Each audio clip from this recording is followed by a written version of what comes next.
Thousands of years ago, Blue Planet was invaded by monstrous creatures, and humanity was forced to retreat. Fortunately, a genius developed a breathing technique, which helped train many warriors, allowing them to build thick city walls to fend off the beast attacks. Qin Yu spent 6 months saving up to secure a temporary patrol job at the city wall, only to have his wages docked on the first day. At that moment, a hook-nosed officer arrived with Lieutenant Li of the wall defense team to select soldiers. This team was stationed on the front lines of the wall, facing the beasts directly, with a high mortality rate. Before Qin Yu could speak, the hook-nosed officer specifically named him for transfer. Lieutenant Li sensed something was amiss and quietly told Qin Yu, "Young man, serving under me might not be as safe, but at least you won't be mistreated." Qin Yu gritted his teeth and agreed, casting a cold, knife-like glance at the smug hook-nosed officer as he left. At 7 p.m. that night, Qin Yu climbed the 100-meter-high wall. It was covered with intricate arrays, and his post was equipped with a powerful wall crossbow capable of killing level 3 beasts within 300 meters. Everything remained calm until 2 a.m. Suddenly, a piercing scream shattered the night.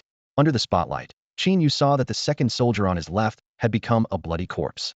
Another scream came from behind him. A monkey-like beast, half as tall as a man, was draining another soldier's blood. In a split second, the wall's array activated. An energy chain trapped the beast lunging at Qin Yu. Without hesitation, he pulled the trigger, sending a bolt through the beast's head like lightning. Then, something astonishing happened. Strands of light emerged from the beast's corpse, forming a blue-covered book. Even more strangely, it seemed only Qin Yu could see this. He discreetly took the book, and as he read the words Divine Breathing Technique, his breath grew increasingly heavy. The information about the divine level breathing technique disappeared, replaced by a simple character panel. Name, Qin Yu. Age, 18.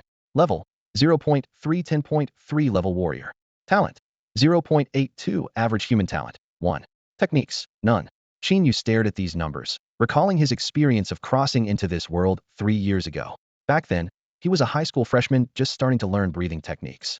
Coming from a poor family, he couldn't afford additional elixirs, and his mediocre talent kept his progress at the bottom of the class.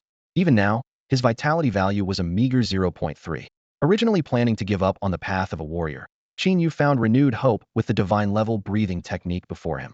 He understood the importance of breathing techniques for warriors using special breathing methods to draw the spiritual energy from the air into the body, continuously refining it in the meridians and ultimately transforming it into powerful life force. Some ancient families possessed special breathing techniques that allowed them to cultivate several times faster than ordinary methods. Qin Yu clutched the book in his hand, his heart racing. A technique rated as divine level must be even more formidable than those family secrets. Looking around, Qin Yu suppressed the urge to delve into it immediately. This place was crowded and not suitable for studying techniques. He discreetly tucked the book into his pocket and observed his surroundings. Soldiers had returned to their posts, vigilantly on guard. Medics were working tirelessly to save the injured. As in this world, supportive warriors could save anyone as long as they had a breath left. "Are you hurt?" Li Fuguei approached and asked. "I'm fine." Qin Yu shook his head. "What about those two brothers?" "They're both dead," Li Fuguei sighed. Qin Yu felt a lingering fear. If not for the formations on the city wall, he might not have survived either. This only strengthened his resolve to improve his strength. "Go back to the dorm and rest." Li Fuguei patted his shoulder. "With a second-level beast climbing the wall, professionals will come to inspect, and someone is keeping watch here." Hearing this, Qin Yu was delighted and quickly returned to his dormitory. He locked the door and eagerly sat cross-legged on his bed, taking out the divine level breathing technique. As he opened the book, a golden figure appeared like a holographic projection, sitting cross-legged in front of Qin Yu. Blood-red vitality flowed within the golden figure, as if demonstrating the key points of cultivation.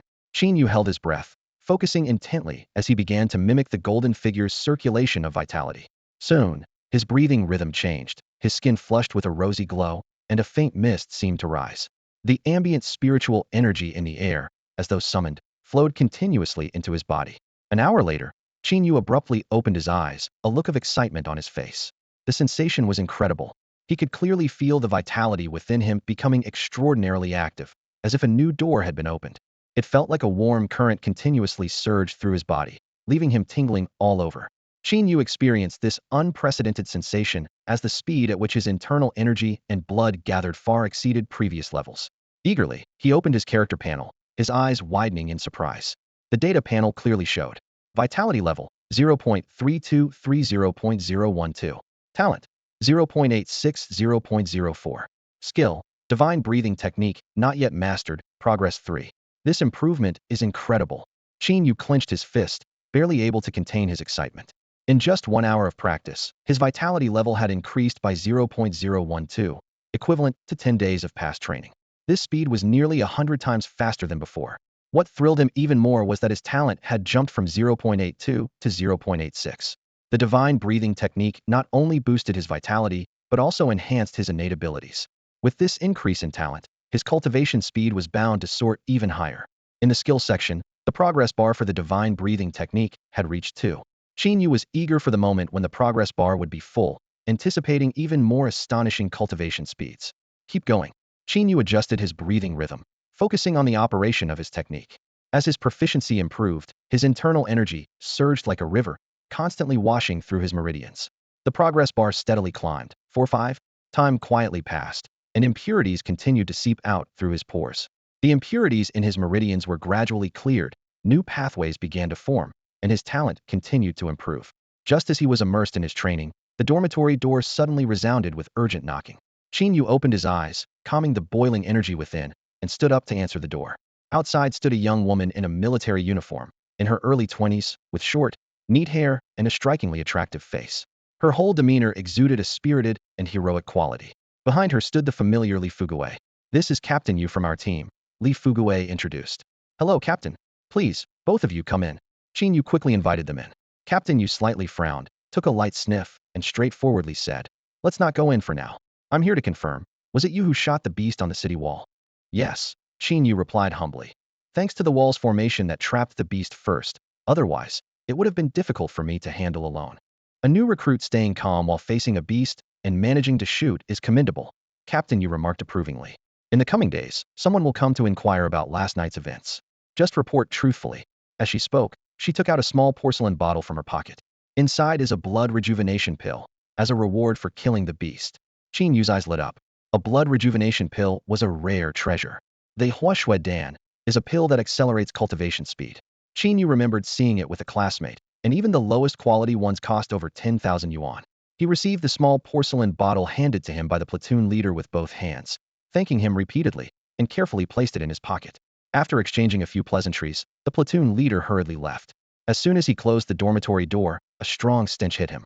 Qin Yu frowned, searching for the source of the smell, and quickly realized it was emanating from himself. It turned out that his morning practice of the divine level breathing technique had expelled a large amount of impurities from his body, leaving his skin not only dark and sticky, but also emitting a nauseating stench. No wonder the platoon leader was reluctant to come in. When Qin Yu got a whiff of it himself, he almost threw up on the spot. He quickly stashed the showdown securely and grabbed his toiletries, heading straight for the bathhouse. The warm water washed over him, gradually removing the grime. By the time he left the bathhouse, he felt completely renewed, his skin smooth and delicate, as if he had truly been reborn. By now, it was close to noon, and his stomach was growling with hunger. Carrying his toiletries, Qin Yu went directly to the cafeteria. The meals at the military district cafeteria were all provided for free, catering to the enormous energy consumption of warriors, with a focus on meat. The most popular dish was the specially processed exotic beast meat.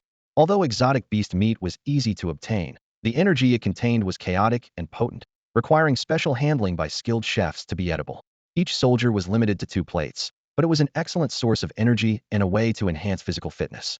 After finding a seat, Qin Yu began devouring his food. The exotic beast meat melted in his mouth, sending a warm flow through his meridians, bringing immense comfort.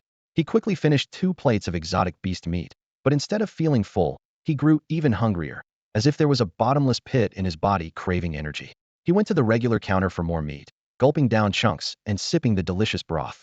With ample energy intake, his emaciated muscles began to fill out, and his frail body started developing towards a more robust build. Although this food couldn't directly enhance his blood and energy levels, it comprehensively boosted his strength, speed, endurance, and defensive capabilities. Even though he remained at level 0.3, his actual combat power had started soaring from the previous 0.2 level. Soon, a small mountain of empty plates piled up in front of Qin Yu, attracting the attention of many soldiers. In the world of warriors, a larger appetite often indicated a faster absorption of energy, suggesting greater potential. Qin Yu's talent wasn't much higher than others, but his astonishing appetite was due to an unknown secret. His body was quietly being improved by a divine level breathing technique. In the cafeteria, everyone's eyes inevitably focused on this unfamiliar face, with whispers spreading like wildfire. "Who is this guy? I've never seen him before." This is unbelievable. He's like a genius in the world of eating. It's terrifying. His talent might be stronger than some high-ranking officers. Could he be a top student from the university here for an internship? However, as the number of trays Qin Yu devoured continued to climb, the amazement of the crowd gradually turned into confusion and unease. If others could only eat 2 plates while he could manage 10, it might be attributed to exceptional talent. But when the empty plates in front of Qin Yu piled up to 20, it was far beyond normal human limits. The focus remained on Qin Yu, though the conversation took a bizarre turn. He eats so much, he must be dropping dozens of pounds at a time. The last time the toilet was clogged, it had to be because he used it too much. I thought it was because I threw a plastic bag in there. It cost me $200 to get it fixed. You don't need to spend money if it's clogged. Just toss a grenade in, and it'll clear up instantly. Dude, you're savage. At that moment, Captain Yu, fresh from a shower, walked into the cafeteria. Normally, he headed straight for the officers' dining area on the second floor, but today the unusual commotion on the first floor caught his attention. His gaze was drawn to the mountain of trays and bones, and he paused to observe. When he recognized Qin Yu devouring his meal, a hint of surprise flickered in his eyes before he quietly headed upstairs. Qin Yu, oblivious to Captain Yu's gaze, was entirely absorbed in eating, feeling the warmth coursing through his body. When he finally set down the last piece of meat, he patted his full belly and let out a satisfied burp. That was awesome. Qin Yu felt energized, like a young bull full of vitality, his blood coursing vigorously. Under the stunned stares of everyone, Qin Yu picked up a tray the size of a wash basin and wobbled out of the cafeteria. He couldn't wait to test the results of his training. As soon as Qin Yu left, the entire dining hall erupted. 28 plates. He ate a total of 28 plates, someone exclaimed. No, it's 30 plates. You forgot to count the 2 plates of exotic beast meat at the start. Is he even human? He's like a monster. He must be the reincarnation of a gluttonous beast. Back in his dormitory, Qin Yu eagerly opened his personal information panel. Name, Qin Yu. Age, 18. Level, 0.369. Talent, 1.03.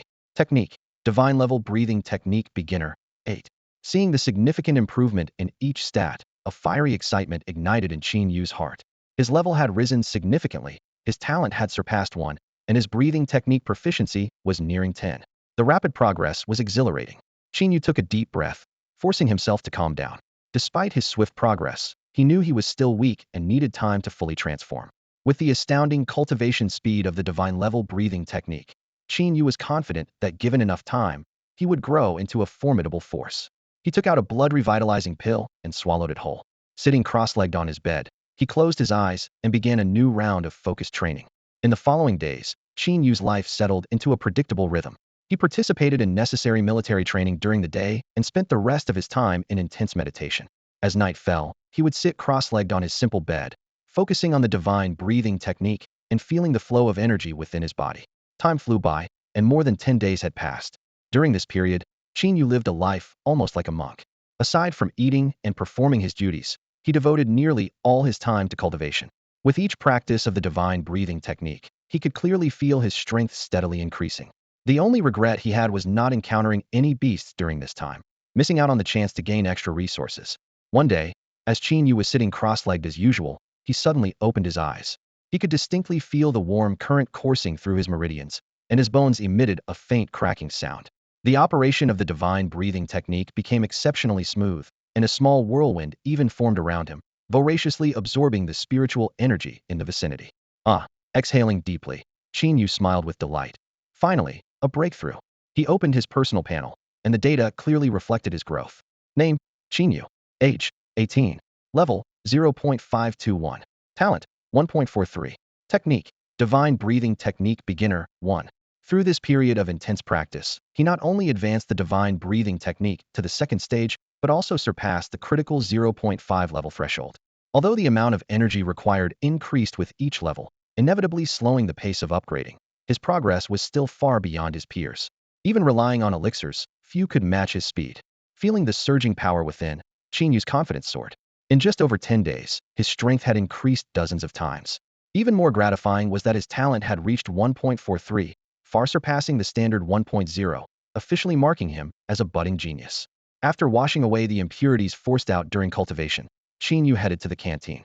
The late March breeze brushed his face as he began to plan his upcoming trip home. Unlike his past life, in this world, being a soldier was more like a profession with a stable monthly salary and even 3 days of paid leave. Due to the high-risk nature of guarding the city walls, their compensation was quite substantial, around 15,000 per month. Even though Qin Yu joined mid-month, he would still receive 7 to 8,000 by the end of this month. Once I get home, I can buy some nice things for the family, Qin Yu mused. My brother is about to enter his second year of high school. I should bring him some cultivation pills. He was confident that with another 6 months, he could completely change his family's situation. As he was envisioning the future, a piercing alarm suddenly rang throughout the camp. It was the signal for an emergency assembly, requiring all soldiers to immediately drop what they were doing and report to their posts. Qin Yu quickly changed direction and sprinted towards the city wall. Soon, the troops were gathered in formation on the wall, and after Li Fugue finished his briefing, he hurriedly ran over. Gasping for breath, he said, "Drone surveillance shows a large number of beasts gathering 30 kilometers outside the city walls. The scale has reached the level of a small beast tide." This news instantly cast a heavy pall over everyone present. The term beast tide struck like a hammer at each heart. Throughout history, countless cities have fallen to beast tides, with millions of lives becoming fodder for these creatures. Each beast tide not only depletes a city's weapon reserves and drains its treasury, but also leaves countless soldiers dead at the walls. Li Fugue stood on the city wall, his gaze steady as he addressed the crowd. "There's no need to panic. This is just a small beast tide. With our current strength and weapons reserves, we can handle it. Everyone, stay alert. We must not let a single beast threaten our families inside the city." "Yes, sir." The soldiers' unified shout carried an undertone of barely concealed tension. "Everyone, take your positions and prepare for battle." Li Fugue commanded decisively. Qin Yu quickly made his way to his post, skillfully setting a crossbow bolt onto the wall-mounted crossbow. Though he felt a twinge of apprehension, his excitement was greater. The last time, he had obtained a divine breathing technique after defeating a level 2 beast, which filled him with anticipation for this fight. At 8 p.m., specially modified heavy machine guns were brought up to the city walls. These weapons were inscribed with runes, and even each bullet bore special symbols, making them extraordinarily expensive. By 9 p.m., the defensive deployment was fully underway. Cannons were in place, missiles were ready, and the wall's protective arrays were primed. Support staff and medics were stationed at key points, and emergency supplies were well prepared. A series of ready reports flowed into the command center. At 11 p.m., the alarm pierced the night sky. "The beasts are only 5 kilometers from the city. All units, prepare for battle." In the distance, the earth-shattering roars of the beasts could be heard, the rising dust obscuring the moonlight as if heralding the apocalypse. Above the city walls, missiles traced brilliant arcs, whistling towards the beast horde. A life-and-death battle was about to unfold. Blinding flames and deafening explosions lit up the night sky, yet they failed to halt the onslaught of the beast tide. As the horde of creatures closed to within a kilometer of the city walls, the voice of the commander reached every soldier through their communication devices. "Artillery, open fire. All other units, prepare for defense. Attack." The thunderous roar of artillery erupted in Qin Yu's ears. Heavy machine guns spat fire, and dense volleys of bullets reaped lives below the city walls like the scythe of death. Countless beasts were caught off guard, reduced to pulp, and their blood stained the ground beneath the walls. The roar of the artillery completely drowned out the beasts' roars, as smoke and dust rose over the battlefield. Yet the beasts in the rear showed no fear. It was as if some force was driving them forward, compelling them to charge ahead despite certain death. Eventually, in a wave of relentless assault, a group of beasts broke through the barrage and reached the base of the walls.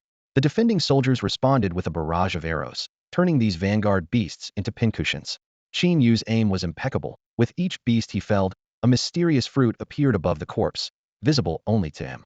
Without pausing to ponder, he focused on the battle, loosing another arrow and claiming another beast's head. As the battle raged on, more and more beasts breached the barrage and began scaling the walls.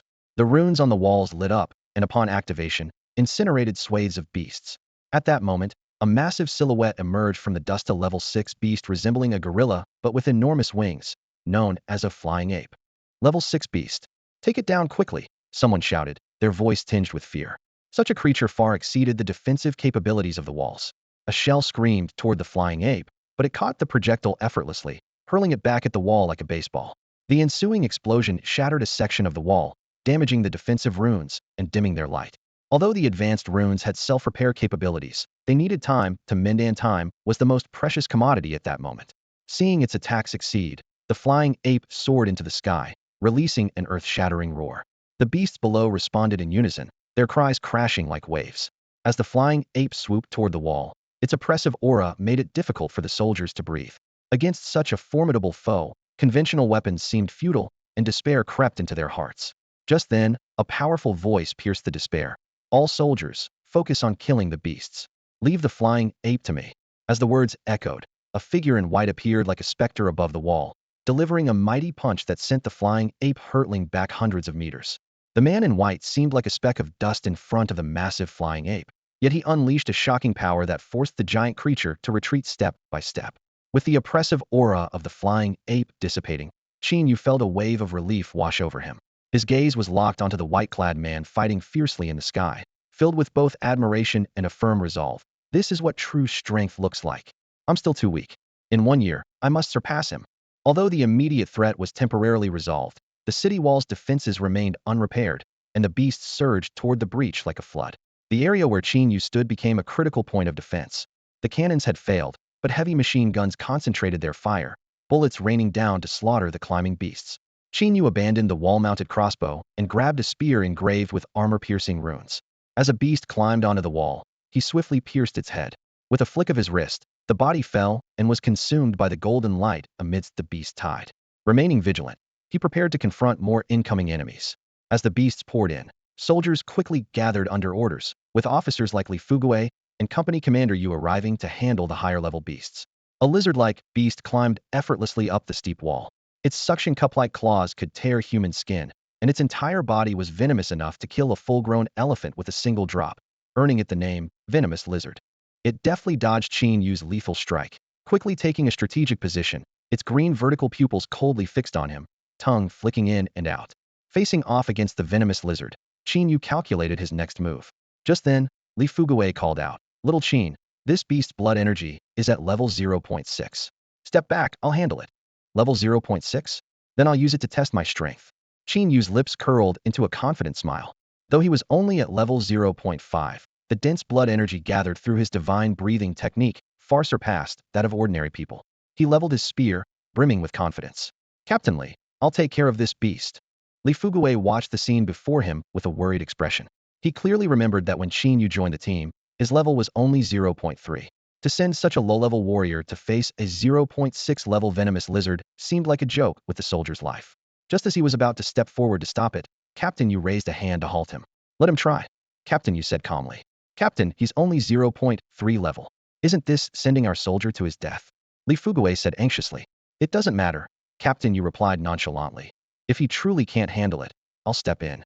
Hearing this assurance, Li Fugui felt slightly relieved. However, he still couldn't understand why the captain would let Qin Yu fight a seemingly unwinnable battle. On the battlefield, Qin Yu had already launched his attack. His spear moved like a dragon unleashed, thrusting straight at the venomous lizard. The creature did not retreat but advanced, deftly dodging the spearhead while its front claws gripped the spear shaft tightly, intending to pull Qin Yu over. "This is bad," Li Fugui exclaimed. "Without his weapon, Qin Yu would be in extreme danger. Save him quickly, he's no match." Just as Captain Yu was about to intervene, Qin Yu made a move that surprised everyone. He voluntarily let go of the spear, his energy surging, muscles bulging, and bones cracking audibly. With a swift spin, he delivered a horizontal kick so fast that the lizard had no time to react, sending both beast and spear flying over 10 meters. Without missing a beat, Qin Yu grabbed a crossbow bolt and closed the distance of several meters in an instant. Before the lizard could recover from its dizziness, a bolt had already pierced through its skull with precision. As the battle concluded, a golden book appeared out of thin air above the lizard's corpse. Qin Yu did not immediately retrieve it, but casually dusted off his hands and returned to his post. 0.6 level? That's it. Seems I was too cautious, he thought to himself. Li Fugui stood there, dumbfounded. In his eyes, this battle defied all logic. A 0.3 level warrior defeating a 0.6 level beast in seconds made him question his understanding. However, the astute Captain Yu saw even more. The power and speed Qin Yu just displayed were clearly at a 0.85 level. Ever since witnessing Qin Yu's astonishing appetite in the cafeteria, she had been curious about the true extent of this young man's abilities. Today, having Qin Yu fight was initially meant to test his strength. Unexpectedly, he not only slew the beast but did so with overwhelming force, delivering a one-hit kill. This far exceeded Captain Yu's expectations. What shocked her even more was the unique and intense fluctuation of Qin Yu's energy, making it impossible to gauge his level. Typically, higher-level warriors can easily sense the strength of lower-level ones, just as Li Fugui could instantly see through the 0.6 level of the venomous lizard. However, the energy fluctuation Qin Yu unleashed was extraordinarily violent, seemingly originating from some unknown power, leaving Captain Yu unable to discern it. "Interesting," Captain Yu murmured, withdrawing her scrutinizing gaze. "It's our turn to act now." We can't just watch the soldiers fight desperately. With that, she strode towards the edge of the city wall. Around her, energy surged, stirring up gusts of wind. She casually picked up an ordinary arrow. These arrows had no spell enhancements or special devices. Yet in her hands, they unleashed tremendous power. The arrows cut through the air with a force far surpassing that of the ballistae on the city walls, creating a vacuum in their wake. In this beast tide, apart from the flying ape, the other beasts were not particularly strong. There were very few second or third level beasts. Most were low-level beasts below level 1. Facing Captain Yu, a peak third-level warrior, these beasts stood no chance. As the senior officers joined the battle, the situation on the walls gradually stabilized. Meanwhile, the aerial battle reached a fever pitch. The flying ape was covered in wounds, its wings damaged and in disarray. In contrast, the man in white remained immaculate, his clothes untouched by blood. The white-clad man's eyes suddenly sharpened, his aura enveloped in sword energy. He drew his sword, stepping forward to unleash a long-prepared strike. The silvery sword energy, like a crescent moon, slashed out horizontally. In an instant, the flying ape's sturdy arm was severed, and its wings were sliced. It tumbled hundreds of meters in the air before barely stabilizing, its eyes filled with fear. With a long screech, the flying ape decisively turned to flee. The man in white sheathed his sword and flew back to the camp. This was none other than Zhang Tianjian, the mayor of Linhai City, a peak 6th-level warrior. The soldiers on the walls erupted in cheers. Long live Mayor Zhang. Mayor Zhang is the strongest. With the retreat of the flying ape, the other beasts also scattered, marking the end of this small beast tide. Half an hour later, an official announcement was made. The beast tide lasted 1 hour and 8 minutes, resulting in 148 deaths and 1,031 injuries, with countless enemies eliminated. The Linhai City Defense Command expressed gratitude to all officers and soldiers, declaring a great victory over the beast tide. Amidst the cheering and celebration, Qin Yu quietly approached the corpse of the venomous lizard and picked up the book that had dropped Divine Forging Technique. This was the life's work of the god of forging, containing blueprints and detailed explanations for crafting 8,888 types of weapons. Mastering it to the pinnacle would enable one to forge supreme artifacts. The beast tide had receded, leaving the battlefield outside the city in utter chaos. Qin Yu stepped out with the main forces, facing a landscape of carnage and ruin. The remains of the beasts were scattered across the ground, piled high against the city walls. The air was thick with the scent of blood and the lingering smoke of dying fires. Soldiers wielding various tools busily dismantled and transported the carcasses of the beasts. Trucks, loaded to the brim, made their way back into the city. This catastrophe was also a golden opportunity, as every part of the beasts was immensely valuable. The meat was edible, the bones could be fashioned into weapons, and the teeth, eyes, and fur were precious ingredients for medicine and alchemy. Excitedly, Qin Yu moved through the battlefield, searching for treasures dropped by the 20-plus beasts he had slain. Carefully, he shifted the remains of a half-destroyed beast and discovered a fist-sized red fruit. It emitted a faint golden glow, standing out vividly in the night. A system prompt appeared. Congratulations, you have obtained a strength fruit.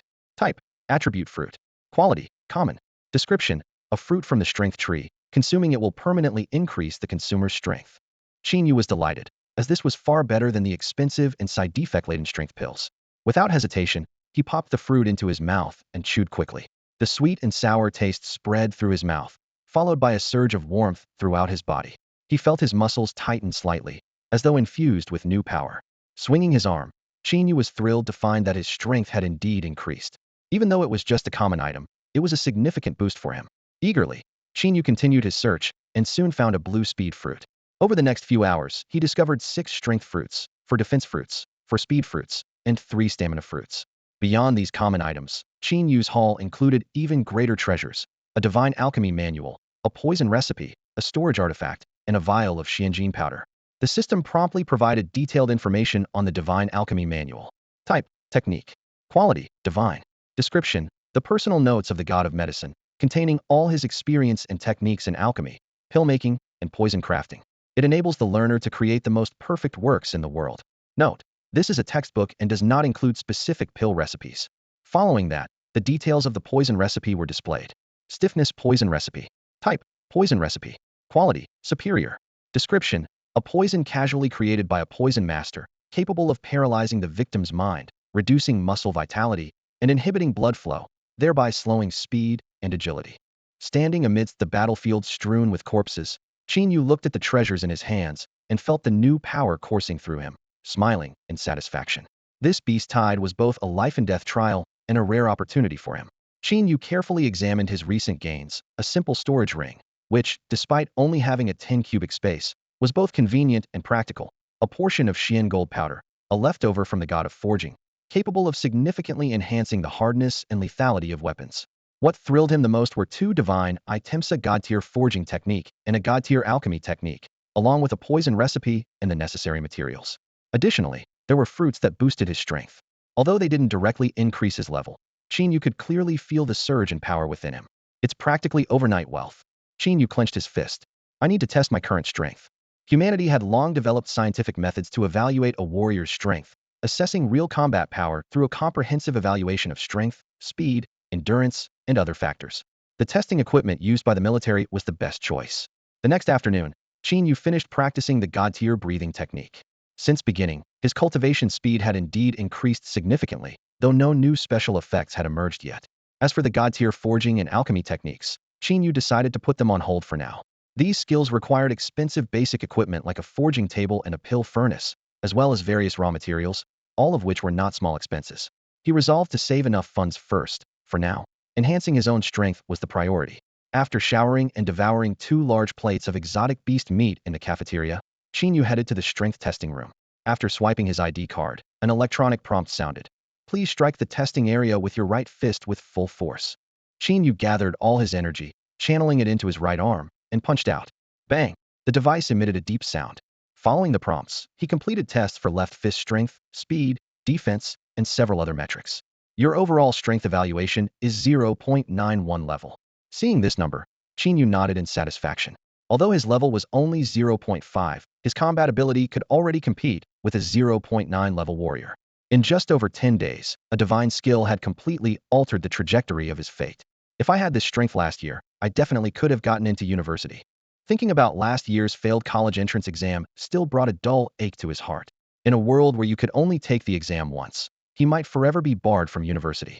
Although with a divine skill, university resources were no longer as crucial to him, whether by becoming a strong warrior or advancing through military ranks. There were paths forward. It remained a regret.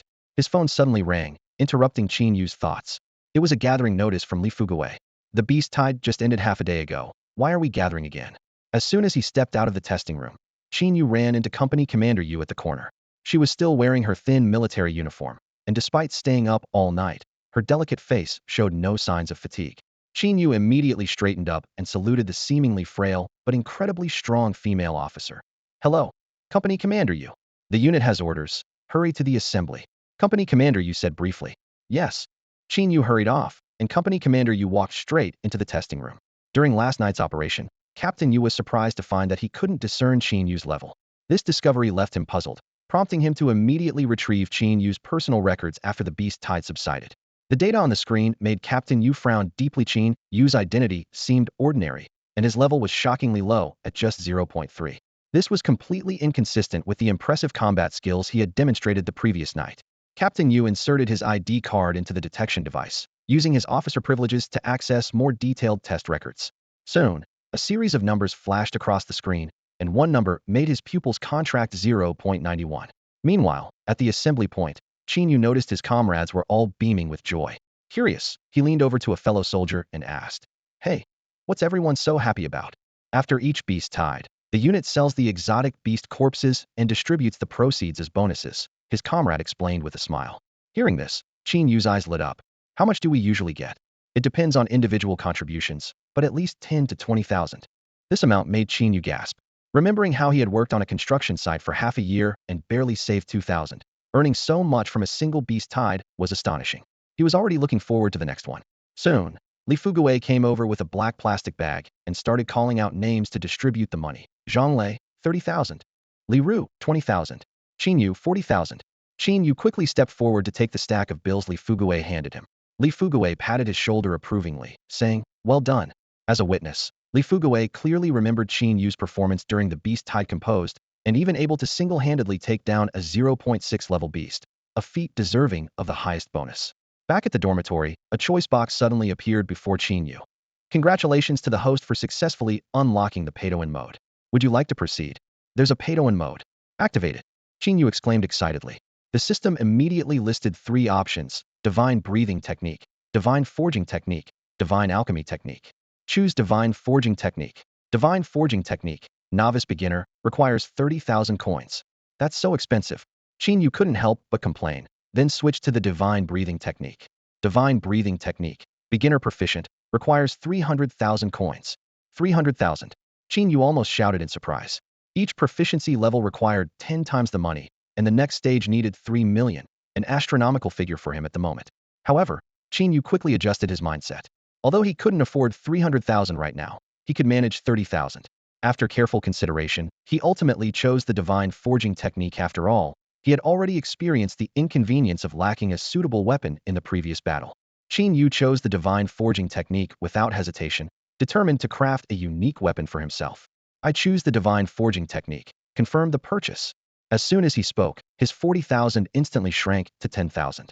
Simultaneously, the vast knowledge of forging techniques surged into his mind like a tide. From material selection to forging, shaping, tempering, and inscribing formations, each step contained profound knowledge. Qin Yu realized that to forge a superior weapon, none of these steps could be skipped, especially shaping and inscribing formations, which directly determined the weapon's quality. The art of forging requires both diligent practice and innate talent. Some people spend 3 years without even scratching the surface. Yet, in just a moment, Qin Yu mastered skills that would take others 3 years to achieve, far surpassing them. Such is the power of money.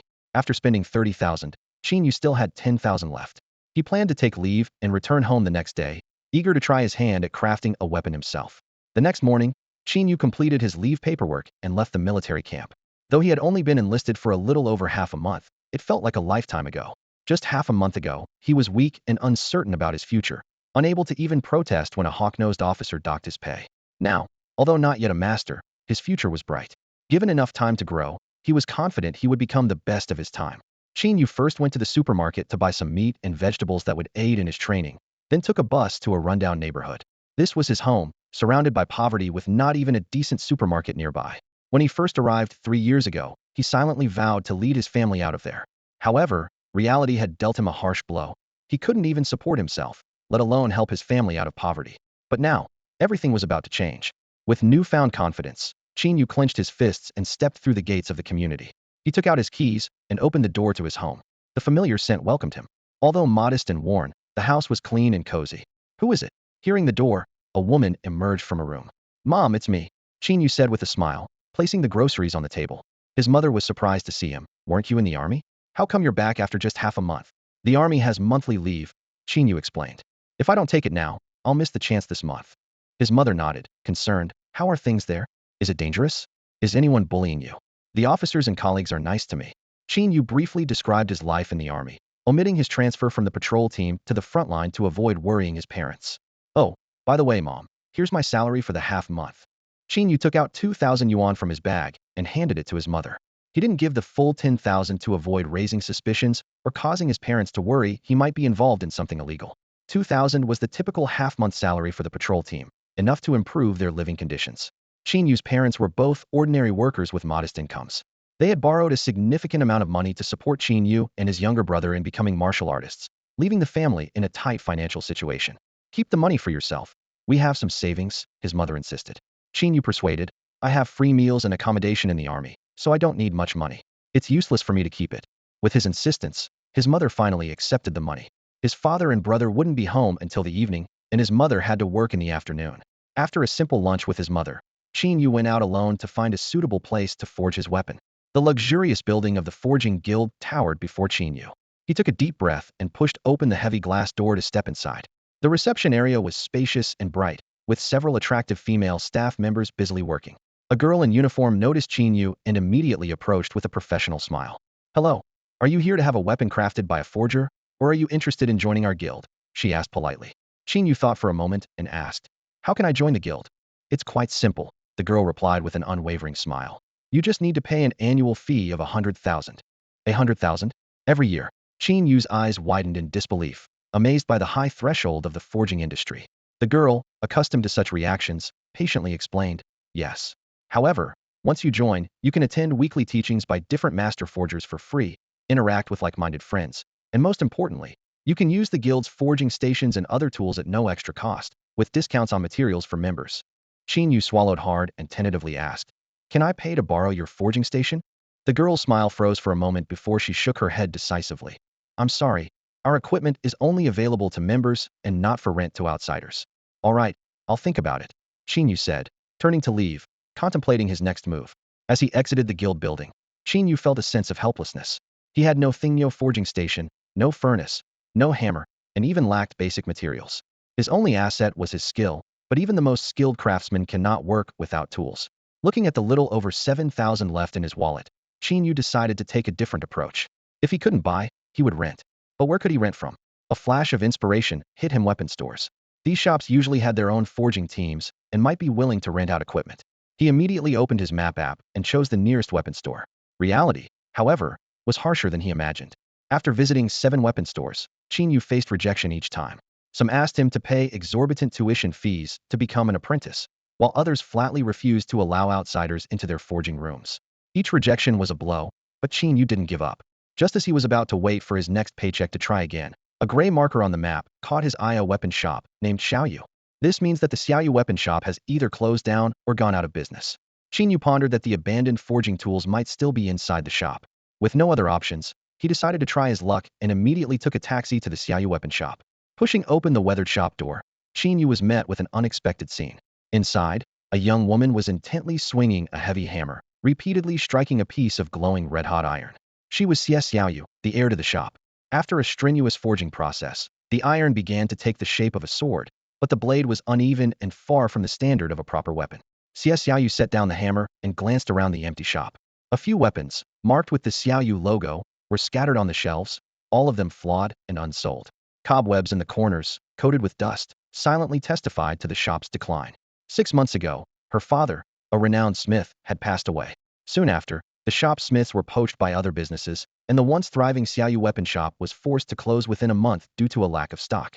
Determined to preserve her father's legacy, Xiaoyu began to teach herself forging, but unfortunately, her talent was limited, and she hadn't managed to create a decent weapon in half a year. The day after tomorrow was the annual weapon exhibition in Linhai City, a crucial event for weapon shops and the blacksmith guild to showcase their skills. Out of respect for past relationships, the committee had reserved a spot for Xiaoyu weapon shop. This should have been an opportunity for the shop to make a comeback, but it had become a heavy burden on Xiaoyu's shoulders. She could certainly ask other blacksmiths to create exhibits for her. Her father's former colleagues would surely help out of old friendship. However, if the news spread that Xiaoyu weapon shop relied on external help for the exhibition, her father's reputation might be tarnished. Dad, I've let you down. Xiaoyu collapsed to the ground, tears streaming down her face. Just then, a sudden knock on the door broke the silence. Is anyone in there? A man's voice called from outside. Xiaoyu hadn't heard anyone knock on her door for a long time. Wiping away her tears, she quickly walked to the door and straightened her clothes. Standing outside was a young man about 1.8 meters tall, with bright eyes, a warm smile, and an air of unique charm. Xiaoyu's eyes lit up. Such an outstanding appearance would surely be memorable if she had seen him before. This unexpected visitor was Qin Yu. Are you here to buy weapons? Xiaoyu asked instinctively. Our shop is closed. Not to buy weapons, Qin Yu quickly explained. I'm a blacksmith and would like to use your tools and materials. Of course, I'll pay for it. A blacksmith? Xiaoyu became interested. What's your level? Level? Qin Yu was momentarily confused. 0.5. Xiaoyu rolled her eyes. I meant your blacksmithing level. Qin Yu, unfamiliar with the ranking system for blacksmiths, thought for a moment and honestly replied. I'm just a beginner. Xiaoyu felt slightly disappointed but reconsidered. At Qin Yu's age, being a beginner was already impressive. She continued to ask, how many weapons have you successfully forged? What about the success rate and quality? Faced with the barrage of questions, Qin Yu frowned slightly. I'm just borrowing tools. Why so many questions? Realizing his tone was inappropriate as he was asking for a favor, he added honestly. This would be my first attempt. Xiaoyu was taken aback. Claiming to be a beginner without having forged a single weapon? If not for his impressive appearance, she would have suspected he was joking. Seeing her silence, Qin Yu quickly added, I can pay. Do I look like someone who needs money? Xiaoyu frowned at him. How about this? I can provide the tools and materials for free. What's the catch? Qin Yu asked straightforwardly. He understood there was no such thing as a free lunch. First, answer me. Xiaoyu said seriously. Have you joined any other weapon shops or blacksmith organizations? If I had money to join, would I be borrowing things? Qin Yu shook his head. That's good. Xiaoyu blinked. The condition is simple. Use your best skills to forge 2 weapons for me. Although Xiaoyu didn't have high hopes for Qin Yu, she decided to give it a try, having no other options. There was nothing to lose. If he succeeded, great. But if he failed or the quality was poor, she could always hire someone else to create the exhibition pieces. No problem. Qin Yu agreed without hesitation. He initially thought there would be some harsh conditions to meet, but it turned out he just needed to forge 2 weapons. For someone who had mastered divine-level forging techniques, this task was a piece of cake. Casting a glance at Siau beside him, Qin Yu secretly mused to himself, "Huh, a woman with more curves than brains." Siau led Qin Yu to the forging area. A casting platform made entirely of silver metal stood imposingly, with a high-temperature furnace blazing in front of it. On the left were neatly arranged various metal materials. Although it was Qin Yu's first time seeing these tools, the knowledge of forging instilled by the system made him extremely familiar with them. Moreover, the most valuable forging experiences had already become like muscle memory to him, something even the most gifted individuals would need extensive practice to acquire. Qin Yu selected a piece of the most ordinary iron alloy from the material pile, picked it up with tongs, and placed it into the furnace. Furnace temperature at 1,600 degrees. Duration, 5 minutes. Siau reminded. Qin Yu glanced at her and silently adjusted the furnace temperature to 1,200 degrees. A 1,600-degree furnace temperature is too high. It will damage the alloy's properties, hindering metal shaping and array operation. All blacksmiths use 1,600 degrees for iron alloys. It's clearly stated in the blacksmith's manual. Haven't you studied it? Siau retorted. Just because everyone does something doesn't mean it's right. Seeing Qin Yu ignore her advice, Siau sat down on a nearby stool, annoyed. I want to see what you can forge. She had initially held a sliver of hope, but now she was completely disappointed. Even a novice apprentice knew iron alloys needed heating to 1,600 degrees. If she wasn't curious to see this fraud embarrass himself, she would have kicked him out long ago. Soon, the iron alloy turned red hot, and the hard metal gradually became pliable.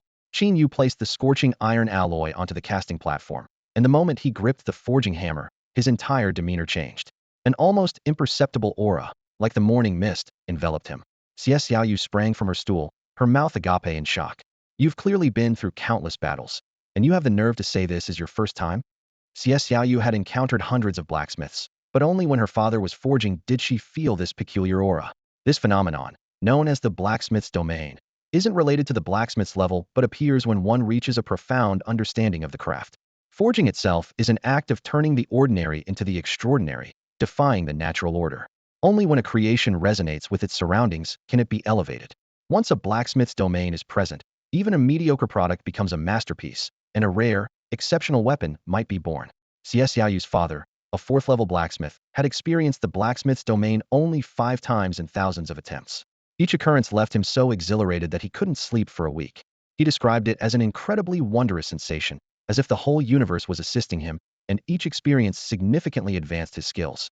His words still echoed in Siau's mind. At this moment, Siau watched intently, fully absorbed in the remarkable changes within this blacksmith's domain before her.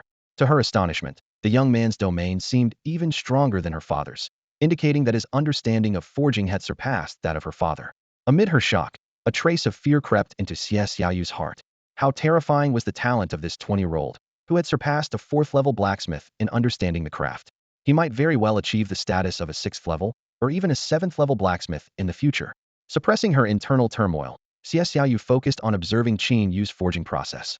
In Qin Yu's world, nothing else existed but the piece of red-hot iron alloy before him.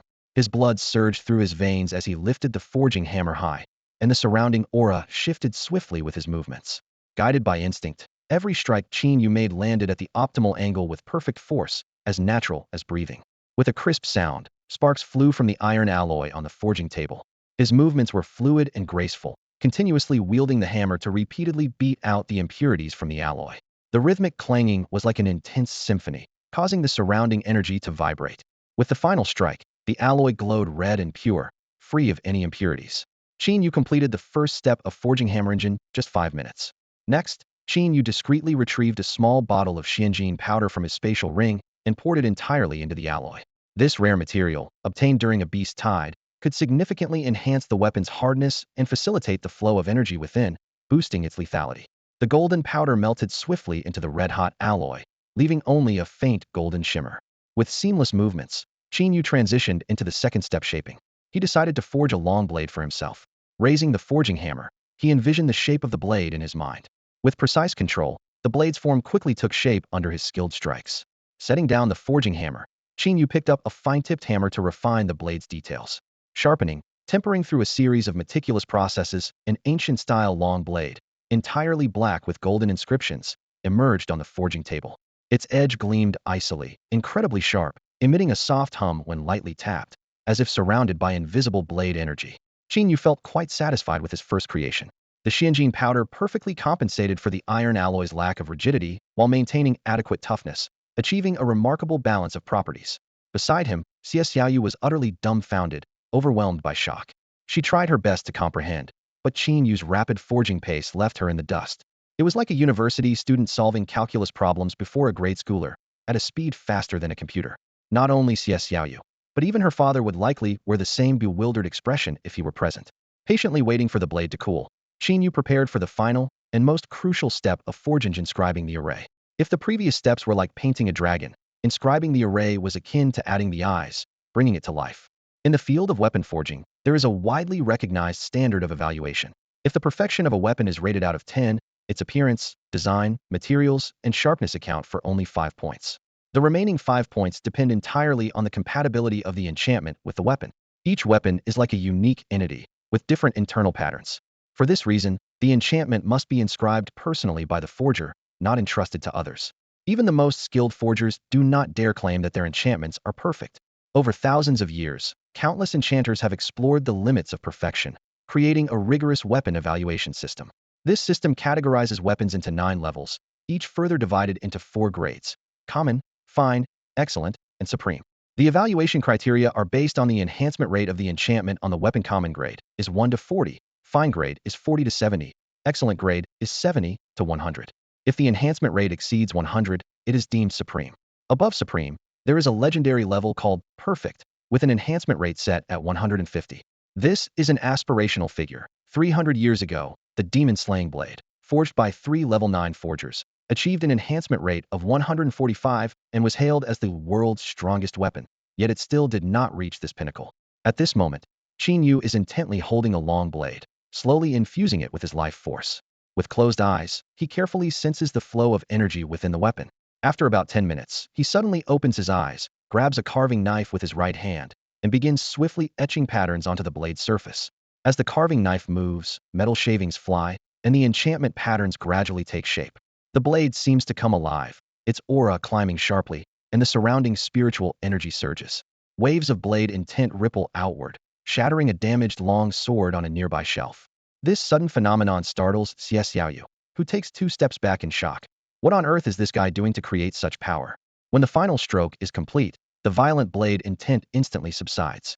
Qin Yu exhales deeply, wipes the sweat from his forehead, and says with a hint of pride, "Succeeded on the first try. Forging doesn't seem that difficult." Hearing this, Xiao is left speechless. Clearly, his skills are so refined, yet he pretends to be a novice. What a show-off. After a short break, Qin Yu begins crafting a weapon for Xiao. With his prior experience, and without needing to exert himself fully, his speed increases noticeably. Soon, a long sword and a long blade are finished. "Boss lady, what do you think?" Qin Yu hands the weapons to Xiao. She quickly takes them, and with just one glance, she can't take her eyes off them. Even though Qin Yu didn't use his full strength, these weapons are far superior to ordinary ones. Even under the most critical scrutiny, Xiao could only describe the 2 weapons with one word: perfect. Every detail of the weapons was crafted with exquisite precision, from the smooth lines to the accurate contours, all showcasing exceptional skill. Xiao was deeply captivated, staring at the weapons without blinking until she realized half an hour had passed. She looked around and found that Qin Yu had already left. "Darn it," Xiao exclaimed, tapping her forehead in frustration. "I forgot to get his contact information, and I don't even know his name. It would be great if I could apprentice under him." She silently regretted, yet felt helpless. As night fell, Qin Yu pushed open the door to his home, and the aroma of food immediately lifted his spirits. On the dining table, steaming dishes were already laid out, and a slender, plainly dressed middle-aged man was sitting beside it. Despite the fatigue etched on his face, he greeted Qin Yu with a warm smile that resembled a blooming old chrysanthemum. "Where did you wander off to this afternoon? Wash your hands and come eat," the man called out. Qin Yu casually replied, "Dad, a friend needed my help with something."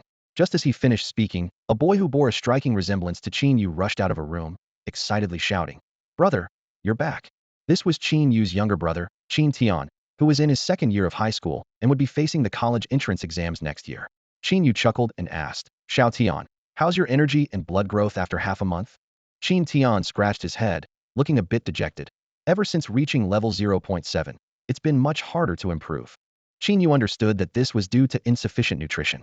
Reaching level 0.7 in his second year of high school was a testament to Qin Tian's exceptional talent, but to continue advancing, his body needed adequate energy. The saying, wealth enables martial arts, poverty leads to literature, is no empty talk. A martial artist who can only rely on ordinary meals is bound to suffer from malnutrition. For someone with average talent like Qin Yu, he had already plateaued at level 0.3. For someone as gifted as Qin Tian, although he could initially rely on his talent to get ahead, he would eventually struggle.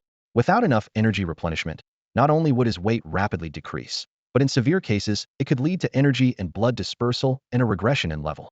After pondering for a moment, Qin's father said, "Now that Xiao Yu can earn money, we can borrow a bit more to ensure Xiao Tian gets a medicinal bath once a month." "No need, Dad," Qin Tian firmly said. "I'll work harder.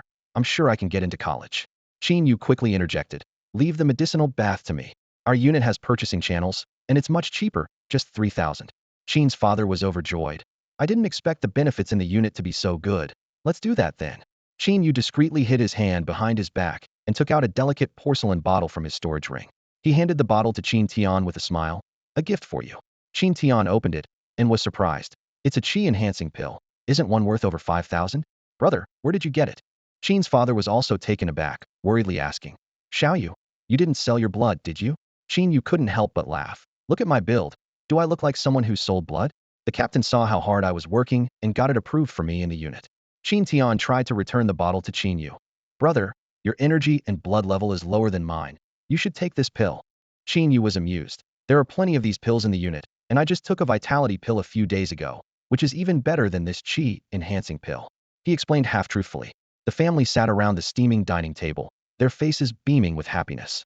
The next day, as his brother went to school and his parents went to work, Qin Yu stayed home to focus on his training.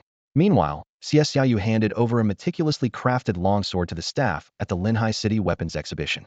On the third day, Qin Yu returned to his unit. On the same day, the Linhai City Weapons Exhibition officially opened, with the vice president of the Provincial Blacksmiths Association also visiting Linhai City to oversee the event. This series of events seemed to herald some significant changes on the horizon. Linhai City Airport, 5 p.m. A small private plane slowly touched down on the runway. As the cabin door opened, two figures disembarked one after the other. Leading the way was Xiong Ran, the vice president of the Provincial Blacksmiths Association. Despite his short stature, he was exceptionally burly, with muscles bulging on his arms as thick as a bowl, and calloused hands that bore the marks of his long career in forging. His right arm was wrapped in layers of white bandages. Following closely behind was his refined-looking secretary, carrying a brown briefcase.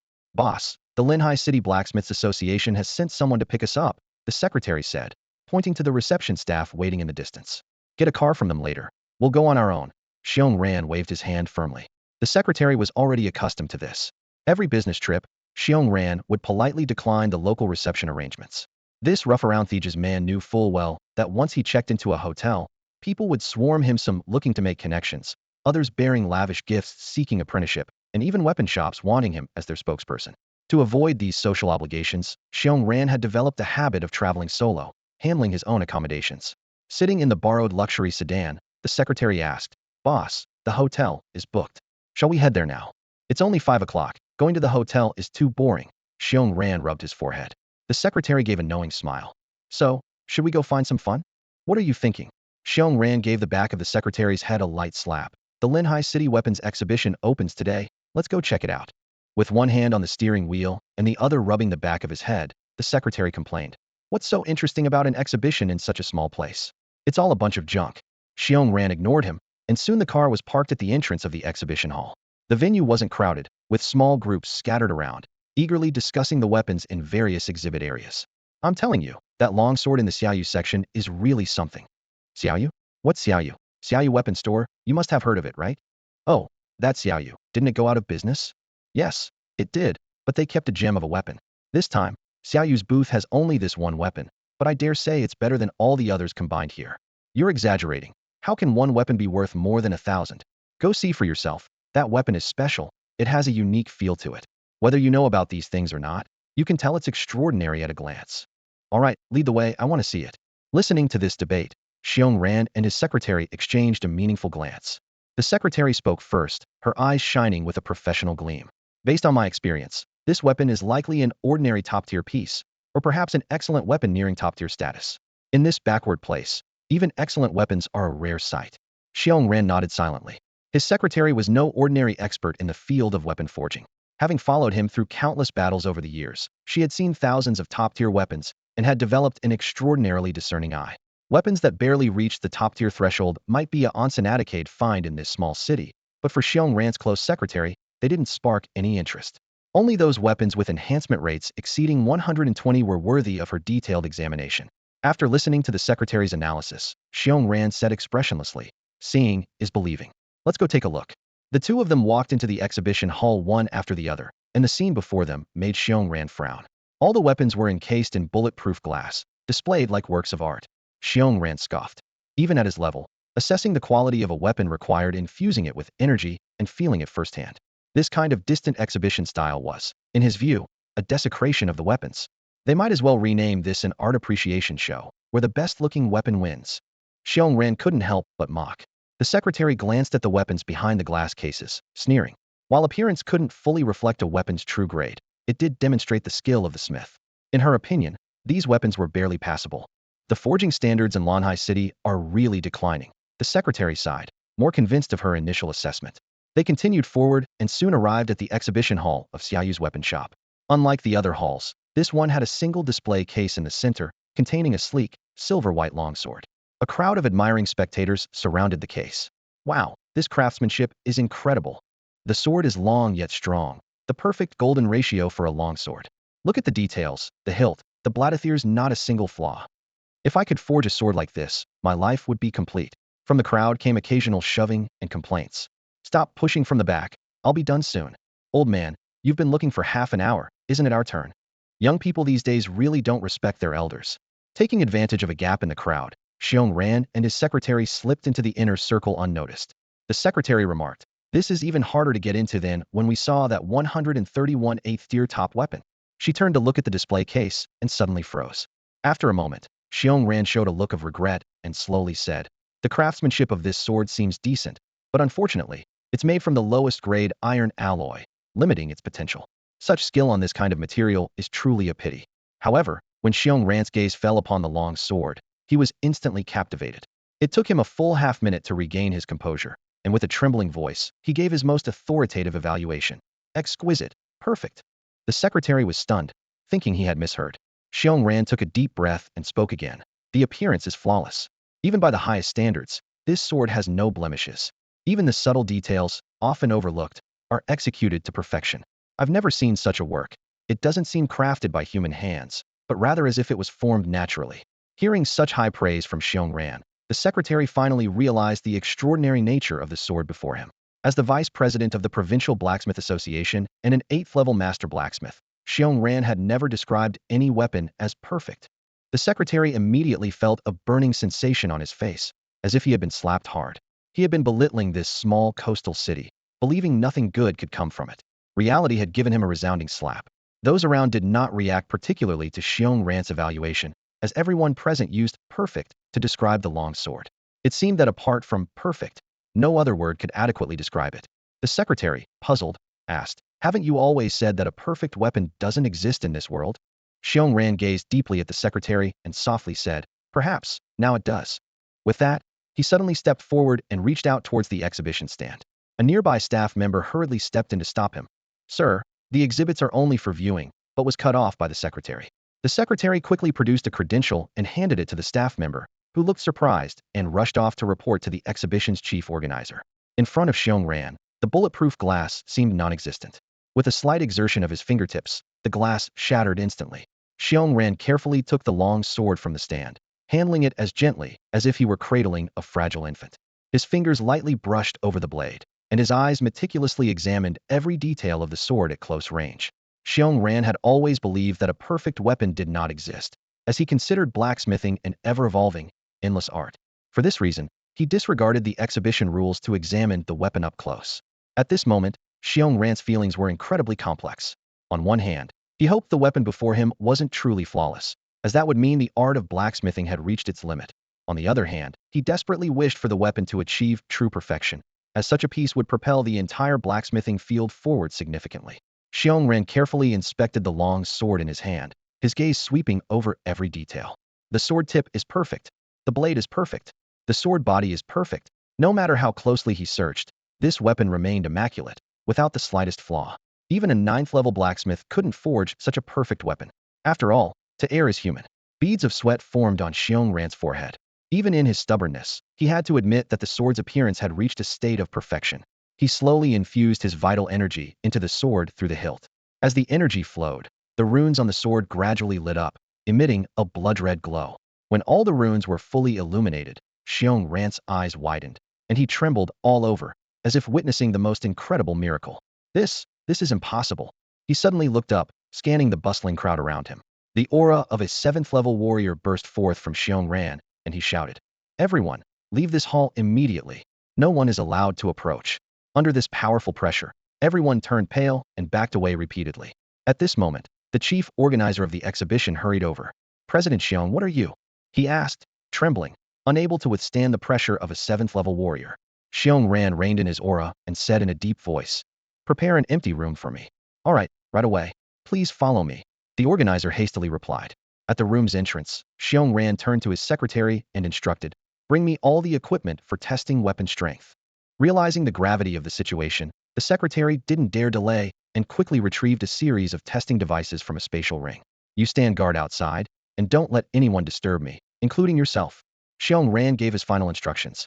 "Rest assured, boss," the secretary replied solemnly, watching Xiong Ran enter the room and close the door. At 7:40 the next morning, Xiong Ran's secretary stood at the hotel room door, anxious like a cat on hot bricks. He kept checking his watch, pacing back and forth, his eyes occasionally darting to the closed door. "Why isn't he out yet?" the secretary muttered under his breath, sweat beading on his forehead. Xiong Ran was an important guest at a conference. There were only 20 minutes left until the conference began, yet he remained in his room, unsettling laughter occasionally echoing from within. The secretary, though extremely anxious, did not dare to disturb him. Just then, his phone rang, startling him. "Hello," he answered quickly. "Yes, this is Chairman Xiong's secretary." On the other end, a slightly impatient voice said, "Where is Chairman Xiong? The conference is about to start." The secretary swallowed hard, hesitated for a moment, and replied, "Chairman Xiong is experiencing some issues and may not be able to arrive on time." "When do you estimate he'll be here?" the caller pressed. Unable to provide a precise answer, the secretary vaguely replied, "As soon as the issue is resolved, we'll head straight to the conference." There was a brief silence on the other end. Then a middle-aged man with a teasing tone said, "This is Zhang Tianjian. Chairman Xiong is really busy, even on business trips." The secretary was taken aback, then realized it was Mayor Zhang, who had single-handedly repelled the flying ape during the beast tide. He chuckled wryly and explained, "Mayor Zhang, Chairman Xiong really did run into some unexpected problems." Zhang Tianjian paused, his tone slightly dissatisfied. "All right, the conference will delay by half an hour at most. I hope to see Chairman Xiong then." After hanging up, the secretary sighed heavily. He knew Zhang Tianjian might think they were deliberately late, putting on airs. Such a coincidence would indeed be hard to believe. After waiting for over half an hour, the door finally opened. Xiong Ran emerged, holding a sword and brimming with excitement, muttering to himself, "Incredible, truly incredible." The secretary hurried over, reminding him, "Boss, we need to go. The conference is about to start." "Conference? What conference?" Xiong Ran looked bewildered. "The Lanhai City Blacksmiths Association's 5-year goal-setting conference. Did you forget why we're here?" the secretary explained urgently. Xiong Ran suddenly remembered but then waved it off. "Let's not go to the conference. Invite them here instead." The secretary was stunned, cautiously reminding him. "Mayor Zhang called earlier to express his dissatisfaction. If we asked them to come here, wouldn't that be too much?" Zhang Tianjian is the city's mayor, and the Zhang family is a powerful entity. We should avoid conflicts with him." Xiong Ran didn't want to explain further and simply said, "Never mind, I'll call him myself." Meanwhile, backstage at the conference, Zhang Tianjian checked his watch, looking grim. He asked the staff beside him, "Hasn't Chairman Xiong arrived yet?" The staff shook their head. "No news yet. Should I call the secretary again?" "No need." Zhang Tianjian waved them off, a hint of displeasure in his eyes. Zhang Tianjian, a martial artist at the pinnacle of the 6th level and a 7th-level blacksmith, had meticulously prepared for the upcoming blacksmith conference. He not only invited numerous blacksmith friends, but also used his family connections to bring in several high-level blacksmiths. However, on the day of the conference, the most important guest, Xiong Ran, was nowhere to be seen. Inside the venue, Zhang Tianjian's expression grew increasingly grim. The event was already half an hour behind schedule, yet there was no sign of Xiong Ran. Zhang clenched his fists, his knuckles turning white, with anger simmering like a volcano on the verge of eruption. Tianjin, we should get ready. It's time to start the conference, a friend cautiously reminded him, wary of provoking the visibly tense host. Taking a deep breath, Zhang Tianjin suppressed his anger and said, I didn't expect Chairman Xiong to be so important. Looks like I'll have to invite him personally next time. A friend familiar with Xiong Ran tried to lighten the mood. It's not like old Xiong to be difficult. He probably got held up by something. Let's hope so, Zhang Tianjin replied coldly, just as his phone rang unexpectedly. Seeing the caller ID, Zhang Tianjin answered with barely contained irritation. Chairman Xiong, where are you now? Do you need me to come pick you up? Xiong Ran's voice came through the phone, almost uncontrollably excited. I'm at the exhibition. You all need to come over here. I've discovered something amazing. This statement was like a fuse, igniting Zhang Tianjin's fury. He gritted his teeth and said, Chairman Xiong, the conference is about to start, and as a keynote speaker, you're not only absent, but also asking us to find you? Xiong Ran, however, was unfazed and even more enthusiastic. A conference? Forget the conference. Once you see this treasure, you'll realize how trivial your meeting is. Zhang Tianjin's anger reached its peak, and he said, struggling to control his temper, Fine, wait for me at the exhibition. I'll be right there. With that, he crushed his phone, sending fragments flying. This is too insulting, just too insulting. Zhang Tianjin trembled with rage, his eyes bloodshot. He stormed towards the door but, in his fury, went the wrong way. Tianjin, the door's this way, someone reminded him. Zhang Tianjin ignored them, jumping out of a window instead. Everyone was stunned, with one person exclaiming, jumping out of a window in anger? Isn't that a bit much? Tianjin, where are you going? Someone shouted from the window. The conference is off. I'm going to find Xiong Ran. Zhang Tianjin's voice echoed from a distance. Inside the venue, chaos ensued. Someone asked, is the conference over before it even started? What do we do now? Quick, follow him. We can't let Tianjin and Xiong Ran start a fight in the city. A group hurried after him, leaving behind a room full of clueless blacksmiths still eagerly awaiting the start of the conference. Meanwhile, at the exhibition, Xiong Ran was still caught up in his excitement. His secretary asked cautiously, did Mayor Zhang agree? Of course, he agreed. He said he's on his way. Xiong Ran replied, suppressing his joy. Mayor Zhang is straightforward. I thought I'd have to do some convincing, but he agreed right away. He's someone worth befriending. The secretary chimed in.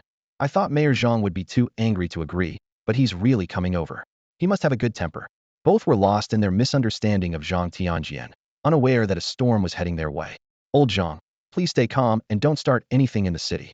This statement hit the crowd like a thunderclap. Zhang Tianjin's anger was almost palpable, and his fists clenched tightly, veins bulging. The onlookers hurried to catch up to him, fearing that this level 6 martial artist might lose control and wreak havoc in Linhai City. Through gritted teeth, Zhang Tianjin replied, Don't worry, I won't take action in the city. But Xiong Ran better give me a reasonable explanation, or this won't end here, and no one will be able to stop me. Hearing the anger in Zhang Tianjin's voice, the crowd dared not say more. Soon, a dozen renowned figures from the forging world arrived at the exhibition site.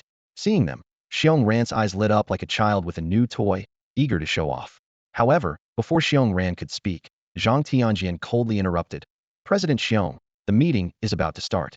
Are you deliberately causing trouble by calling us here at this time? Xiong Ran, seemingly oblivious to the dissatisfaction, smiled and said, I invited everyone here mainly to help appraise a long sword. A long sword? Zhang Tianjin glanced around the exhibition. Was it found at this exhibition? Xiong Ran calmly nodded.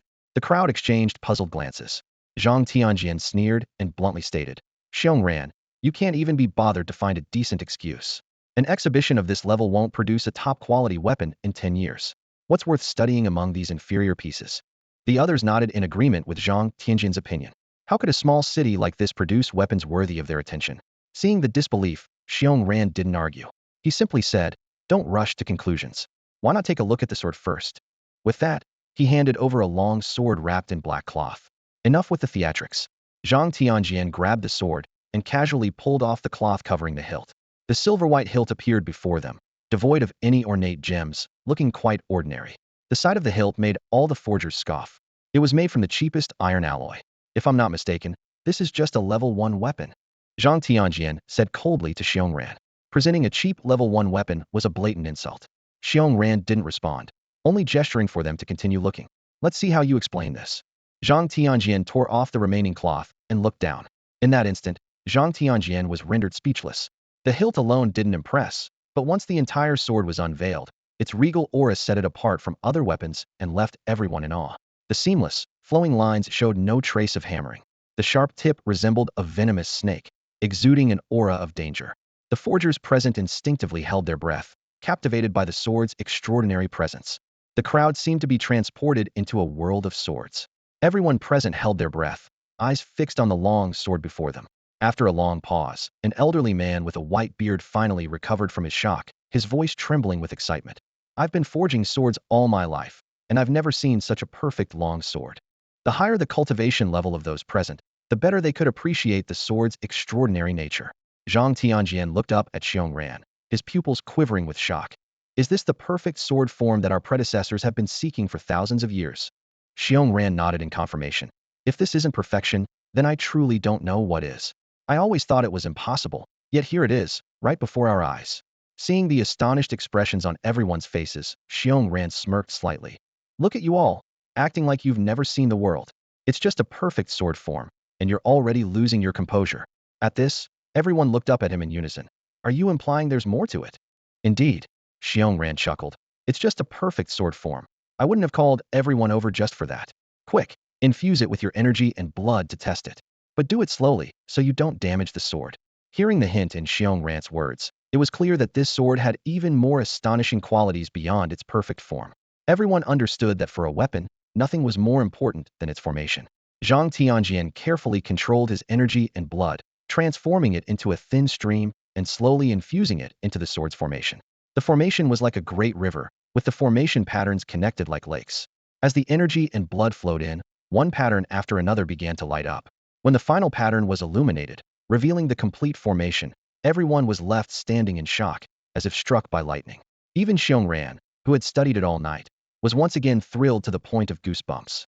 This sword achieved power far beyond a first-level formation with just 8 patterns, while a typical first-level formation required at least 32 patterns. It was a total game-changer. How about it? Was it worth the trip? Xiong Ran broke the silence at the right moment. "Worth it? It's more than worth it, it's a huge gain." Everyone replied in unison. Zhang Tianjian took a few deep breaths to calm himself and asked seriously, "Is this the minimalist formation proposed by Mr. Feng?" As it turns out, Mr. Feng was one of the most outstanding forgers in the past century. In his later years, he proposed the minimalist formation theory, arguing that existing formations were overly complex, with at least half of the patterns being redundant.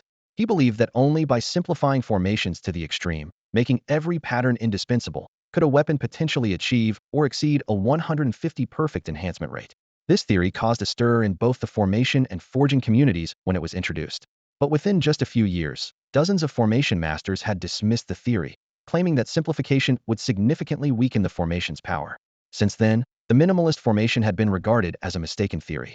"What's the enhancement rate?" Someone eagerly asked the critical question. "Only a 150 enhancement rate could classify a weapon as perfect." 145, Xiong Ran sighed. "With better materials, it could potentially reach the perfect level." The crowd showed signs of disappointment upon hearing this. Although 145 was impressive, it still fell short of the expected perfect level. "Damn alloy," someone cursed, and others quickly joined in, blaming the material. "By the way, did you buy this sword?" Zhang Tianjian suddenly asked. "No." "Great." Zhang Tianjian immediately shouted. "Where's the exhibition manager? I want to buy this sword for 10 million. The words of Zhang Tianjian instantly enlightened everyone present. The exhibition hall buzzed with excitement, and an eager businessman shouted, "I want to buy it too. I'll offer 15 million. No sooner had he spoken than someone else raised the bid. Seeing this, the exhibition manager hurried to the front and loudly explained, "Ladies and gentlemen, please listen. Our exhibition does not have the authority to sell. If you wish to purchase, you need to go to Siau's weapon shop." Meanwhile, in Siau's weapon shop, Siau was intently polishing a piece of iron, the sound of ding ding dang dang echoing around her. A few days ago, Qin Yu had crafted a sword and a saber for her. She sent the sword to the exhibition while keeping the saber for her own study and research. Despite only grasping the basics after these few days of diligent study, her progress was quite remarkable. At yesterday's exhibition, the sword received an unexpectedly positive response. Visitors continuously inquired about it, and many even offered high prices to purchase it, but Siau politely declined them all. She secretly planned to take this opportunity to reopen her weapon shop. These two pieces, the sword and the saber, she intended to make the centerpiece of her shop, refusing to sell them no matter the price. As Siau was lost in thoughts of a promising future, a sudden urgent knocking came from the door. She set down her tools and quickly went to open it. Just as she was about to point to the sign on the right saying, "Exhibition weapons are not for sale," she stopped mid-sentence. Her eyes widened as she excitedly exclaimed, Chairman Xiongran, Chairman Zhang. Having grown up under her father's influence, Xiao was well acquainted with the master craftsmen of the province. She immediately recognized the several forging industry leaders standing at her doorstep. She hurriedly invited them in, feeling both surprised and anxious. Zhang Tianjian got straight to the point. Boss, I'll offer 10 million for this sword. Can you sell it to me? 10 million. Xiao exclaimed in shock, as this was an astronomical figure beyond her wildest dreams. Before she could gather her thoughts, another master immediately raised the bid.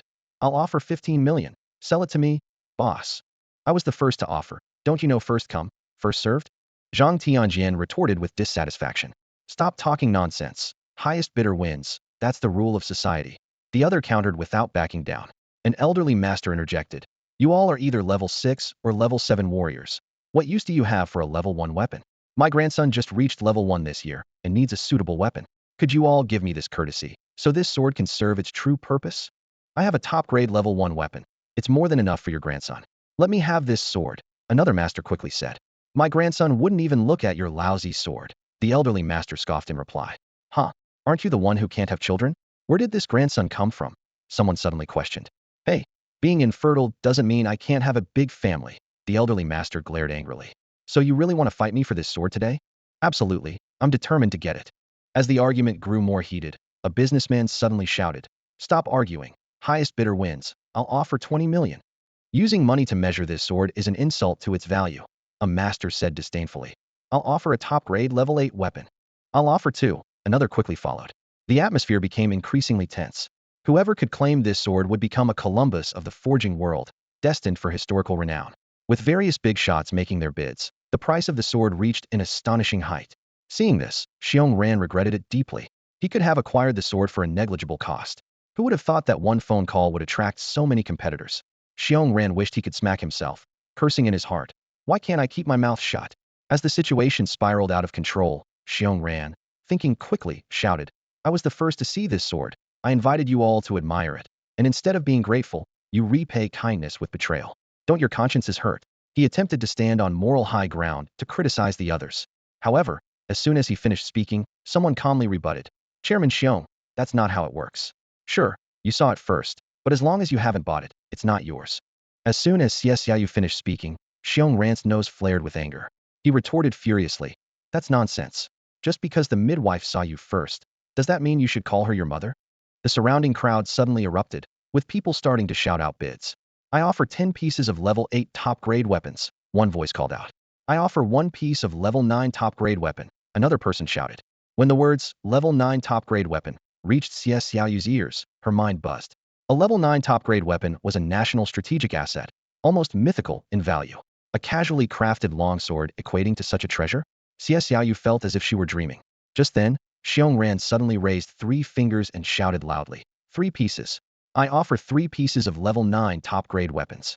In an instant, the noisy crowd fell silent. Even Zhang Tianjian was momentarily speechless, unable to believe his ears. 3 pieces? President Xiong, how much have you embezzled to be this wealthy? Someone couldn't help but ask. Get lost. Xiongran cursed. I earned this through my own skills. Anyone offering a higher price? The crowd was speechless. Although Xiongran appeared tough, his heart was bleeding. 3 top-grade weapons represented his entire fortune. However, thinking of that seemingly perfect longsword and the highly valuable formation it contained, he felt it wasn't too much of a loss. If Qin Yu were present to hear this conversation, he might have been so excited he'd do a handstand split on the spot. Unfortunately, he knew nothing about it. Xiaoyu was completely bewildered.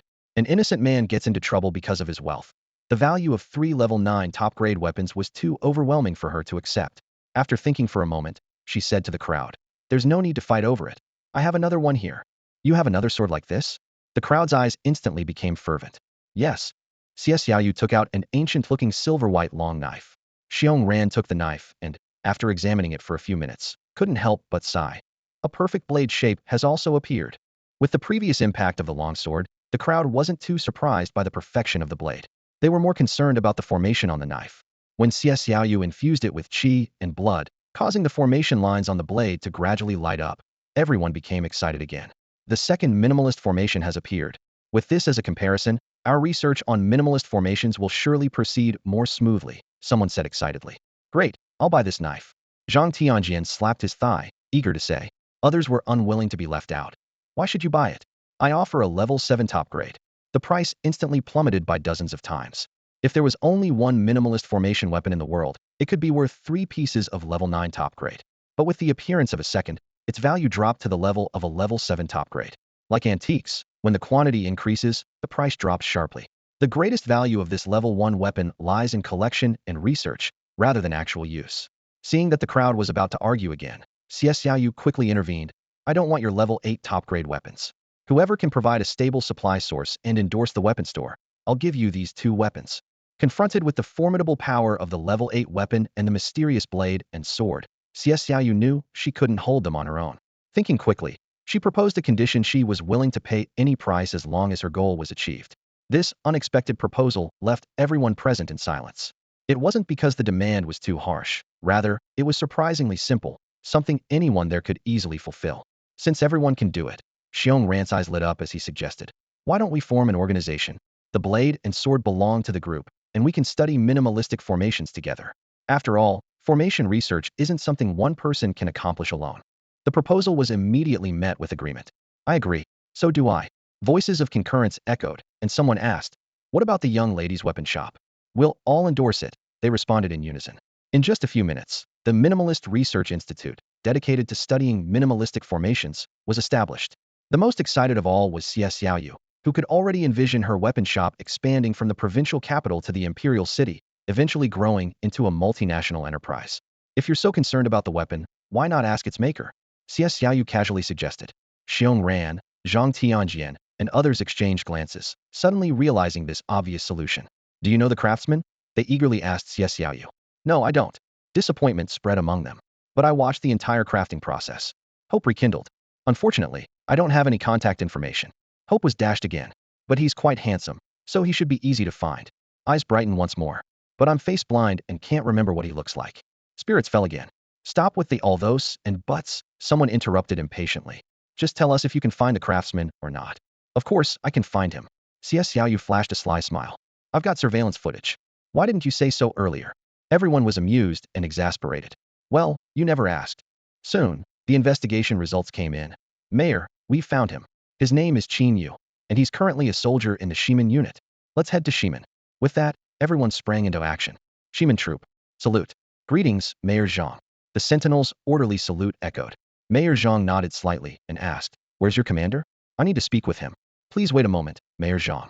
The Sentinel immediately turned to notify the commander.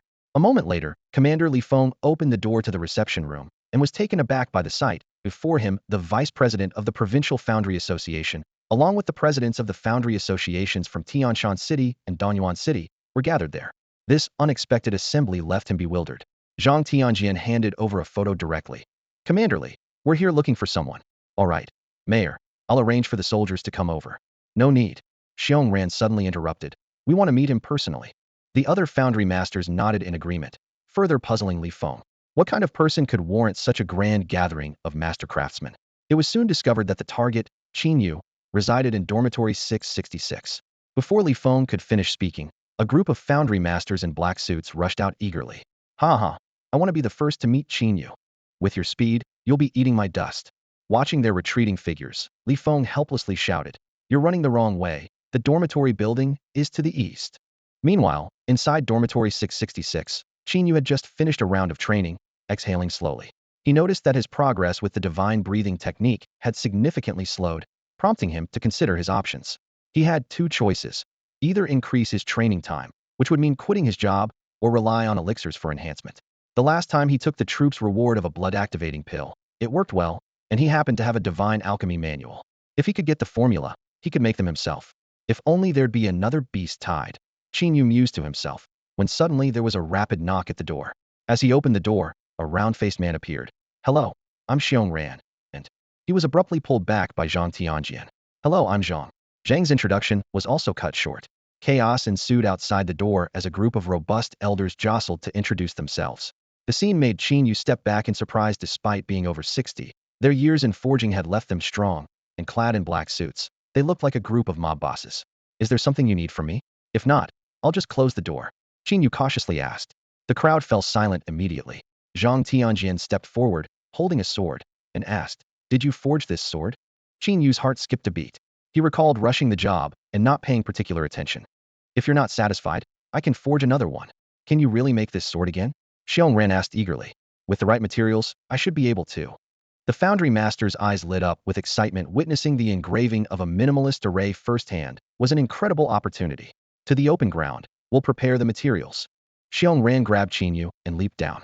In no time, the open ground was filled with rare metals, forging hammers, engraving knives, a forge platform, and a high-temperature furnace, all retrieved from their spatial rings. Seeing this display, Qin Yu couldn't help but feel his own spatial ring was inadequate. Let's begin. All right. Qin Yu's eyes turned focused as he unfolded his mastery in front of the others. The moment the forger's domain unfolded, spiritual energy surged from all directions, converging around Qin Yu like a tidal wave. The concentration was so intense that even Xiongran couldn't help but express his amazement. Zhang Tianjian, standing nearby, nodded in approval, thinking that even some 6th-level forger's domains might not reach such a level. Qin Yu reached out and picked up a piece of light purple metal, known as the legendary Starfall Oregon. This rare forging material from the heavens above not only had exceptional properties, but also contained extremely complex internal patterns. Even the basic step of purification could stump most forgers.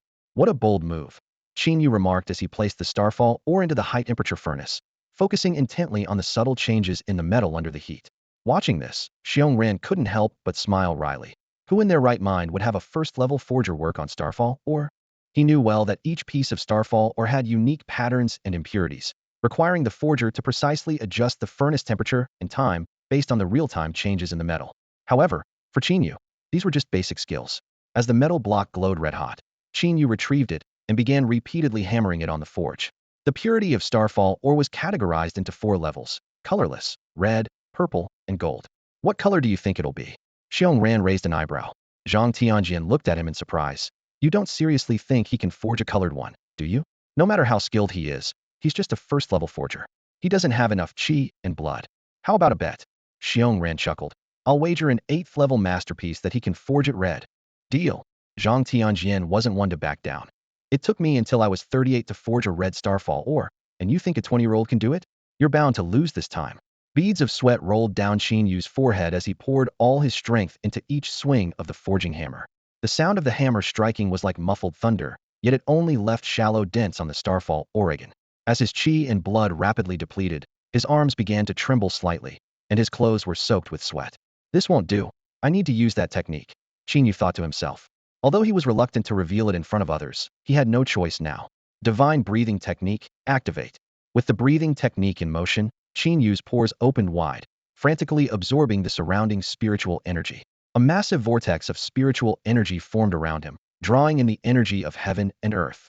Zhang Tianjian watched in shock, a glint of greed in his eyes. What kind of breathing technique is this? It's even stronger than our family's secret technique. If I could obtain it. Save it. Xiongran interrupted nonchalantly. Qin, you must have a powerful backing. If you try to get that breathing technique, aren't you afraid of provoking the forces behind him? Those words snapped Zhang Tianjian back to reality. Indeed, anyone possessing such a powerful breathing technique must have backing that the Zhang family couldn't afford to provoke. Could it be someone from the imperial city? I must have been greedy. Xiongran chuckled slyly, a glint of cunning in his eyes. He thought to himself, now his reserve of vital energy should be sufficient. He didn't forget to remind. Don't forget the bet. Zhang Tianjian sneered dismissively, huh? Even if your vital energy is enough, without extensive forging experience, there's no way you'll get red. Qin Yu took a deep breath, practicing his breathing technique. As his breath circulated, he felt his vital energy quickly recovering, a warm current spreading throughout his body. He focused his attention on the meteorite ore in front of him, preparing for another round of refining. This time, the furnace temperature was 287 degrees higher than the first attempt. The meteorite ore was known for its exceptional heat resistance, and as impurities decreased, the furnace temperature needed constant adjustment. Qin Yu understood that only through countless rounds of refining could the meteorite ore reveal its most beautiful color. Time ticked by, and finally, it was the 19th round of refining. By then, the impurities in the meteorite ore were less than 1, making it an excellent forging material. The onlooking blacksmiths were amazed, whispering among themselves, he actually succeeded. No wonder he's the genius who invented the minimalist formation. However, they soon found themselves puzzled again. Qin Yu hadn't stopped, seemingly unsatisfied with the current quality. Someone speculated, wait, is he going for the red light? Another blacksmith immediately retorted, impossible. Achieving red light is 10 times harder than before. Even a level 5 blacksmith would struggle.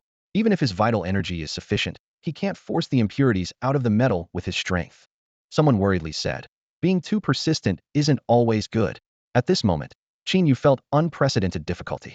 Those tiny impurities were indeed hard to dislodge. But for Qin Yu, this wasn't the limit. He had learned a forging technique called resonance technique in the divine level forging arts, which could expel impurities by causing the metal to resonate. Qin Yu's forging hammer began rhythmically striking the surrounding air, causing air particles to vibrate at a specific frequency. The scene left the blacksmiths dumbfounded. What is he doing? Hammering the air to scare the impurities out. Someone couldn't help but mock. Zhang Tianjian, seeing this, smugly said, looks like he's out of options. Better get ready with the bet. Xiong Ran, however, remained calm, eyes fixed on Qin Yu's actions. It's not over yet. No rush. You don't think just hammering the air will do the trick, do you? Suddenly, someone exclaimed, look at the meteorite ore, it's moving. Everyone focused their eyes, and indeed, the meteorite ore began to tremble slightly, with fine ripples appearing on its surface. As Qin Yu's hammering rhythm quickened, the ore's vibrations grew more intense. In the blink of an eye, the impurities in the meteorite ore were less than 0.5. A blazing red light suddenly burst from the meteorite ore, shooting skyward. The surrounding spiritual energy seemed summoned, rushing into the ore to aid in its final transformation. Everyone watched in astonishment, while Zhang Tianjian muttered in disbelief. How is this possible? No one could have imagined that Qin Yu would actually succeed in crafting a red version of the Starfall Stone. My god, this kid actually did it. Xiong Ran smacked his thigh in regret. If I'd known, I would have bet a 9th level supreme weapon with him. This doesn't make sense. Zhang Tianjian gritted his teeth. It took me until I was 38 to achieve such a feat. How did he manage it so young? Did this kid start practicing forging in the womb? Xiong Ran cast a disdainful glance at Zhang Tianjian. Not everyone is as slow as you. How could an ordinary person like you understand the world of geniuses? At that moment, Qin Yu was wiping the sweat from his forehead with the back of his hand, slightly out of breath. The difficulty of forging the Starfall Stone was indeed beyond expectations. It took 70% of my strength just to turn it red. It seems there's still room for my forging skills to improve. After a brief rest, Qin Yu began the shaping process for the Starfall Stone. With precise hammer blows, a long sword with a crimson hue gradually took form. Now comes the most crucial part, the inscription of the array. Qin Yu carefully observed the intricate patterns within the Starfall Stone, adjusting the formation etched onto the blade. After careful consideration, he selected a formation and began to carve it with focus. The surrounding formation masters watched Qin Yu's every move intently, like students observing a demonstration. Wait. Zhang Tianjian's eyes widened. He's starting with the array patterns? That's completely against the usual order. He had lost count of how many times he'd been shocked today. Normally, you inscribe the main patterns first, then carve the array patterns based on the blood flow routes, Xiongran muttered. To do it this way, you'd either have to be a complete novice or a master with profound understanding of formations. And this is the Starfall Stone, with its complex internal patterns. Even I couldn't predict the array pattern locations in advance. After pondering for a moment, Xiongran tentatively speculated, maybe that's the unique aspect of a minimalist array? As time passed, a clear sword hum suddenly echoed through the area, sword energy radiating as if announcing the birth of the strongest first-level weapon. The forgers snapped out of their contemplation of the formations, all praising the brilliance of the minimalist array. What do you think of this sword? Qin Yu handed the long sword to Xiongran, confident in the creation he had crafted with 70% of his strength. Xiongran took the sword and quickly moved aside, followed closely by other forgers. Get the equipment to test it. The enhancement rate must be high. With the Starfall Stone paired with a minimalist array, it could reach a perfect level of 150. The equipment's here. Someone hurriedly brought out the testing device. Everyone watched the display screen intently, not wanting to miss this historic moment. As the device operated, the numbers on the screen began to climb steadily. The numbers on the instrument soared rapidly, 32, 69, 101, surpassing the 100 mark without showing any sign of slowing down. At 131, 142, everyone's hearts pounded as they stared intently at the instrument screen.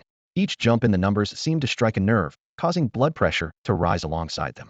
When the bright red 149 flashed across the screen, everyone held their breath, faces flushed with excitement. The first perfect grade weapon was about to be born, and they were all about to witness a historic moment. The numbers on the instrument flickered again, 150. 3 of the forgers were so overwhelmed with excitement that they spat out blood and collapsed, trembling on the ground. The remaining forgers abandoned all pretense of decorum, hugging each other and shouting hysterically. Qin Yu, taken aback by the chaos, stepped back, thinking to himself, are these people crazy? Chief Commander Li Feng also kept a safe distance, not daring to approach the frenzied forgers. He nudged the advisor beside him and whispered, "Go and ask Mayor Zhang if those forgers on the ground need medical attention." The advisor, pale and stuttering, replied, I'm scared, I don't dare go." Li Feng dismissed the concern. "What are you afraid of? Mayor Zhang won't bite you." The advisor lowered his voice, analyzing seriously. "Based on my years of experience, Mayor Zhang might be involved in some cult ritual. Anyone who goes over there might become a sacrifice." Li Feng was momentarily speechless, unsure how to respond. Just then, a shout erupted from the crowd. "Look, the numbers are still rising." This exclamation immediately halted the celebration. All eyes turned back to the instrument. 161? The crowd stared in disbelief at the ever-increasing numbers, as if the instrument had no intention of stopping. Someone questioned, "Is this instrument broken?" Everyone turned to the owner of the instrument, who patted it firmly and confidently said, "Impossible. This instrument uses the latest detection technology, with an error margin of less than 1. Your instrument's about to hit 170. That's ridiculous. Just a false alarm." Another person scoffed, "Let me use mine instead." With that, they pulled out their own instrument. 5 minutes later, the new instrument displayed a jaw-dropping 176. "Maybe the instrument isn't the problem. Maybe it's the sword," someone boldly speculated. "From now on, the perfect limit won't be 150. Having been overwhelmed by shocks throughout the day, the crowd quickly accepted this notion. They all turned simultaneously, eyes fixed on Qin Yu, with a glint of greed. Qin Yu, feeling the intense stares, shivered, realizing he might have been swept into an unexpected storm. Have you ever wondered what it's like to be surrounded by a pack of wolves? Qin Yu knows now. The ones surrounding him aren't actual wolves, but a group of influential figures with intense gazes. They all look at him eagerly, as if they've discovered a rare treasure. "Would you like to become my apprentice?" Xiong Ran asked eagerly, his eyes sparkling. "Allow me to introduce myself. I'm Xiong Ran, the vice president of the Provincial Foundry Association and an 8th-level foundry master." An 8th-level foundry master? Qin Yu was taken aback. This is not an ordinary person. In the foundry world, such a title is indeed top tier. But before he could respond, the others quickly joined the fray. "I'm Zhang Tianjian, the mayor of Linhai City. Become my apprentice, and this city will be your playground. I'm the president of the City Foundry Association. How about considering me? Choose me. We look so alike. There must be a master-apprentice fate between us." Voices clamored from all directions. Qin Yu realized that these people weren't here to pick a fight. They were attracted by the powerful weapon he had inadvertently created. Faced with their enthusiasm, Qin Yu had already made up his mind. With the system in hand, he didn't need a mentor. More importantly, he had too many secrets, and once exposed, the consequences would be unimaginable. "I'm really sorry," Qin Yu smiled.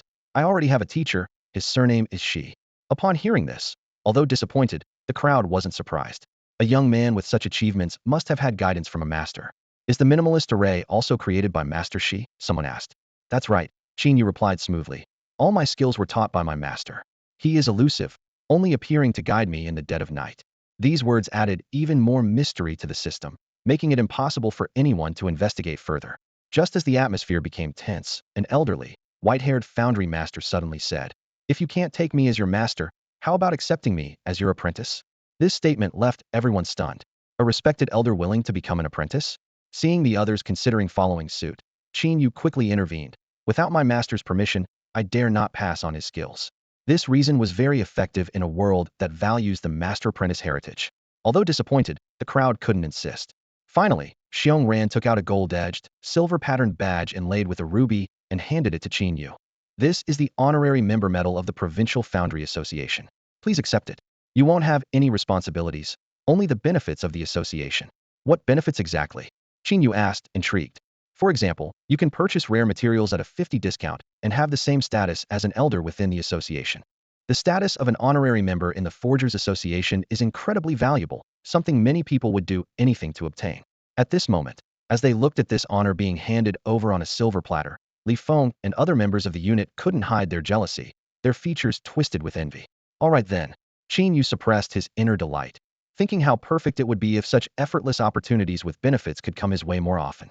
As if the heavens heard his thoughts, no sooner had he spoken than a dozen presidents and vice presidents of the Forgers Association crowded in, each holding an honorary member badge, eagerly looking at Qin Yu, as if begging him to accept. "Since you all are so sincere." Qin Yu feigned reluctance. The faces of the forging bigwigs immediately lit up with joy, ecstatic at the chance to connect with Qin Yu or the mysterious master behind him. The onlookers were completely dumbfounded. These badges, worth a fortune, seemed to be as common as cabbage before Qin Yu. After bidding farewell to Xiong Ran and Zhang Tianjian, Qin Yu's life returned to tranquility. That evening, Chief Commander Li Feng personally brought Sergeant Zhang and Li Fuguei to his dormitory, after which Qin Yu moved into the officers' quarters. Not only did his monthly salary soar to 30,000, but he was also freed from the tedious task of guarding the city walls. In this luxurious new abode, Qin Yu devoted himself to relentless training. Even his daily meals were delivered to his door.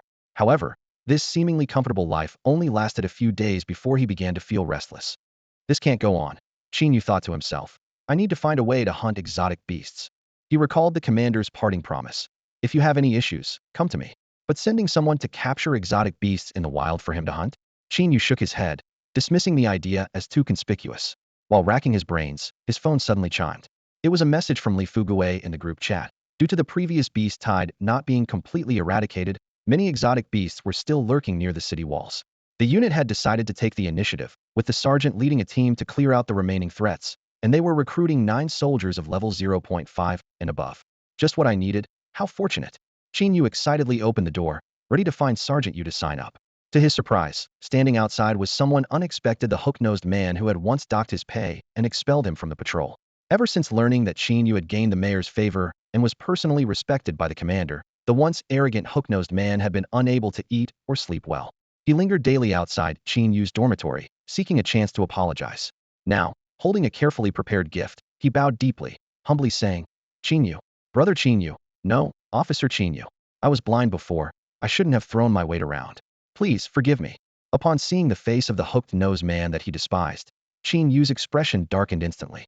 Memories of being bullied surged back, and the humiliation remained vivid. I remember you were quite good at throwing things, weren't you? The way you threw money was impressive. Why don't you throw something for me now? Qin Yu's gaze was fixed on the gift in the man's hand, his tone as cold as ice.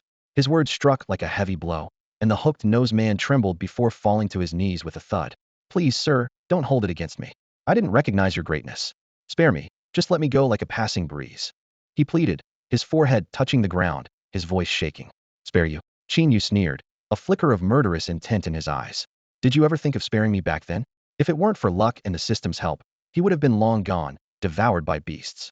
Weren't you so high and mighty back then? Kicking me out of the troops for any reason and docking 50 from my 150 salary, did you enjoy spending that money? Qin Yu's voice dripped with sarcasm. The hooked-nosed man frantically kowtowed, blood streaming from his head. Sir, it was all my fault. I'll give you all my savings from these years. Just show mercy. I don't care for your money. Qin Yu kicked him over. Run while you can. If you outrun the law enforcement team, maybe you'll survive. With that, he turned and walked away. Sir, Officer Qin Yu, I was wrong. The hooked-nosed man's face was ashen, filled with regret. Suddenly, his expression turned vicious, and he pulled out a short knife. You forced me into this. If there's no way to live, we'll die together. He lunged at Qin Yu's back. If you're so eager to die, I won't trouble the law enforcement team. Qin Yu calmly turned around. You, a rookie, dare to challenge me in a knife fight? The hooked-nosed man sneered with a twisted grin. Let's find out. Qin Yu seized the moment and punched the man squarely in the chest. A cracking sound echoed as the man's ribs broke, and he flew back like a kite with a broken string. Ow, how are you so strong? The hooked-nosed man looked at Qin Yu in terror as he approached, and he was so frightened he lost control. Spare me. I swear I'll never appear before you again. A scream tore through the night. Qin Yu dropped the short knife, not even glancing at the body on the ground, and headed straight for Captain Yu's office. He knocked lightly on the door. Knock, knock, knock. Come in. Captain Yu's voice came from inside. Captain, I'm here to sign up. Qin Yu stated directly. Captain Yu recognized him and frowned. Anyone else can sign up, but not you. Why not me? Captain Yu sipped his tea. Mayor Zhang specifically instructed to ensure your safety. The wild is too dangerous. Qin Yu was prepared. Going out for field practice is my master's idea. I'm sure Mayor Zhang will support it. Hearing this, Captain Yu got up and went out to make a phone call. Before long, Company Commander Yu handed a registration form to Qin Yu. With a serious expression, she said softly, You can join this operation, but there's a condition: you need to change your name and alter your appearance. Qin Yu was taken aback, furrowing his brows. Change my name and appearance? I don't have any enemies. Who would want to harm me? Commander Yu sighed and explained, This is the mayor's request. You've gained too much attention lately. It's better to be cautious. She paused and added, From now on, you'll be called Qin Tian. Qin Yu nodded thoughtfully. Commander Yu seemed satisfied and said, We leave tomorrow morning. Someone will handle your disguise. The next morning, as the sun began to shine on the military camp, a young man with an unfamiliar face appeared at the assembly point, drawing the attention of other soldiers. Hey, brother, which unit are you from? I haven't seen you before, a curious soldier asked. The stranger was none other than the disguised Qin Yu. With a simple smile, He replied, "My name is Qin Tian. I just joined the unit the day before yesterday, been in training, and haven't had the chance to meet everyone." The soldier raised an eyebrow in surprise. "You've got guts, signing up for this operation right after joining. Do you know how dangerous it is outside the city?" Qin Yu maintained his simple smile. "Isn't there a 30,000 bonus for joining this operation? I'm in it for the money." "Man, you're risking your life for money," the soldier said, shaking his head. "What's your level?" 0.6, Qin Yu replied honestly. Laughter erupted around him. 0.6? A rookie trying to join the fun, someone scoffed. "Get lost. This isn't the place for you," another soldier said rudely. "You'll only endanger the team." Facing their mockery, Qin Yu remained silent, though a flicker of impatience crossed his eyes. Finally, he asked, "What level are you guys?" 0.81. 0.85, they answered proudly. Qin Yu smirked. "I thought you'd be stronger." This comment infuriated them. A soldier stormed up to Qin Yu, demanding, "What do you mean by that? Who are you to judge us?" Qin Yu looked at him coldly and said, "I could take on two of you." The soldier was enraged, grabbing Qin Yu by the collar. Qin Yu's eyes flashed coldly as he warned, "Let go, or you'll spend a month in the hospital." The soldier poked Qin Yu's chest dismissively. "Big talk for someone so weak. Show me how you'll make me spend a month in the hospital." Just as Qin Yu was about to teach him a lesson, Commander Yu intervened, shouting, "What's going on? Break military regulations, and you're out." Although Commander Yu was a woman, her authority was unquestionable. The soldier quickly released Qin Yu and sheepishly returned to the formation. Someone protested loudly, "Commander, he's only level 0.6. I don't think he's fit for this operation." Commander Yu responded assertively, "It's not your place to decide." Seeing Commander Yu's anger, the others fell silent. She surveyed them sternly. "For this operation, everyone must follow my orders. Disobey, and you'll face military justice." "Yes, ma'am," they replied in unison. "Good, move out," Commander Yu ordered. The group quickly boarded the military vehicles and headed out of the city. In the vehicle, two soldiers whispered to each other, "Hey, when we're outside, let's teach that cocky kid a lesson." "Yeah, he dared to talk back to us. He must have a death wish," the other responded viciously. 3 SUVs sped across the desolate land, with dust kicked up by their wheels swirling in the air. Qin Yu quietly gazed out the window, his divine level breathing technique working steadily within him. Since reaching the introductory stage, this skill had undergone a remarkable transformation, making him exceptionally sensitive to the fluctuations of spiritual energy around him. Any exotic beast or martial artist entering his sensory range would be unable to escape his detection, making him the ultimate human radar. Half an hour later, the outline of the city walls gradually faded into the distance, and the group had fully entered the noman's land. With no reinforcements available, they could only rely on themselves. The vehicles slowed down, and everyone watched the surroundings with vigilance. Suddenly, Qin Yu's body tensed. Simultaneously, the car's scanning radar emitted a piercing alarm. "Stop immediately!" Captain Yu shouted. The three vehicles came to an abrupt halt, tires leaving long skid marks on the ground. In the next moment, a loud explosion erupted in front of the convoy, with energy waves sweeping the area, leaving a crater over a meter deep. "What immense power!" Qin Yu murmured, a hint of surprise flashing in his eyes. Captain Yu kicked open the car door and shouted, "Stay safe. Everyone disembark." The team quickly moved out, soon discovering the source of the attack. A massive lizard, 3 meters long with menacing fangs and a body engulfed in pale purple flames, was glaring at them from 100 meters away. A blaze fire lizard. A level 3 exotic beast. Captain Yu said gravely, "I didn't expect our first encounter to be with such a formidable creature." She drew her weapon and advanced steadily. "I'll handle the main attack. The rest of you provide support." Everyone nodded repeatedly, feeling secretly relieved. Facing such a level of exotic beast, anyone other than Captain Yu would be courting death. Just then, a rustling sound came from behind them. "Damn, there's another one." Captain Yu's expression changed sharply as she turned to look. Facing 2 level 3 exotic beasts simultaneously would be perilous, even for her. Fortunately, it was just a juvenile blaze fire lizard behind them, with a strength of about 0.7 level. Captain Yu breathed a sigh of relief and was about to give orders when Qin Yu volunteered. "No need, I can handle it alone." From the moment they stopped, Qin Yu had already sensed the juvenile lizard's presence. While everyone focused on the level 3 beast, he had quietly approached the young lizard. Captain Yu, aware of Qin Yu's true strength, said nothing further. Li Chang and Zhang Rong exchanged a glance, a mischievous glint in their eyes. "Captain, Zhang Rong and I will go help Qin Tian." All right, the two were secretly pleased, thinking the young man was overestimating himself by daring to take on a 0.7 level blaze fire lizard alone. They decided not to intervene easily, intending to teach the youngster, who didn't respect his elders, a lesson. Qin Yu retrieved a long blade, the Xinjin blade, from his space ring, and with a calm demeanor, walked toward the juvenile blaze fire lizard. With his current strength, he didn't need a weapon to deal with a 0.7 level beast. However, this mission was not only about hunting exotic beasts for rewards, but also an opportunity to improve his combat skills. Although the divine breathing technique enhanced Qin Yu's level and vitality, it couldn't grant him the extensive combat experience and skills he needed. To address this shortcoming, Qin Yu decided to suppress half of his strength to hone his skills in actual combat. Confronted with the threat of the blazing fire giant lizard, Qin Yu advanced relentlessly. The pale purple flames on the lizard flickered intermittently before it suddenly launched a blazing fireball. Gripping his Xian gold blade tightly, Qin Yu swiftly dodged and sliced the fireball in two from above. Seeing its attack miss, the blazing fire giant lizard burrowed into the sand. However, this was futile against Qin Yu. The divine breathing technique made him acutely sensitive to the flow of external energy, allowing him to track the lizard's every move. Sensing the lizard approaching rapidly underground like a burrowing dragon, Qin Yu exclaimed, "Got you." He swung his blade behind him, releasing a brilliant golden glow that plunged into the ground. Just as Li Chong was about to mock him, the ground erupted, and the blazing fire giant lizard emerged with a deep gash on its back. Zhang Rong quickly reassured him, "Old Chong, he must have gotten lucky. If he hits it again, I'll eat dirt on a live stream." The lizard spewed flames and burrowed into the sand once more. Qin Yu silently criticized, "Is this guy not very bright?" Swinging his blade again, he forced the lizard out, adding a second gash to its body. This time, Li Chong consoled Zhang Rong. "Old Rong, don't forget to tell me what it tastes like after you eat it. I've always been curious." Zhang Rong replied irritably, "What else could it taste like? It's bitter, that stuff is bitter." Li Chong looked utterly shocked.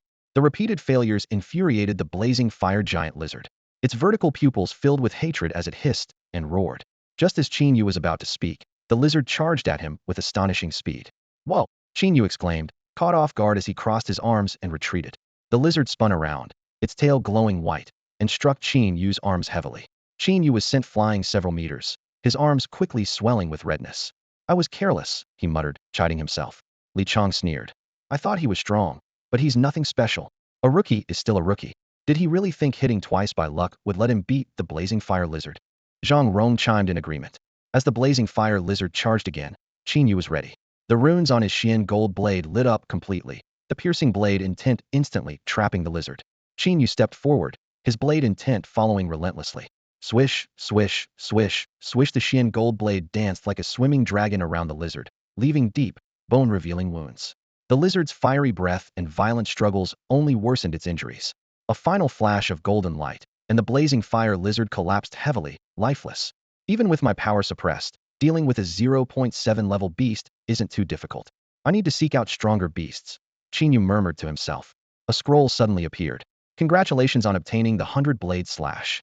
Type, sword technique. Quality, fine grade. Description, in battle, it can conjure hundreds of blade shadows, delivering formidable power. The death of the young explosive fire lizard completely enraged the adult lizard. It let out an ear-splitting roar, unleashing the terrifying power of a level 3 beast without restraint. Countless fireballs erupted like a divine wrath, sending dust flying, and shockwaves swept the surroundings like a sandstorm. Everyone immediately covered their mouths and noses, quickly retreating. Even Commander Yu, at the peak of level 3, had to avoid its fury. "Qin Tian, watch out!" Commander Yu shouted. The explosive fire lizard burrowed into the ground, charging towards Qin Yu. The ground was scorched by the high temperature, exploding continuously. "Damn, run!" Qin Yu shouted, sprinting towards the off-road vehicle. Li Chong and Zhang Rong stared in shock at the approaching lizard. "He killed your son. It has nothing to do with us," they shouted frantically. "Qin Tian, wait for us." The three of them clumsily jumped into the off-road vehicle. Qin Yu floored the gas pedal, the engine roared, and the car shot forward like an arrow. The explosive fire lizard followed closely, leaving the ground in ruins wherever it passed. "Qin Tian, speed up." Zhang Chang's voice trembled. "The pedal is already floored," Qin Yu said nervously, maneuvering the steering wheel to avoid obstacles. The explosive fire lizard poked its head out, a pale purple fireball forming in its mouth. Zhang Rong was so scared he lost control. "It's catching up, accelerate." Qin Yu felt the heat from behind, desperately pressing the gas pedal. In the nick of time, a large rock shot from afar, striking the lizard's head. Commander Yu had arrived just in time to hold off the lizard. Qin Yu dared not slow down and continued driving the off-road vehicle. Only after covering more than 10 kilometers and confirming their safety did he stop. Zhang Rong and Li Chong got out of the car, trembling, and angrily yelled at Qin Yu. "Qin Tian, we almost died because of you." Qin Yu snapped back, "Shut up. We're here to kill beasts. If you're scared, go back." Li Chong wanted to argue, but faced with Qin Yu's cold gaze, he swallowed his words. Let's wait until Commander Yu deals with the explosive fire lizard. Then we can go back, Zhang Rong stammered. Qin Yu ignored them, taking out his Xianjin knife, and watched the bushes ahead warily. There was a rustling sound from within. Something's up, Li Chang and Zhang Rong realized belatedly. Qin Tian, go check it out, Li Chang ordered presumptuously. Qin Yu glanced at him, then swiftly moved behind Li Chang, kicking him towards the bushes. Just as Li Chang was about to curse, a gaping maw lunged at him. Damn! Although flustered, Li Chang's 0.8 level warrior skills allowed him to roll away in time. It's a 5-step venomous python, highly poisonous and stronger than me, Zhang Rong said grimly. This is trouble. Trouble? You two stay back, I'll handle it, Qin Yu said, walking towards the snake with his knife. Qin Tian, Zhang Rong tried to dissuade him, but Li Chang stopped him. If he wants to die, let him. He doesn't know his limits and thinks he's invincible just because he took down a young blazing giant lizard. Zhang Rong was about to agree, but Li Chang suddenly covered his mouth. Shut up, Li Chang whispered angrily. You're a jinx. In the arena, the 5-step venomous python flicked its scarlet tongue, its sinister eyes fixed on Qin Yu. Poison quickly secreted, filling the venom sacs beneath its fangs. This was the python's deadliest move. Once poisoned, even a warrior a level higher than the python would collapse after just 5 steps. Whoosh, the 5-step venomous python attacked first, its transparent venom shooting toward Qin Yu like a sharp sword. Qin Yu reacted swiftly, swinging his Xian gold blade to block the venom entirely. Though the venom could corrode stones and sand, it was ineffective against the Xian gold blade. Seeing this, the python swept its thick tail, reducing shrubs and stones to dust. Qin Yu leaped into the air, not only dodging the deadly strike, but also seizing the moment to plunge his Xian gold blade into the python's tail. Black venomous blood splattered as the python writhed in pain, its fangs bared in a frenzied attempt to bite Qin Yu.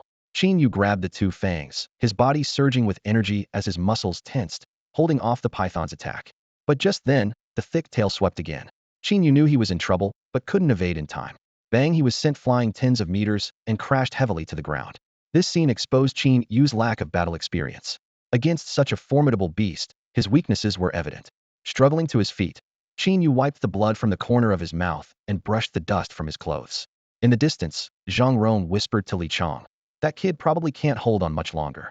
Should we step in? Li Chang sneered, shouting to Qin Yu. Kid, beg me, and I'll save your life. Hearing this, Qin Yu turned to Li Chang, licking his blood-red lips with a hint of disdain in his eyes. I told you, I can handle it on my own. As he spoke, Qin Yu's energy surged, his body coursing with vitality. His leg muscles tightened, and he shot forward like an arrow, his speed and strength vastly different from before. The 5-step venomous python smashed the boulder before it, opening its gaping mouth to swallow Qin Yu whole. Qin Yu sidestepped, evading the attack, and grabbed the Xian gold blade still lodged in the python's tail. The sound of flesh tearing echoed as he withdrew the blade, severing the python's tail. The massive creature thrashed wildly, its blood staining the sand, causing nearby plants to wither instantly. It's over, Qin Yu declared, turning to face the wounded creature, victory gleaming in his eyes. Li Chang and Zhang Rong watched in shock, muttering in disbelief. He actually killed the 5-step venomous python? How did his strength suddenly increase so much? Either of them alone would have struggled against the python. The weakling they mocked had proven stronger than them. The thought that the real fool was themselves crossed their minds simultaneously. At that moment, a system notification sounded in Qin Yu's mind. Congratulations, you have obtained a pill recipe. Crimson blood pill. Recipe type, elixir. Quality, excellent. Description, consuming it can stimulate internal energy, accelerate cultivation speed, and temporarily boost combat strength. Requires 30 grams of red snake blood, 5 grams of great horned deer teeth, 3 grams of red monkey skull, 5 grams of hair, and 10 grams of red ginseng. The pill recipe Qin Yu had longed for finally arrived, yet he remained calm. Instead, he looked cautiously toward the east, his eyes filled with fighting spirit. There, a colossal and imposing creature, drawn by the battle, was approaching slowly, each step causing the ground to tremble. A massive black bear, 5 meters in length, slowly approached, drawn by the scent of blood in the air.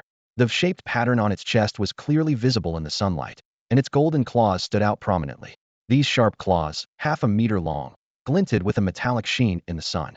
With each step, the giant creature left a massive footprint in the sandy ground, exuding an overwhelming sense of pressure. Li Chang and Zhang Rong exchanged looks, their eyes filled with despair. It's a golden claw bear, they both thought in shock. In the world of mythical beasts, racial advantages were apparent. Just as the eagle tribe could easily hunt rabbits of the same level, the 5-step venomous python they had just killed, despite its deadly venom, was only considered upper level among beasts. However, the golden claw bear stood at the top of the food chain. Its indestructible golden claws, coupled with its incredibly defensive fur, left it with virtually no weaknesses, earning it the title of king among beasts. Although this particular golden claw bear was only at level 0.8, its actual combat strength was around level 1.2. Li Chong nudged Zhang Rong with his elbow, urging in a low voice, "Old Rong, say something." Zhang Rong looked confused. "Say what? Say you'll eat shit live on camera." Li Chong retorted irritably. Zhang Rong immediately shot back. "You're the one who's going to eat shit live. Get to the car and drive." With that, he shouted and sprinted towards the SUV, their only hope for escape. "Don't go there," Qin Yu urgently warned. But it was too late. As Zhang Rong neared the SUV, the golden claw bear also closed in rapidly, moving faster than Zhang Rong. With a flash of its golden claw, it left several deep marks on the SUV, as if slicing through tofu. Roar! The golden claw bear let out an angry roar, its powerful forelimbs slamming into the SUV. The once robust vehicle crumpled like a toy in front of the bear's might. "Look, the gasoline is leaking." Li Chong's eyes gleamed with an idea. "Does anyone have a lighter?" He had a daring plan in mind. Blow up the car to kill the bear. "I do." Zhang Rong quickly pulled out a lighter and threw it forcefully towards the SUV. Boom! The SUV instantly transformed into a powerful bomb, and the resulting shockwave forced Qin Yu and the others to retreat several steps. Did it work? Zhang Rong and Li Chong's faces showed a hint of relief. The explosion had pushed them back from over 10 meters away, let alone the golden claw bear that had taken the brunt of it. Even if it wasn't killed outright, it must have been severely injured. However, Qin Yu's expression grew even more serious. In his perception, the golden claw bear's vital signs were only slightly affected. Not only had it survived the explosion, but it was also almost unharmed. The bear's defensive abilities far exceeded their expectations. Qin Yu looked down at the Xianjin blade in his hand, thinking to himself, "Whether we can kill the golden claw bear depends on you." Although this blade was made from ordinary iron alloy, Qin Yu had added Xianjin powder from the system during its creation, dramatically enhancing its quality. Its attributes and properties far surpassed those of the previous sword, made from star meteorite. A few kilometers away, two individuals were closely watching Qin Yu's every move through the leaves of a large tree. "This guy has terrible luck, running into a golden claw bear on his first trip out of the city," one of them remarked. The other chuckled in response. "Blowing up the car was a clever trick, but it's nowhere near enough to deal with a golden claw bear. It seems we have to step in after all." Above the canopy, two figures lay in wait, observing the scene below. These were skilled protectors sent by Zhang Tianjian to secretly guard Qin Yu, codenamed Zhang San and Lao Lu. Their eyes were locked on the battlefield below. As the dust began to settle, Qin Yu charged towards the golden claw bear, wielding his Xianjin blade. "Qin Tian, don't go!" Zhang Rong shouted, but Qin Yu ignored him, quickening his pace. The golden claw bear roared and swung its sharp claws.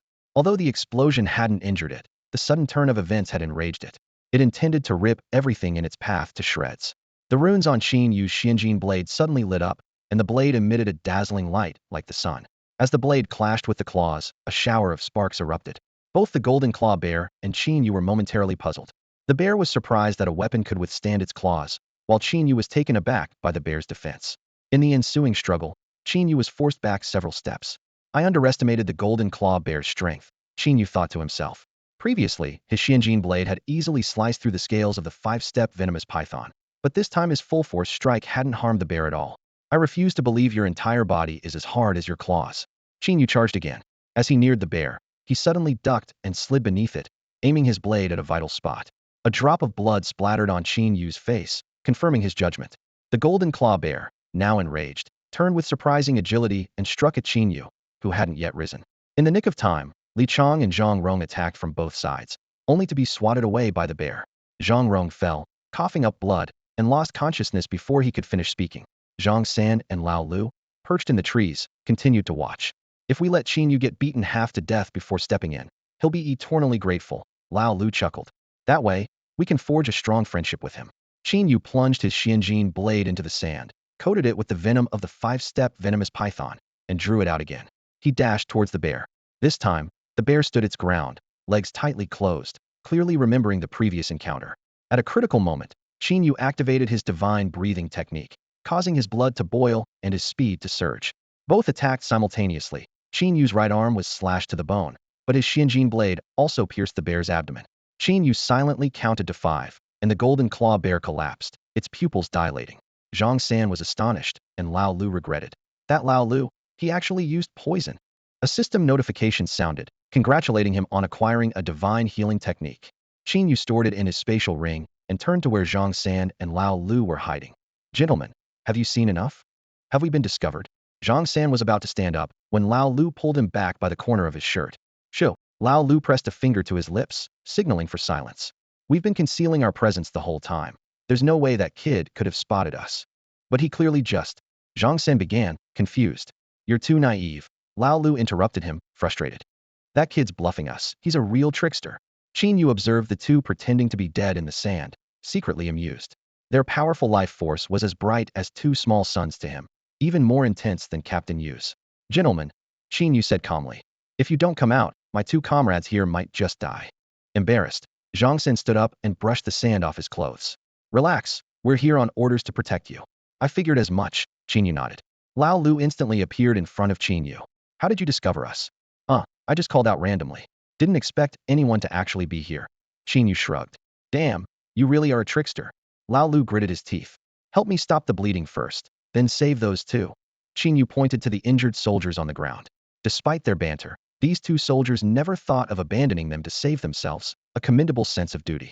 Zhang San immediately stepped forward, channeling the life force of a healing martial artist. Under his treatment, Qin Yu's wounds began to heal visibly. Amazing, Qin Yu exclaimed sincerely, thinking to himself that the effects of divine-level healing must be even more miraculous. After receiving treatment, Zhang Rong and Li Chang stood up with difficulty and thanked the two officers. This place isn't safe. We should withdraw, Lao Lu said, surveying the surroundings. Wait. Qin Yu quickly moved to the corpse of the golden claw bear and skillfully cut off its two clawed paws. He felt a pang of regret looking at the remaining body. While the bear paws were the most valuable, other parts were also worth a lot. Unfortunately, his spatial ring had limited capacity, and he could only take the most precious parts. Half an hour later, they encountered Captain Yu's convoy. Return immediately, Captain Yu ordered decisively. Weren't we supposed to stay for 7 days? Someone asked, puzzled. Captain Yu didn't explain further, turning instead to report to Zhang San and Lao Lu. There's something unusual outside the city. Third and second tier beasts have been found coexisting in the same area. That doesn't make sense, Zhang San frowned. A third tier beast would never tolerate a second tier beast in its territory. The proximity of the golden claw bear and the 5-step venomous snake was also too unusual, Lao Lu added. Zhang San quickly contacted their superiors and relayed the orders. The commander has instructed us to immediately halt the operation and prioritize Qin Yu's safety. The convoy returned to the city overnight. The next morning, news arrived. Casualties from the operation had reached 1/10. The beasts outside the city were behaving abnormally, and the troops were placed on alert. These developments did not alter Qin Yu's plans. He took leave from the military, sold the golden claw bear for 100,000 yuan at a weapons shop, and immediately invested 60,000 to advance his divine-level alchemy and healing skills to entry level. With the two divine skills at his command, Qin Yu felt an overwhelming sense of well-being. The moment he activated the divine-level healing skill, his internal injuries from the previous day vanished like melting snow. Ah, that's the stuff, he couldn't help but exclaim. The system indicated that mastering divine-level healing could bring the dead back to life and regrow flesh and bones. Qin Yu imagined himself in the future, boldly taunting the beasts on the battlefield. If you're my brother, come and attack me. If you can kill me, I'll admit defeat. Qin Yu retrieved the Qi blood pill formula from his spatial ring and stepped into a quaint herbal medicine shop. The air was filled with the fragrance of herbs, neatly arranged on wooden shelves. The shopkeeper, leisurely sipping tea, promptly set down his cup upon seeing a customer enter and warmly asked, "Young man, are you here to buy or sell medicine?" Qin Yu glanced around and cautiously lowered his voice. "I'd like to buy 300 grams of red snake blood and 55 grams of antlered deer teeth." To protect the secrecy of his formula, he decided to purchase the ingredients in separate transactions, deliberately ordering a few grams more than needed. The shopkeeper swiftly weighed and packaged the items, handing them to Qin Yu. "That'll be 14,000 in total," he announced the price. Without hesitation, Qin Yu paid up and left to find another herbal shop. At another store, Qin Yu continued his purchasing. "Boss, I need 36 grams of red monkey skull, 60 grams of fur, and 110 grams of red treasure ginseng." Hearing this, the shopkeeper raised an eyebrow in surprise. "Are you sure you want to buy 110 grams of red treasure ginseng?" Qin Yu asked in confusion. "Yes, why?" The shopkeeper chuckled knowingly and held up a finger. "Red treasure ginseng is a rare herb, and even at its cheapest, it costs 1,000 coins per gram." Qin Yu's expression froze as he mentally calculated. The golden claw bear he risked his life to defeat could only be traded for 100 grams of red treasure ginseng? The sting of poverty struck him again. Seeing his reaction, the shopkeeper inquired, "Short on cash? Are you an alchemist?" Qin Yu reluctantly nodded. "Sort of." The shopkeeper's eyes gleamed with cunning as he lowered his voice. Then I have a way for you to get red treasure ginseng, without money. Qin Yu's eyes lit up with interest. What is it? The shopkeeper mysteriously replied. The young master of Xian Herbal Shop has a difficult-to-treat illness. They've announced a reward today. Whoever can cure him can take whatever herbs they want from their shop. Whether you can seize this opportunity depends on your skills. Qin Yu was secretly delighted. This was a tailor-made opportunity for him. He thought to himself, there's nothing a divine healing technique can't cure, and if there is, then two will do. Thanks, boss. Qin Yu said as he turned to leave. The shopkeeper hurriedly called after him. Don't you want your red monkey skull and fur? Qin Yu turned back, giving the shopkeeper a look as if he were foolish. If I can't cure the young master, I won't get the red treasure ginseng. Without the red treasure ginseng, what's the use of the red monkey skull? The shopkeeper was momentarily speechless, watching Qin Yu leave. Xian Herbal Shop is the largest herbal chain in the country, with branches in bustling imperial capitals and small cities like Linhai. The Linhai branch is located on the most bustling street, a two-story building meticulously constructed from Donghai rare wood. The grand golden sign exudes an ancient charm, contrasting sharply with the surrounding modern concrete buildings, showcasing its unique prestige and deep historical significance. When Qin Yu arrived at Xian Herbal Shop, it was already crowded. Overhearing conversations, he realized many were renowned figures in the local medical community, evidently all there to treat Xian Herbal Shop's young master. Dr. Wang, even you're here, it seems we don't stand a chance, a middle-aged man sighed. Another chimed in. Brother you're the top alchemist in Linhai. I didn't expect this matter to draw even you. Listening to these exchanges, Qin Yu pondered the challenge ahead. Brother Zhang, even a level 4 healer like you is here. Looks like my trip was in vain. Inside Xin Herbal Shop, the atmosphere was buzzing with voices as regulars gathered in small groups, boasting about their medical skills. Qin Yu quietly slipped into the shop and found a corner to wait patiently. As time ticked by, a sudden weak cough interrupted the chatter. All eyes turned towards the staircase. A young man dressed in luxurious robes descended slowly. He was thin, with dull, swollen eyes, sunken cheeks, and an aura of excessive indulgence. My name is Sun Yoshin, the young man said in a faint voice. Whoever can cure my illness can take any herbs they want from here. Despite his weak tone, his words carried undeniable authority. After all, he was the young master of Xin Herbal Shop, one of the wealthiest young men in the world. Master Sun, may I ask what ailment you are suffering from? Someone eagerly inquired. A hint of redness crossed Sun Yoshin's face as he awkwardly replied. It's a man's unspeakable ailment. With his appearance of overindulgence, everyone understood. Sun Yoshin had come to Lanhai City to escape the entanglements of numerous childhood friends in the capital. However, the local ladies were even more gentle and irresistible. One morning, he suddenly realized he was feeling weak. I'll go first, a confident elderly man with a white beard declared. I've been practicing medicine for decades, specializing in male issues. Here is a family heirloom pill, Master Sunday. Take it, and you'll surely recover. Others nodded in agreement, clearly recognizing the authority of Dr. Wang in this field. All right, Sun Yoshin took the pill and swallowed it in one go. He circulated his internal energy, quickly absorbing the medicine's effects. His complexion improved slightly, but he still appeared frail. I'll test it out. Sun Yoshin rushed upstairs eagerly, but returned disappointed within seconds. It's not working. Not working. Dr. Wang was incredulous and immediately checked Sun Yoshin's pulse. His expression turned grim, and he muttered, in all my years of practice, I've never seen such a case. I can't treat Master Sun's condition. This statement caused an uproar. The crowd began to murmur. What? Even Dr. Wang's ancestral pill can't cure it. Dr. Wang is the expert in this field. If he can't cure it, we have no chance. It seems Master Sun's condition is quite serious. I knew it. The herbs from Xin Herbal Shop couldn't be that easy to get. Sun Yoshin was almost in tears. Is it really that serious? Does this mean I'll have no joy for the rest of my life? What's the point of living? At that moment, a commanding voice silenced the crowd. Master Sun, don't worry. If Dr. Wang can cure it, I can too. If he can't, I still can. The crowd turned to see a man in white emerge, exuding an extraordinary aura. Who would be so arrogant as to completely disregard Dr. Wang? Everyone turned towards the voice, and upon recognizing the man's face, they all wore expressions of understanding. Qin Yu looked closely and realized it was someone familiar, Zhang San, a level 4 healing martial artist. Zhang San confidently strode over to Sun Yoshin, his eyes brimming with self-assurance.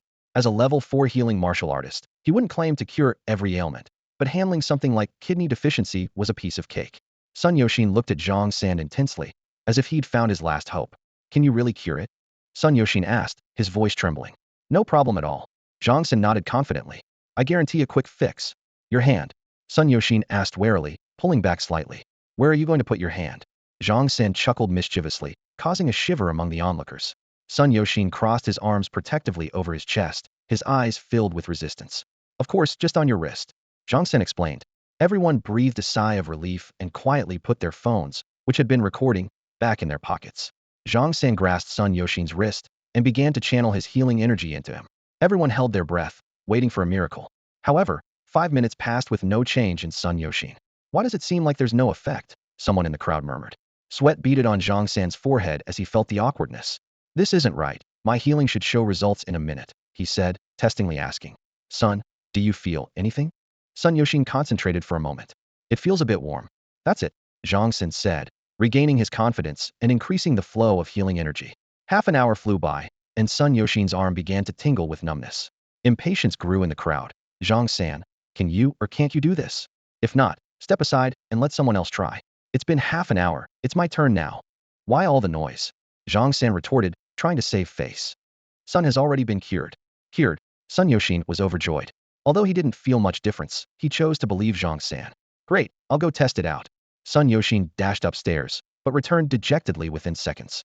No change, it's failed again.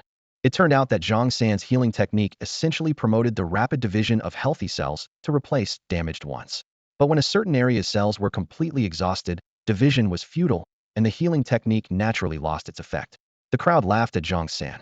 Unfazed, Zhang San challenged them. Don't laugh at me if you think you can do better. Go ahead. The crowd fell silent.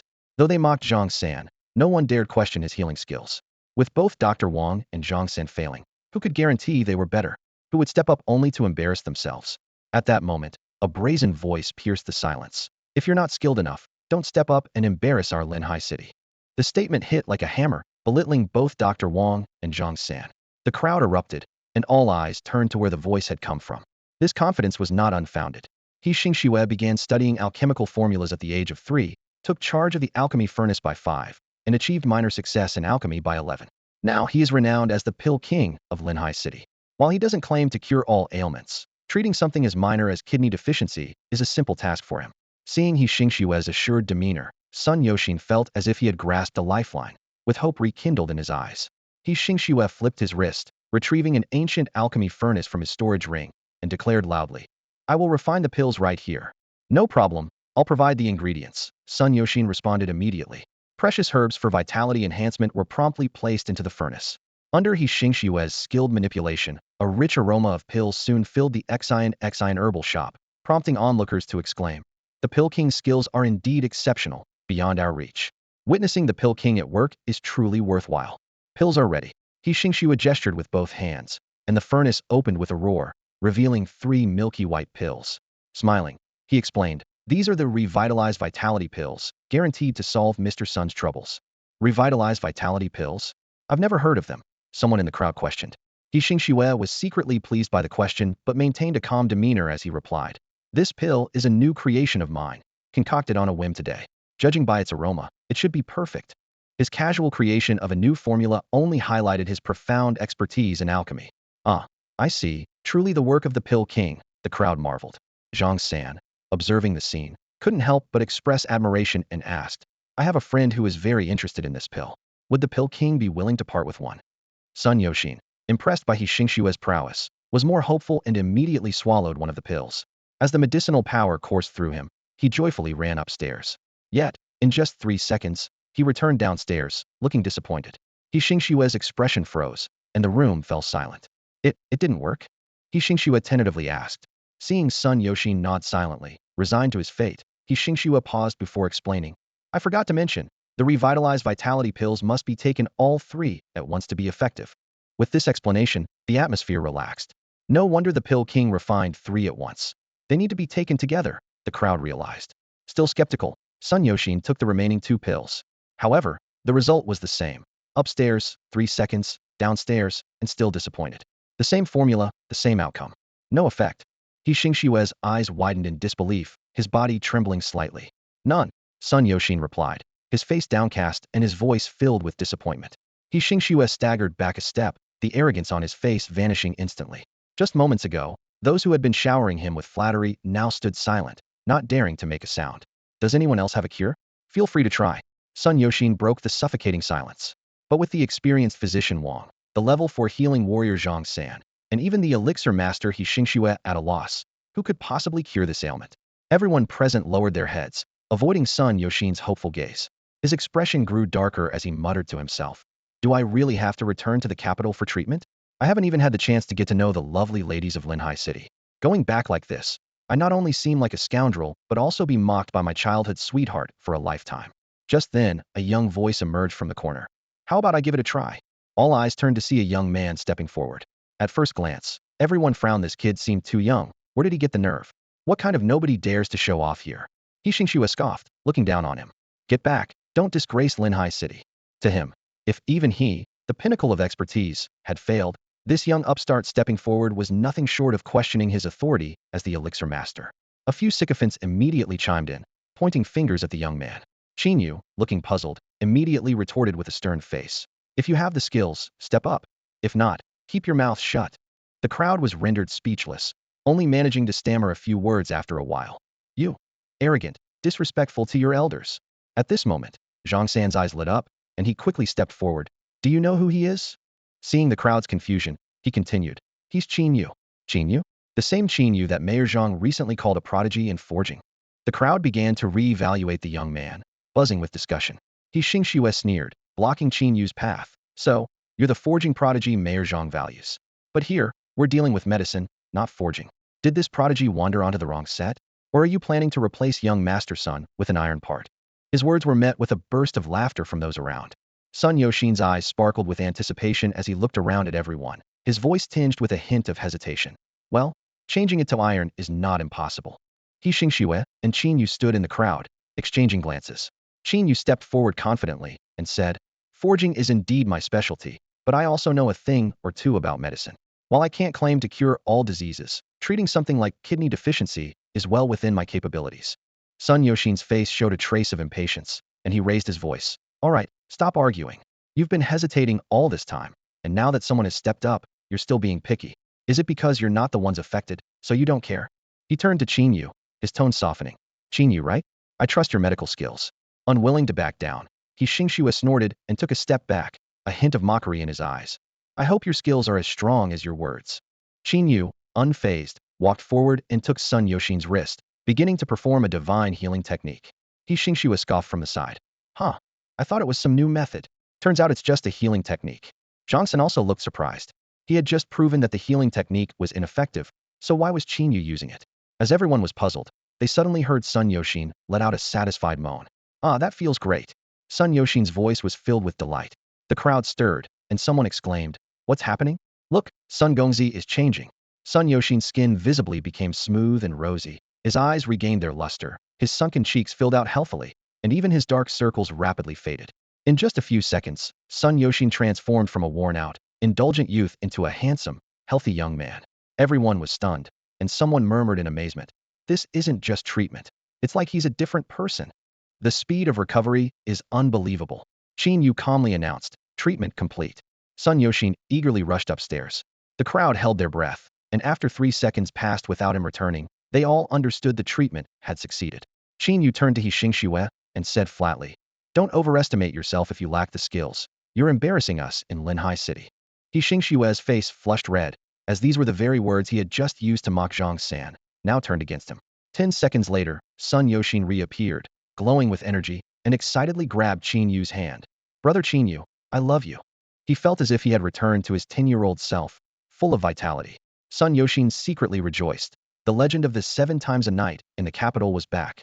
Just then, He Xingxue suddenly spoke up. Sun Gongzi, I think there might be a misunderstanding. Your recovery is due to my pill taking effect, though with a slight delay, coinciding with Qin Yu's treatment. This excuse was too far-fetched, and even He Xingxue's sycophants were too embarrassed to speak up. Sun Yoshin's face darkened instantly, and he shouted angrily. Do you take me for a fool? Linhai City's Pill King. In front of the young master of Xinshin Herbal Store, you're nothing. Manager Li, show them out.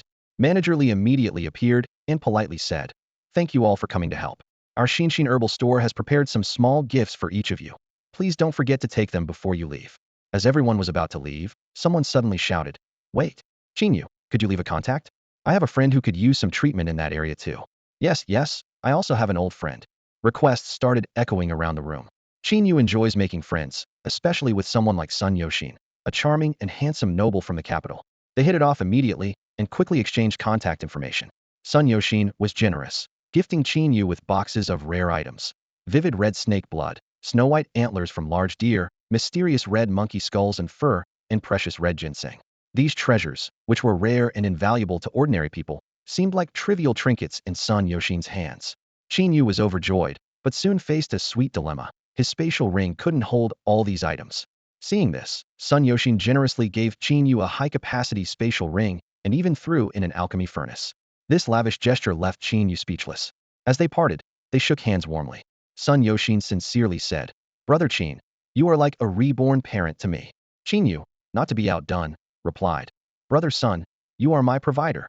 This exchange of compliments, though exaggerated, reflected their close relationship at the moment. Back in the army, Qin Yu eagerly began to enhance his abilities. He spent 30,000 points to upgrade his 100-blade slash to the beginner level. This skill perfectly compensated for his lack of attack methods against powerful beasts, allowing him to rely on more than just the advantage of the Xianjin blade. Compared to when he first started, Qin Yu had transformed. His personal stats showed significant improvement. Name: Qin Yu. Age: 18. Level: 0.630. Talent: 1.74. Skills: Divine Breathing Technique Beginner, 7. Divine Forging Technique Beginner, 3. Divine Alchemy Technique Beginner, 0. Divine Healing Technique Beginner, 0. 100 Blade slash Beginner, 0. Once a poor boy everyone wanted to bully, Qin Yu had grown into a promising figure watched by many influential people. Yet, he knew this was not enough. "My current strength is still too weak. Relying on others' support is not a long-term solution. Only my own power is truly reliable," Qin Yu resolved. To further enhance his strength, Qin Yu decided to try crafting the red blood pill. He took out boxes of herbs and divided the materials according to the recipe. He knew that with his current talent, it would take at least 50 days of normal training to advance the divine breathing technique to the next stage. But with the help of the red blood pill, his training speed could be multiplied. Carefully, Qin Yu prepared 10 sets of herbs and lit the alchemy furnace. Although it was his first time refining pills, his operations were exceptionally skilled, surpassing many apprentices who had practiced for years. He first poured 300 grams of red snake blood into the furnace, using his qi to precisely control the flame's temperature. Once the water in the blood evaporated, forming a black-red lump, he added red monkey fur. Following the recipe, Qin Yu added various materials step by step, meticulously controlling the heat. Finally, he added the red ginseng, increasing the fire to extract its essence, then simmering it down to form the pill. When the fire in the furnace extinguished, a faint fragrance wafted out.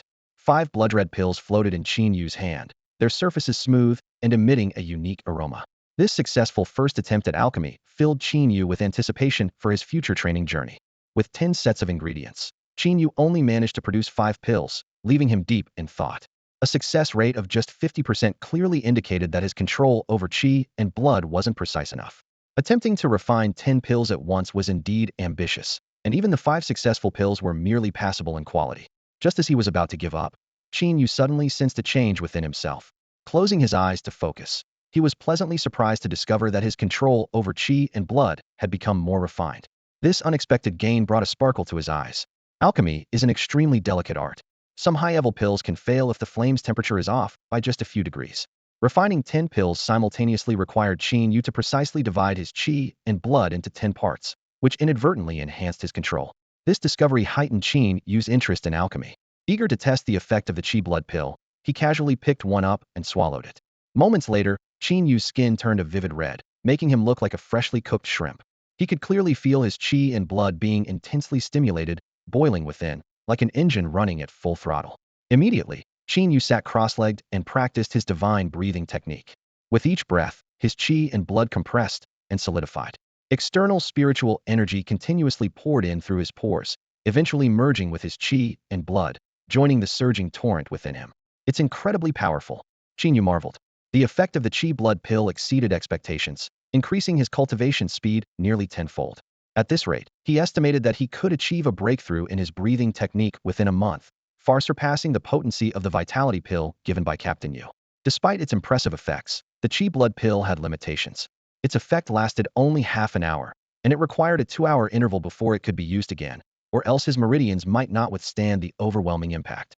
Nevertheless, Qin Yu was quite satisfied. He realized that the qi blood pill could not only accelerate his cultivation, but also significantly boost his combat power if used strategically. Over the next couple of weeks, Qin Yu seamlessly integrated his cultivation and alchemy practices. After each cultivation session, he would refine pills, and then return to cultivation once more. As he continuously advanced his skills, his control over his qi and blood became increasingly precise. Now, Qin Yu could consistently refine 7 to 8 qi blood pills per batch, with a noticeable improvement in their quality. His progress in the divine breathing technique had reached nearly 2/5, and his divine alchemy skill had improved to 11. On this particular afternoon at 3 o'clock, Qin Yu completed the refinement of his last batch of pills. Carefully, he placed the pills into a delicate porcelain bottle. With his supply of red snake blood and red ginseng depleted, he had amassed around 200 qi blood pills, enough to sustain his cultivation for a considerable time. As night fell, the clock struck 9. Suddenly, a knock at the door shattered the tranquility of Qin Yu's room. Surprised, as he rarely had visitors aside from the soldier delivering meals, Qin Yu opened the door to find a familiar figure standing there. "Captain Yu? What brings you here?" he asked in astonishment. Qin Yu was contemplating his recent plans inside the room when he suddenly heard hurried footsteps. There was a gentle knock on the door, and the voice of Company Commander Yu was heard. "Commander Yu, please come in." Qin Yu immediately stood up and opened the door. Commander Yu entered the room with a slightly serious expression. Qin Yu felt a twinge of unease, suspecting that there might be a new mission. He quietly considered that he had not yet fully utilized the resources he had recently acquired, understanding the wisdom of not biting off more than he could chew. "Please have a seat. I'll get you a glass of water." Qin Yu gestured politely and then turned to pour the drink. Once they were both seated, Commander Yu began to speak, but it was something Qin Yu did not expect. "Qin Yu, allow me to introduce myself first." Commander Yu took a deep breath. "My name is Yu Rushuang, from the renowned Yu family in the imperial capital. I'm serving as an officer in Linhai City primarily to complete a university internship." Qin Yu's eyes widened slightly, his mind reeling. A top-tier family in the imperial capital? Although he had never heard of the Yu family, any family considered top-tier, there must be a formidable presence. "Commander Yu, why are you telling me this?" Qin Yu asked, puzzled. Yu Rushuang smiled gently.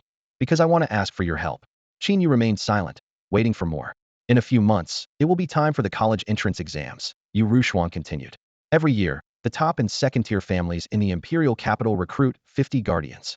Their role is to assist their family's candidates in achieving good results while suppressing rival families' candidates." Qin Yu interrupted abruptly. "Wait, Commander Yu, you're not suggesting I become a guardian, are you?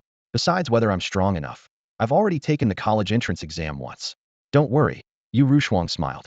"The law does state that one can only take the exam once, but the Yu family can secure you a second chance." A hint of interest flashed in Qin Yu's eyes. "And if I become a guardian, what benefits would I receive?" "I only have one nomination for a guardian," Yu Rushuang explained. "Whether you are chosen depends on your own abilities. However, even being nominated comes with some benefits." Yu Rushuang paused, then asked, "Have you heard of the East Sea Province Elite Student Training Camp?" Qin Yu nodded. Last year, a student from his high school had been selected, and the school had celebrated it for an entire month. "I can offer you a spot in the training camp," Yu Rushuang said. "Your performance there will determine if you can become a guardian." "And if I do become a guardian?" Qin Yu pursued. Yu Rushuang considered for a moment. "You will gain the opportunity to retake the college entrance exam and earn the friendship of the Yu family. If you excel in the exam, you can enter the Yu family treasury to select a treasure. Of course, even if you score well, you can choose to decline university offers. That decision is entirely yours." Qin Yu fell into deep thought. With the various divine skills he had mastered, becoming a top-tier powerhouse was only a matter of time, and attending university was not essential for him. However, becoming a guardian might bring the friendship of the Yu family, but it could also invite hostility from other families. What truly tempted Qin Yu was the opportunity to join the training camp and access the Yu family treasury. His eyes glimmered as he weighed the pros and cons of the proposal. The treasure vaults of the top families in the capital are filled with priceless items, yet none of these could sway Qin Yu. Seeing this, Yu Rushuang's eyes gleamed, and she added, "Oh, if you rank in the top 100 nationwide in the college entrance exams, the state will reveal a secret about mythical beasts to you. This is not a reward from the Yu family, but an opportunity you can earn through your own ability." "A secret?" Qin Yu raised an eyebrow, his interest piqued. Since his arrival in this world, he had noticed many differences from his memories, and uncovering the reasons behind these changes had always been his wish. After pondering for a moment, he said, "I've been getting a bit bored here lately. Maybe I should go to the training camp for a change of pace." Yu Rushuang quietly watched Qin Yu, giving him ample time to think. A slight tension hung in the air. Suddenly, Qin Yu broke the silence. "I have one more question." "Go ahead." Yu Rushuang nodded slightly. "Why choose me?" Qin Yu looked directly into Yu Rushuang's eyes. "You're looking for a strong fighter, not a forging genius." Although he had recently gained fame for his forging skills, he hadn't participated in many battles. Yu Rushuang smiled mysteriously. "Because you're quite handsome." Qin Yu chuckled at her response. "Good taste." When does the training camp start? In 10 days, Yu Rushuang replied seriously. I hope you succeed. With the matter settled, Yu Rushuang hurriedly left, her long legs striding confidently as her high heels clicked crisply on the ground. Choosing Qin Yu wasn't simply because of his appearance. Yu Rushuang could never quite fathom Qin Yu's true strength. Initially, during the Beast Tide, she thought Qin Yu was only at level 0.3, but he effortlessly defeated a level 0.6 mythical beast. Later, she estimated him at level 0.7, only to find he measured at 0.91. The 0.91 level was confirmed by professional instruments, supposedly a sure thing. Yet not long after, Qin Yu managed to slay a golden claw bear with a combat power of 1.2. Although 1.2 wasn't enough to be a protector, Yu Rushuang sensed that this might not even be Qin Yu's limit. Qin Yu was like a deep, unfathomable mystery. Just when you thought you had reached the truth, you realized the truth lay even deeper. With his ambiguous strength, attention from several forging masters, and a rumored elusive mentor, he was the perfect candidate to be a protector. Yu Rushuang's lips curled slightly as she thought to herself, Qin Yu, I hope you surprise me. Meanwhile, Qin Yu contemplated the challenge ahead. The training camp is filled with geniuses, all at least level 1.1, who make exceeding their limits a habit. To stand out among them, I need to raise my level further, he muttered to himself. 10 days should be enough. With that, Qin Yu took out a blood-red pill from his pocket and swallowed it without hesitation. The pill dissolved instantly, releasing a surge of fiery energy throughout his body. Let's hurry over. Officer Qin Yu is practicing his swordsmanship again, a soldier excitedly shouted, drawing the attention of his comrades nearby. What's so interesting about practicing with a sword? Another soldier asked, puzzled. You don't understand, the first soldier explained, his eyes shining with admiration. Officer Qin Yu's sword skills are quite profound. It's said that just watching him can greatly enhance your own abilities. Many officers are watching now. Really? The skeptical voice carried a hint of curiosity. Of course, it's true, the first soldier said confidently. These sword techniques were passed down from Officer Qin Yu's mysterious master. Then let's get over there quickly. Doubt was instantly replaced by excitement, and a group of soldiers rushed towards the training grounds. Scenes like this were unfolding all over the camp. Soldiers called to each other, converging on the training grounds from all directions, as if drawn by an invisible force. And the cause of this phenomenon was simply that Qin Yu had begun his sword practice. This was the 5th day of Qin Yu practicing the 100-blade slash. Every morning at 7, he would appear at the training grounds, beginning his sword training. Initially, only a few soldiers took notice, but soon, an unexpected discovery caused a sensation. A soldier, after watching Qin Yu practice, was amazed to find a new understanding of swordsmanship, with his own sword intent becoming significantly more powerful. Once this news spread, it was like a bomb going off in the calm of the camp, igniting everyone's enthusiasm. As the news spread, the story became more exaggerated. Eventually, almost everyone believed that just watching Qin Yu practice could drastically improve their skills. This belief led to the current situation. Whenever Qin Yu practiced, the entire camp would be deserted as everyone gathered to watch. At this moment, Qin Yu was fully focused, skillfully wielding his Xian gold sword. With a swift motion, 2 afterimages appeared in the air, followed by 3 sword energies shooting out. This was the unique aspect of the 100-blade slash. When perfected, it could unleash 100 sword energies with a wave of the hand. Although Qin Yu was far from reaching that level, producing 3 afterimages was already quite impressive. The dense crowd formed a 50-meter radius around Qin Yu, all holding their breath, afraid to miss any detail. Qin Yu's movements were fluid and graceful, each slash accompanied by a sharp sound, as if tearing through the air. After finishing a set of sword techniques, Qin Yu wiped the sweat from his forehead and checked his progress on his personal panel. 100-blade slash, 11 proficiency. He was pleased. The proficiency of this low-grade technique was increasing much faster than those divine skills. Qin Yu sheathed his sword and left the training grounds to begin a day of cultivation. His schedule was packed, with time allocated for both medicinal cultivation and regular practice. After Qin Yu left, the soldiers outside immediately began to chatter. Why didn't I feel anything? One soldier said, disappointed.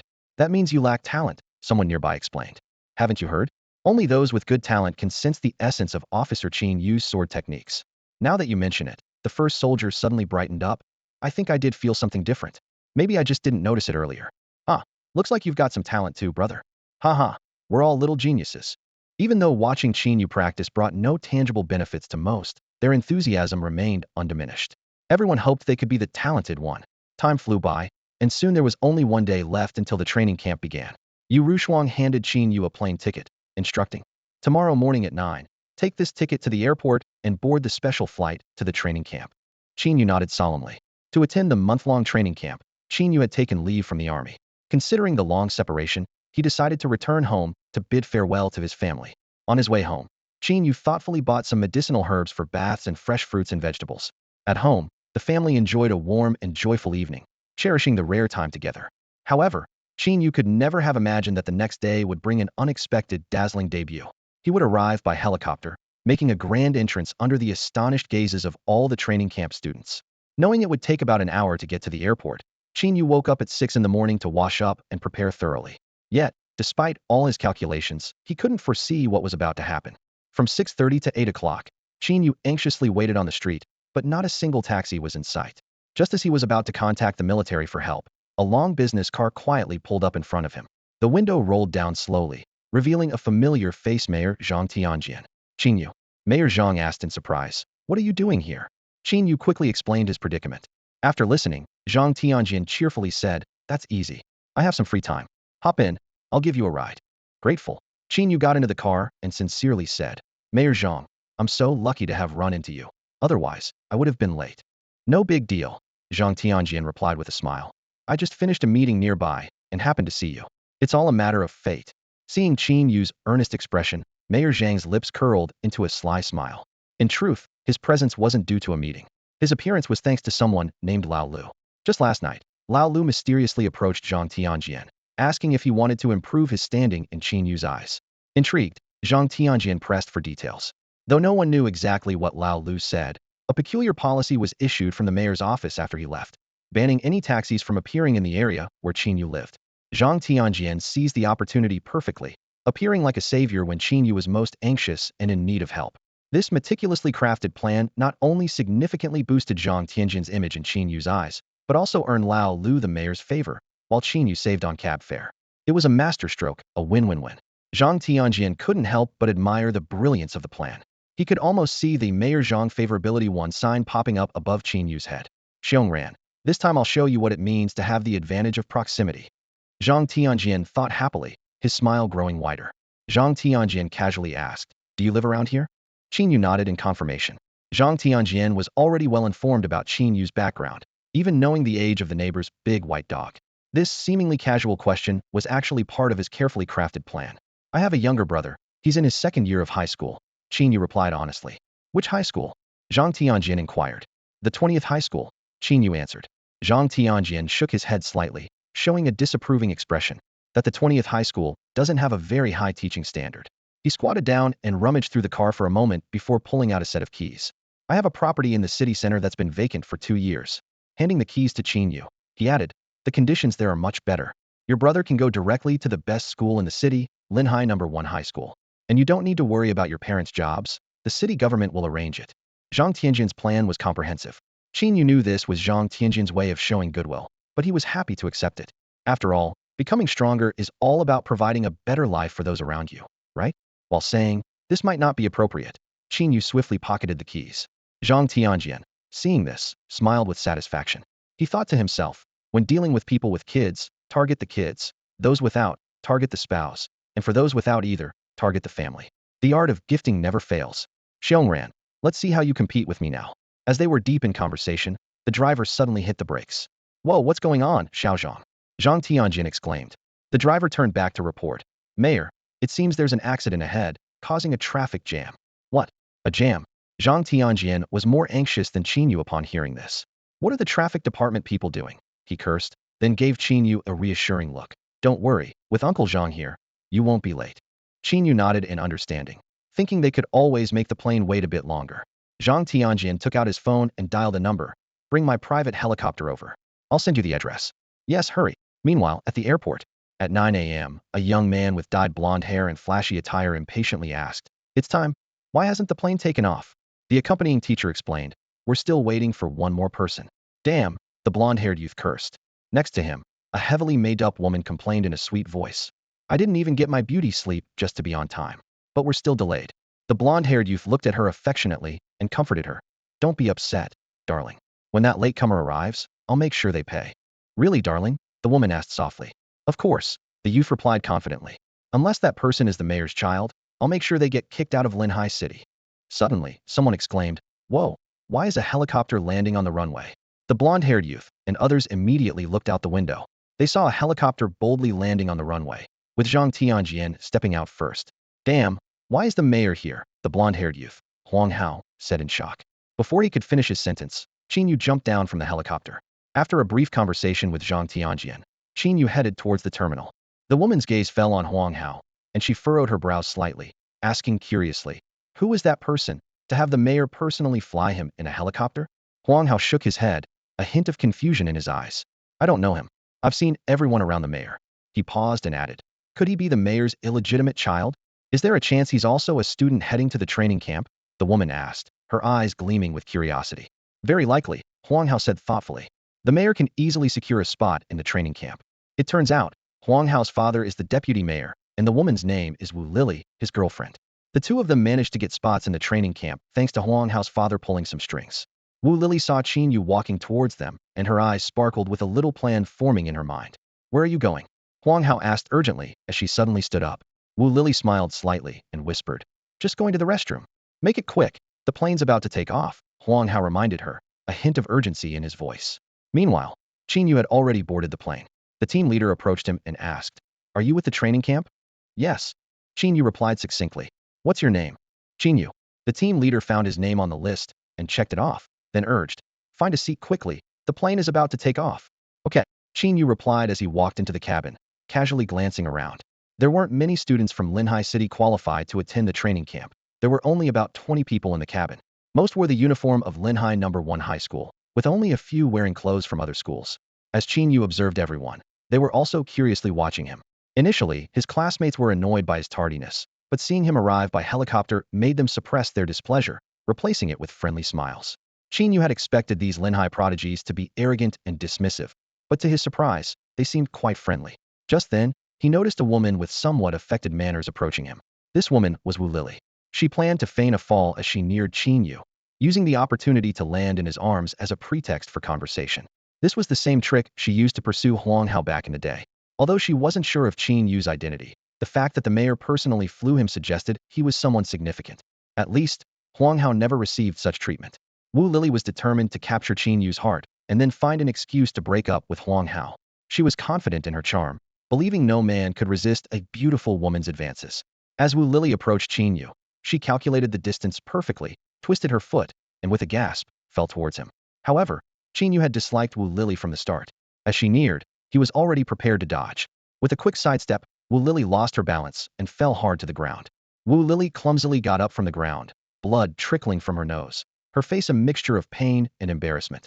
The fall had been harsh, and her body was still trembling slightly. Huang Hao witnessed the scene, a flicker of anger in his eyes, mistakenly thinking that it was Qin Yu who had knocked Wu Lily down. Damn it, are you looking to die? Huang Hao suddenly stood up, charging at Qin Yu like a street thug. Qin Yu looked bewildered, but seeing Huang Hao's aggressive approach, instinctively raised his foot to counter. He thought to himself that he only used half of his strength with that kick. Surprisingly, Huang Hao flew backward like a kite with a broken string. Is this guy faking it? Qin Yu wondered. How could someone chosen for the training camp be so weak? Huang Hao struggled to get up, wiping the blood from the corner of his mouth, and threatened fiercely. Kid, you're looking for trouble, aren't you? At that moment, the team leader's stern shout interrupted the confrontation. Stop it. Sit down properly, or get out if you want to cause trouble. Huang Hao immediately backed down, muttering, just you wait, kid, before sheepishly returning to his seat. The other passengers on the plane looked at Qin Yu with admiration. They had long been annoyed by Huang Hao, but dared not provoke him due to his father's status. Now, they thought to themselves, no wonder he was sent here by the mayor. He doesn't even care about Huang Hao. After an hour-long flight and a 3-hour bus ride, everyone finally arrived at their destination. Before them lay a lush forest, with wild trees and grass occupying every inch of land. Usually, this place was deserted, inhabited only by exotic beasts. But today, thousands of human elites gathered from all directions, preparing for the most important exam of their lives. The bus has arrived, the team leader announced loudly, handing each person a piece of paper with life and death agreement written in bold letters. Let me make it clear, the teacher said seriously. This training camp is extremely dangerous and might even threaten your lives. Those who regret can choose to go home. Those who don't, sign your names. Who are you trying to scare? Huang Hao sneered, signing his name with a flourish. Wu Lily asked softly. How? Could it really be dangerous? Don't worry. Huang Hao replied confidently. We're not the only ones who got in through connections. If something happens to us rich kids here, can the training camp take responsibility? You're right. You're so smart, darling. Wu Lily looked at Huang Hao with admiration. The others didn't think much about it either, quickly signing their names. For children from ordinary families, this might be their only chance to turn their lives around, and no one wanted to give it up. After collecting the signatures, the team leader gave them a meaningful look and announced the first assessment task. The training camp is at the top of this mountain. You all will depart at 5 p.m. and must arrive before 5 p.m. the next day, or you'll be eliminated. Beasts above level 1.5 have been cleared from the mountain, but many lower-level beasts are still active. You can form teams or go solo. Use any method or weapon. There are no rules here. You just need to reach the training camp entrance alive. The teacher continued. The order of arrival will also count towards your final score, with extra points for the top 50. One last reminder, training camp resources are limited, and with each elimination, the remaining participants get more. So, not only do you have to watch out for beasts, but also for each other. Now you can get off the bus. Good luck. Once off the bus, people began to gather in small groups. Huponzi invited Qin Yu to team up, but Qin Yu politely declined. Old Qin, why don't we join up? Sorry, I've already teamed up with some others, so I won't hold you back, Qin Yu replied with a smile. All right, see you at the training camp. See you at the camp. Qin Yu pulled out his phone and dialed a number. I'm here. Where are you guys? Okay, I'll be right there. It turned out that before the trip, Yu Rushuang had given Qin Yu her sister's phone number. Her sister was also a member of this training camp, and meeting her would help Qin Yu adapt to his role as a protector. Although the Yu family was based in the capital, their family members participated in the East Sea Province training camp. This was because the competition in the capital was too fierce, and even a top-tier family couldn't send all their children to the capital's training camp. In the Yu family, the most talented were guided personally by family elders. First-rate students entered the capital's training camp, while second and third-rate members were assigned to other provinces' camps. However, even second and third-rate members of the Yu family could easily outmatch most people present. The last candidate for the guardian role just called me. They'll be here soon. Standing at the entrance of the training camp, a woman bearing a resemblance to Yu Rushuang Yu Lianzhang's sister, Yu Rui turned to her companions and said, "The one from Linhai City?" A man beside her sneered. "What kind of guardian could come from such a backwater place? We might end up having to protect him instead." "Don't say that." Yu Rui's female companion immediately countered. "We should trust Sister Rushuang's judgment." At the training camp entrance, besides the 3 Yu family members, 2 women and a man stood 2 other young candidates. Qin Yu quickly recognized Yu Rui, who resembled Yu Lianzhang, and approached her to introduce himself. "Hello, are you Yu Rui?" "Yes." Yu Rui's eyes lit up upon seeing Qin Yu's handsome face, and she responded with a smile. "You must be Qin Yu. Let me introduce you." She pointed to the girl next to her. "This is Yu Yu, a level 1.3 warrior." "Hi." Yu Yu warmly shook Qin Yu's hand, her eyes shimmering with an unusual light. Although Yu Yu's hand was soft and pleasant to hold, Qin Yu politely withdrew his hand to believe that only his Xianjin blade was a companion worth holding on to. Women? They only slowed down his draw. "This is Yu Xiangming, a level 1.3 warrior." Yu Rui continued with the introductions. Seeing Yu Xiangming's indifferent demeanor, Qin Yu decided not to extend further courtesy. "These 2 are Zhang Tianhu and Li Ao, also guardian candidates, both level 1.4 warriors." Wow! Qin Yu was secretly amazed. The training camp's average level was only 1.1. It made sense for the Yu family, coming from the capital, to be at 1.3, but these candidates were exceptionally skilled, a whole 0.3 levels above average. Where did the Yu family find such talents? The selection criteria seemed excessively high. Qin Yu quickly decided, unless asked directly, he wouldn't reveal his level. "Qin Yu, what's your level?" Yu Xiaoming asked, hitting a sore spot. Qin Yu attempted to change the topic. "Actually, a level doesn't fully represent strength. The great physicist Newton once said. What is your level?" Yu Xiaoming pressed, giving him no room to evade. "Almost. Level 0.8. Qin Yu had to confess. "What?" The crowd incredulously asked again. "Almost level 0.8. With that, the 2 candidates burst into laughter. "I thought you'd be a formidable opponent, but you're just a clown," Li Ao mocked. "Has Linhai City fallen so low that even a level 0.8 can be a guardian candidate?" Yu Xiaoming sneered. "You, a level 0.8, think you can protect us level 1.3s? Isn't that laughable? A level doesn't necessarily represent strength." Qin Yu insisted. "How strong can a level 0.8 be?" Yu Xiaoming taunted. "I think you're here just to make things harder for us." "Enough, stop it." Yu Rui hurriedly interjected. Qin Yu could only sigh helplessly and wave his hand dismissively. "All right, I won't hold you back. I'll go on my own. See you at the top," Qin Yu said with a calm smile, turning away with steady steps. Yu Rui opened her mouth to say something, but Yu Xiaoming pulled her back. Smart move on his part. Leaving is just as well to only be a burden. A trace of disdain flickered in Yu Xiaoming's eyes. Beside them, Yu Yu playfully nudged Yu Rui, her eyes twinkling. "Even if he's just a 0.8 level and can't be a protector, he's still good looking. Isn't it worth considering? If you like him, you go after him. Don't bother me." Yu Rui replied with irritation. "Then give me Qin Yu's contact info." Yu Yu's eyes lit up with a mischievous grin. Missing out on such a handsome guy would be regrettable for days. Qin Yu had always been a lone wolf. If not for the training camp and college entrance opportunities provided by the Yu family and the influence of Captain Yu, he wouldn't have approached Yu Ryue at all. Since they didn't think much of him, it saved him a lot of trouble. At 5 p.m., the sound of a rallying horn pierced the sky. Hundreds of trainees surged towards the mountain path like a tide, each seeking the best route to the summit. Qin Yu, however, sat leisurely under a large tree, quietly watching the crowd disperse. For him, the 24-hour limit was more than enough time. Waiting a bit longer wouldn't hurt. More importantly, his goal was different, not just to reach the top, but to hunt as many beasts as possible. The training camp had thoughtfully cleared out beasts above level 1.5, making it the perfect training ground tailored for him. Once the crowd thinned out, Qin Yu dusted off his clothes and chose a less traveled path to begin his ascent. Meanwhile, inside the training camp's monitoring room, a burly man in military uniform was watching the screens intently. This was General Shangguan Feng, and the mountain was equipped with hidden surveillance devices everywhere. General Shangguan, are you sure it's not necessary to send protection for these students? A young officer asked cautiously. Shangguan Feng exhaled a ring of smoke, his gaze sharp. On the battlefield, fighting beasts, who will protect them then? But sir, many of them are children of high-ranking officials. If something happens, bang! Shangguan Feng slammed a file onto the table in anger. It's your indulgence that lets these useless ones slip in. The training camp is for geniuses, for the future pillars of humanity. Look at these numbers. Out of 1,200 spots, nearly 400 got in through the back door. The young officer fell silent. Shangguan Feng took a deep drag of his cigarette, his voice heavy.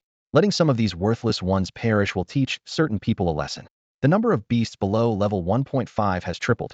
Surviving these 24 hours without real skills is impossible. Shangguan Feng was determined to root out the issue of favoritism, and he was prepared to bear the pressure alone afterward.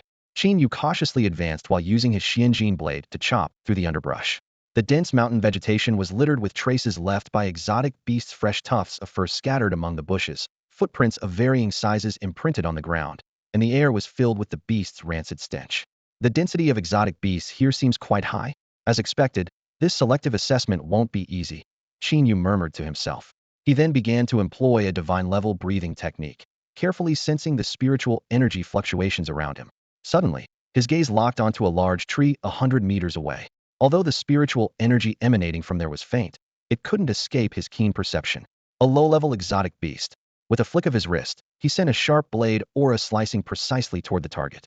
As he approached to inspect, he found a small green snake, about the size of a bean worm, lying limp on the ground amidst the broken branches. This was a venomous exotic beast known as a thumb snake.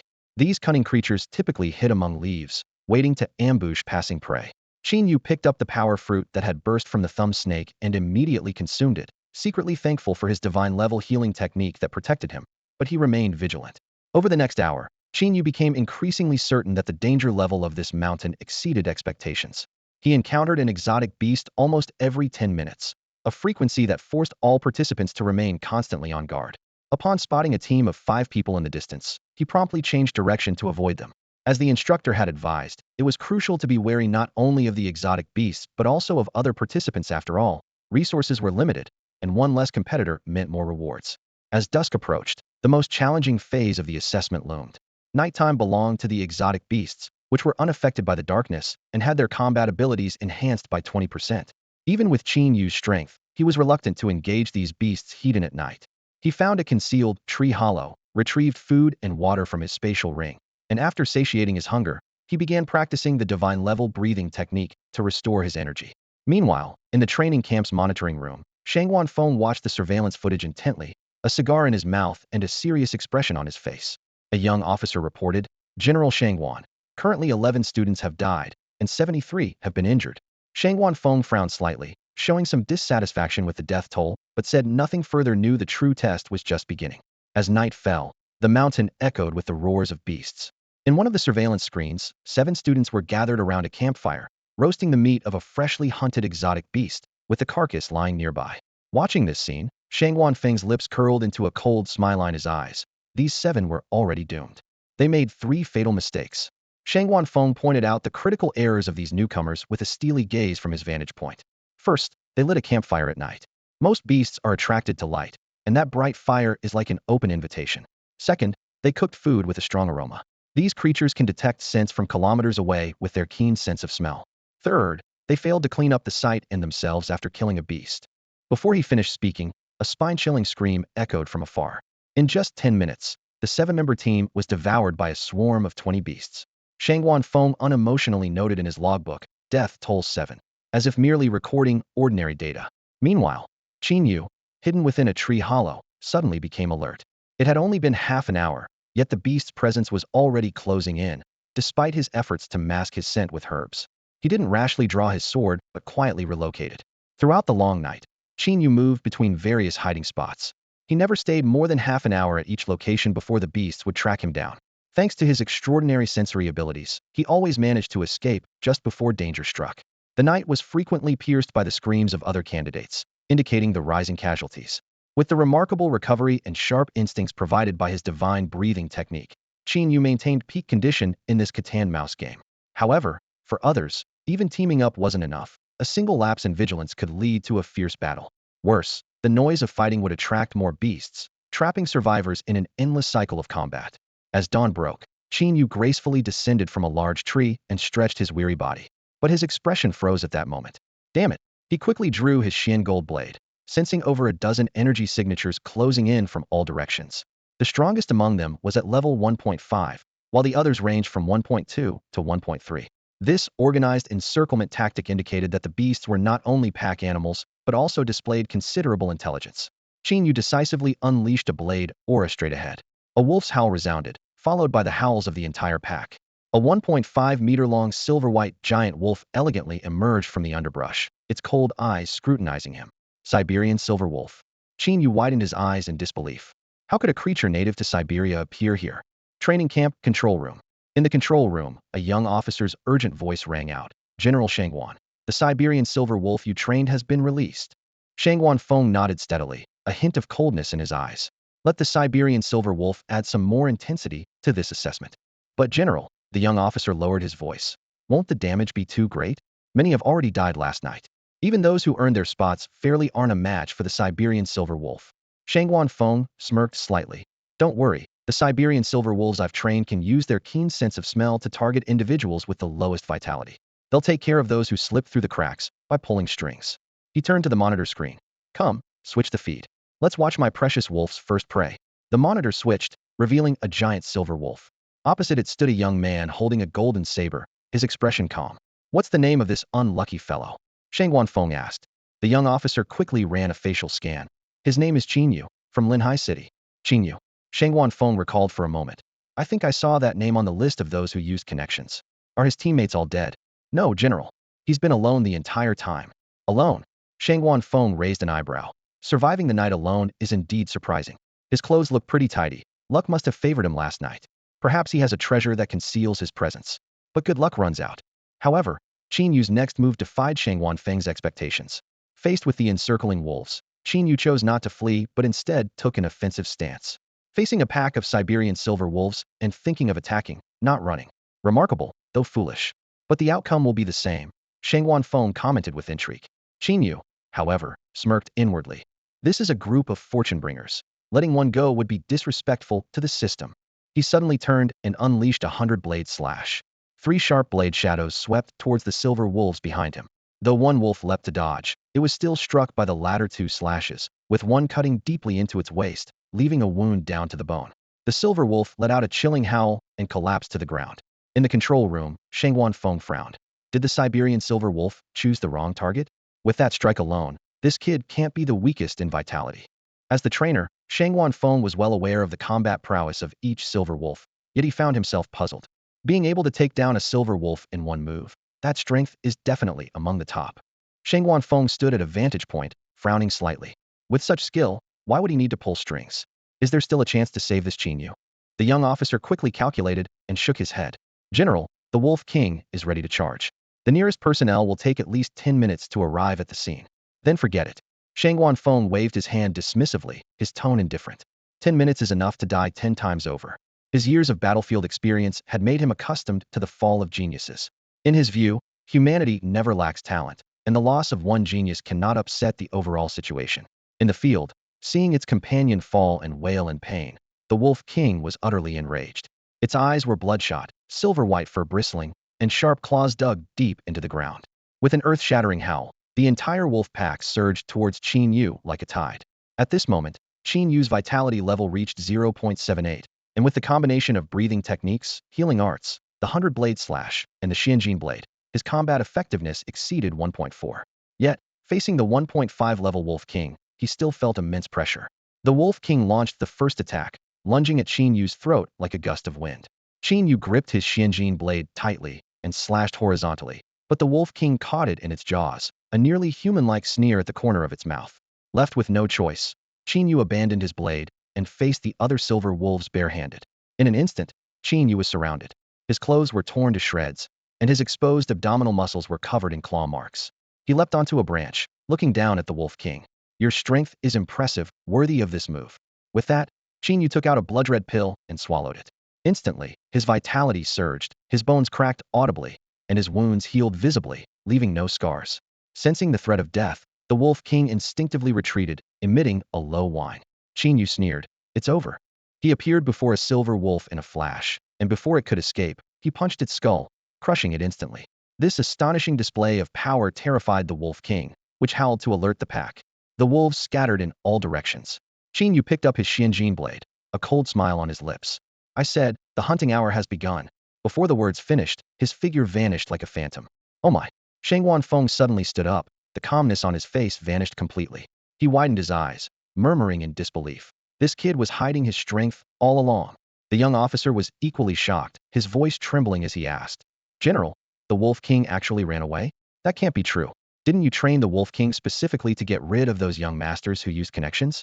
And on its first hunt, it got chased by its prey? Shang Wanfeng slapped his thigh and urgently shouted, Quick, send someone over there. The young officer looked perplexed. General, if nothing goes wrong, Qin Yu probably doesn't need rescuing. Who said anything about rescuing Qin Yu? Shang Wanfeng rubbed his forehead in frustration, anxious. I want you to save the Wolf King. I'm counting on it to clear out those who slipped through the cracks using connections. If the Wolf King dies, think about how much more resources those useless ones will waste. The young officer softly reminded. But General, I'm afraid it's too late. Shang Wanfeng slumped into his chair powerlessly, waving his hand. Forget it. I didn't expect to be outsmarted by a young man this time. But quite a few have died already, so if anyone tries to pull strings again, they'll have to think twice about whether it's worth it. Meanwhile, the Wolf King was racing through the forest, eyes filled with terror. Its instincts screamed, urging it to flee from that terrifying human. Suddenly, a cold voice came from ahead. Running? Can you really escape? The Wolf King's fur stood on end, its limbs dug into the ground, coming to an abrupt halt. It bared its teeth, howling to intimidate its opponent. Qin Yu approached slowly, his voice icy. No need to howl. They're all dead. You'll join them soon, but in another world. The Wolf King took a few steps back, a low growl emanating from its throat. At that moment, a drop of blood fell from Qin Yu's Xianjin blade. As the blood hit the ground, both figures leaped towards each other. Golden light and silver gleams intertwined in the air, rocks shattered beneath them, and grass was swept away by the force of their clash. The Wolf King was forced back in the fierce collision, its silver-white fur gradually stained with blood. In a critical moment, the Wolf King howled to the sky, its muscles swelling, body size suddenly increasing. It burned 3 drops of essence blood from its beast heart, its aura surging instantly. Sensing the threat, Qin Yu quickly retreated. However, the Wolf King didn't press its advantage and instead turned to flee. It understood that survival tactics were meant for survival, not for a desperate fight. So it was just a bluff. Qin Yu shouted, Can you withstand my 3,000 yuan power? 100-blade slash. In the end, the Wolf King could not escape Qin Yu's grasp. When the Xianjin blade pierced its heart, the Wolf King's eyes were filled with confusion and regret. It wondered why. Why was this seemingly weakest prey so powerful in battle? But the Wolf King no longer had time to ponder this question. Its life ended, along with its final doubts, forever. With a howl of confusion and regret, the Wolf King departed from this world. Qin Yu exhaled deeply, his fingers trembling slightly as he grasped the scroll drifting from the Wolf King's body. As it glowed, a system notification chimed. Congratulations, you've acquired the Divine Formation Technique. Divine Formation Technique. Type, Magic Art. Quality, Divine. Description, this book draws from the 4 great ancient formations, combining the world's array techniques, and contains the most advanced formation experiences and methods. Mastery of it could slay gods. Note, this book is for instructional purposes only, providing experience and techniques without specific formation strategies. Qin Yu frowned slightly, murmuring to himself, another divine skill, but like the alchemy technique, it only provides techniques, not the formulas. It seems to set up formations. I'll need to acquire formation blueprints like alchemical recipes. I'll have to hunt more beasts. He shrugged, feeling a renewed motivation for hunting beasts. Scanning the surroundings, Qin Yu quickly approached the remaining silver wolf corpses. Let's see what treasures these guys have dropped. A translucent fruit appeared before him, and Qin Yu tossed it into his mouth without hesitation. Speed fruit, nice. He chewed while continuing his search. Purple gold mysterious iron, a crafting material. Bran flour, an alchemy ingredient. Qin Yu muttered to himself while storing these treasures in his space ring. He consumed the fruit-type items immediately, while carefully storing the crafting and alchemy materials. After a round of searching, Qin Yu felt a bit disappointed. There are no books or scrolls. It seems the treasures dropped also have levels. He contemplated. For me, the most valuable now are various divine skills. Reaching this point has been mostly thanks to divine skills. Next are techniques like the 100-blade slash, which, though not high in rank, suit me perfectly at this stage. Suddenly, Qin Yu slapped his forehead. Wait, there's still one more. He hurried back to the initial battle location and indeed found the silver wolf he had severely injured but not killed, lying there on the brink of death. Time to send you off. Qin Yu raised his blade, and with a flash of white light, a scroll materialized before him. Great stuff. Qin Yu's eyes lit up as he quickly grabbed it. Congratulations, you've acquired the smoke and cloud shadow step. Type, footwork. Quality, excellent. Description, like mist and rain, the footwork leaves no trace. Mastery can create countless illusions, making it hard to distinguish between real and fake. Awesome. It's an excellent grade technique, one level higher than the 100-blade slash. Qin Yu excitedly stored the scroll and swiftly left the area. At dawn, everyone began their mountain ascent, and Qin Yu couldn't lag behind. He leaped through the forest, moving swiftly. The effect of the scarlet blood pill lasted half an hour, and he had used about 5 minutes to kill the Wolf King. For the next 25 minutes, Qin Yu was nearly invincible on this mountain, not needing to worry about any beasts, taking them down as they came. While leaping, Qin Yu suddenly heard two familiar voices. He paused, a dangerous smile forming on his lips. Could it be them? Not far away, Wu Lily was crying and complaining. Didn't you say this place was safe? I shouldn't have followed you to this awful place. It's all your fault. Huang Hao leaned against a large tree, his eyes filled with resentment, his body trembling with anger. Both were in terrible shape, their clothes torn and full of scratches and holes, with bloody wounds on their faces, arms, backs, and chests, looking utterly miserable. Wu Lily continued to nag. I'm going to die here, and it's all your fault. Call your dad right now and have him fly here to pick us up. Shut up, Huang Hao roared. Wu Lily looked aggrieved. You dare to yell at me? I'm about to die here, and you're yelling at me. Men are truly worthless. We're breaking up. Breaking up. Huang Hao sprang to his feet. Seeing Huang Hao's anxious reaction, Wu Lily smiled smugly to herself, thinking, still got you wrapped around my finger? Breaking up. Huang Hao grabbed Wu Lily's hair and violently slammed her head into the nearby tree. Wu Lily screamed, her head instantly covered in blood. Huang Hao's eyes were bloodshot as he roared. You think you can break up with me, you bitch? You think you're someone important? Without me, you're just a bar girl, you're nothing. Huang Hao grabbed Wu Lily by the hair and slammed her head against the tree trunk. Each impact was accompanied by a dull thud, and Wu Lily's screams echoed through the forest. You worthless woman. Huang Hao snarled through gritted teeth. If it weren't for your good service, what makes you think you could come here with me? Do you know who I am? How dare you complain to me? His eyes were bloodshot, his face twisted in a terrifying rage. You're my woman, and you dare to flirt with other men? Who gave you the guts? Wu Lily trembled all over, her voice weak as she defended herself. No, I didn't. Huang Hao let out a cold laugh, a vicious glint in his eyes. Still denying it? You think I'm a fool? The plane's bathroom is at the back, yet you ran to the front. Just because Qin Yu was sent by the mayor? Just because he's better looking than me? He leaned close to Wu Lily's ear, his voice low and threatening. You little flirt, trying to make a fool out of me. Even if I kill you, no one would dare intervene.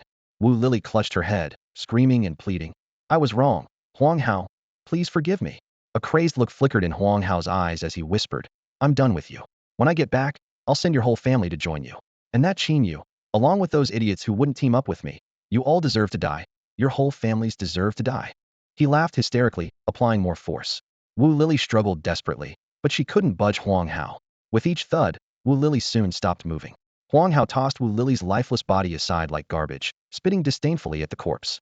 Just then, a sigh came from behind him. Ah! Huang Hao shivered and turned abruptly. When he saw who it was, he froze, his voice trembling. Qin Yu, what are you doing here?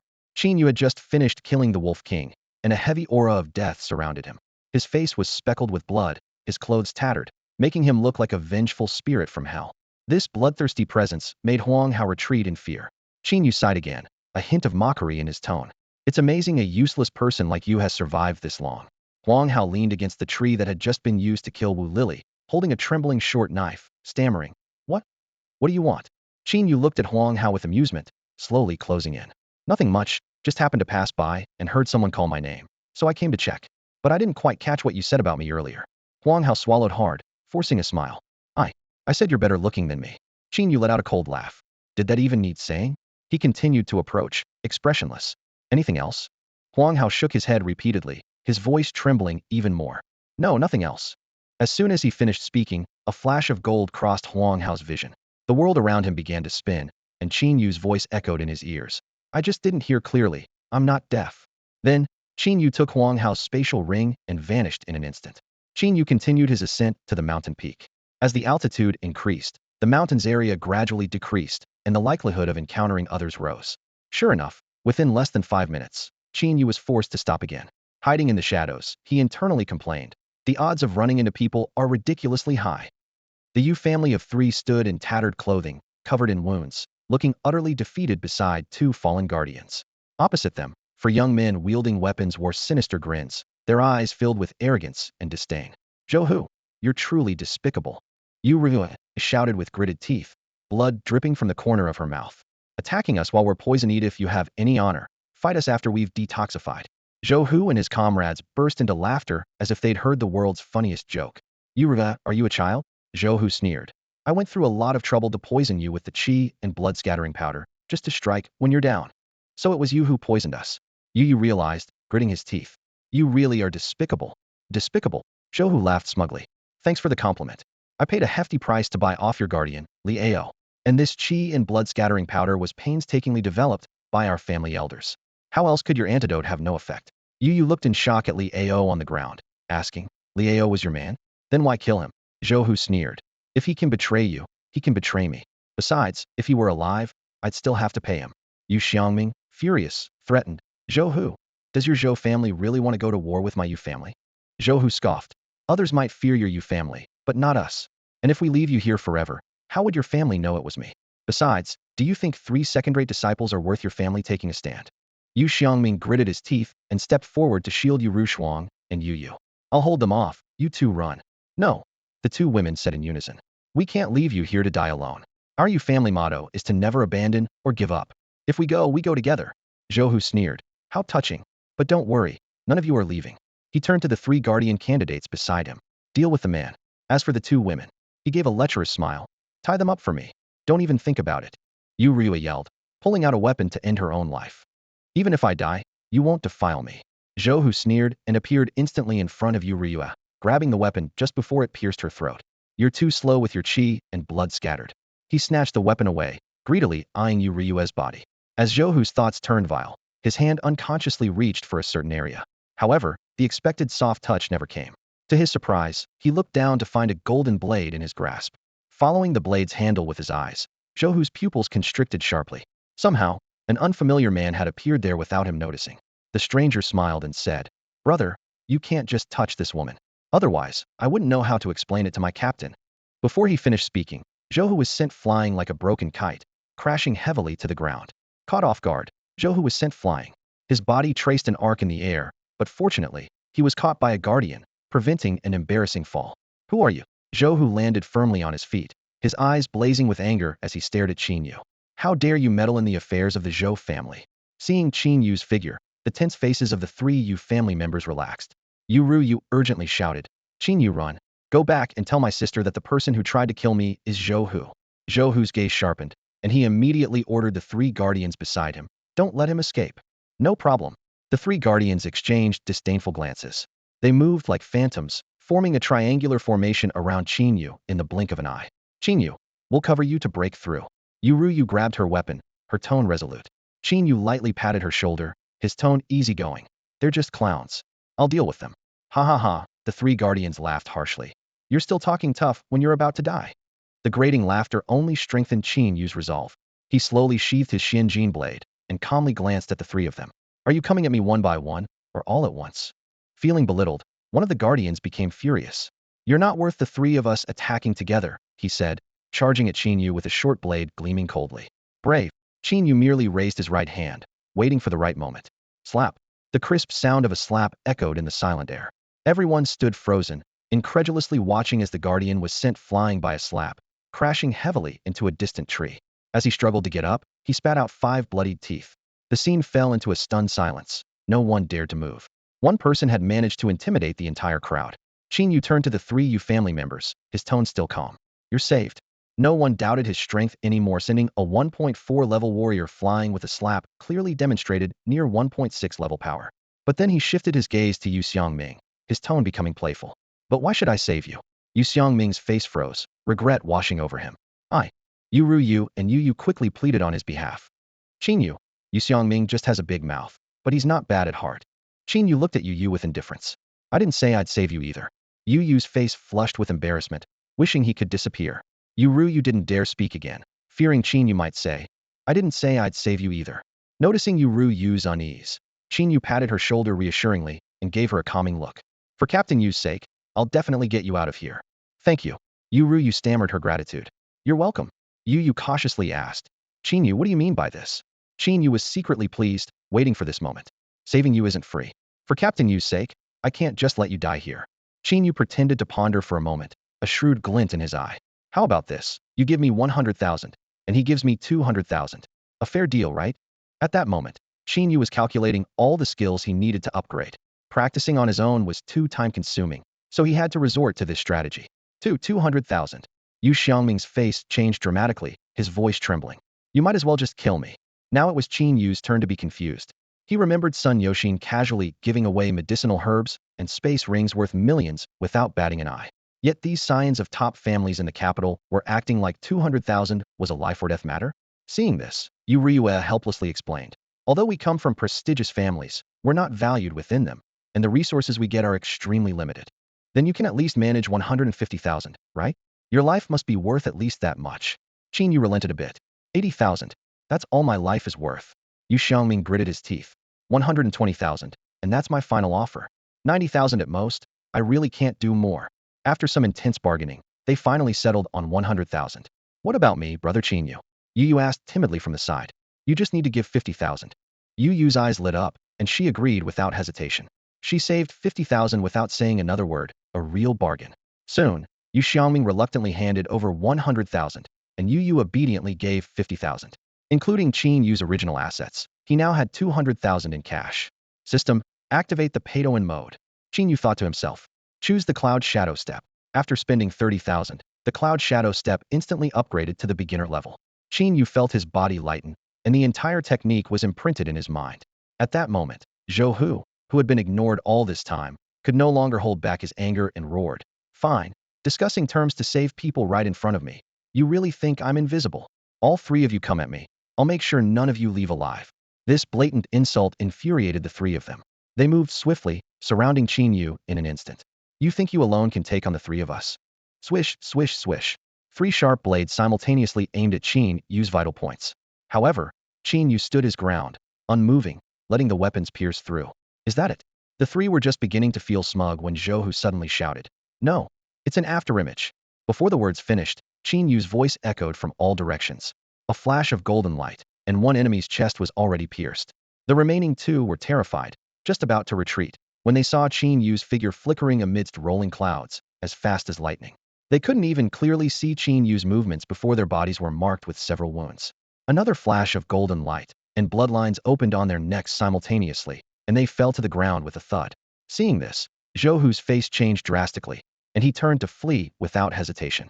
Qin Yu blocked Zhou Hu's path, his Xianji knife dripping with blood. Zhou Hu was so terrified that he stumbled backward, his face as pale as a sheet. Weren't you planning for us all to die here? Zhou Hu asked, his voice trembling as he discreetly retrieved a pill from his spatial ring. Whatever benefits the Yu family offered you, my Zhou family will double, no, tenfold. Qin Yu seemed not to hear him, advancing step by step. Seeing that bribery was futile, Zhou Hu quickly switched tactics, threatening. Let me tell you, I'm a member of the Zhou family. If you kill me, they won't let you off.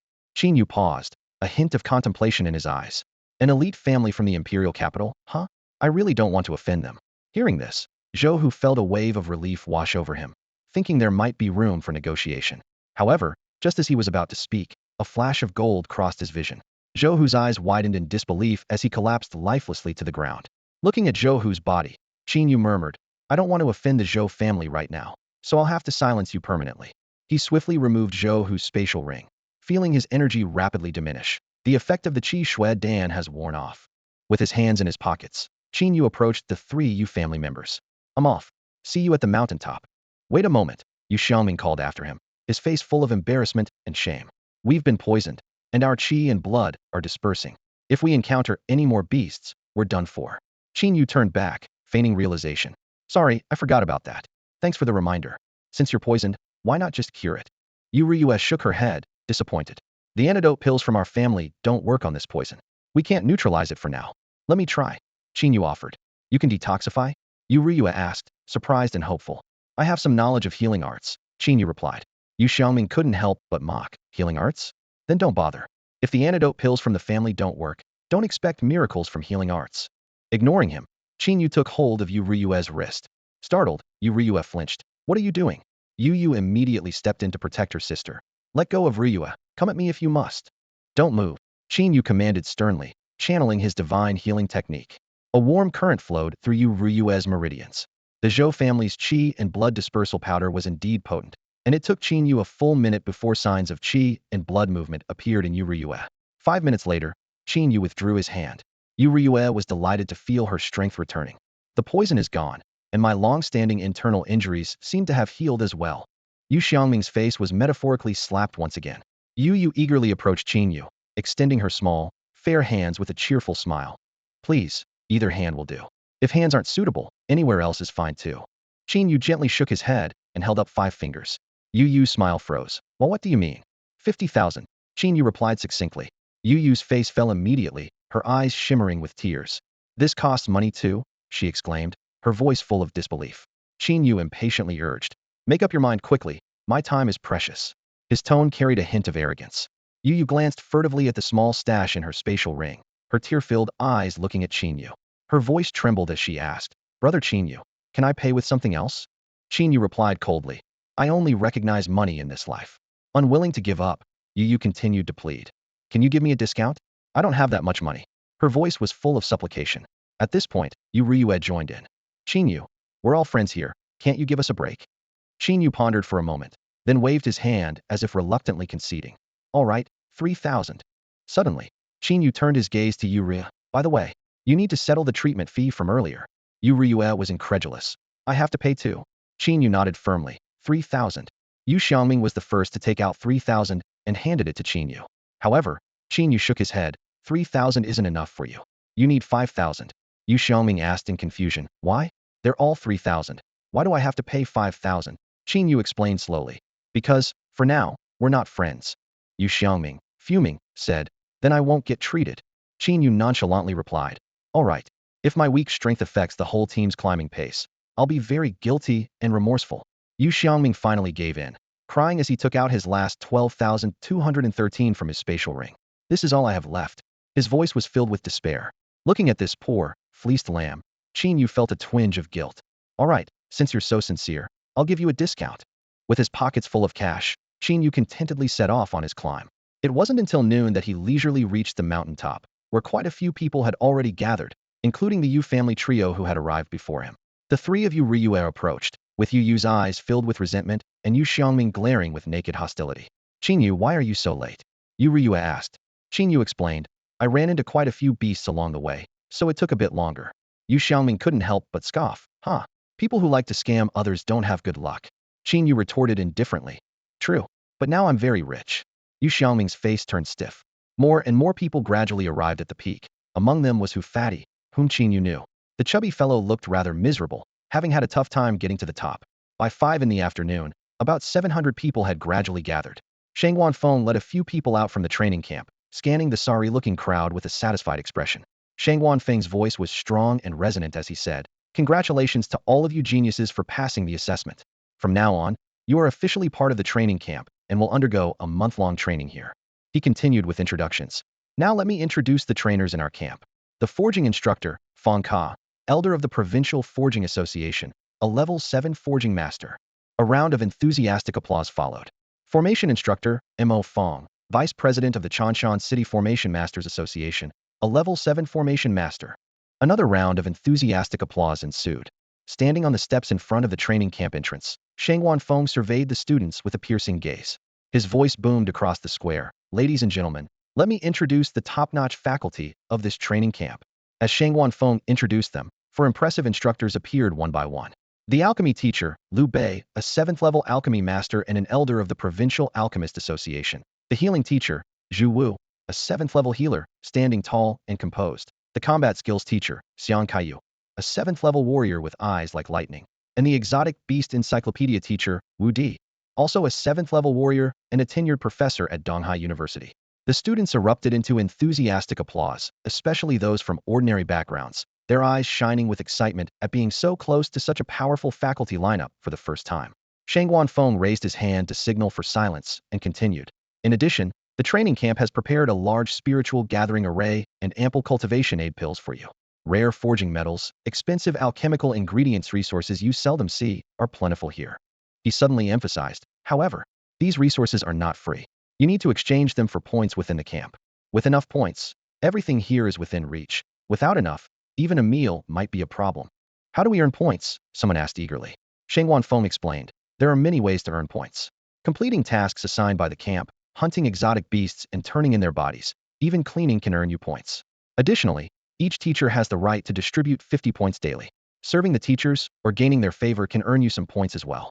After explaining, Shang Wanfeng looked around. Any more questions?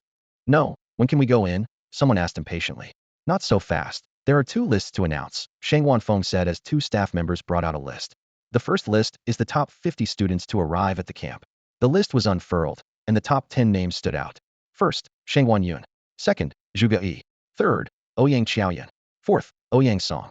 Fifth, Shang Wangu. Sixth, Zhuge Tianxiao.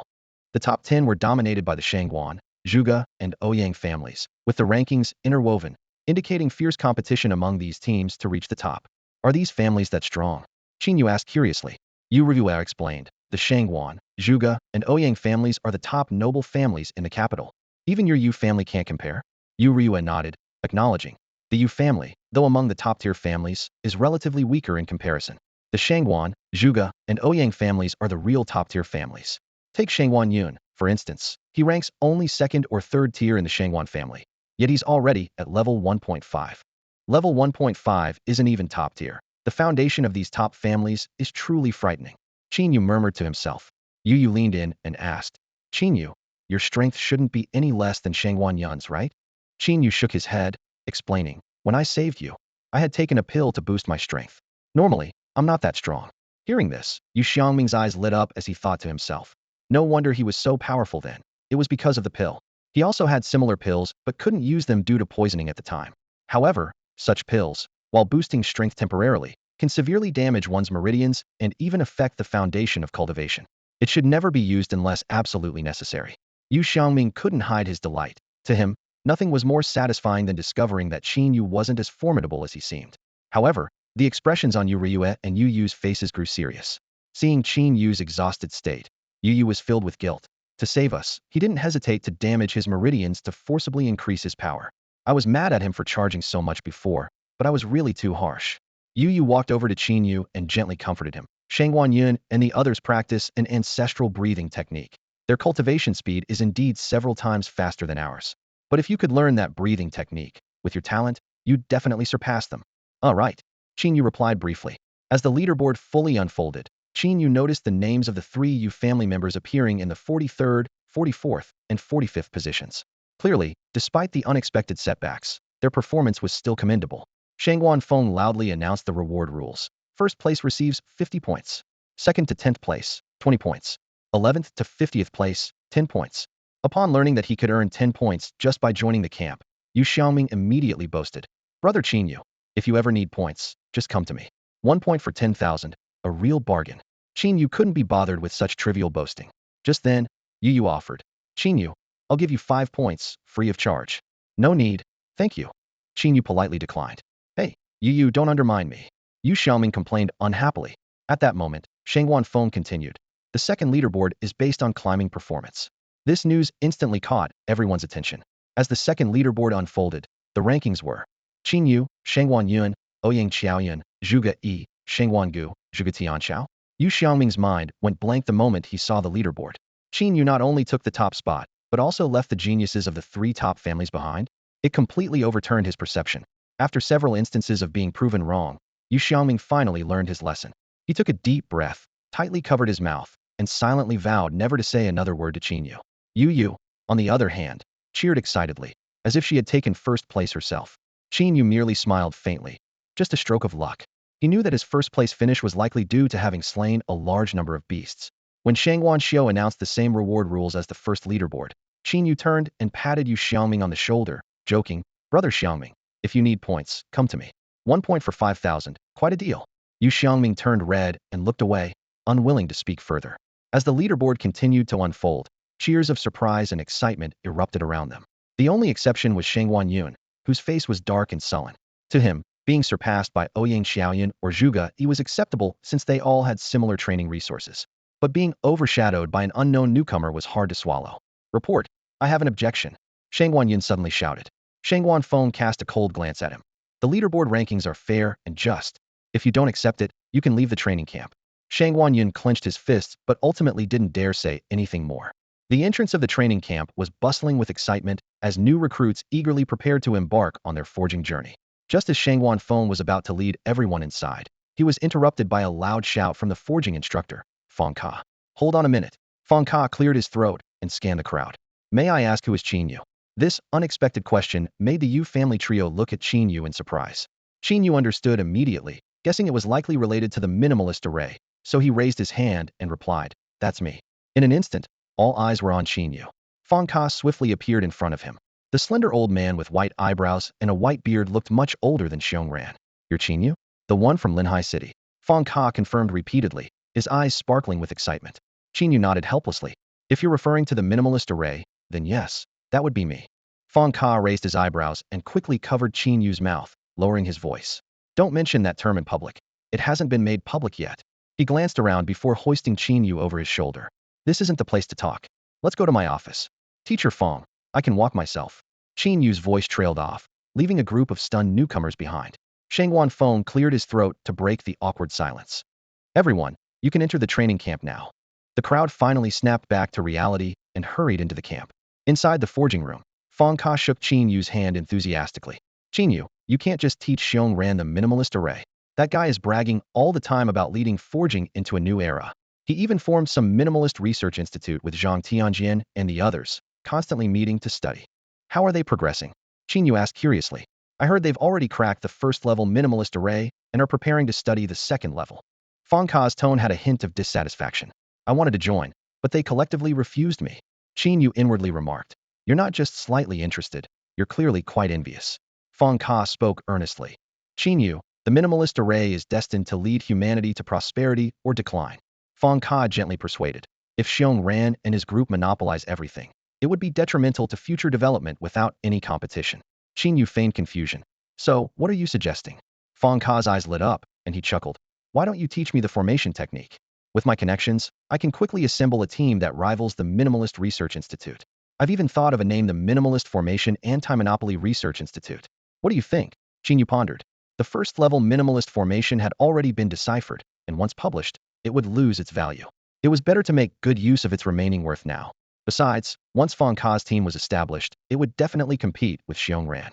Whether competition was beneficial for development was another matter, but it was certainly advantageous for Qin Yu to exploit. Once he upgraded to the divine casting technique and mastered the second-level minimalist formation, he could profit from both sides, selling to the highest bidder. The fierce competition that would ensue was exactly what he desired. Thinking of this, Qin Yu beamed. "Teacher Feng Ka, that's absolutely fine." Feng Ka was overjoyed. "Since you're willing to share the minimalist formation with me, I won't be stingy either. From now on, the 50 points I can freely allocate each day will all go to you."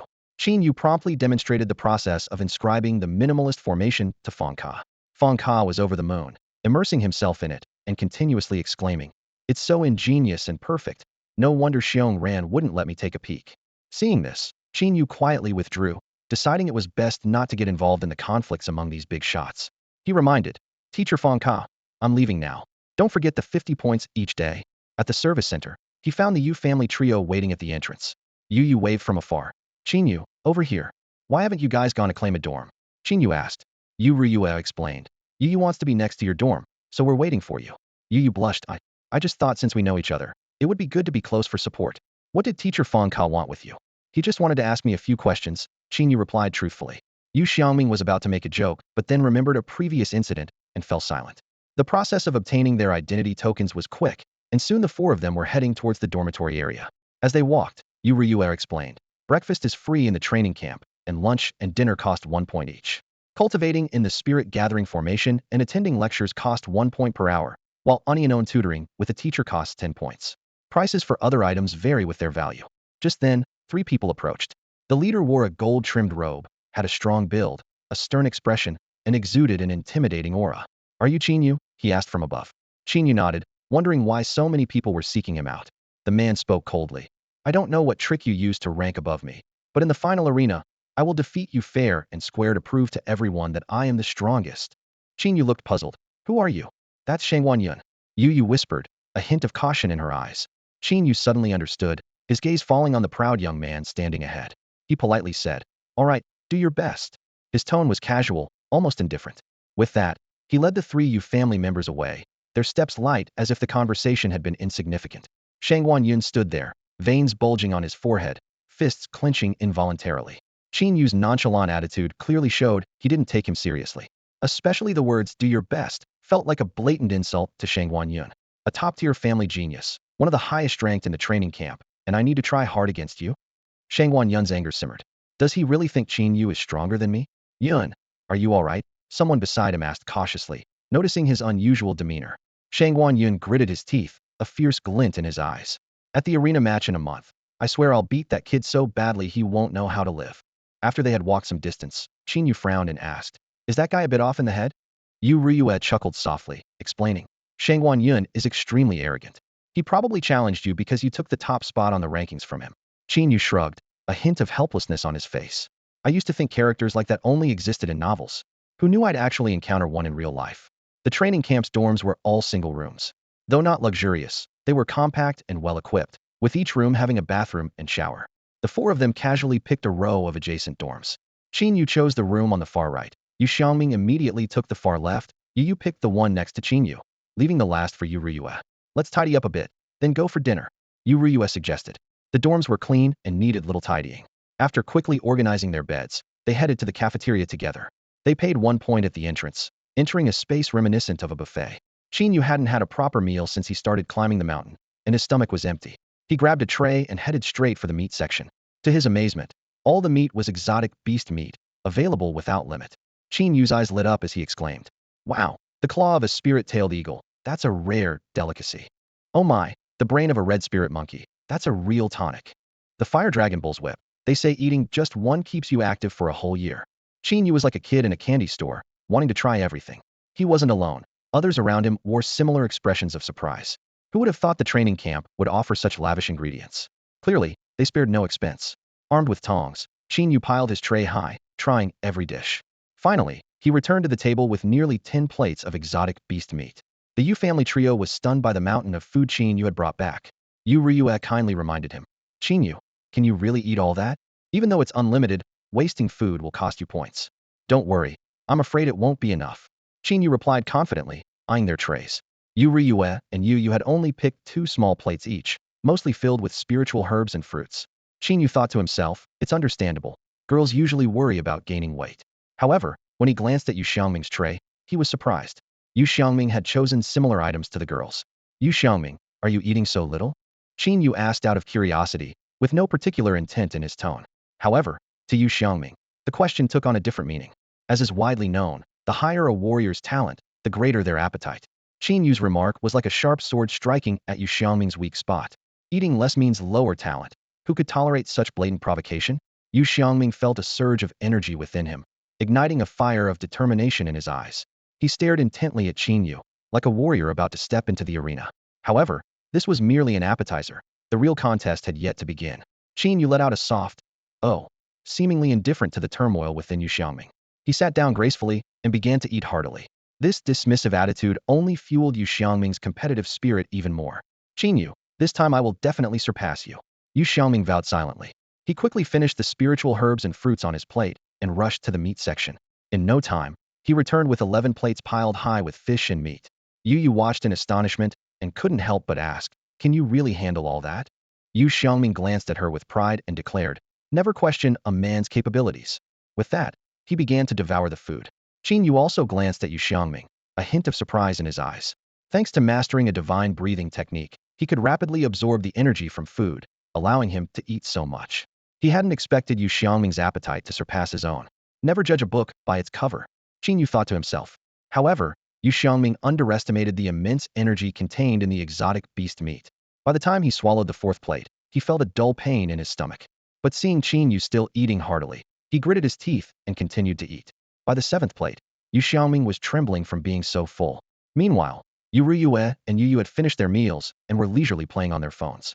Yu Xiangming, suppressing his discomfort, asked quietly, "Riyue, little fish, would you like to try some of this exotic beast meat? It's really delicious." Both women declined in unison. "No, I've been allergic to exotic beast meat since I was a child. No, eating exotic beast meat affects my figure." Yu looked at Yu Xiangming suspiciously. "You aren't struggling to finish it, are you?" Yu Xiangming forced a smile that was more of a grimace. "Of course not.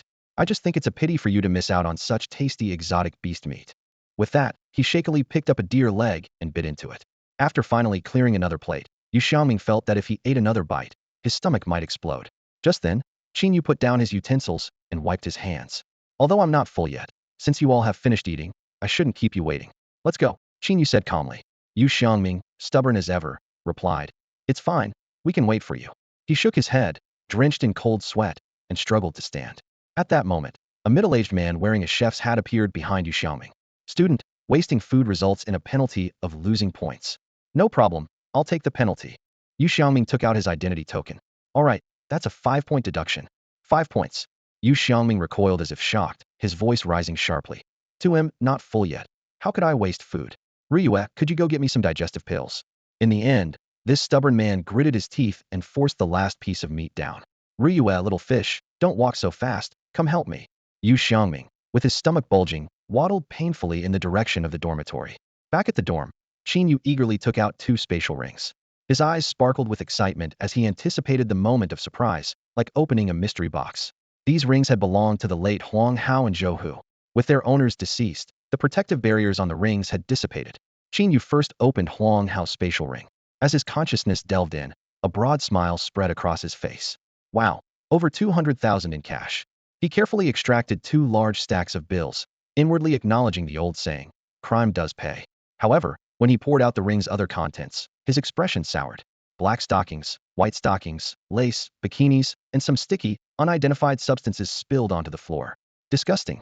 Qin Yu wrinkled his nose in distaste, quickly returning the items to the ring. Considering the potential for tracking marks, he decisively tossed the ring into the trash. Next, Qin Yu opened Zhou Hu's ring. Soon, he was surrounded by about 80,000 in cash and a collection of bottles and jars. He scrutinized each item carefully. "This bottle should contain healing pills, useless to me, so I can sell it. This one is a cultivation aid, far less effective than the red blood pill, worthless." Finally, Qin Yu's gaze fell on a small bottle with a label that read, "Qi and blood dispersal powder." He cautiously opened the cap, dabbed a bit on his fingertip, and brought it to his nose. It was colorless and odorless. He tasted a little, feeling a slight ripple in his qi and blood, which quickly subsided. Even the Yu family trio fell to this stuff. It must be potent. Too bad there's no formula. Qin Yu swiftly transferred the useful items to his own spatial ring. At this moment, his assets approached 550,000, enough to upgrade a skill from beginner to proficient. However, he hadn't decided which skill to enhance, so he shelved the idea for now. The next morning, the training camp buzzed with activity. Those without points scrambled to accept tasks, while those with points headed straight for the spirit gathering array to cultivate. However, Qin Yu chose a different path, left the camp, and headed directly to the mountains where beasts above level 1.5 roamed. To him, the spirit gathering array and expert guidance were less appealing than the allure of those untamed beasts. Qin Yu spent the entire day battling in the mountains. When he returned, laden with spoils, the sun was setting. Although he hadn't acquired any divine spells, he did find an intriguing item, a clown mask. This high-quality artifact could conceal his aura and block others' detection. Back at the training camp, Qin Yu headed straight for the task hall. "Where can I sell beast corpses?" he asked. The staff member smiled and replied, "You can sell them right here. Just lay the beast remains on the ground, and we'll evaluate their worth." All right. Qin Yu emptied a pile of beast parts from his spatial ring. Antlers, tiger teeth, tiger claws, venomous snake fangs and sacks, various bird feathers and talons all bloodied and heaped on the floor. Due to the limited capacity of his spatial ring, Qin Yu could only bring back the most valuable parts of the beasts. The staff stared in astonishment at the chaotic pile of remains, momentarily at a loss for words.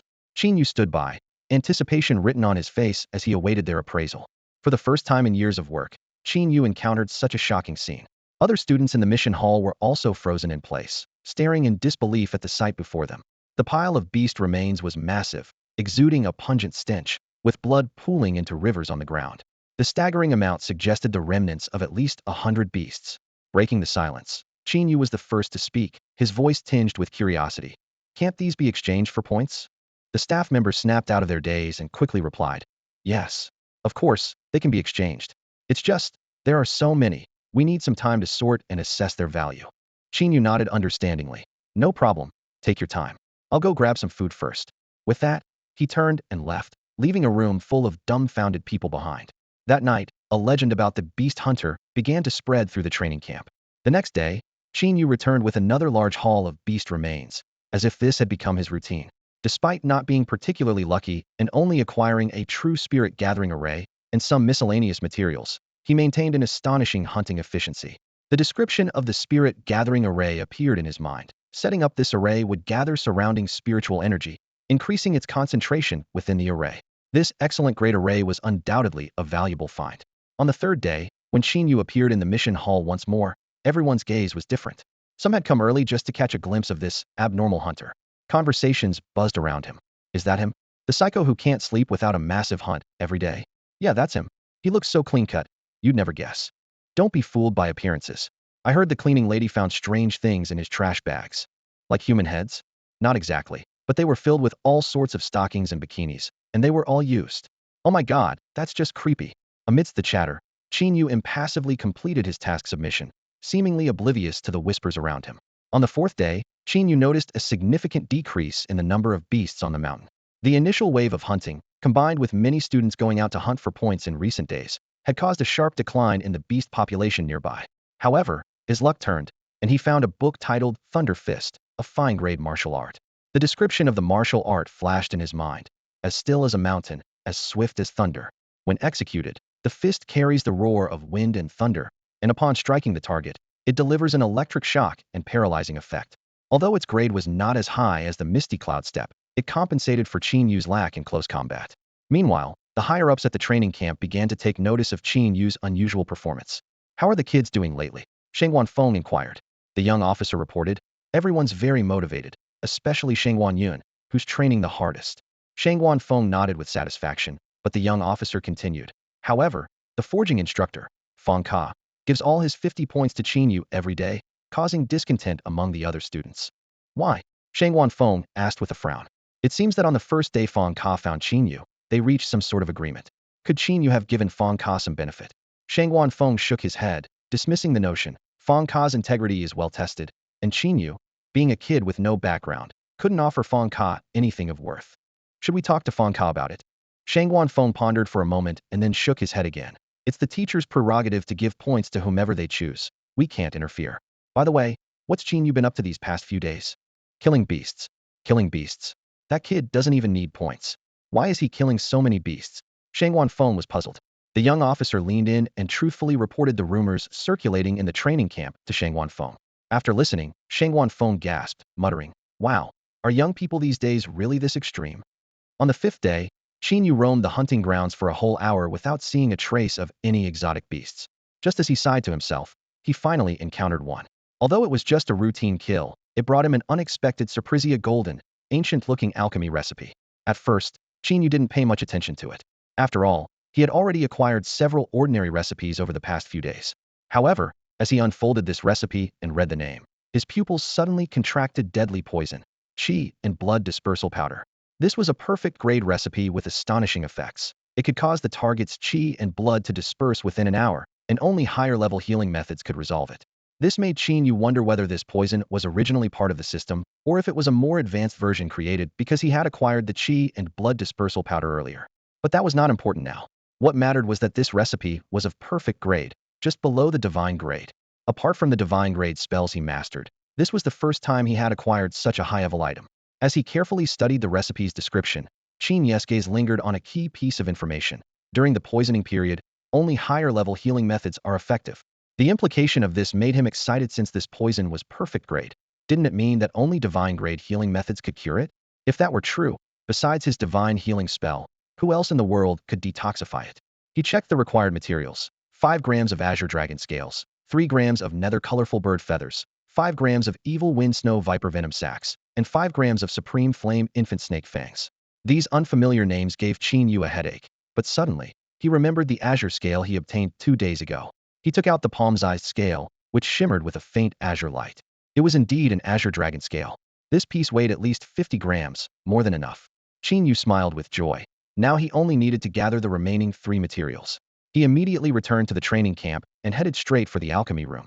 He recalled that Shangguan Xiu had mentioned there were many rare herbs available there, and with his ample points, he should have enough to exchange for the materials he needed. As he pushed open the door to the alchemy room, a faint aroma of herbs greeted him. Inside, a few students were diligently concocting potions under teacher Liu Bei's guidance. Seeing Qin Yu enter, Liu Bei habitually said, "Please swipe your points first, student." "Teacher, I'm not here for a lesson," Qin Yu quickly explained. "I want to exchange some points for herbs." Ruby Eye asked, "What kind of herb do you want to exchange, and how many grams?" 30 grams of feathers from the Yuming, Kaiwan bird. Qin Yu hadn't finished speaking before Ruby Eye interrupted him abruptly. "What kind of bird's feathers did you say?" Ruby Eye widened his eyes in disbelief and rubbed his ears. "The feathers of the Yuming Kaiwan bird. Don't you have them here?" Qin Yu repeated seriously. Seeing the sincerity in Qin Yu's eyes, Ruby Eye realized he wasn't joking. "Do you know what level of magical beast the Yuming Kaiwan bird is?" Qin Yu shook his head. "It's said to be a demon that escaped from the depths of hell, with the power of a level 7 magical beast from birth. Even if we had it here, your points would never be enough." "Damn, a level 7 magical beast." Qin Yu gasped, realizing the materials were even rarer than he had anticipated. Their conversation immediately caught the attention of the surrounding alchemy apprentices. "Oh my god, isn't that the super abnormal beast hunter?" "Yeah, it's him, the most handsome guy in the training camp. He usually dissects magical beasts in the mountains, and now he wants to take on a level 7 beast? Is he really crazy or just out of his mind? You don't get it. Thrill seekers love to push their limits." The whispers spread around. "What about the venom sac of the evil wind snow serpent and the fong of the supreme flame infant snake?" Qin Yu asked tentatively. Ruby Eye chuckled. "Those items can only be seen at auctions, and their prices are astronomical." Leaving the alchemy room, Qin Yu was not discouraged. He already had a plan to acquire these materials. System, activate the cache mode. Qin Yu thought to himself. Please select the cache target. Divine level forging technique. To upgrade from entry level to proficient, it will cost 300,000. Confirm. With the successful upgrade, countless forging techniques flooded Qin Yu's mind. He smirked slightly and headed straight for the forging room. Inside the forging room, Shangguan Yun was wearing a 3rd-level blacksmith badge while guiding other students. He had been here for the past couple of days, not for points, but to boost his reputation. It frustrated him whether it was his ranking, family background, or skills. He was a standout in the training camp. He should have been the center of attention, but a super abnormal beast hunter had stolen his spotlight. What made it even harder to swallow was that this unexpected rival was Qin Yu, who had once surpassed him on the leaderboard. To reclaim his reputation, Shangguan Yun volunteered to assist teacher Fong Ka as an aide. His exceptional forging skills quickly spread within the forging community. Shangguan Yun firmly believed that it wouldn't be long before his fame would overshadow Qin Yu. Qin Yu would only surpass him this once in his lifetime. Qin Yu stepped into the forging room, his eyes scanning the space but not finding Fong Ka. Instead, he saw Shangguan Yun standing nearby, guiding other students. "Where's teacher Fong Ka?" Qin Yu asked. Shangguan Yun looked up at the sound of Qin Yu's voice, his eyes lighting up with excitement. He thought to himself that becoming Qin Yu's teacher would be a significant win. "Teacher Fong Ka is occupied with important research, so I'm in charge here now." He straightened his posture, deliberately showcasing the level 3 forging master badge on his shoulder.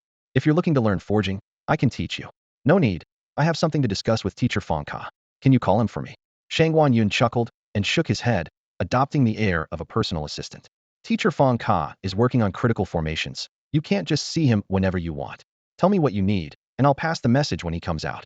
Qin Yu took a step back and suddenly raised his voice. "Interested in learning the level 2 simplified formation?"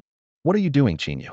Shangguan Yun was startled by the sudden shout and was about to intervene when an eager voice came from the inner room. "Who's talking about the level 2 simplified formation?" Fong Ka rushed out, looking as eager as a rabbit. Shangguan Yun, thinking Fong Ka was angry, quickly said, "Teacher Fong Ka, I'll get rid of this shouting troublemaker right away." "How could you think of driving Qin Yu away?" Fong Ka scolded him instead, then turned to Qin Yu with a beaming smile. What did you just say? I didn't quite catch it. I said, are you interested in learning the level 2 simplified formation? Fong Ka's eyes lit up. This isn't the place to talk. Let's discuss it in my office. Watching Fong Ka's enthusiasm toward Qin Yu, Shangwan Yun was filled with jealousy. He had never even been inside Fong Ka's office. At that moment, Fong Ka suddenly turned to him. What's your name again? Shangwan Yun's face fell. Shangwan. Oh, Shangwan. Fong Ka waved dismissively. Make sure no one disturbs us, including you. Teacher, my name is Shangwan Yun. Shangwan Yun's heart sank as he watched them walk away. Once again, he found himself on the losing end. In the office, Qin Yu got straight to the point. Last night, my elusive master paid a visit. Fong Ka's expression shifted upon hearing this. He had heard from Xiong Ran about Qin Yu's mysterious master, but hadn't expected the master to come and go from the camp unnoticed. Considering that the camp was not only staffed by ordinary teachers, but also experts like Shangwan Feng, the master's abilities must be formidable.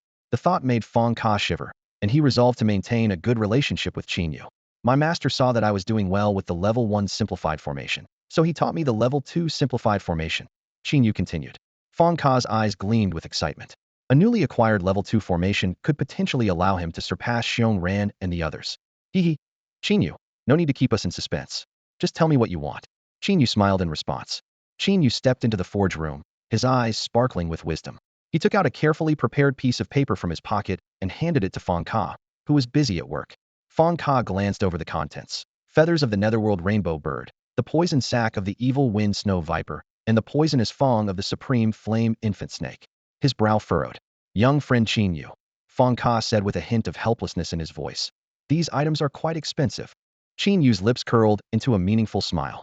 If the level 2 minimalist formation were to be made public, your name would surely be immortalized as a milestone. His voice was full of temptation. And if you want to surpass Xiong Ran and the others, this is a rare opportunity. Haven't you also organized a research group? Splitting the costs shouldn't be too much, right? Fong Ka's old face flushed slightly with embarrassment. He awkwardly explained. I've been stuck in the training camp these days, and the Minimalist Formation Anti-Monopoly Institute hasn't been established yet. Seeing Fong Ka's reaction, Qin Yu feigned disappointment and sighed. Well, if you can't accept the price, I'll just have to give President Xiong a call. I'm sure he'd be interested. No, wait. Fong Ka quickly stopped Qin Yu, who was about to leave. These materials are hard to get, but not impossible. Give me a week, and I'll gather them for you. A glimmer of satisfaction flashed in Qin Yu's eyes. Great. Then we'll exchange the level 2 formation for the materials when the time comes. Deal. They exchanged knowing smiles, each feeling they had gained the upper hand. After leaving the forge room, Qin Yu lost interest in going hunting and headed towards the dormitory instead. His mind kept circling around one pressing question: how to secure the urgently needed funds. He recalled the perfect quality of the toxic blood dissipation powder and his own entry-level divine alchemy skills. Even with extraordinary skills, Qin Yu didn't believe that an entry-level ability could produce perfect-grade pills. He estimated he needed to upgrade his divine alchemy skills by 2 levels to have a chance at success. Advancing from entry-level to proficient required 300,000, and from proficient to mastery required 3 million. Qin Yu pondered anxiously about where he could find the 3.3 million needed. At that moment, he happened to run into Yu Ryue and Yu Yu, who were carrying large bags. Hey, Qin Yu, what a coincidence, Yu Ryue greeted warmly. Aren't you out hunting beasts today? Qin Yu shook his head. No, the beasts are almost wiped out. Yu Yu bounced over to Qin Yu, wearing a simple floral dress, her slender legs wrapped in sexy black stockings. Qin Yu, do you think this dress looks good on me? Qin Yu glanced briefly and replied perfunctorily. It looks good. Where have you been? Yu Ryue explained. There's a small market over there where many people are exchanging treasures for points. Yeah, I exchanged just 1 point for all this, Yu Yu boasted, showing off her bags. Qin Yu's eyes suddenly lit up. Of course. Why didn't I think of that? I can exchange points for money. He had plenty of points, with nearly 400 in his identity token. Even at 1 point per 10,000, he could exchange them for 4 million. Where's this small market? Qin Yu asked eagerly. Over there. Yu Yu pointed in a direction. Qin Yu took a few steps, then turned back. I have another question. Why don't you put the things you bought in a space ring? Isn't it heavy to carry? Ha, typical guy.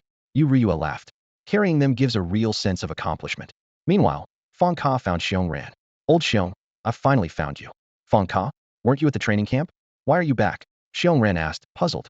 Fong Ka explained. I ran into Qin Yu at the camp. He asked me to see if you'd be interested in a level 2 minimalist formation. Level 2 minimalist formation? Xiong Ran's eyes widened. Of course I want it. They had almost cracked the level 1 minimalist formation and were just waiting for the right time to announce it to the world. But they had made no progress on the level 2 because they lacked direction. Fong Ka handed Xiongren a note. Qin Yu said to gather the materials on the list within 5 days. He'll give you the level 2 minimalist formation after the training camp ends. No problem. Xiongren agreed readily. Fong Ka added. All phones were collected before entering the camp, so don't call Qin Yu. Also, he's keeping a low profile there, so don't seek him out. Just give me the materials once you have them. Xiongren looked at Fong Ka suspiciously. You're not planning to keep it for yourself, are you? Ridiculous. What would a forger like me do with that stuff? Fong Ka retorted angrily. I'm just joking. Why are you getting mad? Xiongren chuckled. I'll contact my sources and try to gather the materials as soon as possible. After Xiongren left, Fong Ka breathed a sigh of relief, thinking to himself, this is a win-win-win situation. A top-grade level 1 longsword for just 3 points. Level 2 healing pills, 3 for a point. Level 1 defensive inner armor for 5 points. The shouts echoed one after another, resonating through the narrow paths of the training camp market. Qin Yu strolled among the stalls, his eyes sweeping over the dazzling array of treasures. There were all sorts of magical artifacts, pills, and talismans, each showcasing the extraordinary backgrounds of the sellers. He couldn't help but think to himself, indeed, those who come to the training camp come from well-off families. The saying rich in martial arts, poor in literature is spot on. After making a round, Qin Yu noticed that most people were exchanging various treasures for points. However, buyers actually spending points were few and far between. Most were just there for the spectacle. In the training camp, points were the hard currency, whether it was using the spirit gathering array, consulting renowned teachers, or daily meals. Everything required points. Although the training camp offered various tasks to earn points, including basic chores like cleaning and scrubbing toilets, those born with silver spoons clearly disdained such work. Thus, exchanging treasures for points became the easiest method. Qin Yu's eyes lit up as he realized his own market potential. He found an empty spot, sat down, and took out a wooden board, immediately drawing the attention of those around him. Ever since he entered the market, some had been observing him secretly. Qin Yu didn't mind. He even thought this attention was good for business. People around began to whisper, isn't that the super freaky beast hunter? Could he be selling those beast parts? I bet he's going to sell some kind of stockings. I heard he had 50 points before joining the camp, and now he probably has 150. They say he has some deal with the forging teacher, Fong Ka, earning 50 points daily. Oh my, isn't he loaded? Even if he's a freak, I'd love to be spoiled by him. At that moment, Qin Yu hung up a sign he had written. Points for sale, 20,000 for 1 point, 50,000 for 3 points, 100,000 for 7 points. First come, first served, until sold out. This move was like dropping a boulder into a calm lake, causing an uproar in the entire market.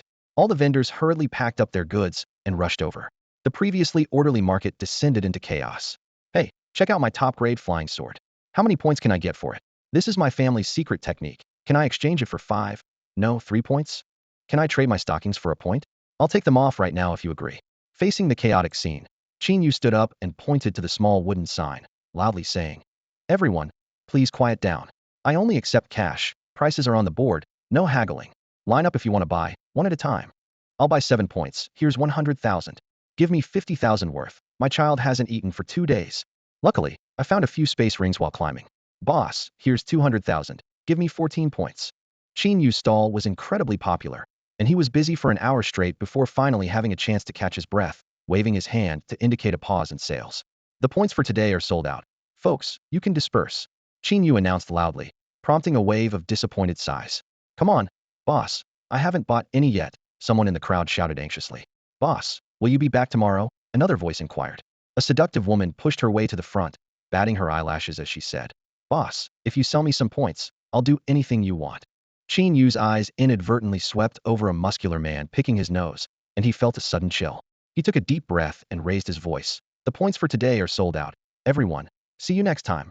With that, he swiftly squeezed out of the crowd and hurried away. Back at his place, Qin Yu couldn't wait to count today's earnings. I'm rich, he muttered to himself excitedly, his eyes curving into crescents. He carefully arranged stacks of cash neatly on his bed, calculating in his mind. In just 1 hour, he had made over 4 million. The efficiency of this money-making method was faster than robbing a bank. Qin Yu took a deep breath and silently recited, System, activate the spending mode. The system immediately responded, Please choose your target for spending. Divine Alchemy skills. Qin Yu chose without hesitation. The system prompted, Upgrading Divine Alchemy skills from beginner to proficient will cost 300,000. Confirm. Upgrade successful.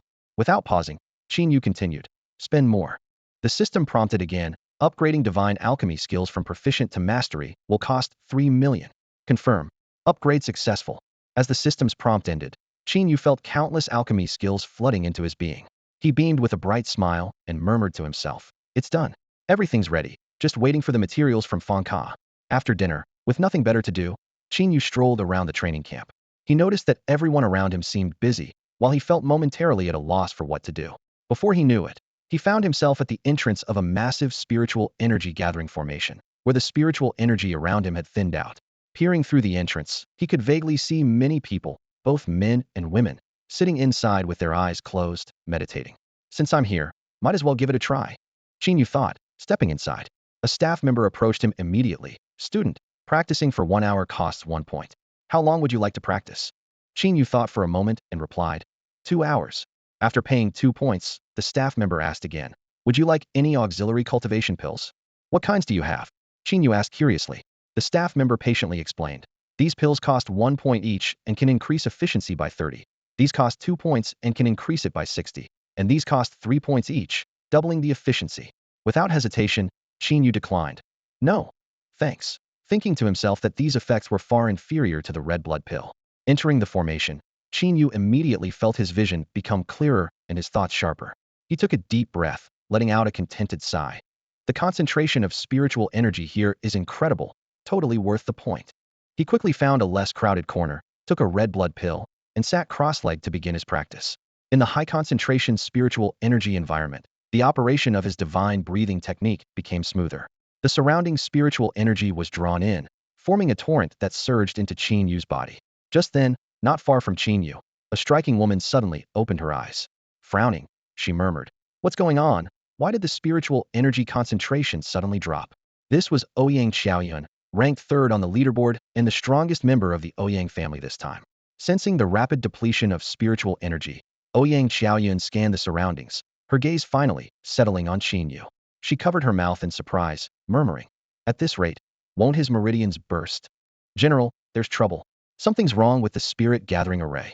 A young officer burst into the room, interrupting Shang Wanfeng's leisurely cigar break. Reclining in his chair, Shang Wanfeng waved dismissively. "What's the issue? Another leak? Just have the array department fix it." The officer quickly brought up a dynamic chart of spiritual energy readings and pointed to the upper right corner. "It's not a leak, sir. The data shows the concentration of spiritual energy is dropping rapidly. The array department has checked. There's no problem with the array itself. Then there must be too many practitioners. Have them spread out," Shang Wanfeng replied nonchalantly. "No, General." The officer swallowed nervously. "There's only one person left in that area. The problem is, he's absorbing the energy too quickly." With that, he projected an image of Qin Yu cultivating in front of Shang Wanfeng. Recognizing the figure, Shang Wanfeng sat up abruptly, almost dropping his cigar. "It's that kid again." The officer continued. "If we don't stop him in time, the surrounding energy levels will keep dropping, potentially causing a spiritual storm. This could not only damage the foundation of the spirit gathering array, but also harm other students' meridians." Moments later, inside the spirit gathering array. "Hey, wake up!" Qin Yu slowly opened his eyes, finding himself surrounded by several staff members. He blinked in confusion. "Is my time up already? It felt like I just started. Give me another 10 hours," he said, confidently handing over his ID token. The staff member smiled apologetically. "You've misunderstood. Your rapid absorption of spiritual energy has severely disrupted the balance within the array. To ensure its normal operation, we have to ask you to leave." "What? But I paid for this." Qin Yu barely had time to argue before he was carried out, bewildered. "Your 2 points will be refunded to your account," a staff member called after him. Brushing the dust off his clothes, Qin Yu stormed off. "If they won't let me use their spirit gathering array, I'll just make my own. It'll be even better."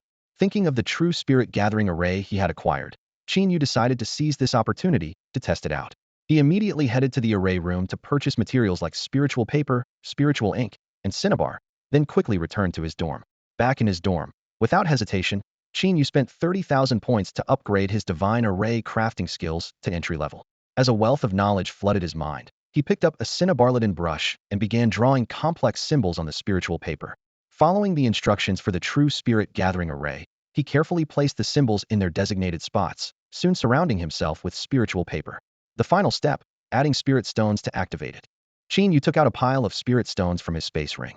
In this world, spirit stones didn't exist. Arrays operated solely on ambient spiritual energy and the practitioner's own essence.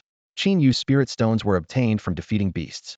He meticulously selected 3 of the largest, highest quality spirit stones, each glowing with extraordinary energy. The higher the quality of the spirit stones, the stronger the array, Qin Yu muttered to himself. After arranging the spirit stones, Qin Yu took a deep breath, determination flashing in his eyes. If they won't let me use the spirit gathering array, I'll make my own. This time, I'm going all out, and no one can stop me. With that, he infused his essence, activating the array. The crimson spiritual energy spread rapidly like a spider web, linking the scattered array patterns into a massive whole. Suddenly, the sky turned dark and stormy, with flashes of lightning and claps of thunder, as if foretelling some ominous event. Sheng Wanfeng set down his still-smoking cigar and frowned as he gazed out the window. At the same time, teachers such as Liu Bei, Mo Fong, Zhu Wu, Xiang Kaiyu, and Wu Di also paused their work and looked out the window with puzzled expressions. What's going on? They asked in unison, a sense of unease hanging in the air. The next moment, a blinding pillar of light shot up from Qin Yu's room, piercing the clouds. In the command center, a sharp alarm blared, echoing in every corner. Alert! Alert! Abnormal spiritual energy fluctuations detected. Probability of a spiritual energy storm at 67. An electronic voice urgently announced. Sheng Wanfeng stood up abruptly and demanded, "What's happening?" "We don't know yet. We're trying to find out." A staff member responded anxiously. The alarm grew more piercing, and the electronic voice continued. Probability of spiritual energy storm rapidly increasing. 81, 90, 95. Sheng Wanfeng felt the spiritual energy around him depleting at an alarming rate. He made a quick decision and ordered, "Everyone stop training immediately.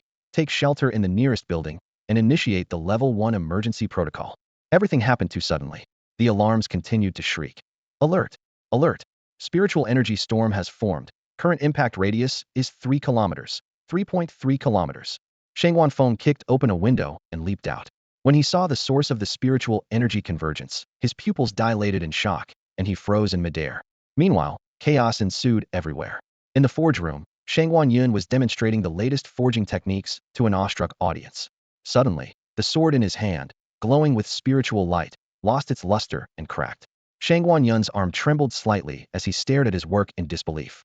In the alchemy room, the flames in the furnace went out of control, causing batch after batch of pills to explode. Smoke billowed, and debris flew everywhere. In the array room, all formations instantly became chaotic, tangled like a mess of threads. Fortunately, Teacher Mo Fong acted quickly to barely stabilize the situation. "Stay here, I'll go check it out," he instructed, then hurried out.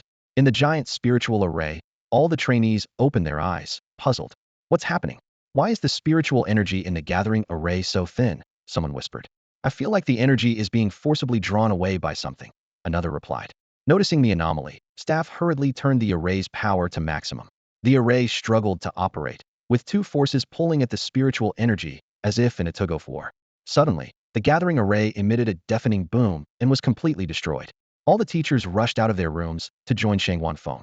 They stared in shock at the towering spiritual energy tornado nearby, at a loss for words.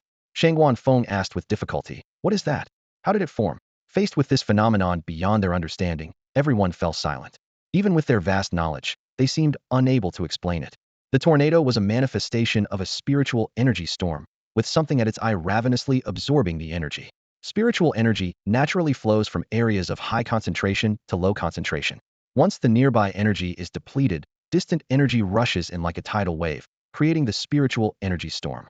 Everyone stared in awe at the massive spiritual energy tornado in the distance, struck by its terrifying power. A cultivator gravely explained, "We don't know what's absorbing the energy at the eye of the storm, but if we don't stop it soon, the storm's impact will only grow." Upon hearing this, Sheng Wanfeng said with determination, "Let's get over there and see if we can stop this storm." "Yes," the others agreed in unison. Their blood surged with energy as they sped like arrows towards the tornado. Meanwhile, in the training camp, a disaster was brewing. The moment the formation was activated, Qin Yu regretted adding those 3 top-grade spiritual stones. The enormous energy of the stones overwhelmed the small capacity of the true spirit gathering formation, akin to installing airplane engines in a car and firing them all at once. The powerful force sent the car spiraling out of control. The true spirit gathering formation was like that out-of-control car, with Qin Yu as its driver. The formation frantically absorbed the surrounding spiritual energy, causing the room's energy concentration to skyrocket. What was once a thin, transparent mist condensed into a dense fog, and then into a viscous liquid that enveloped Qin Yu. Each drop of this liquid contained immense spiritual energy, absorbing just one nearly burst Qin Yu's meridians. As energy poured uncontrollably into the confined space, the air grew thicker. When Qin Yu attempted to escape, He found himself trapped by the resin-like liquid, gradually engulfing him. Qin Yu struggled like a drowning man, to no avail. Just as he thought he might become the first human to drown in spiritual energy, a piece of spirit paper, unable to withstand the immense energy, ruptured. A chain reaction ensued, shattering all the spirit papers. The formation vanished, and the highly compressed liquid exploded without restraint. The terrifying force obliterated nearby dormitories, causing even Shangwan Xiao and the others to instinctively step back. White mist, centered on Qin Yu, spread in all directions, enveloping the entire training camp in a concentration of spiritual energy far exceeding the past. Shangwan Feng stood dumbfounded at the sight of half the dormitory area leveled, feeling as if they'd been hit by a bomb. When he saw the source of the white mist, Qin Yu, gasping on the ground, he felt his anger rise. Qin Yu, it's you again. Shangwan Feng angrily demanded. Are you making bombs? Will you only be satisfied when you blow the training camp sky high? Qin Yu knew he was in deep trouble this time, and remained silent with his head down. At this moment, the formation teacher, Mo Feng, was drawn to a luminous green stone. What's this? Mo Feng picked up the stone, examined it closely, and his expression changed dramatically. What? Terrifying spiritual energy. Mo Feng's hand trembled as he held the stone, speaking with excitement. Could this be the spirit stone described in ancient texts? Mo Feng explained. Spiritual energy is colorless and odorless, but when its concentration reaches a certain level, it produces white energy. As the concentration increases, it forms a pale blue liquid. But legend has it that when the concentration reaches its limit, it forms a solid known as a spirit stone. On this planet, spiritual energy has existed for thousands of years, yet no one has ever discovered a spirit stone. Mo Feng felt the immense surge of spiritual power in his hand and was overwhelmed with excitement. This could very well be the legendary spirit stone, a significant discovery that might alter the entire landscape of the cultivation world. Just then, Shangwan Feng's voice interrupted Mo Feng's thoughts. What on earth are you doing? Shangwan Feng's brows were furrowed, his tone filled with displeasure and suspicion. To him, Qin Yu was like a ticking time bomb. First, he eliminated Shangwan Feng's meticulously trained pack of Siberian wolves, then entered into an inexplicable deal with Feng Ka, severely disrupting the camp's scoring system. This afternoon, he almost caused a problem with the spirit gathering array, and now he nearly leveled the entire training camp. Faced with Shangwan Feng's inquiry, Qin Yu appeared somewhat innocent. He explained, you wouldn't let me use the spirit gathering array in the camp, so why can't I make my own? It was just a momentary loss of control that caused this accident. Shangwan Feng's eyes widened in disbelief. You said you made a spirit gathering array? Qin Yu nodded, looking calm. Shangwan Feng felt like he was about to cough up blood from frustration. He angrily asked, what kind of spirit gathering array can drain the spiritual power of half a mountain? What kind of array can cause such a massive spiritual energy storm? What array explodes with more force than a missile? Qin Yu shrugged, explaining, I just added 3 small stones, and I didn't expect the array to go out of control. Shangwan Feng was furious. Even if you added a nuclear bomb, it wouldn't be this outrageous. At this moment, Mo Feng pushed past Shangwan Feng and looked at Qin Yu warmly. He held a stone that had just been blown away by the explosion and asked, Student, is this the stone you were talking about? Qin Yu immediately recognized the high-quality spirit stone and confirmed with a nod. Yes, that's the spirit stone. Upon hearing this, Mo Feng burst into laughter, gesturing excitedly as if he had been sealed away for 500 years and finally saw the light of day again. Ha ha ha ho ho ho. This is indeed a spirit stone, just as the ancient text described. Spirit stones can greatly enhance the power of formations. I never imagined a small spirit gathering array could unleash such terrifying power with the addition of a spirit stone. My lineage of formation arts is about to have a renaissance. After calming down, Mo Feng eagerly grabbed Qin Yu's hand and asked, Student Qin Yu, where did you obtain this spirit stone? Seeing Mo Feng's interest in the spirit stone, Qin Yu decided to keep the fact that he had a stash of them a secret. He replied, my master gave it to me. There were 3 stones in total, each extremely precious. Mo Feng looked at Qin Yu imploringly. Could you leave this spirit stone with me for a while so that I can study it thoroughly? Qin Yu's lips curled into a slight smile, pretending to be in a difficult position. Since the teacher likes it, I wouldn't mind giving it to you, but the spirit stone is incredibly valuable, and I would have a hard time explaining it to my master. Hearing this, Mo Feng was so excited he almost jumped up. He quickly rummaged through his storage ring and finally took out an ancient scroll. Student Qin Yu, I can trade you this treasure. Shangwan Feng, witnessing this, exclaimed in surprise. Mo Feng, you're actually taking out that scroll? Even when the president asked for it back then, you refused. Are you really going to trade it for this stone? Mo Feng snorted. What stone? You have no idea how important this spirit stone is to the world of formations. Besides, I risked my life to get this scroll. I can give it to whomever I want. Although Qin Yu did not know what the scroll was, he could tell it was an extraordinary treasure. Even the president wanted it. Qin Yu couldn't help but be curious. Mo Fong handed the scroll to Qin Yu and explained, I obtained this scroll by accident while repairing a formation at a celestial rift. A celestial rift? Qin Yu asked, puzzled, as he had never heard of such a term. Shangguan Feng explained, it's a rift connecting to another world, rumored to be the origin of exotic beasts, but it's all sealed by formations now. Qin Yu was surprised. There are places like that on this planet? Mo Fong nodded slowly, recalling, that year, a rift appeared in the seal, and my master received orders to lead our entire sect to repair it. This scroll floated out of the rift right before my eyes. It's something from another world. Qin Yu solemnly accepted the scroll and slowly unfolded it, only to frown immediately. The scroll was blank, a book with no words. He looked at Mo Fong, wondering if the old man was trying to deceive him. Mo Fong coughed, slightly embarrassed, and said, I haven't figured out the scroll's mysteries yet, but there's no denying it's a treasure. Just then, a voice suddenly echoed in Qin Yu's mind. Perfect grade sword technique discovered, 7-star blade slash. Would you like to add it to your personal panel? In Qin Yu's vision, countless golden characters and illustrations appeared on the ancient scroll. Qin Yu was shocked, thinking to himself, it's a perfect grade sword technique. Just as Mo Fong was about to elaborate on the scroll's value, Qin Yu suddenly tucked the scroll into his chest and looked sincerely at Mo Fong. Teacher Mo Fong, I trust you. That spirit stone is yours. Mo Fong frowned. Do you really believe this blank scroll is a treasure? Aren't you afraid I'm deceiving you? It's not the scroll I trust. Qin Yu replied with a bright smile. It's you, teacher. You're my teacher. How could you deceive me? These words warmed Mo Fong's heart. Being trusted so deeply by a student filled him with a sense of warmth. Qin Yu, I didn't expect you to have such faith in your teacher, Mo Fong said sincerely. Although this scroll is a treasure, its purpose is still unknown. Trading it for your spirit stone is indeed advantageous for me. You're too kind, teacher. Qin Yu waved his hand dismissively, feeling a tinge of guilt. After all, trading something with little cost for a spirit stone worth a fortune would make anyone feel a bit uneasy. After a moment's thought, Mo Fong solemnly declared, from now on, I'll give you my daily 50 points as well. Qin Yu's eyes lit up. Points were real wealth. Then I'll gratefully accept. No, you cannot. Shangguan Feng's voice suddenly interjected. He explained sternly, the resources in the training camp are fixed, and points must align with them. If points are overly concentrated in one person's hands, other students will lack points. If we forcibly increase points, it will lead to resource shortages. Mo Fong was immediately displeased. Who I give my points to is my right, isn't it?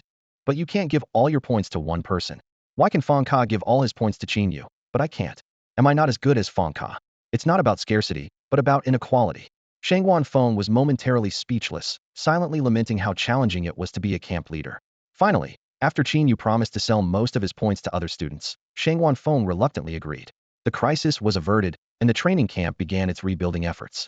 Qin Yu voluntarily offered 100 points as compensation for the dormitory collapse. With everyone working together, the training camp returned to its usual calm in just one day. Although the spirit gathering array was damaged, no one blamed Qin Yu. After the spiritual energy storm, the concentration of spiritual energy in the training camp had increased tenfold, even more concentrated than the original array. Everyone was seizing the opportunity to absorb this rare, free spiritual energy. Meanwhile, the 7-star saber slash had appeared on Qin Yu's personal panel. However, since it was an external technique, he couldn't use the system's pay-to-win mode and had to practice it bit by bit. As a mastery-level sword technique, the 7-star blade slash is one of the most elite in the world, and Qin Yu is devoted to mastering it. With a talent 2.6 times that of an average person, his learning speed is like a wild horse galloping forward, making rapid progress. For 6 consecutive days, Qin Yu practiced the 7-star blade slash tirelessly. The sound of his sword cutting through the air echoed through the forest, and the leaves rustled in the strong wind. Finally, on the morning of the 7th day, with a thunderous roar, Qin Yu reached the entry-level stage of the 7-star blade slash. Overjoyed, Qin Yu immediately demonstrated it in the forest. The black gold sword in his hand sliced through the air, executing a 7-star blade slash in an instant. The sword light streaked across the night sky like a meteor, and a golden sword shadow several meters high shimmered among the trees. Wherever it passed, sturdy trees were cut down, rocks and soil surged like waves, leaving a deep, bottomless sword mark on the ground. The sword energy even tore a vacuum in the air. This power is far stronger than the 100-sword slash, Qin Yu exclaimed, his eyes sparkling with excitement.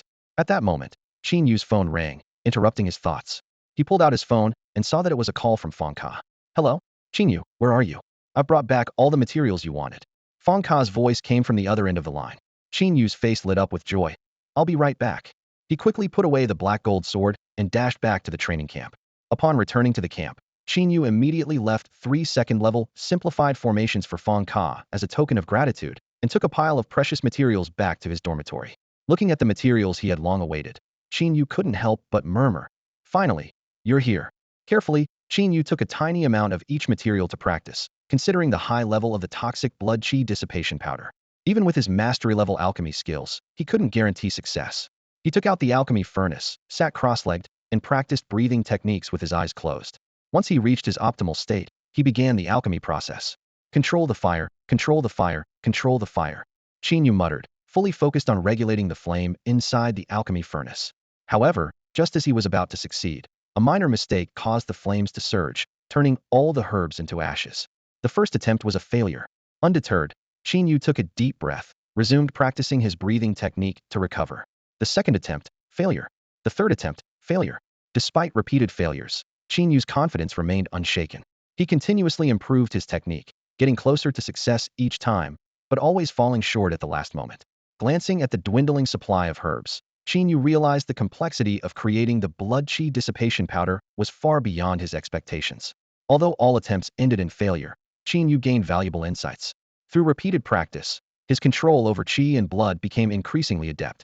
"I have a feeling I'll succeed next time," Qin Yu encouraged himself. However, the N1th attempt also ended in failure. Just as Qin Yu was about to give up, a miracle occurred. He carefully collected the white powder from the furnace into a small porcelain bottle, his face beaming with triumph. After consuming 2/3 of the materials, Qin Yu finally succeeded once. This success greatly boosted Qin Yu's confidence. With the first successful experience, his technique became more refined, and his success rate gradually increased. After 3 days and nights of relentless effort, Qin Yu finally exhausted the last bit of materials. Now, he held a small porcelain bottle tightly in his hand, containing a precious tenth of the blood qi dissipation powder. Eager to test its effects, he hesitated as he was about to remove the stopper. "If I get poisoned, my divine healing skill will activate automatically, making it impossible to test the efficacy," he murmured to himself. "I need someone else to help test it." As Qin Yu pondered, a long unseen figure appeared in his mind. "It's decided, Yu Xiaoming." A sly glint flashed in Qin Yu's eyes, a meaningful smile curling at his lips. Knock, knock, knock. The sound at the door shattered the dorm's silence. Yu Xiaoming reluctantly opened the door, only to be greeted by Qin Yu's signature smile. Instinctively, Yu Xiaoming tried to close the door, but Qin Yu swiftly caught the doorframe. "Don't be in such a rush to close the door. I need to talk to you," Qin Yu said, flashing what he thought was his most charming smile, his eyes gleaming with mischief. Yu Xiaoming eyed Qin Yu warily. "Get lost. That grin of yours spells trouble. You tricked me out of all my savings, and now I'm broke." Qin Yu quickly clarified. "Don't get me wrong. I'm not here to ask for money. I'm here to give you some." Yu Xiaoming was taken aback, wondering if he had misheard. Qin Yu continued, "Aren't we friends? I thought about it, and it wasn't right to borrow so much from you." Yu Xiaoming's eyes lit up as he extended his hand. "At least you have some conscience. Give me the money." Qin Yu changed his tone. "Hold on. Since we're friends, could you do me a small favor?" He pulled out a small porcelain bottle. "This is my latest concoction, qi and blood dispersal powder, and I'd like you to test its effects." Yu Xiaoming's expression darkened, and he cursed as he tried to close the door. Qin Yu quickly shouted, 10,000. When there was no response from inside, he raised the offer, 30,000. "If not, I'll find someone else." The door opened a crack, and Yu Xiaoming peeked out. "Pay up first." "Deal." Qin Yu placed a small pinch of white powder into Yu Xiaoming's hand. Yu Xiaoming suspiciously asked, "This stuff isn't dangerous, right? I won't just cough up blood and die, will I?" Qin Yu assured him it was completely safe. Yu Xiaoming wanted to ask more, but Qin Yu interrupted, "Are you in or out? If not, I'll find someone else." "Wait."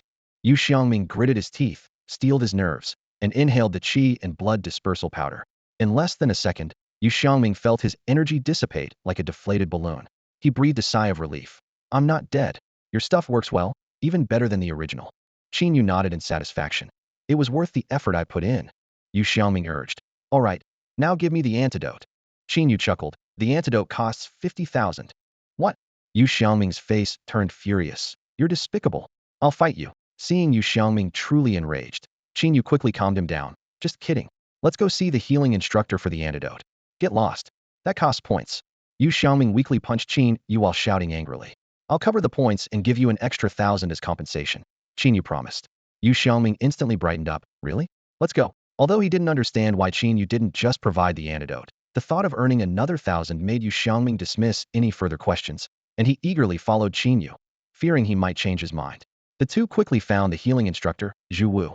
After the recent spiritual storm incident, Zhu Wu had taken an interest in this student named Qin Yu. Winning the favor of both teacher Fong Ka and teacher Mo Fong is not something an average student can achieve. Qin Yu explained the situation briefly to Zhu Wu, a hint of pride in his eyes. Raising an eyebrow, Zhu Wu asked curiously, "You can refine medicine too?" With a humble smile, Qin Yu replied softly, "I know a little." Zhu Wu adopted a serious expression and cautioned, "A person's energy is limited. Trying to learn forging, arraying, and medicine refining simultaneously might lead to being a jack of all trades and master of none." Qin Yu nodded in agreement, thinking to himself, without the Padoan system, that might indeed be the case. Zhu Wu extended his hand and said, "Pay 3 points, and I'll help you clear the poison." Sure, Qin Yu readily paid the points, secretly anticipating. According to the system, only a god-level healing ability can neutralize this poison. It's time to test that claim. Zhu Wu gently held Yu Xiangming's wrist, his fingers emitting a green, healing light. He thought, just a novice's casually made poison. It should be cleared in 3 seconds.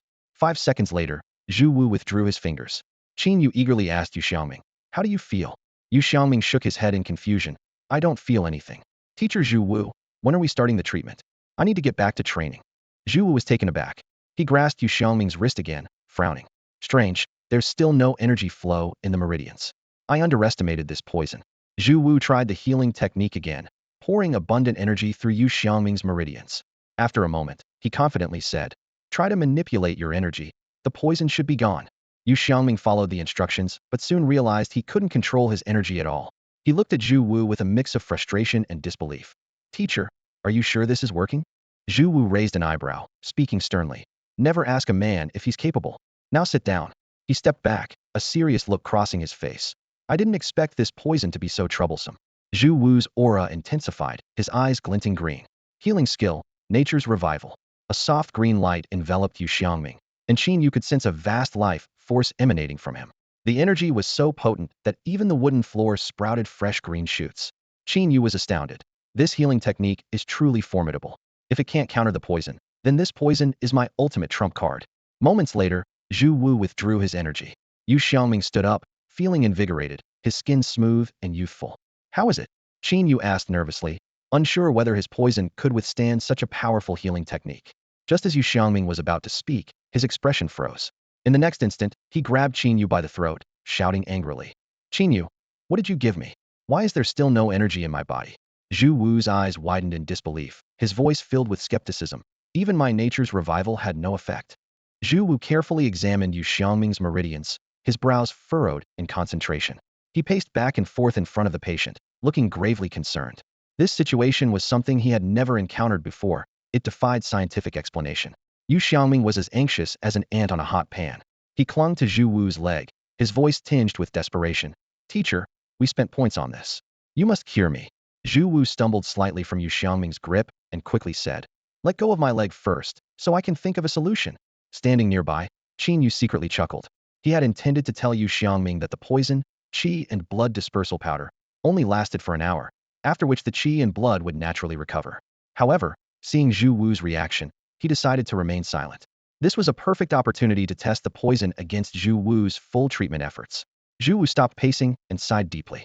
A determined look flashed in his eyes as he said to Yu Xiangming, "It seems we need that person to come over. You all wait here. I'll step out for a moment." He gave Yu Xiangming a reassuring look. "Don't worry. I will cure you." After Zhu Wu left, Yu Xiangming turned to Qin Yu with a fierce glare. "What exactly is that poison?" he asked through gritted teeth. Qin Yu replied honestly, "Qi and blood dispersal powder." Yu Xiangming didn't believe him and retorted sarcastically, "Teacher Zhu Wu is a level 7 healer. How could he not resolve a mere qi and blood dispersal powder?" Qin Yu shrugged and casually fabricated. Maybe there was some unusual reaction during the concoction. He patted Yu Xiangming's shoulder. "But don't worry, if Teacher Zhu Wu can't solve it, I'm still here." "Yeah, right." Yu Xiangming looked at Qin Yu with disdain. "If Teacher Zhu Wu can't solve it, you think you can?" Qin Yu couldn't be bothered to respond and turned his head away. Soon, Zhu Wu's voice came from outside the door. "I'm telling you, that kid is strange. I even used the all things revitalization, yet he couldn't gather any qi and blood." Another voice replied, "That is indeed quite unscientific." Qin Yu recognized the voice as belonging to Liu Bei, the potions master. He thought to himself that healing was divided into 2 systems. One like Zhu Wu's, where healers practiced healing arts that could either cure or fail, simple and straightforward. The other, like Liu Bei's, where potion masters could concoct various healing elixirs tailored to specific ailments, offering more flexibility, especially against poisons. The two teachers entered the room. Liu Bei first observed Yu Xiaoming closely, then took a few drops of blood for testing. Frowning, he said, "The blood indeed contains toxic elements that hinder qi and blood coagulation. But don't worry too much. I happen to have an elixir that should counteract this poison." Upon hearing this, Yu Xiaoming breathed a sigh of relief. Liu Bei took out a pill and handed it to Yu Xiaoming. "Take this pill, and let teacher Zhu Wu use his healing art to help you absorb it quickly. In no time, the poison should be resolved." "Thank you, teacher." Yu Xiaoming eagerly swallowed the pill. Zhu Wu generously cast the all things revitalization once more. After the treatment, everyone watched Yu Xiaoming intently, waiting for the result. "How do you feel?" Qin Yu asked, a hint of anticipation in his eyes. Yu Xiaoming shrugged, disappointment written all over his face. "Not much better. Still no qi and blood." The two teachers' expressions darkened instantly, exchanging troubled looks. Meanwhile, Qin Yu couldn't help but let a faint smile slip. "Impossible," Liu Bei muttered to himself, a sharp glint in his eyes. He slowly drew a short knife, stepping towards Yu Xiaoming as if he intended to personally dissect and study this peculiar case. Qin Yu was about to use a divine healing technique on Yu Xiaoming when Liu Bei grabbed his hand. A gleam flashed in Liu Bei's eyes as he made a small cut on Yu Xiaoming's hand with a short knife. "I need to collect more samples to study with my colleagues," Liu Bei explained, his voice filled with the excitement typical of a researcher. Yu Xiaoming, pale and weak, asked, "What about me?" Zhu Wu comforted him, saying, "We'll figure something out for you." With that, the two teachers began to discuss quietly. Yu Xiaoming sat weakly beside Qin Yu, glaring at him resentfully. "You've really landed me in trouble this time." Qin Yu patted Yu Xiaoming's shoulder and said in a deliberately relaxed tone, "Don't worry, I've got you covered with detoxification." "You have a detox pill?" Hope flickered in Yu Xiaoming's eyes. "No, but I've got a healing technique. I'll give you a discount, just 30,000 per session." Qin Yu joked with a smile. "Get lost." Yu Xiaoming snapped, turning his head away in frustration. As Qin Yu pretended to leave, Yu Xiaoming quickly grabbed his sleeve. "Wait, give it a try, but if it doesn't work, I'm not paying." "No problem." Qin Yu swiftly grasped Yu Xiaoming's wrist and began using the divine healing technique. He thought to himself, "I need to hurry, or the effects of the deadly qi blood dispersed powder will wear off soon." As Qin Yu's energy entered his body, Yu Xiaoming felt a noticeable change. The toxins seemed to be dissipating rapidly. 5 minutes later, the first trace of qi and blood was reborn in Yu Xiaoming's meridians. He looked at Qin Yu in disbelief. A poison that even the teachers couldn't handle had been neutralized by Qin Yu. "Time to pay up, cutie." Qin Yu laughed, extending his hand. Regaining his strength, Yu Xiaoming clenched his fist, a glint of mischief in his eyes. "Pay up? Money that reaches my hands never goes back." With that, he turned and ran. "You little rascal." Qin Yu chuckled and caught up with him in an instant. The sounds of scuffling echoed, accompanied by Yu Xiaoming's cries. Moments later, Yu Xiaoming lay bruised on the ground, trembling as he handed over 20,000 yuan. "You still owe me 10,000. I'll give you another 20,000, and we'll call it even," he mumbled. Hearing the commotion, the two teachers hurried over. "What happened? Why is he on the ground?" Zhu Wu asked in confusion. Qin Yu explained, "I've healed him. He wanted to test if his strength had returned, so we sparred a bit." He turned to Zhu Wu. "Teacher, could you use my points to treat his external injuries?" "Wait." Liu Bei asked urgently. "You cured this student?" Qin Yu nodded slightly. Zhu Wu immediately checked Yu Xiaoming's wrist, surprised. "His qi and blood are stable and strong. How did you do it?" Qin Yu, prepared for this question, explained, "The poison Yu Xiaoming ingested is a modified version of the qi blood dispersed powder by my master. Naturally, my master also taught me how to neutralize it. I sought out the teachers mainly to test the effectiveness of this powder. Sorry for the trouble." The teachers, instead of being angry, were full of admiration.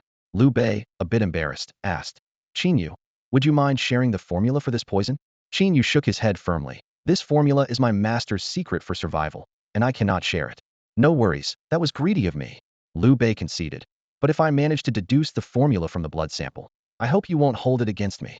Qin Yu smiled gently and said, "The poison only lasts an hour. After that, it disappears automatically. The blood sample you collected is already free of poison." "Only an hour?" Yu Xiaoming, still on the ground, suddenly realized and shouted, "Qin Yu, you jerk, give me back my 20,000. Qin Yu quietly laughed to himself, knowing Yu Xiaoming had unknowingly done him a favor. Not only did he leave Yu Xiaoming with 10,000, but he also transferred 5 points as a testament to their friendship. Although points could be exchanged for money, Qin Yu felt less guilty about giving points than cash. In the final phase of the training camp, Qin Yu's life settled into a busy and rhythmic routine. Every morning, he dedicated himself to practicing the seven-star sword technique, his training clothes soaked with sweat, as the blade gleamed in the morning light. In the afternoons, he learned combat techniques from his newfound treasure mentor, Siau. Siau Yu's lessons completely transformed Qin Yu's understanding of combat. Under his guidance, Qin Yu finally grasped why his previous battles always seemed to require so much effort for little gain. There were secrets in the transitions between moves, and the power from the hips was crucial during slashes. This enlightening realization made Qin Yu notice how his past fighting style was as reckless as schoolyard brawling. In the evenings, it was Qin Yu's business time. To improve efficiency, he established a comprehensive points reservation and sales system, enlisting the help of the affordable secretary, Yu Xiangming, to handle bookings. While others charged between 5,000 to 10,000, Yu Xiangming's fee of just 1,000 made Qin Yu quite satisfied with the cost-effectiveness. This side business significantly boosted Qin Yu's points income, with projections of earning millions by the camp's end. Time flew by, and only 5 days remained until the end of the training camp. The upcoming all-participants competition and comprehensive ranking were tied to extra points for college entrance exams, suddenly intensifying the camp's atmosphere. Everyone was intensifying their training, and even Qin Yu's points business became more bustling. One afternoon, after finishing his combat skills class, Qin Yu returned to his dorm to find a well-dressed young man sitting by the door. 10 space rings glistened on his fingers, and his jade pendant and blue-patterned white boots spoke of wealth. Yet beneath this rich exterior was a frail and weary face, with sunken cheeks and vacant eyes that immediately suggested excessive indulgence. "Brother Sun, what are you doing here?" Qin Yu recognized the former money tree, Sun Yoshin. At the sound of his voice, Sun Yoshin sprang up, clutching at Qin Yu like a lifeline. "Good brother, I've been thinking about you day and night, and I finally found you." Seeing Sun Yoshin's unsteady state, Qin Yu quickly helped him inside and poured a glass of water. He remembered that after his last treatment, Sun Yoshin had been glowing with health and wondered why he had become so weak again. In just a month, Sun Yoshin's health had deteriorated significantly. Standing in front of Qin Yu, he looked pale and exhausted, forcing a bitter smile. "Even the strongest body can't handle 7 times a night. Brother, help me out here." Without hesitation, Qin Yu activated his divine healing technique. As gentle energy flowed in, Sun Yoshin's pallor gradually turned to a healthy flush. He exhaled deeply, straightening up with renewed vigor. "I feel alive again. The confident Sun is back." Eagerly, he handed Qin Yu a spatial ring. "Inside are the herbs you wanted last time, along with some rare ones. Use them as you need, and let me know if you run out." "Are you sure about this?" Qin Yu protested even as he slipped the ring onto his finger, internally marveling at Sun's generosity. Not everyone in the capital could match such magnanimity. "How did you get in here?" "The training camp isn't open to outsiders," Qin Yu asked curiously. Sun Yoshin grinned smugly. "There's nowhere the young master of Xinshin Herb Store can't go. But honestly, getting treatment from you is just a side quest. I've got some business to handle." "Judging by your expression, the business is the real reason you're here, isn't it?" "Did you know? In a few days, a top-tier genius is visiting the training camp," Sun Yoshin whispered conspiratorially. Qin Yu nodded knowingly. "On the 29th day, a top genius is coming to inspire the students with their prowess. It's meant to motivate everyone to strive harder." He paused, then asked pointedly, "Is it a woman?" "How did you know?" Sun Yoshin looked surprised. "With your behavior, even a blind man could guess." Sun Yoshin eagerly elaborated. "Her name is Siau, hailed as a onsen 4,000 years beauty. I'm here just to catch a glimpse of her." "The young master of Xinshin Herb Store going to such lengths to meet someone?" Sun Yoshin sighed, his expression darkening. "It's because that old man from Tiannan Mountain came and beat up my grandfather, warning me to stay away from Siau. Tiannan Mountain." Qin Yu's interest was piqued. "It's a small sect with just 4 members, and Siau is the youngest disciple," Sun Yoshin explained. "But don't underestimate them. They have 1 9th level and 2 8th level warriors. They're formidable." He gritted his teeth. "They say it's better to destroy 10 temples than a single marriage. Yet that old man insists on breaking us apart. Does Siau like you?" "Oh well." Sun Yoshin scratched his head sheepishly. "I believe she'll eventually fall for my irresistible charm." Watching Sun Yoshin's lovesick expression, Qin Yu chuckled inwardly. A hopeless romantic and a bit delusional, but amusing nonetheless. However, more than Siau's beauty, he was intrigued by her capabilities. He wondered how he measured up against these top-tier geniuses, a question he had long awaited to answer. Time flew by, and soon it was the 29th day. The morning sunlight spilled over the training grounds as Sun Yoshin eagerly dragged Qin Yu there early. "Isn't Siau coming in the afternoon? Why are we here so early?" Qin Yu asked, puzzled. Sun Yoshin confidently replied, "Of course, to get a front row spot. My darling Shireen is so popular, if we don't come early, how can we secure the front row?" Qin Yu rolled his eyes. I think you're the only one who cares in the entire training camp. Humph. That's because you haven't seen Shireen's unparalleled beauty. She's a rare beauty that appears only once every 4,000 years, Sun Yoshin retorted dismissively. You can wait here by yourself. I'm going to practice my sword skills. Qin Yu found an open space and carefully practiced the 7-star sword technique. By the afternoon, the training grounds became lively as more people arrived. Qin Yu and Sun Yoshin sat in the front row of the audience seats. Sun Yoshin took out a banner and flashing signs he had prepared in advance, boldly displaying the words, "Love you, Shireen," resembling a large fan meet. Bro, hold a sign with me. Sun Yoshin generously handed 2 signs to Qin Yu. No thanks. Qin Yu turned his head away, pretending not to know him, thinking, this is too embarrassing. Soon, the Yu family trio arrived. Yu Ryueg greeted Qin Yu. Qin Yu, you're here early. She then noticed Sun Yoshin with the sign and asked in surprise, Sun Yoshin, why are you here? Weren't you at the Imperial Capital training camp? Sun Yoshin gestured for silence and whispered, Shoo, I snuck out, don't tell anyone. If my dad finds out, he'll kill me. You know each other? Qin Yu asked curiously. We're classmates. Yu Ryue explained. Yu squeezed in and asked, Sun Yoshin, why are you here? Sun Yoshin proudly held up his sign. Of course, to follow my darling Shireen. Yu looked puzzled and bluntly asked, aren't you impotent? Even if you win Siau Shireen over, what's the point? Sun Yoshin's face darkened. Then he gave a sly smile. Little Yu, do you want to verify whether I am or not? Get lost. Yu rolled her eyes. Stop arguing, the teachers are here. Qin Yu suddenly reminded them. Everyone's attention turned to the entrance. Shangguan Feng walked in, accompanied by a tall, graceful woman. Although she wore a light black veil, obscuring her full appearance, her figure alone revealed she was a beauty. Oh, look, that's my darling Shireen. Sun Yoshin frantically waved his sign, shouting excitedly. Qin Yu discreetly moved away, trying to distance himself from Sun Yoshin. Shangguan Feng stepped onto the podium and addressed the crowd. Tomorrow marks the end of the training camp. Each of you emerging from this camp is a prodigy of the East Sea Province, the future elite of humanity. He then continued.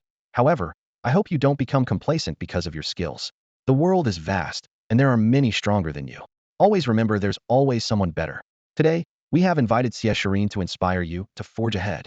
The boys in the audience erupted into a frenzy of cheers at his words. Shangguan Feng turned to Siau Shireen and asked, Shireen, do you have anything to say? Siau Shireen gently shook her head and simply replied, No, senior. Let's get started. All right. Shangguan Feng nodded in agreement. Siau Shireen gracefully moved to the center of the training grounds, and all eyes were on her, eagerly anticipating the upcoming performance. Feng Ka and a few other instructors released 3 beasts into the training arena, prompting Qin Yu to mutter to himself, starting off with 3 level 1.8 beasts. That's quite a challenge. In the arena, the 3 massive beasts formed a triangular formation around Siau Shireen, their eyes blazing with anger at being forcibly brought there by humans. One of the beasts, as robust as a hunting dog, let out a deep growl, and in an instant, all 3 launched a fierce attack on Siau Shireen. In the audience, many people were on edge for Siau Shireen, with someone even shouting, Be careful, miss. However, Sun Yoshin wasn't worried at all. He continued to play the role of a devoted admirer, cheering loudly for Siau Shireen. Qin Yu leaned back in his seat, watching the battle intently. He was curious about how Siau Shireen would handle such a dire situation. To everyone's surprise, Siau Shireen faced the 3 ferocious beasts without a hint of panic. Her gaze was calm and her movements unhurried. She gracefully retrieved 3 silver spikes from her storage ring and tossed them lightly into the air. Astonishingly, the silver spikes exploded in midair, like guided missiles, each targeting one of the beasts. Almost simultaneously, 3 piercing sounds were heard as the silver spikes struck the beasts' heads, bringing them down instantly. The battle was over almost as quickly as it began, leaving some spectators bewildered about what had just happened. A collective gasp echoed through the audience, and even the seasoned Qin Yu was taken aback. He knew that with his current strength, handling 3 level 1.8 beasts with such ease was beyond him. However, he quickly regained his composure, reminding himself that he'd only been practicing the divine breathing technique for a little over 2 months and had made significant progress. Turning to Sun Yoshin, Qin Yu asked, What was the deal with those silver spikes? Sun Yoshin proudly explained, That's the art of object manipulation, a unique skill of Shireen's sect. Her ability to effortlessly take down the 3 beasts is largely due to this incredible skill. Object manipulation. Qin Yu's eyes lit up. That sounds powerful. He wondered if his system had a similar skill available. Amidst the audience's amazement, Siau Shireen went on to defeat 2 more level 1.9 beasts and a level 2 beast, showcasing her formidable strength. Based on her performance, Qin Yu estimated her true combat power to be at least above level 2.2. The art of object manipulation was indeed tricky, and Qin Yu couldn't think of an effective countermeasure for it just yet. After her demonstration, Siau gracefully exited the arena, not sparing a glance at Sun Yoshin. Qin Yu patted Sun Yoshin's shoulder, jokingly saying, "Buddy, I think you don't stand a chance." Yet, Sun Yoshin seemed unfazed, confidently replying, "You don't get it. Shirin's too shy to look at me. My efforts are paying off." With that, he hurriedly followed after her. Watching Sun Yoshin's retreating figure, Qin Yu shook his head with a wry smile. He then pondered the significance of the event, realizing that everyone seemed motivated by some unseen force, diving more intensely into their training. This is what top-tier strength among peers looks like. Qin Yu felt the powerful energy within him and resolved, "Give me another month, and I'll surpass you."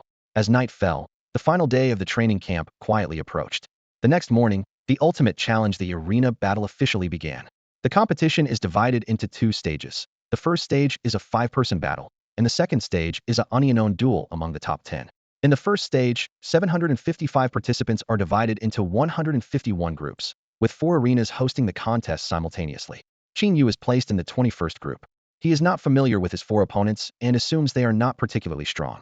Half an hour later, the announcement comes. Group 21, please proceed to Arena 1. Qin Yu calmly walks to the arena. The referee asks if they are ready, and all 5 respond affirmatively. At the referee's signal, the other 4 participants purposefully surround Qin Yu. "He's the strongest. Let's team up to take him down first, then compete for the final 2 spots," one opponent whispers. Qin Yu's reputation precedes him, making him a target, but he remains unfazed. Sheep flock together, but a tiger walks alone. "Come at me together. It'll save time," Qin Yu says confidently, with lightning flickering around his fist. The 4 opponents attack simultaneously: cross slash, earth dragon dive, heavenly palm, sun and moon whip. A blinding flash of lightning appears before them as Qin Yu shouts, "Thunder punch." In an instant, all 4 opponents are incapacitated. The referee announces, Qin Yu advances, the other 4 are eliminated. After the first round, 302 participants should have advanced, but due to some groups having only one qualifier, only 281 move forward. The second round consists of 56 groups, with 1 participant getting a bye. Qin Yu checks the groupings and finds himself in the 18th group. Nearby, Yu Xiaoming excitedly exclaims, "I got a bye." Yu sighs, "Too bad it's only the second round. It'd be better if it were in the 3rd or 4th round." "Yeah, keep dreaming," Yu Xiaoming replies smugly.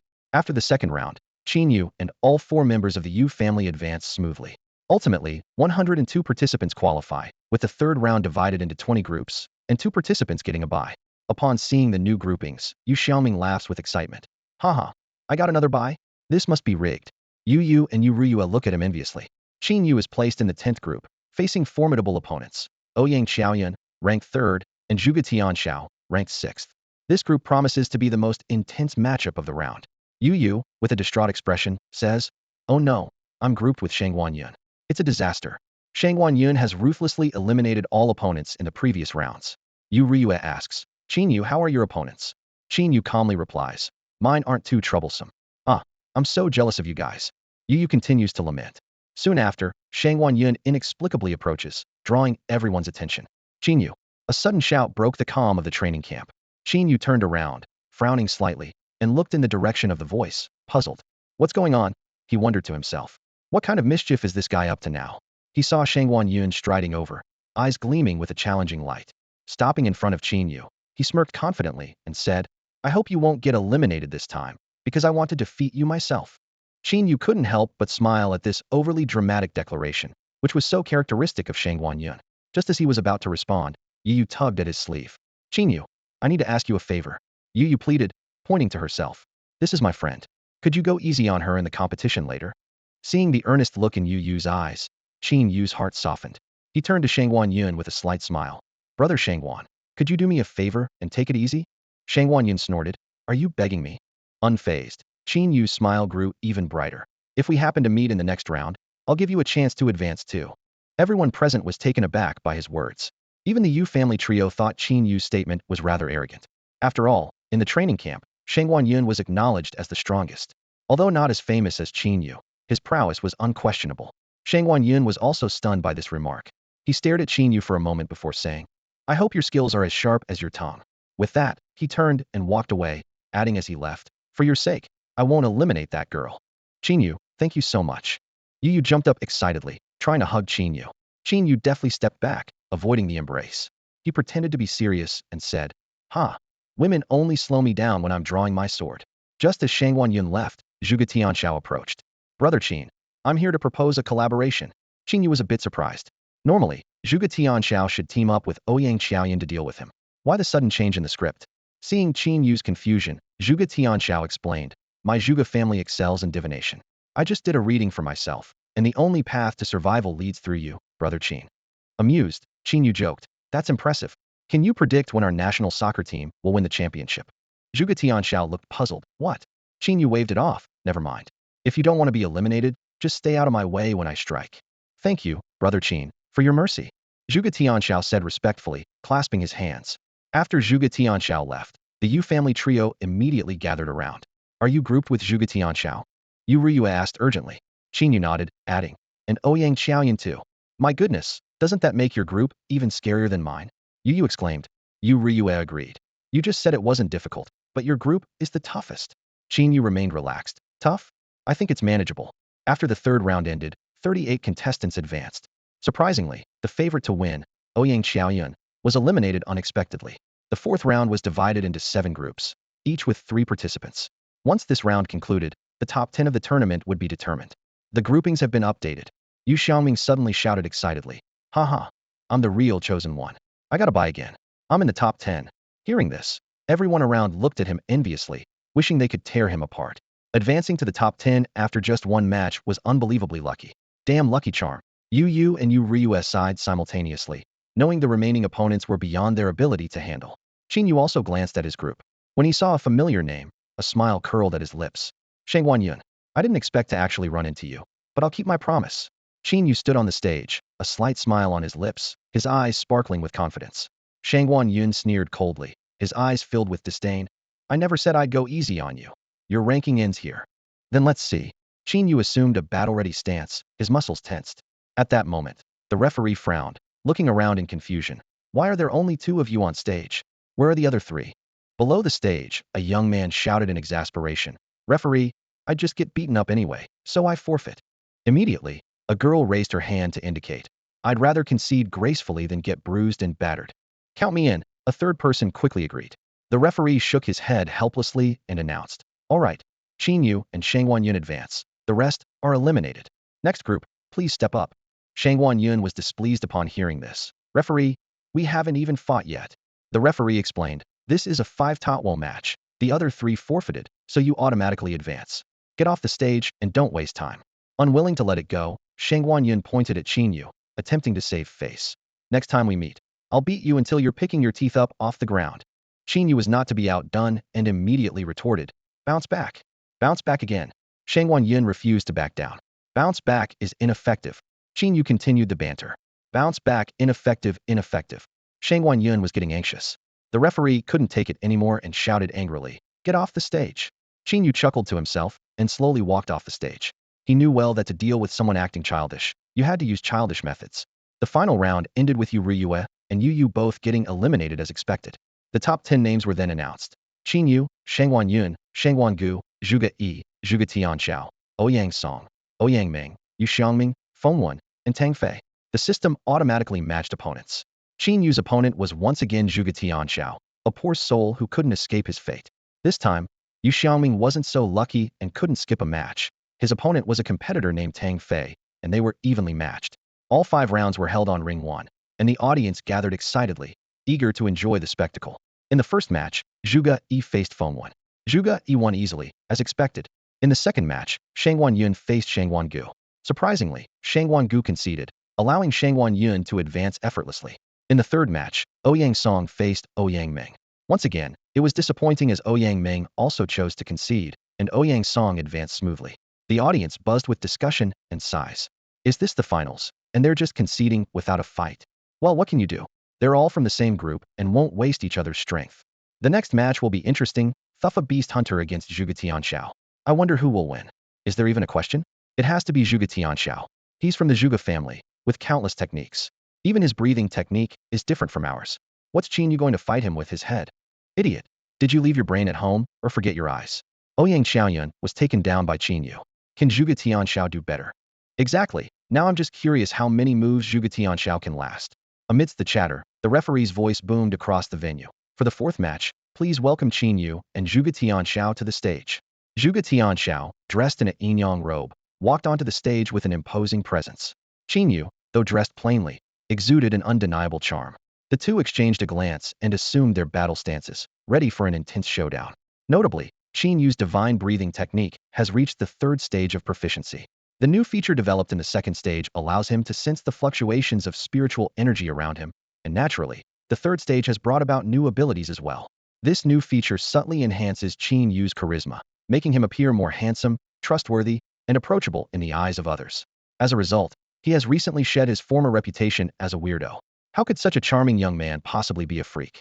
As soon as Zhuge Tianxiao took the stage, he unleashed a powerful surge of energy, consuming his vitality as if it were limitless, causing his robes to flutter dramatically under the impact of his aura. As a member of the Zhuge family, even if he knew defeat was certain, he couldn't back down without reason.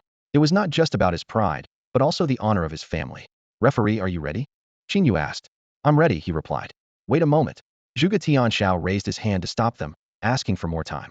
As he spoke, his aura intensified again, and even the audience could feel the pressure. Everyone was bewildered by Zhuge Tianxiao's actions. The match hadn't even started, yet he was exhausting his energy like this. Was it some secret technique of the Zhuge family? Even Qin Yu couldn't figure out what Zhuge Tianxiao was doing. However, Qin Yu wasn't worried, for he believed that any struggle was futile in the face of absolute strength. Soon, Zhuge Tianxiao's aura quickly diminished. He raised his hand and said, I'm ready. Everyone watched in anticipation, speculating about what secret weapon Zhuge Tianxiao might use. Even the referee was intrigued. All right, the match begins. But before Qin Yu could take a step, Zhuge Tianxiao shouted again, Wait a moment. What's the matter now? Asked the referee. I have exhausted my vitality completely, so I forfeit. Zhuge Tianxiao declared with righteous conviction. As a member of the Zhuge family, he couldn't surrender without cause, but this time he had a reason that wouldn't disgrace his family. The divination had shown no chance of winning, and Zhuge Tianxiao wasn't foolish enough to rush into a beating. Getting hit is painful. Zhuge Tianxiao walked off the stage with a swagger, leaving Qin Yu, the referee, and the audience all in bewilderment. No one had expected such a move from him. Just then, someone in the audience shouted, What a waste of our emotions, get him. The crowd responded in unison, charging towards Zhuge Tianxiao. Even Shengwan Xiao, who didn't stop them, said angrily, These kids are treating the training camp assessment like a joke. If they don't want to be beaten by Qin Yu, let others give them a beating instead. Soon, the training ground echoed with Zhuge Tianxiao's cries for help. Order was restored, and everyone began to look forward to the fifth match. Although Yu Xiangming and Tang Fei were not among the top fighters, they were stronger than most in the training camp. The match promised to be an exciting clash. Fifth match, please welcome Yu Xiangming and Tang Fei to the stage, the referee announced. A young man with disheveled clothes, covered in dust, and blood on his lips limped onto the stage. I'm Tang Fei, and I forfeit, Tang Fei declared, then furiously cursed. When they were beating Zhuge Tianxiao, I was just watching from the side. Then some jerk kicked me from behind, throwing me into the chaotic crowd, and I got beaten up. Before he could finish, Tang Fei spewed another mouthful of blood, unclear whether from the beating or his anger. Everyone was speechless, thinking, Brother, your match is next. Instead of preparing, you were watching the commotion. Who else would get beaten if not you? Yu Xiangming thus stumbled into the top 5 in a daze. The top 5 list is out. The examiner's voice echoed across the training grounds. Qin Yu, Shengwan Yun, Zhuge Yi, Ouyang Song, and Yu Xiangming. A buzz of discussion erupted from the crowd. This list once again highlighted Yu Xiangming's incredible luck having advanced to the top 3 after just one match, marking one of the most extraordinary advancements in the history of the training camp. The first round of duels began quickly. Qin Yu's match against Zhuge Yi was swift and decisive. Zhuge Yi, having learned from his cousin Zhuge Tianxiao's mistakes, refrained from using any tricks. After a few simple exchanges, he conceded voluntarily, showcasing the Zhuge family's trait of accurately predicting outcomes and losing the will to fight when victory seemed impossible. Next was the match between Shengwan Yun and Ouyang Song. Although Ouyang Xiaoyun, the strongest from the Ouyang family, had already been eliminated by Qin Yu, Ouyang Song was still a formidable opponent. However, he was clearly outmatched by Shengwan Yun. This duel, too, ended without much suspense, with Shengwan Yun winning easily. The final contenders were down to 3, Qin Yu, Shengwan Yun, and Yu Xiangming. Due to numerous complaints from students about potential insider dealings given Yu Xiangming's suspiciously frequent buy, Shengwan Feng decided to personally oversee the final draw. Shengwan Feng reached into the draw box and pulled out a slip of paper with Yu Xiangming written on it. He paused momentarily, then nonchalantly announced, Qin Yu has been drawn, so Shengwan Yun and Yu Xiangming will compete next. With that, he hurriedly disposed of the evidence. No need, I concede, Yu Xiaoming said straightforwardly. For him, reaching this point had already exceeded his expectations. Reflecting on the hardships since joining the camp, being scammed of his savings, falling ill, working odd jobs, and enduring others' criticisms, achieving this result left him content. All right, Shangguan Feng proclaimed loudly. Please welcome Qin Yu and Shangguan Yun to the stage for the final match. The crowd erupted with excitement. Previous matches had seemed rather uneventful, but this final showdown was eagerly anticipated. Both competitors had performed exceptionally well today, and it was anyone's guess who would emerge victorious. Some recalled Shangguan Yun's illustrious reputation in the training camp, his record of issuing challenges in the martial arena, facing numerous opponents in succession, and remaining undefeated even when outnumbered. Such a track record truly earned him the title of the top fighter in the training camp. In the final match, even though Shangguan Yun was severely poisoned and his strength greatly diminished, he still managed to defeat 5 opponents in a row through sheer willpower, gaining fame and establishing himself as the top contender in the training camp. At this moment, Shangguan Yun stood facing Qin Yu. On the stage, Shangguan Yun stretched his limbs, his eyes flashing with intense fighting spirit. Qin Yu, let's begin. If I win this match, I'll be the true #1 of the training camp. Shangguan Yun provocatively gave a thumbs up before turning it downwards. Qin Yu remained expressionless in the face of such provocation. Suddenly, Shangguan Yun's aura surged, and a powerful pressure spread outwards. Surprised? I still have some strength left, Shangguan Yun said with a slight smile. This time, victory will be mine. The audience was stunned. Zhuge Yi immediately analyzed. This aura far exceeds level 1.6. Shangguan Yun might have already touched the threshold of level 1.7. Level 1.7? Impossible. I'm only at level 1.3. This time, Shangguan Yun is sure to win. Don't jump to conclusions. My brother Qin Yu is not simple either. Exactly. Qin Yu is so handsome. How could he lose? Who truly thinks Qin Yu can win? On the sidelines, a young officer complimented Shangguan Feng. General, it seems your Shangguan family is set to claim the training camp championship. Shangguan Feng merely smiled calmly. Do you think breaking through to level 1.7 is enough to surpass Qin Yu? Just watch, the result will soon be clear. Qin Yu, give it your all. Shangguan Yun shouted loudly. Are you sure you want me to use my full strength? Of course. A victory without full effort is meaningless. Qin Yu turned to the referee. Can we start now? The referee, realizing he hadn't announced the start, hurriedly confirmed both participants were ready and shouted, Match start. Before the words had fully left his mouth, Qin Yu had already vanished. In the next instant, Shangguan Yun was sent flying by a powerful force. A crescent of crimson gold energy appeared, striking Shangguan Yun and exploding with a loud bang. The shockwave knocked him unconscious on the spot. Before losing consciousness, Shangguan Yun's only thought was, lost again. Standing on the stage, Qin Yu slightly bowed. Sorry, I still didn't use my full strength. If I had, it might have cost you your life.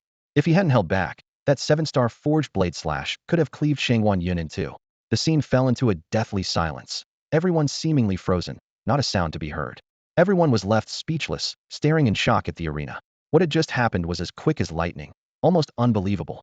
Shangguan Yun, the prodigy who had shown 1.7 level strength and was deemed unbeatable by almost everyone, was suddenly knocked out in the blink of an eye. Qin Yu seemed to vanish into thin air, and then a crescent-shaped golden flash appeared, sending Shangguan Yun flying like a kite with a broken string. From the start of the match to Shangguan Yun losing consciousness, the entire process took only a few seconds. The audience didn't even have time to react before the match was over. Even Shangguan Feng showed a look of surprise. He had originally thought that Shangguan Yun was no match for Qin Yu, but he hadn't expected Shangguan Yun to be unable to withstand even a single move. Clearly, he had underestimated Qin Yu's strength. Referee, announced the result. Qin Yu's voice broke the silence, snapping everyone back to reality. The referee finally came to his senses and hurriedly announced. In this match, Qin Yu is the winner. With the result announced, the final assessment of the training camp officially concluded. However, at this moment, the trainees felt no joy in graduation. Instead, they all wore serious expressions, burdened by pressure. The scene of Qin Yu defeating Shangguan Yun in an instant was too shocking, far more impactful than Xie Shirin's performance the previous day. While Xie Shirin was indeed formidable, possibly even stronger than Qin Yu, she was one of the most outstanding geniuses of the human race, far above ordinary trainees. But Qin Yu was different. He was right beside them, using the same resources and practicing the same techniques.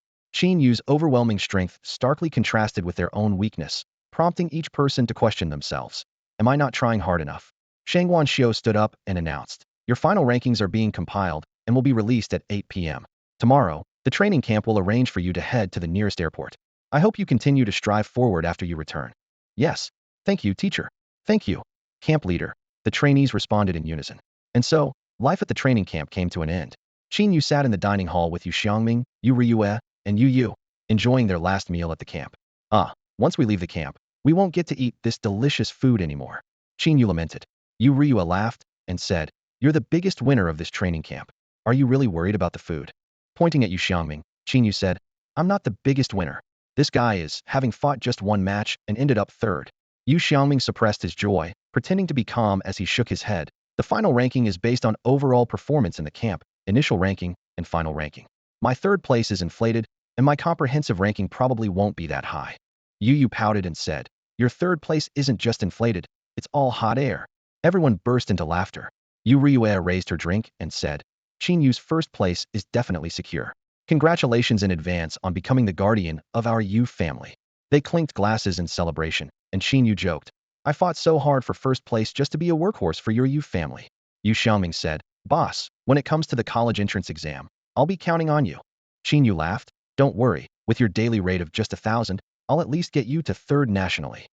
"Yeah right, keep dreaming." Yu Xiaoming playfully scolded. At 8 p.m., the final rankings were finally announced. Everyone held their breath, eagerly awaiting their results. As expected, Qin Yu stood out in the training camp and topped the rankings. Yu Xiangming finished with a satisfactory 7th place, while Yu Yu and Yu Riyue ranked 26th and 28th, respectively, earning them extra points for their college entrance exams. With the month-long training camp successfully concluded, Qin Yu's skills saw a significant improvement. He not only mastered the advanced level of the smoke and shadowless step, but also elevated the 7-star blade strike and toxic blood dispersal powder to perfection. Remarkably, he also amassed over 10 million in cash.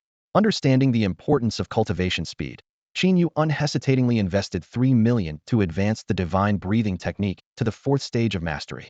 He also upgraded his Xianjin blade to a 2nd-level weapon, significantly enhancing its power. The following morning, the area in front of the west gate of Linhai City was bustling. 50 buses were neatly lined up, each filled with nearly 50 high school students in uniforms. "Rest assured, Director Gao, we have cleared all 2nd-level and above exotic beasts within a 30-kilometer radius of the city," reported Li Feng, the chief commander of the troops, to the director of the Education Bureau. The Education Bureau director saluted Li Feng and said solemnly, "Commander Li, thank you for the troops' hard work during this period. This outing concerns the safety of 2,500 students, and we must ensure everything is foolproof. This outing is a mandatory wilderness survival training for 2nd-year high school students, designed to allow these greenhouse flowers to encounter exotic beasts up close in a protected environment, preventing panic in future dangerous situations." Qin Yu recalled his own experience in the 2nd year of high school, when he spent 3 days outside the city, witnessing teachers capturing, demonstrating, and ultimately handling weak exotic beasts. Li Feng solemnly promised, "This time, our troops will dispatch 100 2nd-level warriors, 5 3rd-level warriors, and 1 4th-level warrior to accompany you. In case of danger, please notify the troops immediately and release a signal flare. Our fighter jets and top combat forces will arrive within 10 minutes." The Education Bureau director nodded in satisfaction and added, "With over 100 teachers and school leaders, the children's safety should be assured. Everything is for the hope of the future." Li Feng stated, "Commander Li, we'll be on our way then. Safe travels." Li Feng watched as the convoy slowly departed. Meanwhile, in a valley overgrown with wild grass, a massive exotic beast emerged from a cave. This creature, resembling a wild ape with wings on its back, was the 6th-level exotic beast known as the flying ape, which had appeared in a recent beast tide. Even more astonishing, an old man in a black robe was sitting cross-legged atop the flying ape's head. "The plan is about to begin," the old man's hoarse and unpleasant voice echoed. The flying ape roared in response. The old man seemed to understand the flying ape's meaning and slowly said, "You need to attack the city wall. Don't fight to the death. Just keep Zhang Tianjin occupied. Leave the rest to me." A trace of fear flashed in the flying ape's eyes, clearly remembering the man who once severely injured it with a single sword strike. Despite this, it nodded heavily. "Go." The old man let out a piercing laugh. "Hee hee. Only blood pills refined from the blood of young people will allow me to control more exotic beasts." As the old man's laughter faded into the distance, the surrounding wild grass began to tremble, and the sand rose. Countless exotic beasts emerged from the weeds, sand, and crevices, densely packed and terrifying.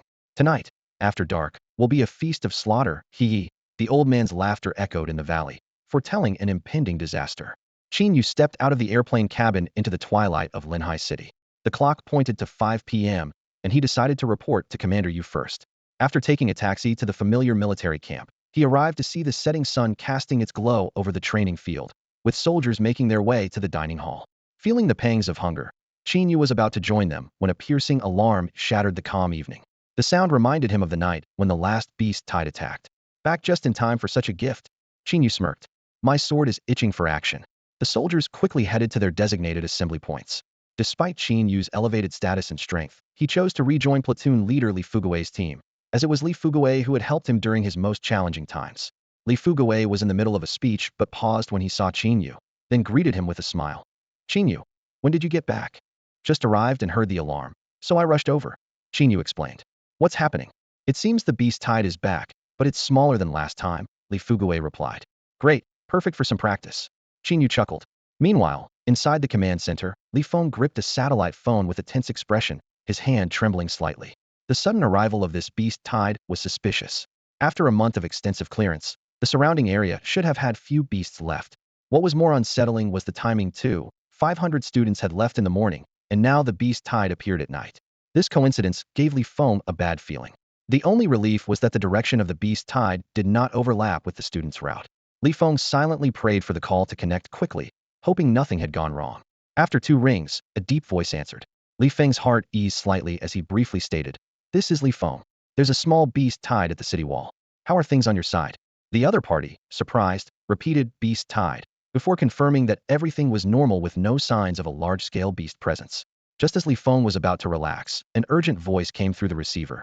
Look over there. What is that? Beasts. When did they appear? Quick, stay alert, protect. The call suddenly cut off, leaving only a busy signal. A drop of cold sweat trickled down Li Feng's forehead. His worst fear was happening. The students are in danger. Organize a rescue immediately. Initiate Plan A, he ordered loudly, and the command center erupted into chaos.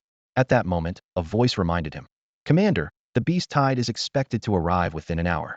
Sending a large number of experts to rescue the students now could leave our forces vulnerable. Could this be a diversion by criminals?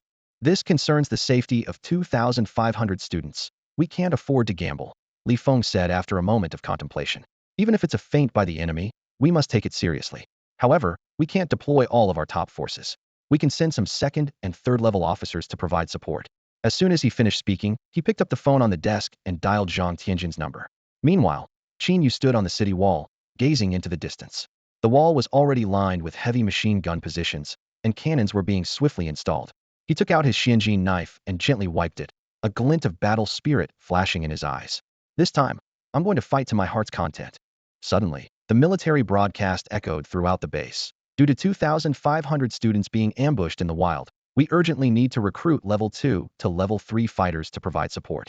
Interested officers, please gather at the military airport immediately. 2,500 students. Qin Yu's pupils constricted as he suddenly recalled that the sophomore class was undergoing survival training in the wild. Xiao Tian is in danger. He almost instantly dashed down the city wall. Make way, make way. Qin Yu pushed through the crowd, heading straight for the military airport. Upon arrival, he shouted, I'm signing up to rescue the students. What level? The officer in charge asked succinctly. Level 2, Qin Yu replied. Although his actual combat strength was around level 1.9, with the consumption of the Qi Shui Dan, he was capable of handling level 2 beasts. The officer handed him a registration form. Sign your name and head directly to the helicopter in the back. This operation is led by 3 level 4 fighters. The difficulty is unknown. The primary mission is to protect the students. Qin Yu quickly signed his name and boarded the helicopter, which already had 3 others seated. As the aircraft took off, 2 fighter jets roared past on either side, breaking the sound barrier with a deafening noise. Those are for clearing airborne beasts, the pilot explained. In less than 10 minutes, they saw the camp below, engulfed in flames and surrounded by a dense horde of beasts. The beasts had encircled the camp in a ring, with teachers and military personnel fighting desperately on the outermost line of defense while the students huddled together by class in the center. Don't be afraid. Help is on the way. Qin Tian tried to reassure the panicked students. Class leader, there's a beast tied on the city walls too. They're struggling to hold on, a girl cried. Seeing a teacher get their throat torn by a beast and fall, the defensive line kept shrinking. Qin Tian gritted his teeth and shouted to his classmates. The teachers can't hold on much longer. We can't just sit here and wait for death. Who's with me to fight our way out? We're as good as dead anyway. Might as well fight. Another class leader immediately responded. Yeah, let's take on the beasts. More and more students echoed. Under Qin Tian's call, the combat students charged toward the perimeter to support the teachers, while the healing students prepared to treat the wounded from the rear. Soon, over 2,000 students, filled with fervor, launched a counterattack against the beasts. What brave little fellows. Blood pills made from this kind of blood must be delicious. The old man in a black robe sat cross-legged atop the hill, watching the fierce battle below. His pale tongue licked his cracked lips, and his eyes gleamed with greed. When prey is cornered, it often unleashes extraordinary strength, but it's merely a struggle before death. He sneered, and then ordered into the darkness behind him. Second-level beasts, attack. Let's bring this victory sooner.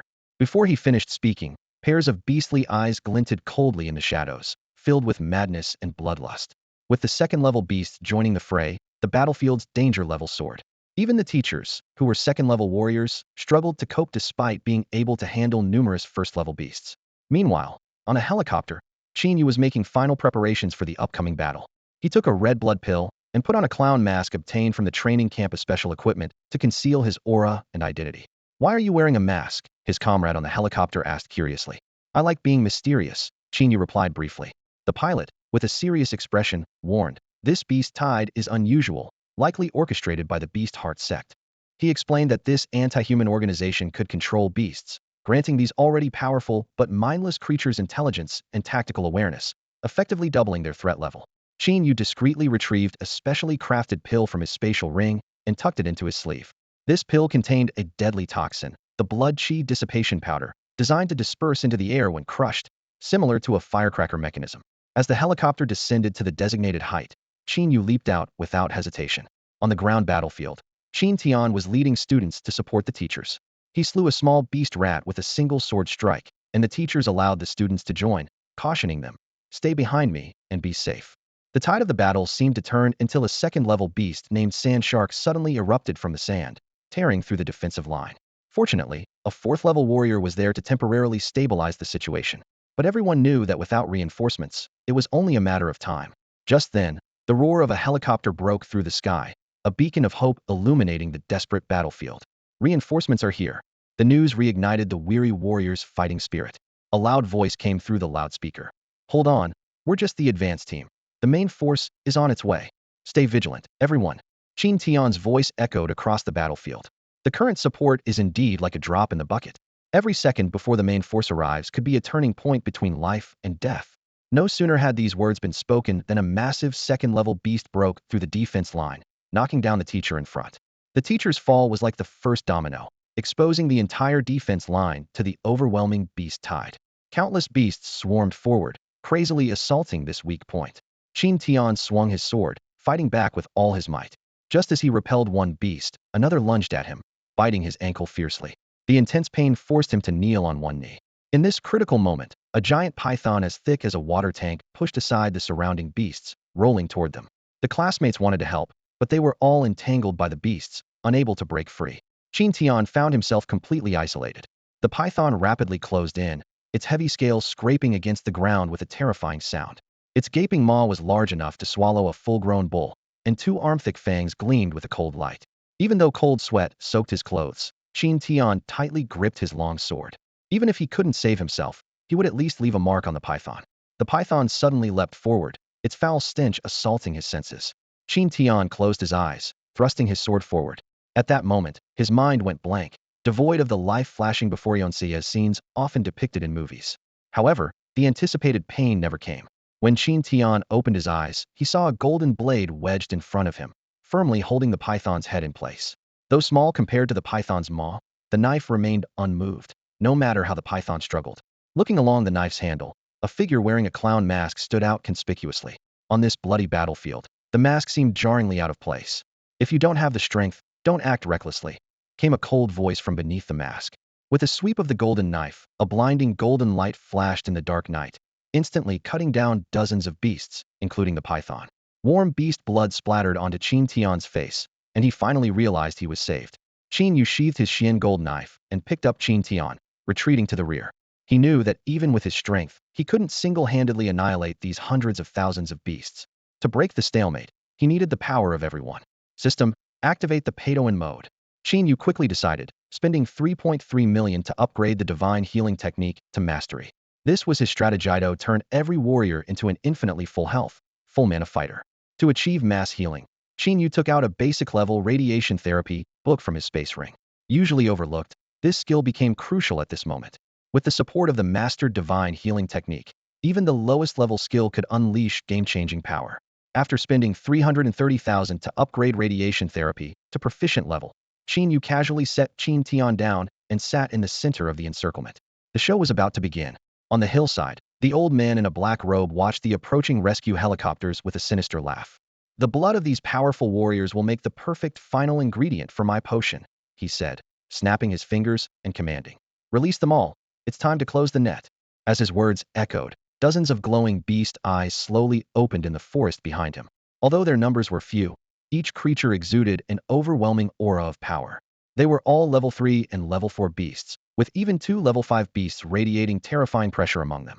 In the center of the battlefield, Qin Yu sat cross-legged, forming hand seals to activate a divine healing technique. "Radiant healing," he called out, as a circle of emerald healing light spread from him. The light first enveloped the injured Qin Tian. "This feels amazing," Qin Tian exclaimed. The warm healing energy flowed through him, rapidly stopping the bleeding from his ankle wound, and the flesh regenerated visibly. Within seconds, his injuries were completely healed. On the other side of the battlefield, Lao Lu moved swiftly through the crowd. As a level 4 warrior sent by the military, he, along with 5 other level 3 warriors and 100 level 2 warriors, was protecting the evacuating students. In this prolonged battle, Lao Lu shouldered nearly half of the defensive burden. Whenever a gap appeared in the protective circle, Lao Lu was the first to arrive, intercepting with his blade before rushing to the next breach. His body was covered in scars from the relentless fighting, and his clothes were torn to shreds. To maintain his combat strength, he had to burn his blood essence, overextending his potential. "Lao Lu, let me take over here. You're at your limit," a newly arrived level 4 warrior urged. "No way." Lao Lu shook his head firmly. "The beasts are getting stronger, and you can't hold all these breaches by yourself. But if you keep burning your blood essence, you'll ruin your foundation." "It's fine," Lao Lu grinned. "Once the other 2 level 4 warriors arrive, I can take a breather. Right now, holding the line and protecting the students is what matters most." Before he could finish speaking, a green light suddenly enveloped Lao Lu. He fell silent, eyes wide as he felt the profound changes within his body. His depleted energy was instantly replenished, his meridians refilled, external wounds healed rapidly, scabs fell away to reveal new skin, and even old internal injuries began to mend. In just a few breaths, Lao Lu was restored to his peak condition, leaving him speechless with shock. If it weren't for his tattered clothes and the persistent roars of beasts around him, Lao Lu might have thought he was experiencing a hallucination. The miraculous green light not only healed his injuries instantly, but also filled him with an unprecedented surge of strength. Nearby, a 4th-level warrior, though uninjured, also felt his blood boiling and his fighting spirit soaring. This radiant treatment not only healed wounds, but also enhanced combat abilities. "I'm back," Lao Lu laughed wildly, drawing his weapon and charging into the battlefield like an agile monkey. Wherever the green light shone, the warriors' cheers echoed. "The strength is back. Unbelievable, my wounds are fully healed. Move aside, I want to slay 10 more beasts." Even a throat bite heals instantly, it's invincible. Once the fighters realized they wouldn't die from injuries, the battle turned utterly frenzied. Some even recklessly plunged into the beast horde, slashing wildly. Although these daring warriors were often torn apart instantly beyond the help of even the strongest healing arts, it did nothing to dampen their morale. With relentless attacks, the beast tide began to retreat. It wasn't until someone stepped outside the green light's range that the beneficial effects vanished instantly. "Get back here. You have to stay in the green." "I love the green." The crowd quickly retreated to the healing zone. Qin Tian watched in shock at the mysterious figure with the clown mask, who had single-handedly turned the tide of battle. When 2 4th-level warriors arrived overhead in a helicopter, they were completely stunned. Expecting to witness a brutal defeat, they instead saw the beasts as the ones being slaughtered. "This is called dangerous? It's the beasts that are in danger. These people are unstoppable. Do they care nothing for their own lives? Oh my god, that guy is chasing a beast while dragging half his guts. Look over there. Lao Lu is taking on 2 4th-level beasts alone. When did he become so strong?" The black-robed elder on the hill suddenly stood up, incredulous at the shift in battle. Even sending in 5th-level beasts hadn't turned the tide as he'd hoped. Through the beast's eyes, he quickly identified the source of all Thesa healing-type warrior. "Such a large-scale healing. Let's see how long you can last," the elder scoffed, still unwilling to act directly. The Beast Heart sect had survived by keeping its members hidden in the shadows.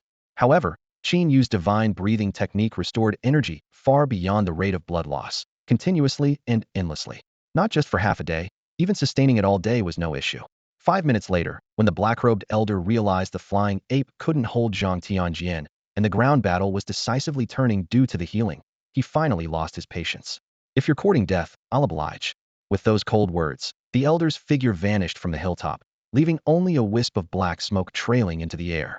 To deal with a healing-type warrior, proximity meant certain death. The old man in the black robe transformed into a wisp of black smoke, swiftly weaving through the beast horde. His movements were so elusive that even the fourth-level warriors like Lao Lu couldn't detect his presence. However, this eerie black mist couldn't escape Qin Yu's keen senses. What immense vitality! Qin Yu felt the rapidly approaching force, surpassing that of Lao Lu and the others. Without a doubt, this was the assassin sent by the Beast Heart sect. Facing an opponent whose strength far exceeded his own, Qin Yu forced himself to remain still, like a statue. His fingers subtly moved to grasp a specially crafted poison hidden in his sleeve, a pill coated with a deadly vitality-dispersing powder. Silent beads of sweat trickled down his forehead. This pill would determine his life or death. The old man maneuvered through the beast horde, positioning himself behind Qin Yu. Qin Yu's aura was perfectly concealed by a clown mask, making him appear formidable in the old man's eyes due to his enduring vitality. The old man decided on a surprise attack, offering Qin Yu no chance to react. Yet every move was within Qin Yu's sight. Just as the old man's bony claw was about to reach Qin Yu's head, a firecracker-like object exploded in his face. What is this? Alarm bells rang in the old man's mind. In the next moment, his once mighty vitality dissipated like a deflated balloon. His bony claw weakly tapped Qin Yu's head, producing a crisp sound. Qin Yu slowly turned around, his voice cold beneath the clown mask. You hurt me. My vitality? The old man retreated in terror, frantically swallowing antidote pills. What did you do to me? Don't bother struggling. This poison can't be cured. The old man roared in madness. Impossible. I'll kill you. Have you torn apart by beasts? Before he could finish, a golden mystical blade pierced through his chest, and a black mist of blood seeped along the blade. Without the protection of his vitality, he was as fragile as any ordinary human and quickly died. With the death of the black-robed old man, the beasts under his control scattered in all directions, and the massive beast horde quickly collapsed. Just as Qin Yu was about to hunt the remaining beasts, a scroll materialized on the old man's corpse. This surprised Qin Yu, as he had never encountered such a phenomenon when defeating others like Huang Hao and Zhou Hu in the training camp. Could it be that members of the Beast Heart sect had already mutated, becoming akin to the beasts? He picked up the scroll and immediately received a system notification. Congratulations, you've obtained the sacred art of object manipulation. This is a perfect level skill that allows you to resonate your internal vitality with external spiritual energy to control objects freely. Thank you, system. I love you. Qin Yu thought with delight. Happy New Year, everyone. Qin Tian's eyes widened in disbelief as he watched the scene unfold before him. The mysterious figure, wearing a clown mask, reached out over the corpse, and a scroll materialized in his hand. Such an astonishing feat left Qin Tian in awe. Was this the world of the powerful? He scrutinized the back of the clown-masked man, feeling a strange familiarity, as if he resembled someone he knew. Yet reason told him that person couldn't possibly be here, nor possess such incredible strength. Senior, Qin Tian began to express his gratitude, but the masked man had already turned and vanished into the celebrating crowd before Qin Tian could finish his sentence.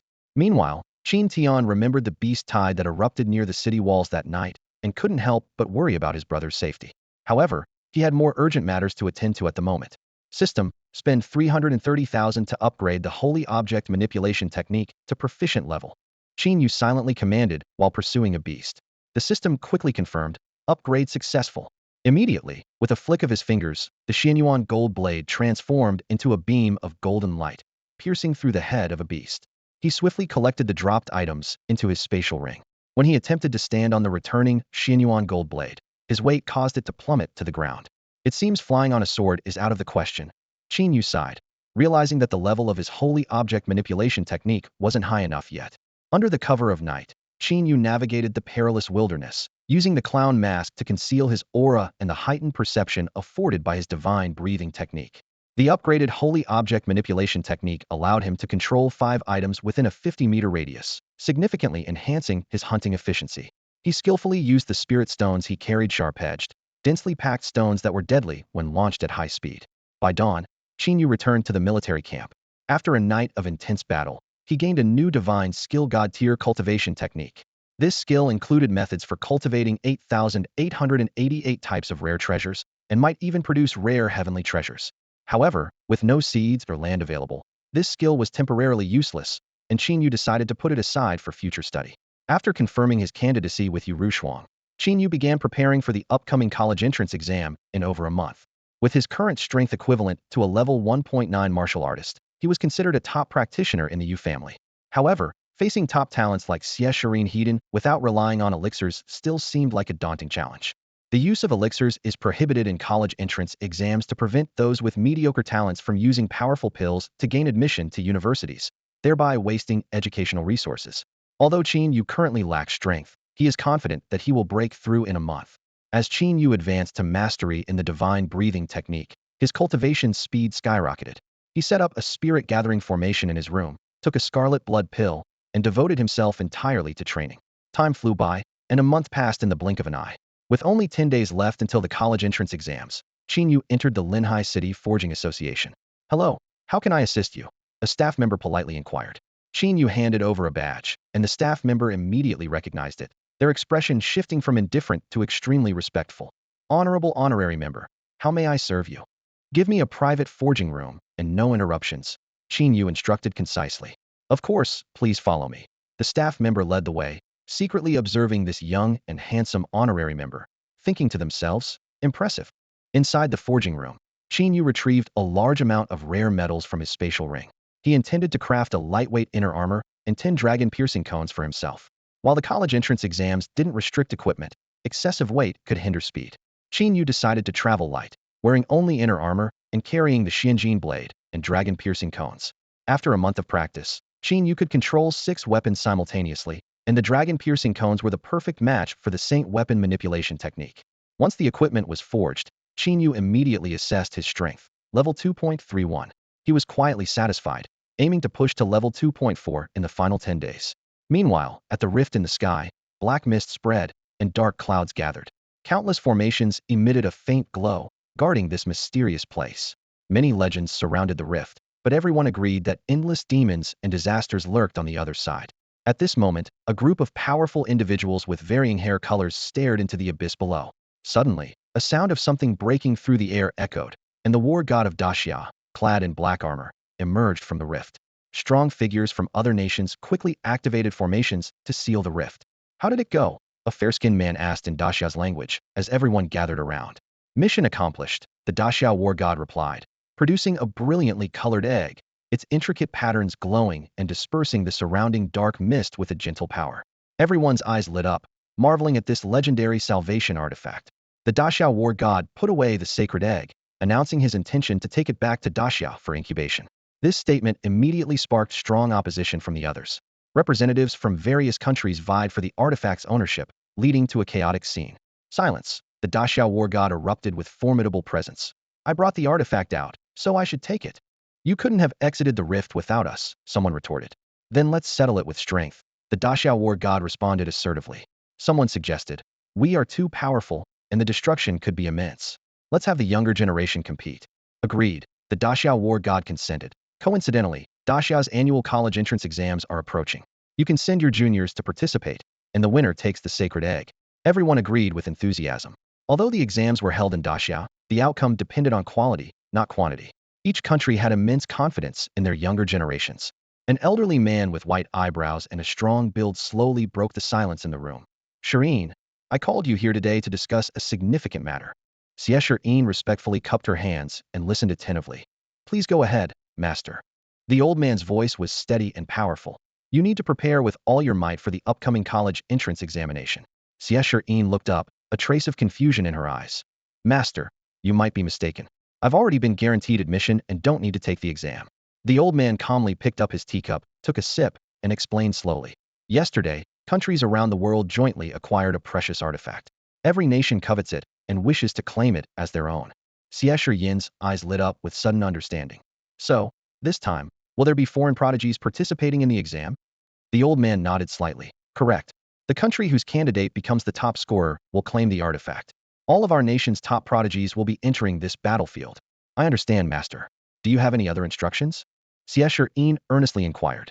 The old man set down his teacup, a slight smile appearing on his face. "Haha, don't be hasty, young one. Let me explain the exam's key points to you." He cleared his throat and continued. "The college entrance exam consists of 2 parts. The first part tests the candidate's actual combat abilities, forming the first ranking list, which accounts for 30 of the final score. The top 500 on the list receive full marks, so you should conceal your true strength. aiming only to be among the top 500. Siau pondered. Master, how much strength should I display? The old man considered for a moment. Last year's 500th place was at level 1.84. With many foreign prodigies and guaranteed talents like you participating this year, the level is bound to rise significantly. I predict it will reach around level 2. To be safe, show a strength of 2.1. Understood, Master. Siau nodded solemnly. The old man continued.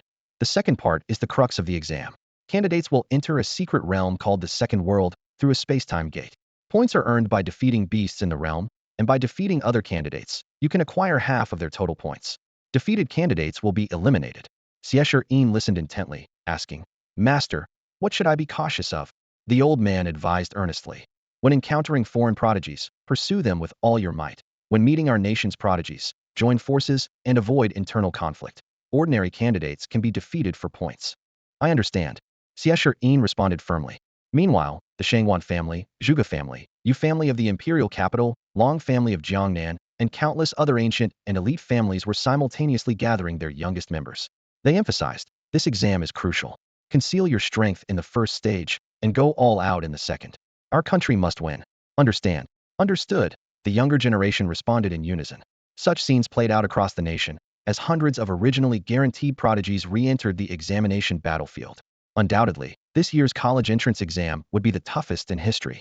10 days flew by, and the annual grand event of the college entrance exam officially commenced at 8 a.m. today. The candidates not only represented the future of the nation, but also bore the hopes of all humanity. Hence, the exam garnered immense attention each year. Students from the first grade of elementary school to the fourth year of university were required to watch the live broadcast. Additionally, the military, prominent families, graduate warriors, and even many foreign forces closely monitored the exam's progress. The number of viewers watching the live broadcast of the college entrance examination quickly surpassed 400 million, even exceeding the popularity of the Spring Festival Gala. On this day, people across the nation eagerly anticipated which prodigies might emerge in Daxia. In the live chat, commenters from various countries shared their thoughts. A user claiming to be from Sakura country provocatively remarked, "Your so-called prodigies aren't even fit to carry our shoes. If our geniuses competed, they'd sweep the top 10 spots." Immediately, another user retorted, "Where did this fool come from? Your Sakura country is about to be overrun by beasts, yet you have time to chat here. Bring on your geniuses, and we'll crush them." Then, a user claiming to be from Stick country joined the fray. "Sakura country might not stand a chance against you, Daxia, but we from Stick country definitely can. In fact, your Daxia war god is actually ours, and we're about to claim him." Despite these provocations, Daxia's netizens remained remarkably composed, choosing not to engage. They understood well that shamelessness knows no bounds. They wouldn't actually trace the comments back to fight, unless these so-called geniuses showed up at the examination halls to be truly challenged. At precisely 8 a.m., thousands of cities across Daxia began their strength assessments. Qin Yu stood in his familiar exam hall, placed last due to his connections. Yet he wasn't concerned, sitting calmly in stark contrast to the anxious students around him. Glancing at a trembling boy next to him, Qin Yu thought to himself, still too young. The exam hall's broadcast announced, "Candidate number 1, Lin Xiao, please enter the testing room." As the first student entered the testing room, the overall leaderboard began displaying candidate information and results. First place, Imperial Capital, Wang Ergu, level 0.97. Wang Ergu's name barely held the top spot for a second before being overtaken. First place, Jiangnan, Songsan, level 1.13. The leaderboard refreshed every second, and the livestream audience buzzed with excitement. This is intense. The best part every year is watching the levels rise. It's like breaking records. Then, something unexpected happened. A candidate claiming to be from Sakura country suddenly appeared at the testing site. "Go ahead, test and announce to all of Daxia that Sakura country is here." Shortly, the candidate emerged from the testing room, and the leaderboard updated. First place, Sakura country, Gangmin Pianzu, level 1.87. The sudden appearance of this name left everyone stunned. What's going on? How did someone from Sakura country appear? Level 1.87 could rank in the top 500 last year. Is this a challenge? Where are the prodigies of Daxia? General Li Yidan requests to join the fight. Sakura country's netizens were thrilled. "See? Our great Sakura empire can send anyone to crush Daxia." However, the leaderboard quickly updated again. First place, Stick country, Kim Doan, level 1.91. Stick country's netizens erupted. "Haha. Our Stick country also has prodigies in the exam. Can Daxia really compete?" In the livestream chat, Sakura and Stick country users were unusually active, while Daxia's netizens patiently awaited further developments, confident that their nation's prodigies would eventually emerge to silence these boastful claims. What are you so proud of? The champions of Daxia haven't even stepped up yet. In the live stream, Daxia's netizens were fired up, fervently voicing their opinions in the comments. They firmly believed that a high rank didn't necessarily equate to great strength. Some proudly declared that Daxia had already mastered the level 1 simplified formations and had surpassed other countries in weaponry. However, netizens from Bangzi and Sakura countries were extremely arrogant. They taunted, "No matter what you say, the first place belongs to us, Bangzi country. Our Sakura country only sent one person, and they crushed your countless students from Daxia. None of you can compare." These remarks made Daxia's netizens blush with frustration and start to doubt, is Daxia really capable? Although they continued to argue, their confidence was shaken. Everyone kept their eyes glued to the leaderboard, hoping for Daxia's champions to reclaim the top spot. Suddenly, the leaderboard refreshed. The first place changed. Everyone excitedly looked, but when they saw the country of origin, they were instantly disappointed. The first place was Tom Harley from Eagle Country, with an impressive level of 1.93. Next, the leaderboard rapidly shifted, with the first place changing hands frequently. Competitors from Bear Country, Elephant Country, and more began dominating the top 10. The live stream comments were in an uproar, with foreign netizens growing increasingly aggressive. Despite their numbers, Daxia's netizens struggled to hold their ground. At that moment, a commanding voice resonated. "You family, do these people think Daxia is without capable individuals?" The speaker was Umo, the current head of the Yu family, known for his formidable strength. A handsome young man stepped forward respectfully, saying, "Master, please allow me to compete and put these barbarians in their place." This was Yu Kaifeng, one of the 3 great champions of the Yu family. While Yu Riyue and others attended training camps, Yu Kaifeng was personally trained by the former head and the elder, making significant progress in his abilities. Umo nodded, advising, "Go, but only aim for the top spot. Don't exert your full strength. Your goal isn't this leaderboard's first place, but to be the top scorer in the college entrance exam. Exposing your strength too early makes you a target." Yu Kaifeng earnestly replied, "I understand." The leaderboard refreshed again. First place, from the imperial capital, Ouyang Yuan, level 2.05. Second place, from Jiangnan, Long Mo, level 2.05. Third place, from the imperial capital, Yu Kaifeng, level 2.04. In an instant, Daxia reclaimed the top 3 spots on the leaderboard. Simultaneously, many families began their counterattacks. Daxia's netizens were overjoyed, cheering in the comments. Finally, Daxia's champions are showing their strength. "We were just too lazy to act, but when we do, none of you can compete. Daring to be arrogant on our turf, we'll teach you a lesson in no time." However, some noticed the difficulty of this year's college entrance exam. These levels are insane. Last year, anyone above 1.9 was given direct admission. The toughest exam in history, brutal. Some began taunting the previously arrogant countries. Where are the people from Sakura and Bangzi countries? Why aren't they speaking up? Come on, let's chat. The leaderboard continued to change, with competitors from various countries taking turns at the top. The hype around Daxia's college entrance exam soared, with a massive influx of foreigners joining the live stream, skyrocketing the viewership to 1 billion. During this time, Siau also completed her test, but her ranking wasn't at the top, hovering between the 100th and 200th place. Notably, the top champions from Sakura, Bangzi, Eagle countries, and Daxia Shangwan, Ouyang, and Zhuge families also had relatively low rankings, seemingly conserving their strength for the final college entrance exam showdown. In this highly anticipated exam, true prodigies often remain hidden. Those aiming for the top prize deliberately keep a low profile, waiting for the crucial moment to make a striking impact. Meanwhile, intelligence agents from various countries are racing against time to gather detailed information on the top 100 students. This intelligence is vital for the contestants, much like Siau's mastery of object control. If opponents are unaware, they will be caught off guard, but if they know in advance, they can prepare accordingly. By evening, as most of the exam venues concluded their tests, the rankings began to stabilize, with the top 500 positions showing little change. At this moment, netizens from Sakura country could no longer contain their pride. Haha, the first place is still ours, Sakura country. So many people from Siau participated, yet none of them could compete. It feels so great to take the first place on Siau's turf. Netizens from other countries joined in, launching fierce criticisms against Siau. These individuals, usually suppressed by Siau's netizens, finally found an opportunity to retaliate. In response to the mockery, Siau's netizens defended themselves with reason. "We're only 0.01 points behind the second place.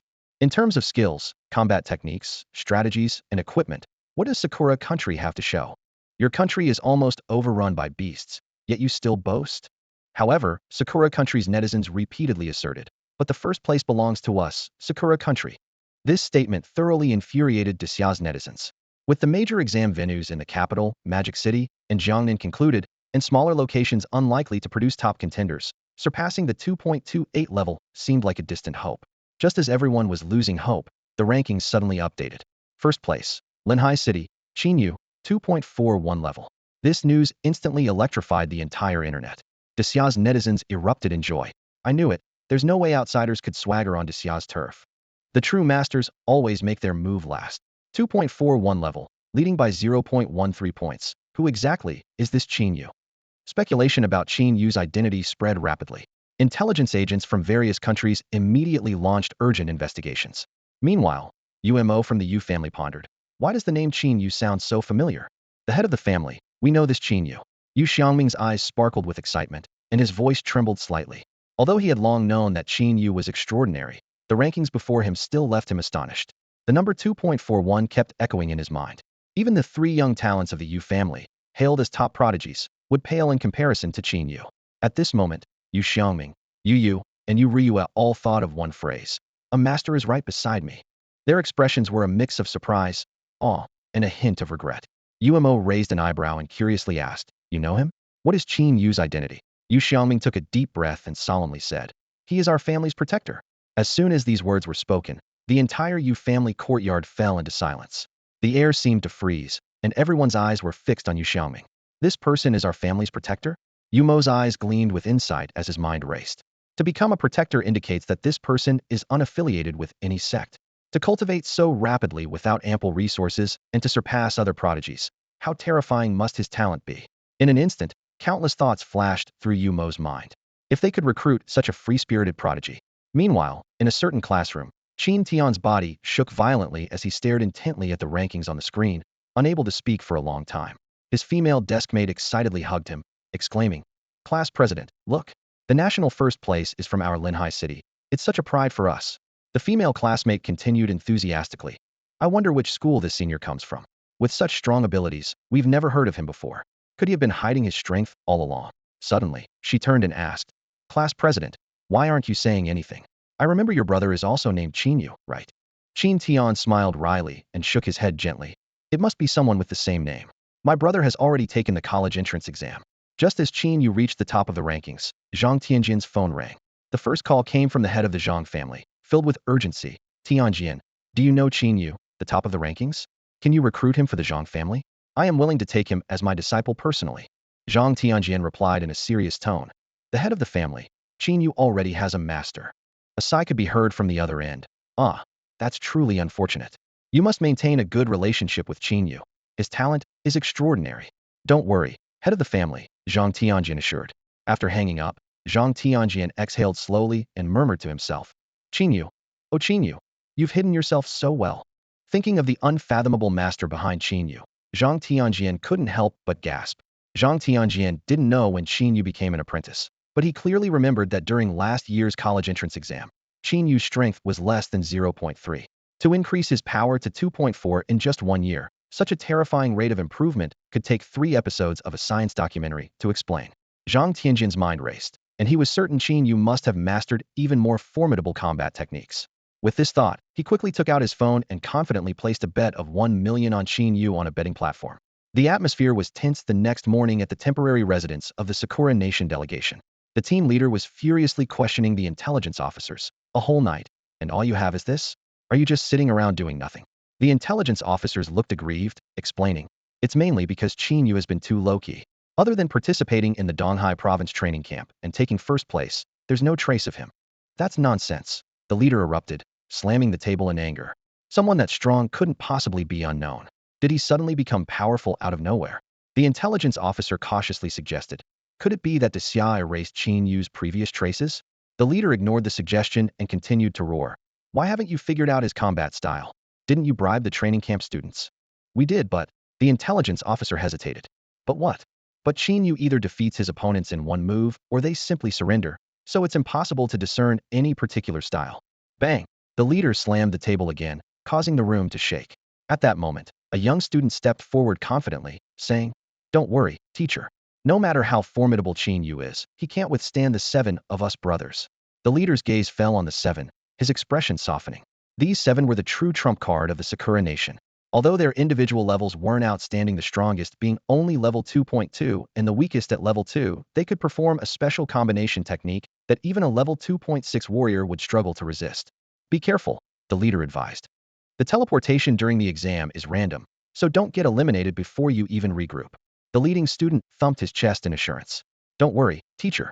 Our combat skills may be average, but our escape abilities are top-notch. Among these millions of candidates, no one can catch the 7 of us.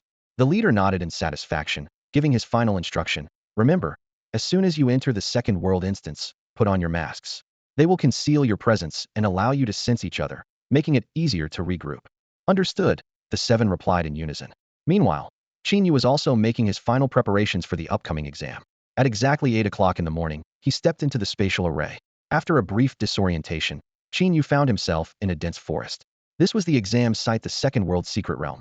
Not bad, Qin Yu thought to himself, relieved. Last time, I was teleported to a desert and got eliminated in half a day. There are definitely more beasts here than in the desert. He quickly retrieved a clown mask from his spatial ring and put it on. Just then, a small drone quietly appeared above him. This was one of the thousands of drones the Siau had deployed in the second world secret realm to live stream the exams of the various prodigies.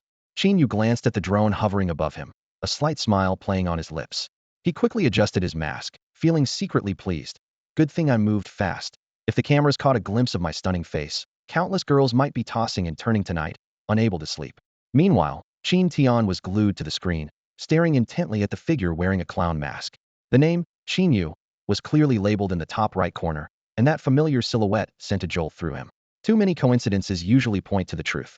But he quickly dismissed the thought. Not only has my brother already taken the college entrance exam, but his abilities alone couldn't possibly reach such astounding levels. This realization left Qin Tian deeply puzzled. Back in the examination room, Qin Yu was experimenting with a captured beast. With a swift motion, the beast vanished as if erased by some mysterious force. The system notified him of earning 10 points, but nothing else. What a pity, Qin Yu sighed. But soon his attention was drawn to the rich spiritual energy surrounding him. The concentration of spiritual energy here was perfect for cultivation. Without hesitation, Qin Yu began drawing a spirit-gathering array on the ground. At that moment, at least 400 to 500 million viewers were watching the top-ranked contestant live, dumbfounded as he sat cross-legged within the array, beginning to cultivate.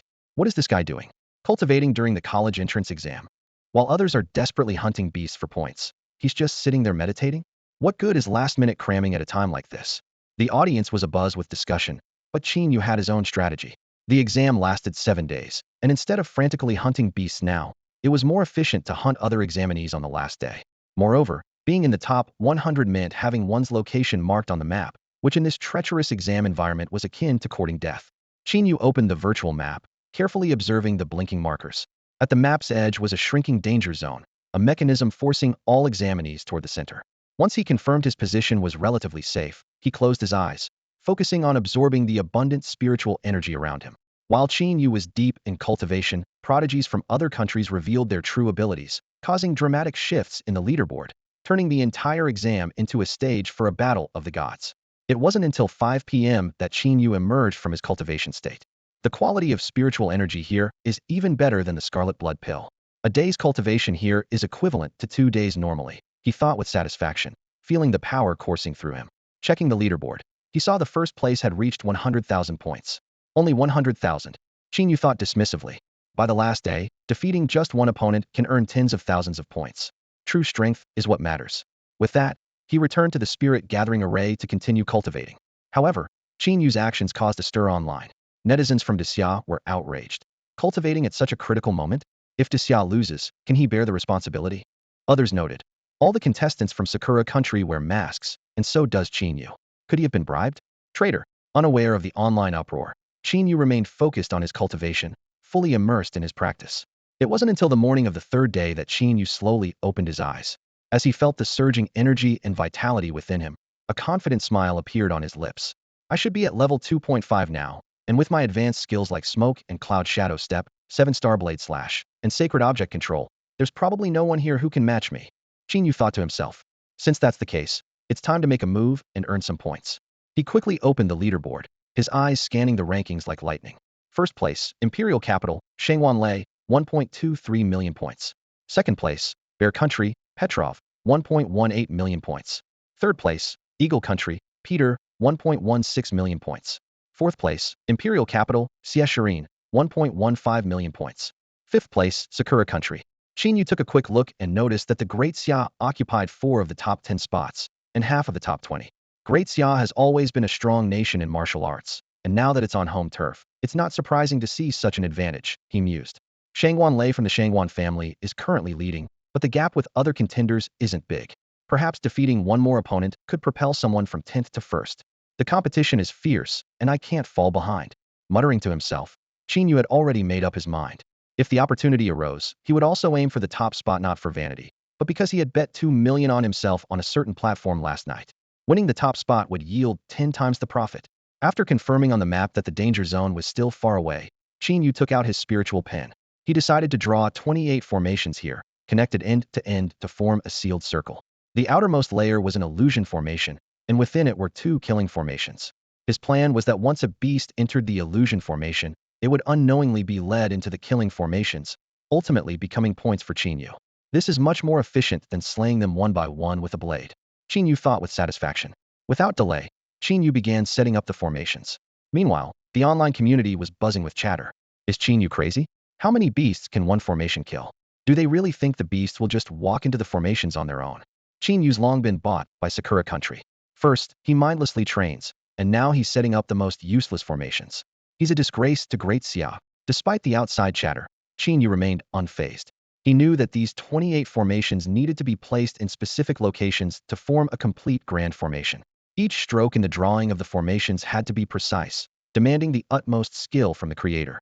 Completely focused, Qin Yu meticulously drew each formation pattern. Time flew by, and it wasn't until 8 p.m. that he completed the last formation.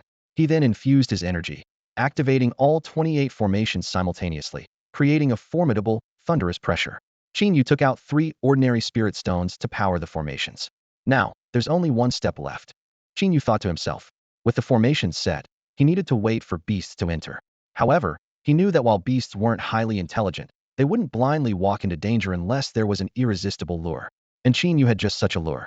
With a flip of his hands, a crystal-clear fruit appeared in his palm, releasing a strong fragrance that filled the entire area of the grand formation and quickly spread further. This fruit was called the Beast Tide fruit, and as the name suggests, its appearance could trigger a massive beast tide. The aroma of the mythical fruit acted as an invisible lure, spreading across miles. Qin Yu casually tossed the fruit to the ground and swiftly maneuvered between the tree trunks, disappearing in an instant. In no time, the entire area was filled with the resonating roars of beasts, as if the forest itself was trembling. Meanwhile, the live stream chat was buzzing with activity. Viewers were discussing the possibility of using a formation to kill the mythical beasts when suddenly a comment grabbed everyone's attention. Look, Qin Yu's score just changed. This message was like a bombshell, igniting the live stream. Countless spectators hurried to check the leaderboard for Qin Yu's name. Ranked 10,943,325, Linhai City, Qin Yu, 103 points. However, this was just the beginning. Qin Yu's score began to skyrocket like a runaway horse. 541 points, 1,038 points, 10,086 points. Within minutes, his score broke the 10,000 mark and continued to climb at an astonishing rate. The speed of this growth left all viewers dumbfounded. Even slaughtering 1,000 pigs couldn't be this quick. Qin Yu's ranking shot up like a rocket, visibly climbing at an incredible pace. Into the top 10 million, top 5 million, top 1 million, top 50,000. Each second brought a dramatic shift in his ranking, the speed leaving everyone speechless. This incredible news spread like a virus across the internet, drawing countless netizens to swarm into Qin Yu's live stream. The viewer count quickly surpassed 1 billion, reaching a fever pitch. What's going on? Is Qin Yu cheating? No way. This Qin Yu must be cheating. How else could his score rise so fast? Don't speak nonsense if you don't understand. Qin Yu spent 8 hours setting up a formation, so this isn't surprising. Even with a formation, this effect is unreal. Our white elephant nation's cheats aren't this impressive. It must be a trick from Siau. Points magically increasing? Siau can't handle losing. From Sakura Nation to Stick Nation, Eagle Nation to Bear Nation, all eyes were fixed on this sudden development. Leaders from various countries exchanged bewildered glances, while intelligence personnel were at a loss. They had assumed Qin Yu was out of the race and had let their guard down, yet the unfolding events defied their expectations. As everyone struggled to come up with a plausible explanation, the live stream suddenly took a dramatic turn. The screen revealed Qin Yu's meticulously arranged formation, surrounded by a dense swarm of mythical beasts, surging toward the formation like a tidal wave. In the distance, more beasts were pouring in, raising dust and shaking the ground, a scene as spectacular as the legendary beast tides. Witnessing this, everyone was rendered speechless. The scene shattered their perceptions, simply unbelievable. Qin Yu's score continued to rise unabated. In less than an hour, he broke the 100,000 points barrier. At this rate, by tomorrow morning, he could surpass 1 million, catapulting himself into the top tier of the college entrance exam rankings. The primary difference between the second world and the real world is that once a mythical beast is killed in the real world, it disappears completely. In the second world, however, they quickly respawn in the same spot. It's like an endless stream of low-level monsters in an online game, continuously regenerating. And the newly respawned beasts are inevitably drawn to the lure of the beast-attracting fruit, repeating the fate of their predecessors. Therefore, as long as the danger zone hasn't arrived, this grand formation can continuously provide Qin Yu with an endless supply of points, like a perpetual point harvesting machine. Qin Yu walked towards the center of the danger zone with a satisfied smile, thinking to himself, the formation is so effective, it would be a waste not to build more. In the dense forest under the cover of night, two figures dashed forward like arrows released from a bow. The person ahead wore a ghostly mask, small in stature, and fled in panic like prey being hunted by a predator. This was the 7th-ranked individual from Sakura Nation, known for having the weakest strength among those capable of performing a combined skill. Hot on their heels was a strikingly handsome man in azure armor, exuding an imposing aura with lightning crackling around him. He was Shangwan Lei, who held the top spot on the leaderboard and had widened the gap with the second place significantly that day. Shangwan Lei had his eyes fixed on the plump prey in front of him. His father, Shangwan Peng, was a household name in Siau, renowned as a legendary war god and the acknowledged top fighter of the era. Under the family's dedicated cultivation, Shangwan Lei's current prowess had surpassed his father's youthful peak, making him even more formidable.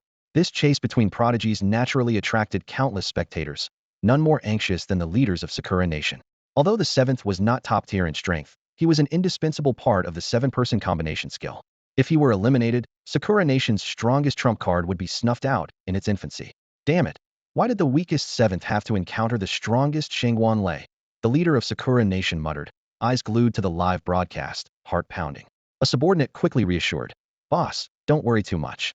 The 7th has trained in desperate escape techniques. No matter how strong Shangwan Lei is, it will be hard for him to capture him." Let's hope so. The leader sighed, feeling uneasy.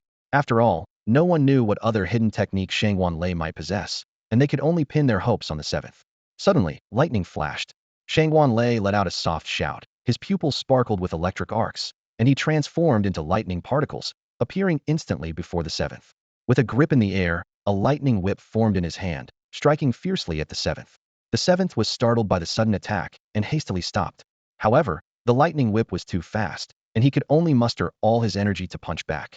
Bang! The lightning whip shattered on impact, but the 7th was sent flying several meters, hair singed, and crackling with residual electricity. Shangwan Lei sighed softly. A rabbit caught by an eagle has only one path to death. Stop struggling. I can let you be eliminated with dignity. The 7th sneered, unhesitatingly activating his escape technique while stalling for time, saying, "You have a saying in Siau, 30 years on the east bank, 30 years on the west bank." The next moment, a mist of blood rose from the 7th's body. Blood escape. Shangwan Lei's pupils contracted, and he rapidly sent out dozens of electric arcs. However, they were a moment too late, and all that remained where the 7th once stood was a dissipating blood mist and a crater left by the lightning strike. Shangwan Lei, when I regroup with my brothers, I will seek revenge for today? Ha ha ha. The 7th's voice echoed, fading into the distance. Bang! Shangwan Lei angrily punched a nearby tree, causing its trunk to shatter and splinters to fly. Damn, I should have kept my mouth shut. Those 200,000 points just slipped away. As Shangwan Lei departed, the tree exploded into pieces, scattering debris everywhere. The leader of Sakura Nation, witnessing this, finally relaxed his tense nerves, a hint of relief flashing in his eyes. If they could evade Shangwan Lei's pursuit, they would be temporarily safe. Meanwhile, Old Seven's form materialized in midair, spitting out a mouthful of blood. "Damn Shangwan Lei," he muttered through gritted teeth. "I'll make sure you pay back double for this." After steadying himself, Old Seven cautiously surveyed his surroundings. A dense fog enveloped everything, and distant beastly roars echoed. He frowned, puzzled. There shouldn't be such a foggy area in the Second World's secret realm. He pulled out an electronic map to check his location, only to find the device completely non-functional. Alarm bells rang in his mind as he cautiously proceeded forward. Suddenly, the fog before him parted like a curtain, revealing a 1,000-meter deep cliff. The biting mountain wind howled past, stinging his cheeks under the mask. Yet instead of panicking, Old Seven smiled knowingly. He calmly took a step forward, and the expected sensation of falling didn't come. His foot landed on solid ground. The surrounding scene changed once again, confirming his suspicion it was an illusion array. Showing off your skills. Old Seven chuckled. Among the prodigies of Sakura Nation, his combat prowess might not be top-notch, but when it came to array mastery, he dared claim second to none. Viewers in the live stream could only see Old Seven trapped in some kind of array, unable to see the specifics inside. The leader of Sakura Nation leaned back in his chair, nonchalantly saying, Old Seven has some bad luck, escaping a chase only to fall into an array. But, he smirked, if these examinees arrays can trap Old Seven, the array genius, I'll eat my hat live on camera. By the way, who set up this array? It was Qin Yu, whose points skyrocketed earlier. Oh him. The camera is too close to see all the beasts surrounding the array. Once Old Seven breaks the array, Qin Yu's 8 hours of effort will be wasted. Old Seven quickly drew a rune to break the array, infusing it with his energy to activate it. However, this array-breaking formation, akin to a computer virus, was instantly shattered by the surrounding illusion array, like a virus intercepted by antivirus software before even downloading. Interesting. Old Seven's eyes glimmered with determination. The person who set this up has some skill. But he carefully sensed the array's operation, striding forward. An unmanned array like this, once the core is found, will inevitably collapse on its own. The formation point is set here.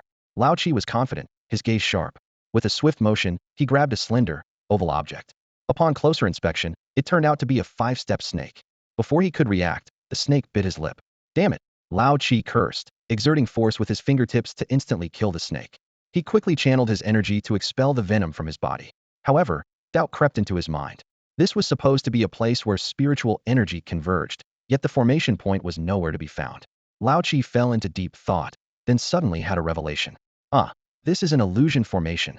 He realized that his perception had been affected by the formation. Closing his eyes, he silently recited in his mind, don't trust what you see. Use experience to determine the location of the formation point. If it were me, where would I place it? Meanwhile, the leader of Sakura country was watching the screen intently, his expression grave. Lao Chi was seen stepping deeper into the illusion formation, stopping just before reaching the killing formation. The leader breathed a sigh of relief, only to see Lao Chi casually kill another 5-step snake and continue forward with his eyes closed. Damn it, stop! The leader shouted angrily, pounding the table, puzzled as to why Lao Chi couldn't break the illusion formation. At this moment, a subordinate suggested, Boss, could it be that Lao Chi thinks breaking just the illusion formation is too easy and wants to break all the formations at once? The leader was taken aback, considering the possibility.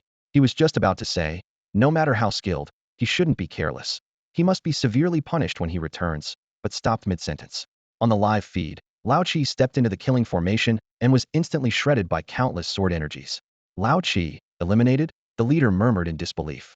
He had evaded the strongest opponent, Shangwan Lei, only to fail in the area he was most skilled in, formations. Sakura country's strongest card was torn apart before it could even be played. The room fell silent. Anyone daring to speak now would face the leader's overwhelming wrath. While Qin Yu was in the midst of creating his second large formation, he suddenly noticed something unusual. His points on the leaderboard skyrocketed by over 200,000 in an instant, reaching a total of 400,000. This leap propelled his ranking into the top 1,000. Could someone have accidentally walked into the formation? Qin Yu couldn't help but smile, though he quickly suppressed his amusement and continued focusing on his work. Meanwhile, the live stream outside was buzzing with excitement as viewers speculated about the sudden increase in Qin Yu's points. This is unbelievable. There's no way he could gain points this fast just by defeating beasts. I just checked, and it's true. He's in the top 1,000 now. I heard his formation took out a contestant from Sakura country. This news triggered a strong reaction from the Sakura country audience. Nonsense. How could our country's prodigy fall to an unmanned formation? Exactly, their skill level is nearly at 2. How could they be killed by a formation? These people from Daxia sure know how to exaggerate. Someone shared a video link, showing the masked contestant from Sakura country walking unwittingly into the illusionary formation, only to be swiftly eliminated by the killing formation, like a mindless beast. This scene left the Sakura country audience red-faced. Their pride and joy, a carefully selected contestant with a skill level above 1.9, was taken down so effortlessly by an unmanned format. Iona deep humiliation. Qin Yu spent the entire day setting up 2 new formations. With 3 formations running simultaneously, his points steadily increased. Soon, his score surpassed 3 million, placing him in the top 100, with his location now visible on the map. However, with his intimidating skill level of 2.4, no one dared to challenge him for now. By the fourth day of the competition, as more contestants were eliminated, points began to concentrate among the stronger participants. Shang Wanlei's points surged from over 1 million on the morning of the third day to 6 million in just a day and a half. At this point, defeating a single prodigy could earn someone over 1 million points. Qin Yu glanced over the leaderboard, quickly scanning the top competitors.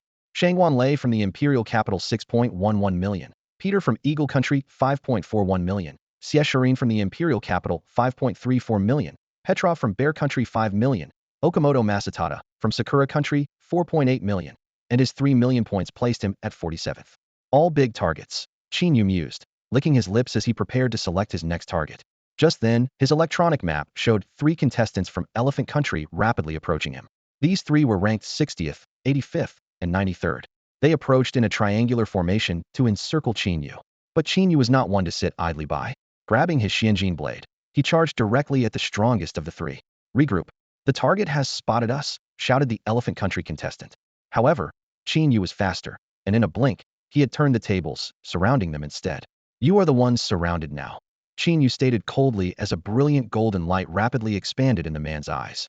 As the golden red blade arc swept across the sky, the man from Baishan Country's pupils contracted sharply. Wherever the blade passed, grass and trees were severed, and the air was filled with an overwhelming sense of pressure.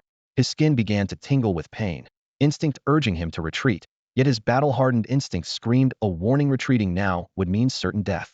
Ganji's shield, he shouted, enveloping himself in a shimmering aura of 7 colors.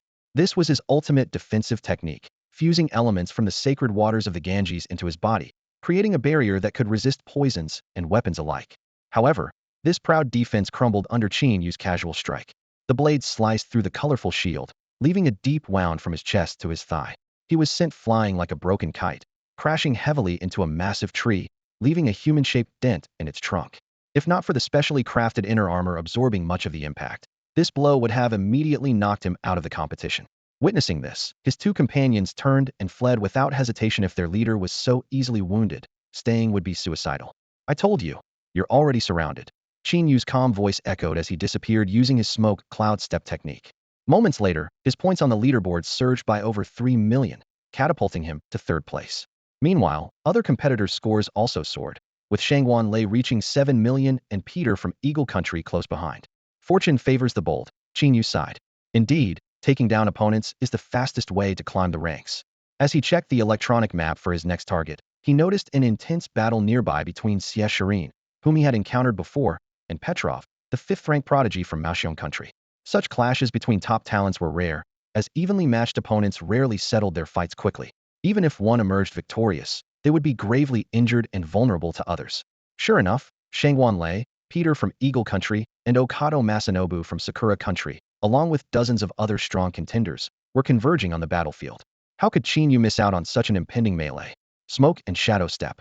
With a flicker, Qin Yu vanished, leaving behind several afterimages. Yura, you crazy woman, if we fight to the death, it'll only benefit others in the end. What's the point? Petrov said, dodging agilely while retreating quickly. Behind him, Siau pursued relentlessly, surrounded by 4 silver, cone-shaped weapons that glinted ominously. Fight to the death? With you? You're not even close to being worthy. Siau sneered confidently. A flicker of anger crossed Petrov's eyes. How dare she, a fellow prodigy, underestimate him like this? Trapped by this madwoman, he couldn't escape. It was better to end this quickly and teach her a lesson. If you want to die, I'll oblige. Petrov spun around, rapidly flinging dozens of shurikens. This was his proud secret weapon technique, honed by a clandestine organization in the Bear Kingdom. By the age of 12, he had mastered various hidden weapons and assassination methods. Now, he had grown into a fearsome assassin, whose hidden weapons had claimed the lives of many stronger martial artists. If not for the importance of this exam, the Bear Kingdom would never have exposed such a skilled assassin to the public eye. Faced with the whistling projectiles, Siau remained composed. 3 silver cones darted like swimming dragons, precisely knocking down all the hidden weapons, producing a series of crisp metallic collisions. This was her confidence in pursuing Petrov. Her object manipulation technique naturally countered hidden weapons. Under her control, the speed of hidden weapons was rendered useless. Even if some slipped through, they would be directly controlled by her technique. After deflecting the hidden weapons, the 3 silver cones shot straight at Petrov. Suddenly, a cloud of smoke rose around him, and he vanished. As a top-tier assassin, his greatest strength wasn't his assassination skills, but his nearly perfect ability to conceal himself. He could skillfully use shadows to move freely within blind spots, like a venomous snake waiting to strike with lethal precision. The silver cones missed and quickly returned to form a defensive circle around Siau. She held her breath, focusing intently on sensing every subtle movement around her. No fluctuation in blood and energy. He must still be nearby. Hidden in the shadows, Petrov had completely restrained his aura, blending seamlessly with the environment. As he patiently waited for his prey to reveal a weakness, he suddenly felt a light tap on his back. Hey, buddy, playing hide and seek. Shoo. Petrov instinctively gestured for silence. Don't talk. I'm. He stopped abruptly, realizing something was wrong. He turned around in shock to see a person wearing an exaggerated clown mask, staring at him motionlessly. Petrov's pupils contracted violently, his face full of disbelief. As an assassin highly sensitive to fluctuations in aura, he couldn't comprehend how this clown had approached him so silently. Even now, he couldn't sense any aura from the figure, a level of stealth even he couldn't achieve. Petrov staggered in confusion, not yet understanding the situation, when suddenly a flash of cold light pierced his chest as the Xianjin blade found its mark. Yu, how is this possible? Petrov's eyes widened in disbelief, and his body slowly dissipated. Looking at those eyes filled with unwillingness, Qin Yu thought to himself that if this were the real world, this guy would surely turn into a vengeful ghost seeking revenge. The system notification sounded, cementing Petrov's points. Qin Yu gained nearly 3 million points, catapulting him to the top of the leaderboard. I've found you. A clear voice broke the silence as a silver light shot through the air. Siau's silver daggers aimed for Qin Yu's vital points, but he deflected them to the ground with a swift motion. Who are you? Where's Petrov? Siau asked warily, eyeing the unfamiliar figure before her. Petrov has been killed by me, Qin Yu replied calmly. Siau noticed the mask on his face, and her expression turned furious. A person from Sakura Nation? You took Petrov's points, so leave yours behind. Without checking the rankings or map, Siau didn't realize the person in front of her was Qin Yu. She flicked her wrist, sending 3 silver daggers whistling through the air, distorting it as they passed.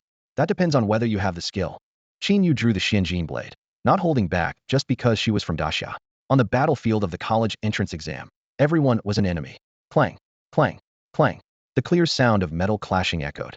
The silver daggers were all deflected, some sustaining damage, while Qin Yu's Xianjin blade remained unscathed. Siau frowned, clearly not expecting his weapon to be so formidable. She drew a pale blue longsword and simultaneously controlled 4 silver daggers to orbit around her, launching a fierce attack on Qin Yu. 7-star forged blade slash. Qin Yu struck first, the fiery golden sword light cutting down with unstoppable force. Siau agilely rolled away, but it was exactly what Qin Yu anticipated. Before she could regain her stance, the Xianjin blade was already before her. Hastily, she raised her sword to block, yet the sharp blade still left a bloody mark on her snow-white collarbone. The audience in the live stream barely had time to appreciate the scene before it was censored. Siau, both embarrassed and angry, sent 4 silver daggers hurtling toward Qin Yu's back. At that moment, Qin Yu had an idea. Although he had mastered the art of controlling objects, he wasn't sure how to maximize its power in close combat. The experienced Siau could be a valuable source of insight.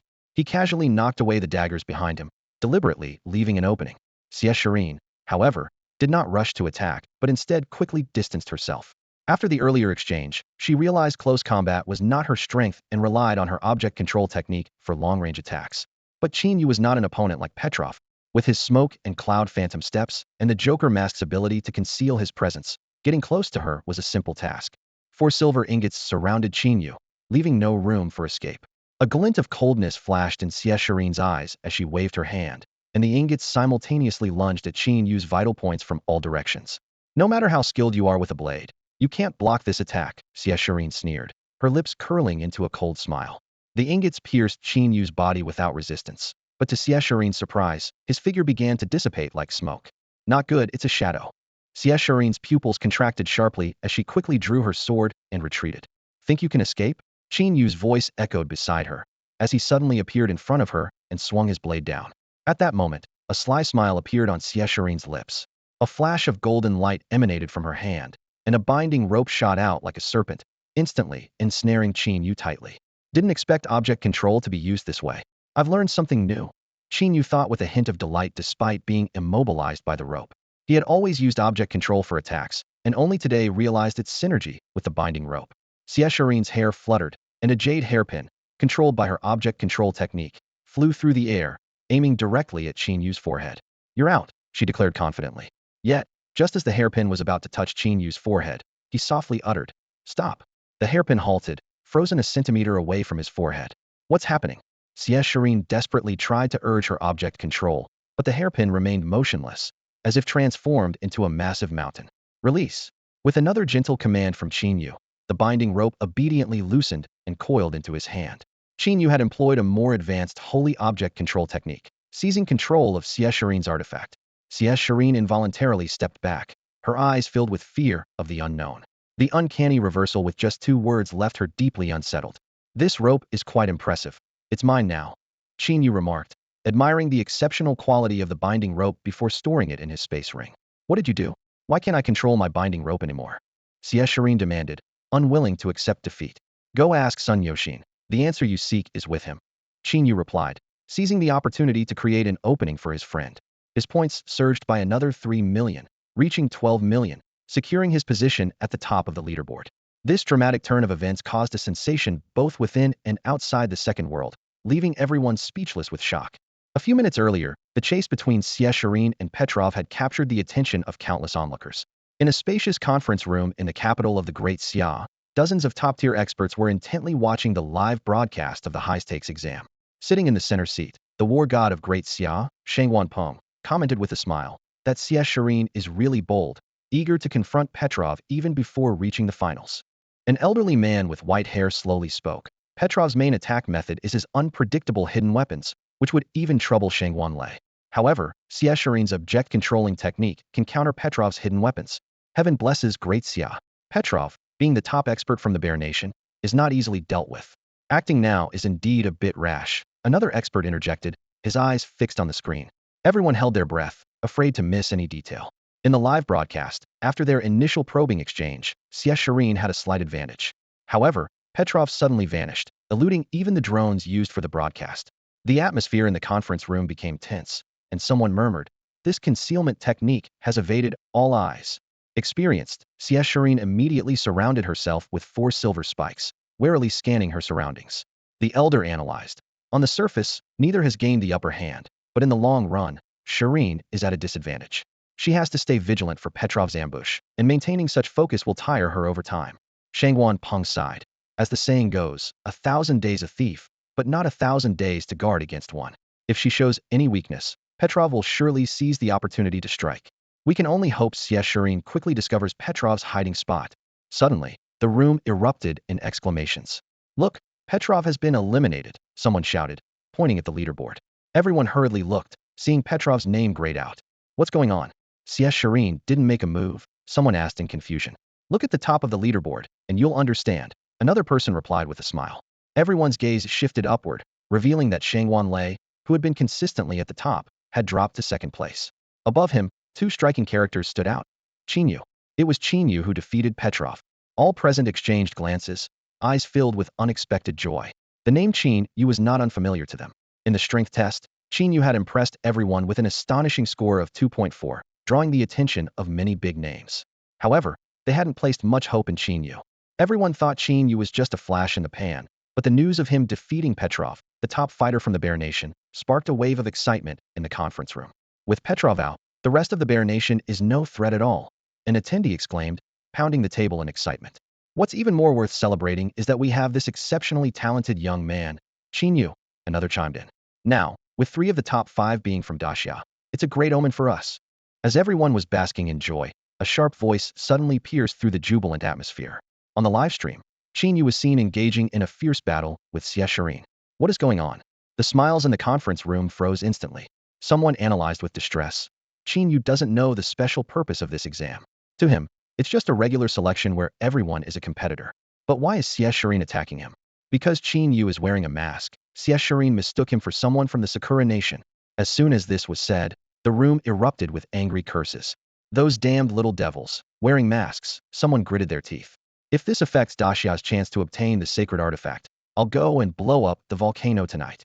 As the battle continued, Qin Yu's skills amazed everyone. His smoky cloud step and 7-star blade strike forced Shireen into retreat. Shangwan Peng calmly analyzed. This Qin Yu is indeed remarkable, but there are many flaws in his fighting. He can't seize the fatal opportunity, otherwise, Shireen would have been defeated already. Suddenly, Shireen's binding immortal rope tightly ensnared Qin Yu. Shangwan Peng sighed inwardly. acknowledging that although Qin Yu's overall strength surpassed Xie Shirin's, this battle seemed to be ending. From the perspective of Da Xiao's interests, Qin Yu's unpredictability made him more valuable than Xie Shirin.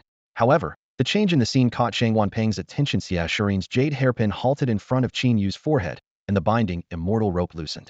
Just as everyone was raising their glasses in celebration, a flash of golden light appeared, and the live stream abruptly ended. The staff quickly switched to Qin Yu's livestream channel, but the screen only showed Qin Yu standing there alone, with Xie Shirin's figure nowhere to be seen. The conference room fell into a deathly silence, with no one daring to speak. The moment Xie Shirin was eliminated, the hearts of countless admirers seemed to shatter into a million pieces. Across the campus of the Imperial Capital University, cries of despair echoed everywhere. Oh my god, Shirin has been eliminated. How will I survive? Damn Qin Yu. He doesn't know how to cherish beauty at all. Qin Yu, you scoundrel, I will never forgive you. Is anyone up for a trip to Linhai City to avenge our goddess Shirin? I'm in, count me in. 10,086. Meanwhile, in a luxurious villa in the capital, Sun Yoshin clutched his tablet, sobbing uncontrollably. Woo, my dear Shirin has been eliminated by my good friend. His emotions were a tangled mess. On one side was the goddess he had admired for over a decade. On the other was the person who had saved his life. He couldn't afford to offend either. Suddenly, Sun Yoshin's phone rang. He glanced at the screen, his eyes widening and his breath quickening. Oh my god, he couldn't believe he was receiving a call from this number in his lifetime. Sun Yoshin slapped himself hard to ensure it was real. Shirin called me right after being eliminated. Could it be? Sun Yoshin's eyes lit up with excitement as a thought crossed his mind. A woman only calls the one she loves most when she's upset. Shirin must really love me. With trembling hands, Sun Yoshin answered the call. Before he could utter the comforting words he had prepared, Xie Shirin's voice came through directly. Sun Yoshin, what is the answer I'm looking for? Sun Yoshin was so excited that his breathing was heavy and his face flushed. Shirin is actually talking to me at length, haha. Hello, Sun Yoshin, are you there? Xie Shirin's voice came again. I'm here, Shirin, what did you ask? Sun Yoshin replied hastily. I asked you, what is the answer I'm looking for? Sun Yoshin was puzzled. What answer? The guy in the clown mask said that the answers I want are with you, Xie Shirin explained. Forget it. It's hard to explain over the phone. Are you free now? I'm waiting for you at the Wanxing restaurant. I'm free. I'm absolutely free. Sun Yoshin was so excited that he almost had a nosebleed. The sudden date brought an overwhelming sense of happiness. Although he didn't fully understand the situation, Sun Yoshin had a vague idea that Xie Shirin's warmth toward him was related to Qin Yu.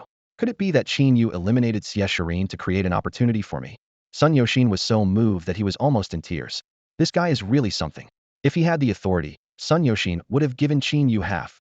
No, the entire Xian herbal store to repay his kindness. At the same time, the moment Shangwan Lei saw Xie Shirin engage in battle with Petrov, he headed in her direction. But halfway there, Shangwan Lei suddenly stopped. The electronic map showed that Qin Yu had already reached the area where the two were fighting. 2.4 level combat strength. I wonder if it's reliable, Shangwan Lei muttered. Suddenly, the marker representing Petrov disappeared from the map. Petrov died so quickly? Shangwan Lei quickly opened the leaderboard and indeed saw himself in second place, with Qin Yu's name above him. Huh, looks like he stole Xie Shirin's kill. To Shangwan Lei, Qin Yu must have finished off Petrov just as he arrived, likely because Petrov was already severely injured. Upon seeing this, Shangwan Lei immediately turned off the electronic map. Petrov had already been eliminated, making it pointless to go there. He decisively changed direction, speeding toward the center of the map. Along the way, Shangwan Lei furrowed his brows, a persistent question circling in his mind. What exactly is the Eagle Nation plotting? This time, the Eagle Nation had sent 100 prodigies, yet aside from Peter in the top 10 rankings, the rest seemed to have vanished into thin air. Despite hunting down numerous prodigies, Shangwan Lei hadn't encountered a single person from the Eagle Nation. This unusual phenomenon only strengthened his belief that the Eagle Nation was secretly planning something monumental. Meanwhile, Qin Yu sheathed his glistening Xianjin blade, his dark eyes scanning the surroundings like an eagle. The fierce battle among the three of them had undoubtedly attracted many opportunists hoping to pick up scraps, unaware they had long been within Qin Yu's sensory range. Although these individuals weren't top 100 contenders, they could still provide valuable points, serving as post-battle snacks. With a slight smile, Qin Yu tapped his foot, and his figure vanished instantly. The next moment, screams echoed through the surrounding forest, like a bloody symphony. In just a few minutes, Qin Yu's score surged by another 2 million, bringing his total to a staggering 14 million, twice that of the second place. Such an astounding score would undoubtedly attract more reckless challengers. Qin Yu, unperturbed, drew a spirit-gathering array on the ground, continuing his cultivation while awaiting the next wave of targets to present themselves. On the 6th day of the exam, at 3 in the afternoon, Qin Yu had just dealt with an overconfident group of 10 and was about to resume his cultivation when he heard faint cries for help in the distance. Boss, help! The voice sounded familiar. Before Qin Yu could ponder further, a figure fell from the sky, landing with a thud. It was none other than Yu Xiangming. Qin Yu was momentarily taken aback, his first thought being, how is this guy not eliminated yet? Seeing Qin Yu, Yu Xiangming, as if seeing his savior, urgently shouted, Boss, help! The little devils are after me. Qin Yu glanced toward the forest, spotting a dozen masked individuals from Sakura Nation swiftly retreating through the trees. Huh, they sure can run fast. Qin Yu sighed, having initially thought his score would see another significant boost, only to find these Sakura Nation individuals so timid. I'm not even the final boss. Why run when you see me? I'm quite approachable. Turning to Yu Xiangming, Qin Yu asked, who brought you here, and where are they? Seeing Qin Yu's confident gaze, Yu Xiangming retorted defiantly, how are you so sure someone else brought me? Couldn't I have come here on my own? Heh. Qin Yu gave him a disdainful look. With your mediocre skills, you think you could escape from so many little devils? Yu Xiangming was left speechless, and Qin Yu continued, with your score, do you think the little devils would even bother with you? Yu Xiangming had no answer. Qin Yu added another blow. Do you think everyone is as idle as you? They're all here with a mission and wouldn't waste time on you. Yu Xiangming tried to argue but was cut off by Qin Yu's, you think you're worthy? Which utterly crushed him. Please, please stop. Yu Xiangming finally broke down, tearfully begging. Haha, brother Qin, you really have a knack for predicting things. A figure slowly approached, catching Qin Yu's attention. The person had long black hair and held a black and white feather fan, looking quite scholarly. If it weren't for the disheveled state of his clothes, which looked as if they'd been through a 3-day ordeal, Qin Yu might have mistaken him for a sage. Are you Zhuge Shinswan? Qin Yu asked first. The person's eyes lit up. Oh, brother Qin, do you recognize me? I didn't expect my reputation to be so widespread. Haha. Qin Yu quickly clarified. Don't misunderstand, I don't know you. It's just something I saw on the electronic map. Yu Xiangming, standing nearby, hurriedly broke the awkwardness and introduced. This is Zhuge Shinswan, the most outstanding talent of the Zhuge family this time. His ability in divination is unfathomable. He once did a reading for me that was incredibly accurate. Haha, I just know a thing or two, Zhuge Shinswan said humbly. Seeing the puzzled look on Qin Yu's face, Yu Xiangming directly suggested, Brother Zhuge, how about you do a reading for me right here, to show my boss your skills? Then I shall oblige. Zhuge Shinswan agreed, then took Yu Xiangming's hand, carefully examining the palm lines. His eyes suddenly crossed, and he spoke in a calm tone. Your father is a man, and your mother is a woman, isn't that right? Yu Xiangming froze for a second, then replied excitedly. That's correct. Qin Yu. Zhuge Shinswan continued. Everyone in your family has 2 arms and 2 legs, right? Yu Xiangming was thrilled. Absolutely right. Qin Yu. I also discovered a coincidence. Zhuge Shinswan, still cross-eyed, glanced at Yu Xiangming with a smile and said, the divination shows that your father and mother got married on the same day. Is that right? Yu Xiangming trembled with excitement, regarding Zhuge Shinswan with awe. Completely accurate. My goodness, you're spot on. Qin Yu. Qin Yu stared at Yu Xiangming and asked seriously, has your brain been kicked by a beast? How did you know? Yu Xiangming looked at Qin Yu in surprise. I never told anyone about that. Qin Yu patted Yu Xiangming's shoulder and suggested, after the college entrance exams, remember to visit a neurologist. No need. Zhuge Shinswan suddenly interjected confidently. I've already done a reading for Yu Xiangming, and the hospital can't help him. Yu Xiangming. Qin Yu sighed. You two are truly a pair of brilliant minds. Not quite. Zhuge Shinswan humbly replied. Wulong was the title of my ancestor. Though I am known for my divination, I am still somewhat lacking compared to my ancestor. If Brother Qin insists on calling me something, you can call me Little Wulong. Qin Yu felt out of place in the wind. I often feel too normal to fit in with you guys. Yu Xiaoming explained. Zhuge Shinswan and I were transported to the desert area of the second world. After seeing you dominate the leaderboard, we rushed to seek your support, but we ran into an ambush on the way. Seeing Yu Xiaoming, Qin Yu suddenly remembered that he had the role of a protector for the Yu family. He patted Yu Xiaoming's shoulder and said with a smile, the boss will lead you to victory. Zhuge Shinswan reminded, we should get going. In half an hour, the danger zone will close in. Really? Qin Yu quickly opened the electronic map and saw that the danger zone was indeed close. He noticed that, aside from himself and Zhuge Shinswan, all the top contenders had already gathered in the final area. Tomorrow marks the last day of the college entrance exams. The final battle is about to begin. Elite talents from various countries have gathered, and the air is thick with tension. Qin Yu, accompanied by 2 companions, hurried towards the final arena, eager to witness the upcoming team battle spectacle. At that moment, Shangwan Lei found himself alone, surrounded by the elite of the Eagle Nation. More than 20 Eagle Nation elites encircled him, led by Peter, who wore a cunning smile. Shangwan Lei, We didn't even need to lure you in. And yet here you are. Unfazed, Shangguan was instead filled with fighting spirit. Looks like I was right. The Eagle Nation's people are indeed here.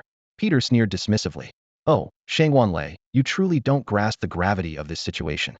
For you, our country's top formation masters studied for 10 days and nights. Shangguan eyes narrowed, and he instantly transformed into lightning, attempting to retreat. But Peter's voice rang out. Trying to run now? It's too late. Activate the formation. The ground trembled violently, and a massive, intricate formation rose up instantly. A pale yellow mist emerged in front of Shangguan, and a harsh corrosive sound was heard as his special armor made contact. Looking around, the yellow mist had formed a complete encirclement, and Shangguan realized there was no escape. Unwilling to back down, Shangguan once again turned into lightning, charging straight at the Eagle Nation elites. If I can't escape the formation, I'll take you down with me. Despite Shangguan aggressive advance, the Eagle Nation elites maintained their amused smiles, as if watching a trapped beast. Thunder Fist. Shangguan threw a punch, his fist crackling with electricity, exuding an imposing aura. However, his fist passed right through Peter's body without any resistance or sound. The figures of the Eagle Nation elites slowly dissipated and regrouped not far away. An illusionary formation. Shangguan frowned. Though powerful in combat, he was clueless about formations. Feigning calm, he boldly declared, I'll stand right here and see who dares to sneak attack me. Laughter erupted from all directions. Peter leisurely remarked, My dear friend, haven't you realized you're already poisoned? Suddenly, Shangguan felt his vitality draining, his legs weakened, and his body grew limp, sweat beading on his forehead. He struggled to control his body, and his once strong frame could no longer support his armor's weight, causing him to collapse heavily to the ground. The Eagle Nation elites closed in, and Peter smugly proclaimed, Shangguan, while your combat skills are formidable, you're far behind when it comes to poisons. At that moment, Shangguan suddenly erupted with energy, surrounded by lightning, showing no signs of weakness. His muscles bulged, and he aimed a punch directly at Peter's face. Yet again, his fist struck nothing, and Shangguan eyes widened in disbelief. The mocking laughter grew louder. Shangguan, your acting is so poor. Maybe you should study drama in your next life. Peter's voice echoed from all around. Shangguan vision began to blur, and his earlier outburst had drained his last reserves of strength. He struggled to draw a long knife, planting it in the ground to support himself. Peter of the Eagle Nation, I won't let you off when I get out of here. Shangguan gritted his teeth as he spoke. Peter silently appeared behind Shangguan, a confident smile on his face. Do you really think you have a chance to get out? He asked. Peter kicked Shangguan to the ground, sending dust flying as Shangguan curled up in pain. Standing over him, Peter coldly commanded, Get started, and make it quick. We have just one day. One of his accomplices confidently replied. No problem. 5 hours will be enough. The 5 quickly surrounded Shangguan, skillfully setting up a complex formation. Shangguan struggled to lift his head, a hint of wariness in his eyes. What are you planning? He wondered to himself. If they just wanted to eliminate him, a single strike would suffice. Why go through all this trouble? Peter leisurely sat beside Shangguan, a playful smile on his face. Do you think our mission is to become the champion and seize the sacred artifact? Gasping weakly, Shangguan managed to squeeze out a few words. Isn't it? Peter sneered, a touch of pride in his voice. Of course not. Let me tell you the truth. Sakura Country, Stick Country, White Elephant Country, and over a dozen others are all working for us. Any country that obtains the sacred artifact will obediently hand it over to us. Shangguan eyes widened in disbelief. Peter continued, Our true goal is to kill you, to prevent another war god from emerging in Daxia. Shangguan stifled his pain and let out a cold laugh. That's impossible. No matter how severe the injury in the second world, you'll be transported out unharmed. That's correct. Peter's eyes glinted with malice, his voice low and threatening.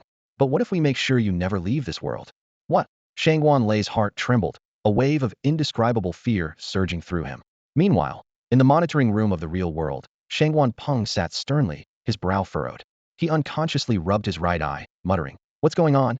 My right eyelid keeps twitching today. An elderly man nearby overheard and teased. The mighty war god of Daxia, believing in such superstitions? Forcing a smile, Shangguan turned to the staff and instructed, Switch the live feed to Shangguan. Why hasn't his score changed? The screen switched to show Shangguan with Peter and the other prodigies. The old man continued his jest. Looks like young Master Shangguan has caught a big fish. Taking down this group of prodigies from Eagle Country should put him back on top.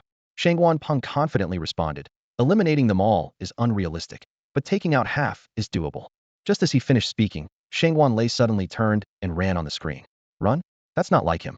Shangguan was puzzled. then noticed a strange yellow mist rising in front of Shangguan Lei. He's walked into an ambush. On the electronic map, Shangguan Lei and Peter's positions were marked in the same area, and the situation looked grim. Qin Yu frowned in thought. They hadn't seen a single person from the Eagle Nation before, so they were likely all gathered there. What should we do? Should we rescue Shangguan Lei? Someone asked. We must, Qin Yu said decisively. Shangguan Lei is strong. With him, our chances of winning the championship will significantly increase. As soon as he finished speaking, one of the prodigies from the great Siau was already eager to act. I'll scout ahead, he declared, and rode off toward the area shrouded in yellow mist. As he approached, the yellow mist grew denser, like an impenetrable wall obscuring everything inside. The prodigy reached out to test it, and as soon as his fingertips touched the edge of the mist, a piercing scream rang out. Ah! He quickly withdrew his hand, but the pain persisted like a relentless parasite. Looking down, he saw his fingers being corroded at a visibly rapid pace, like melting wax. The others gathered around at the sound, and a quick-witted prodigy immediately drew a short knife, severing the finger, and then used healing magic to restore the wound. The prodigy, now pale, looked at the yellow mist with fear. If he had charged in completely, he would likely be a skeleton by now. What kind of sinister thing is this? It's terrifying, someone exclaimed. Forget rescuing Shangguan Lei. Getting through this barrier alive is a challenge in itself. Does anyone know how to break through this mist? The question hung in the air, and silence followed. After a long pause, someone tentatively suggested, what if we use healing magic while pushing through? Would that work? This suggestion was immediately dismissed. The healing magic can't keep up with the mist's corrosive power. It's not feasible. Silence fell once more. Suddenly, someone clapped their hands and exclaimed excitedly, I know what this is. All eyes turned to him, waiting for an explanation. I read about it in an ancient text, he explained. When the water of the yellow springs evaporates, it forms a highly corrosive yellow mist, known as the breath of the yellow springs. With a specific formation, it can be guided to the surface. In times without walls, it served as a natural defense barrier. I see, someone realized. If the breath of the yellow springs is guided by a formation, then destroying the formation will bring down the barrier. Exactly. Those knowledgeable about formations immediately stepped forward to study how to dismantle it.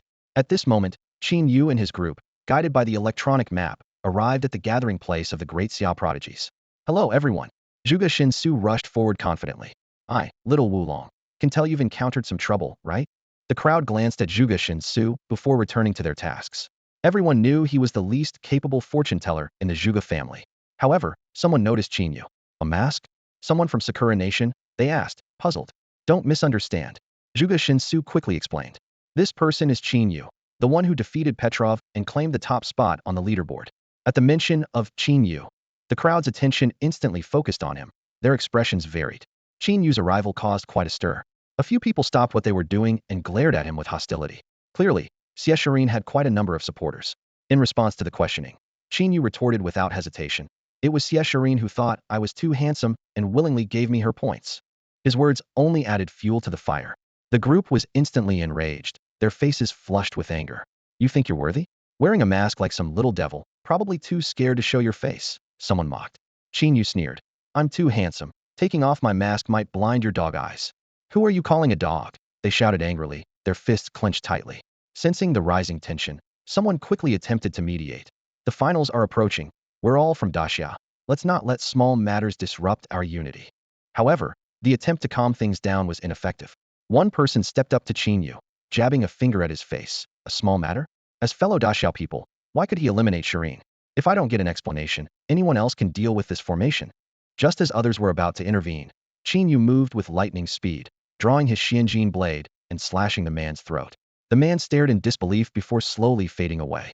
Qin Yu's points surged again. Qin Yu, have you lost your mind? Why attack your own people? The crowd was terrified, retreating in shock. Qin Yu replied coldly. First, don't point your finger at me. Second, Siau attacked me first. It was self-defense. Third, I'm here for the exam. Everyone is my enemy.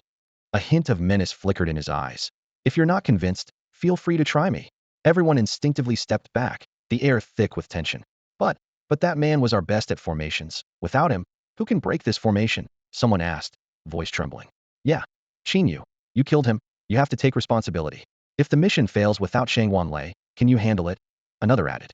The Xianjin blade flashed with a golden light, silencing the chatter instantly. Qin Yu stepped forward, his gaze sweeping over the crowd, asking calmly. Are you trying to break the formation to clear this yellow spring mist and save Shangguan Lei? Yeah, it's called yellow spring mist, not yellow fog. You bumpkin. Someone couldn't resist mocking, but shrank back when faced with Qin Yu's icy stare. Yes, that's exactly what we're planning, someone hurriedly responded, fearing Qin Yu might resort to violence again. Qin Yu approached the formation, speaking evenly. It's just a formation, breaking it is simple. The crowd scoffed, clearly skeptical of Qin Yu's claim. Only Yu Xiangming had confidence in Qin Yu. Recalling how a spirit-gathering formation Qin Yu casually set up nearly blew their training camp sky high. Qin Yu, if you can break this formation, we'll overlook the previous incident. If not, you owe us an explanation, someone proposed. No problem. Qin Yu agreed, but instead of looking at the formation, he reached towards the yellow spring mist. Someone considered warning Qin Yu, but recalling his earlier arrogance, they held their tongue. Let him suffer a bit. That'll teach him some humility, they thought to themselves. As Qin Yu extended his hand into the mist, a sharp pain surged through him. However, his divine healing skill automatically activated, isolating him from the yellow spring mist. The crowd held their breath, waiting to see what would happen next. Everyone was watching Qin Yu intently, anticipating his screams once he touched the yellow spring's aura. However, Qin Yu merely frowned slightly, maintaining his usual composure. A disdainful smile appeared on his lips as he remarked, "From the way you all talked about it, I thought the yellow spring's aura was something formidable. Is this all it can do? No need to break the formation. I can just walk right through." The crowd of prodigies exchanged incredulous glances, watching the scene unfold with disbelief. Qin Yu's hand remained within the yellow spring's aura, yet he was unharmed. Some doubted whether the aura had weakened and, summoning their courage, stepped forward to touch it, only to let out a piercing scream. "Don't touch it. The yellow spring's aura is even stronger than before." Once again, all eyes turned to Qin Yu, as if he were some kind of anomaly. Qin Yu sighed helplessly. "You all are too weak. I'll go in and rescue Shangwan Lei myself." "Wait," someone urgently called out. "There are not only prodigies from Eagle Nation inside, but it's also full of traps and mechanisms. You're walking into your death." Before the words had fully left their mouth, Qin Yu had already passed through the yellow spring's aura and vanished from sight. "It's over. Another one's been captured by Eagle Nation," someone said regretfully. With the top-ranked individuals already captured, who among those remaining was the strongest? Unconsciously, everyone glanced at Zhuge Shunshuan but quickly looked away, clearly not hopeful. "Let's continue breaking the formation." The group refocused on the task of dismantling the array. Meanwhile, deep within the formation, Shangwan Lei was facing a life-or-death crisis. As the surrounding formation grew more complete, he could feel himself being gradually consumed by this world. He struggled to muster the last bit of strength to resist, but he couldn't move a finger, as the force rising from the ground held him firmly in place. Peter stood nearby, seeing through Shangwan Lei's thoughts, and sneered, "Don't expect anyone to save you. The yellow spring's aura, the killing array, the illusion array, no one can break through these 3 layers of protection. As for your father, we've stationed dozens of experts at the entrance to the second world. Even if he overturns the entire imperial capital, he won't get in." These words shattered Shangwan Lei's last hope, the light in his eyes quickly dimming as his integration with the world accelerated. Just as Peter was about to wear a victorious smile, he suddenly heard footsteps approaching, accompanied by a disdainful voice. "With such a poorly constructed illusion array, full of flaws, you think you can trap me?" Peter turned around in disbelief, only to see a figure approaching slowly. Who are you?" "Yeah, the one who's here to take your life." The atmosphere in the conference room was as heavy as iron. The elder's face was grave, his brow furrowed as he slowly delivered his analysis. "This formation is extremely malicious. If I'm not mistaken, it can merge a person with the second world's secret realm. Simply put, it means a person would be forever trapped in the second world, unable to return to reality. For us, this is tantamount to death." Before he finished speaking, Shangwan Peng abruptly stood up, his eyes blazing with anger. He punched the wall, creating a large hole, and then shot out like a streak of light. His roar echoed behind him. "Damn Eagle Nation. If anything happens to my son, I'll make sure all of you pay with your lives." The others exchanged glances, quickly realizing the situation. "Follow him," someone shouted. In an instant, several more large holes appeared in the conference room walls as figures flickered, all in pursuit of Shangwan Peng. Shangwan Peng's speed was as fast as lightning, and in the blink of an eye, he arrived at the entrance to the second world's secret realm in the imperial capital. However, dozens of people were already there, waiting in formation. The leader, upon seeing Shangwan Peng, wore a slight, disdainful smile. "Well, if it isn't the war god of Daxia, Shangwan Peng, what brings you here? Get out of my way." Shangwan Peng roared, his aura surging like a tidal wave as he punched forward. The opposition was clearly prepared, unleashing a powerful force to neutralize Shangwan Peng's attack. "Shangwan Peng, what are you doing? Why are you attacking us unprovoked? Is this how Daxia treats its guests?" The opponent immediately assumed the role of a victim. Veins bulged on Shangwan Peng's forehead, his presence becoming even more terrifying. The pressure of the Daxia war god bore down on the opposition like a tangible force. he coldly declared. I'll give you 3 seconds to decide. Either move aside or die. Faced with Shang Wanpeng's pressure, the faces of those opposite him turned pale, yet none retreated. They were prepared to risk everything, even their lives, to prevent Shang Wanpeng from entering the second world. The Eagle Nation was already troubled by one Daxia war god.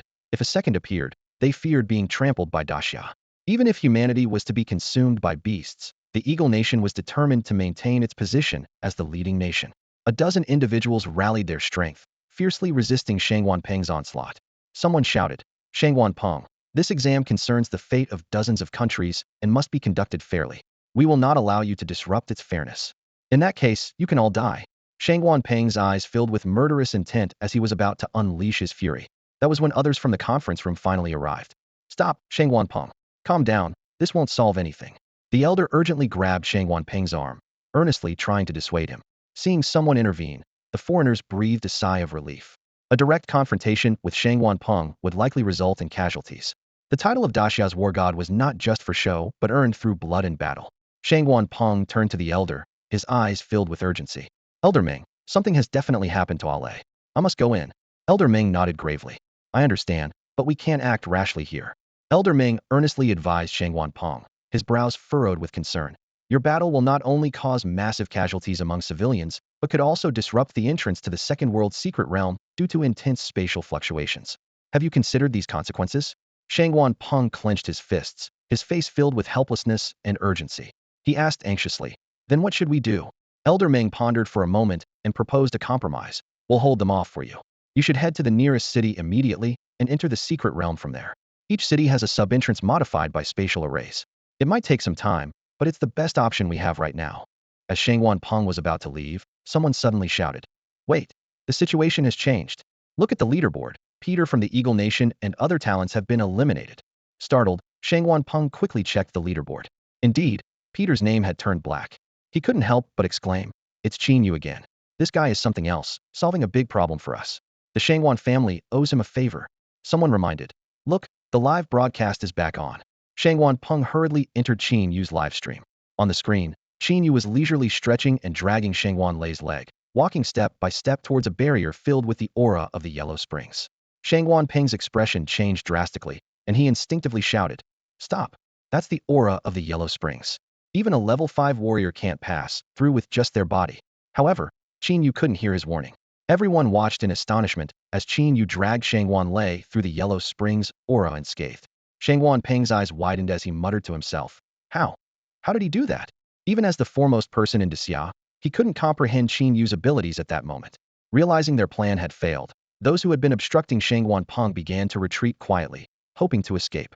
Though Shang Wanpeng's eyes remained on the live broadcast, he coldly ordered, detain all the team leaders and talents sent by the Eagle Nation, and don't let a single one escape. The people from the Eagle Nation panicked. Someone protested loudly. Shang Wanpeng, on what grounds are you detaining us? We're guests of Siau.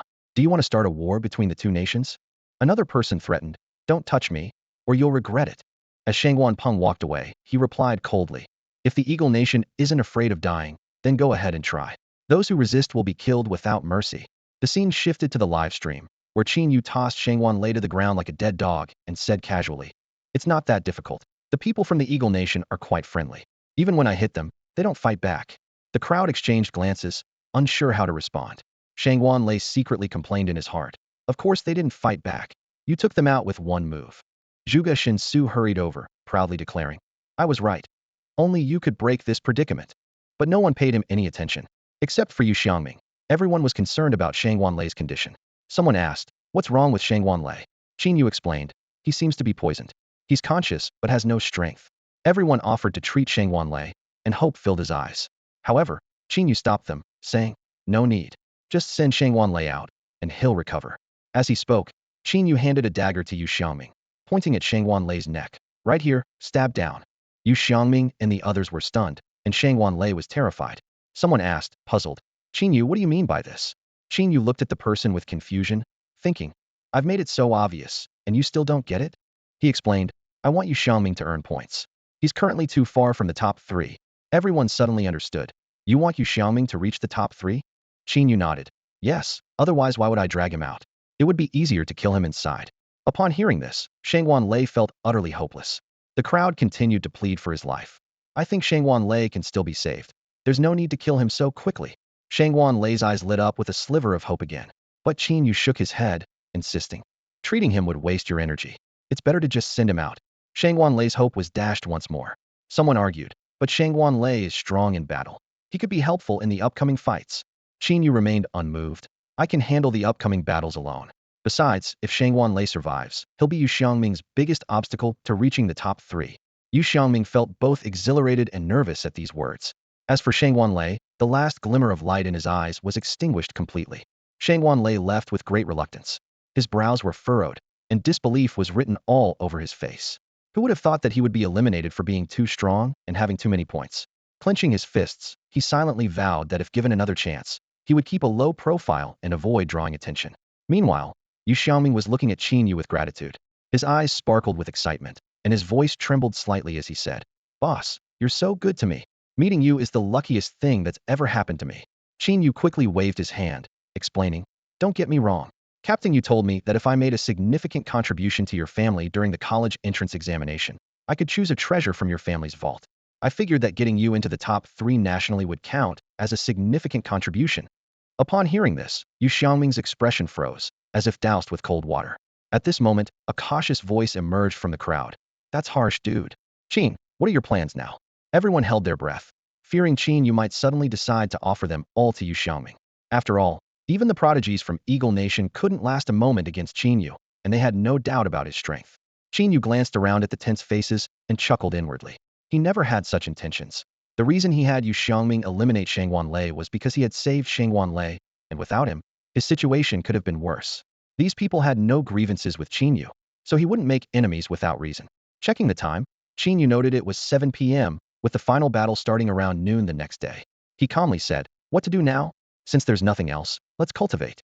Cultivate. The crowd exchanged puzzled looks. They had expected Qin Yu to lead them to defeat the Bear Nation or the Sakura Nation. Someone couldn't help but think, right, the spiritual energy here is so abundant. Isn't it a waste of time not to cultivate? There's plenty of time to cultivate outside. The college entrance exam only lasts 7 days, and cultivating here would be a waste. Despite their doubts, no one dared to oppose Qin Yu's decision, awkwardly agreeing. Indeed. Seeing everyone agree with a smile, Qin Yu generously drew a spirit-gathering array large enough to accommodate everyone. As soon as the array appeared, those knowledgeable in formations widened their eyes in amazement. "Oh my god, why is your spirit-gathering array so effective? How did you complete the core of the array with just a few strokes? How can an array be drawn like this?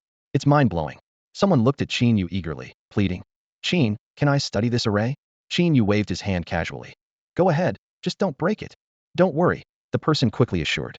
Seeing a few people suddenly become intrigued, the others curiously stepped into the spirit-gathering array. As soon as they entered, they felt the powerful convergence of spiritual energy and couldn't help but exclaim, "Is it really this strong? Holy crap, it really is this strong. This is better than the spirit-gathering array in my family. Amazing." Eagerly, everyone sat cross-legged and quickly entered a meditative state. Time flew by as the sun set and rose again. The morning sunlight streamed through the gaps in the leaves, falling on Qin Yu's face. He slowly opened his eyes, glanced at the electronic map, and sneered, "These guys are really impatient." Qin Yu stood up and woke everyone. Still immersed in the wonderful experience of cultivation, they reluctantly opened their eyes. "What's up? Isn't the final battle at noon? This cultivation session was amazing. Qin, could you help improve my family's spirit-gathering array sometime?"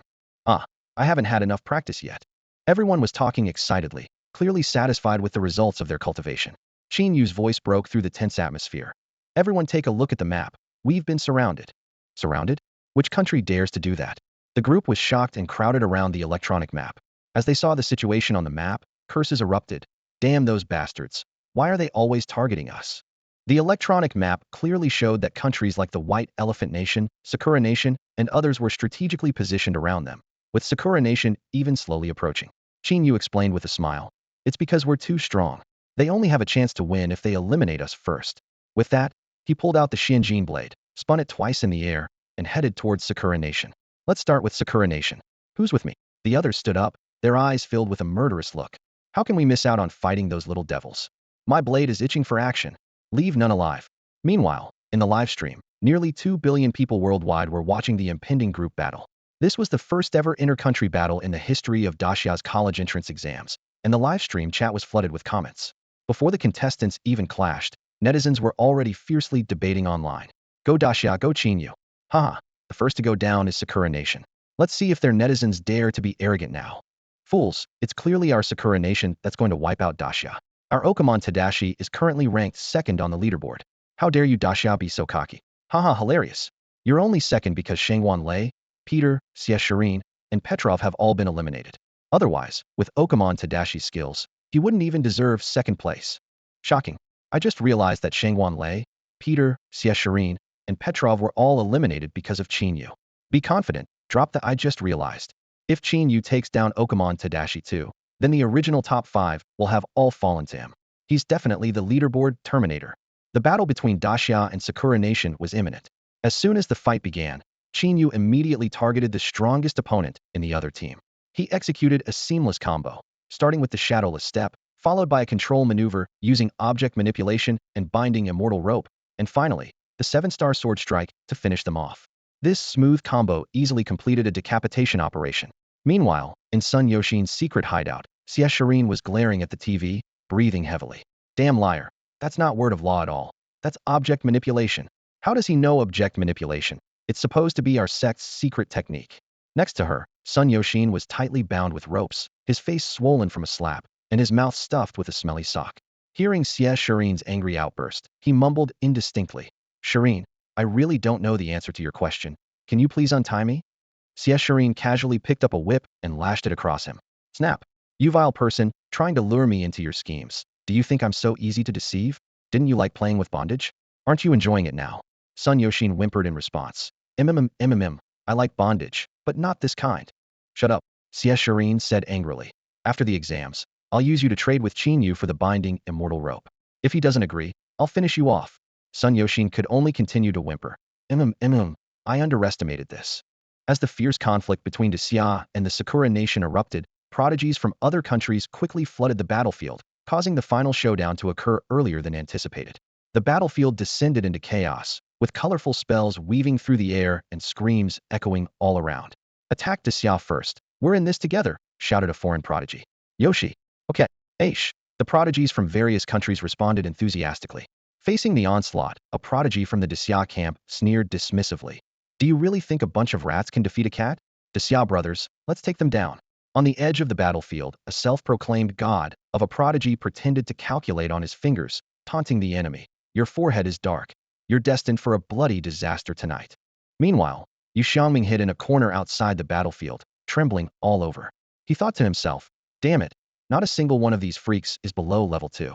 I'm just a weakling at level 1.5. How am I supposed to stand among them? The battle raged on for a full hour, and the fierce clashes reduced the trees within 100 miles to dust. Fireworks erupted, leaving the land scarred. When the smoke finally cleared, only one person remained standing: Qin Yu. Qin Yu sheathed his Xian gold blade, glanced at his staggering score of 80 million points, and a smile tugged at his lips.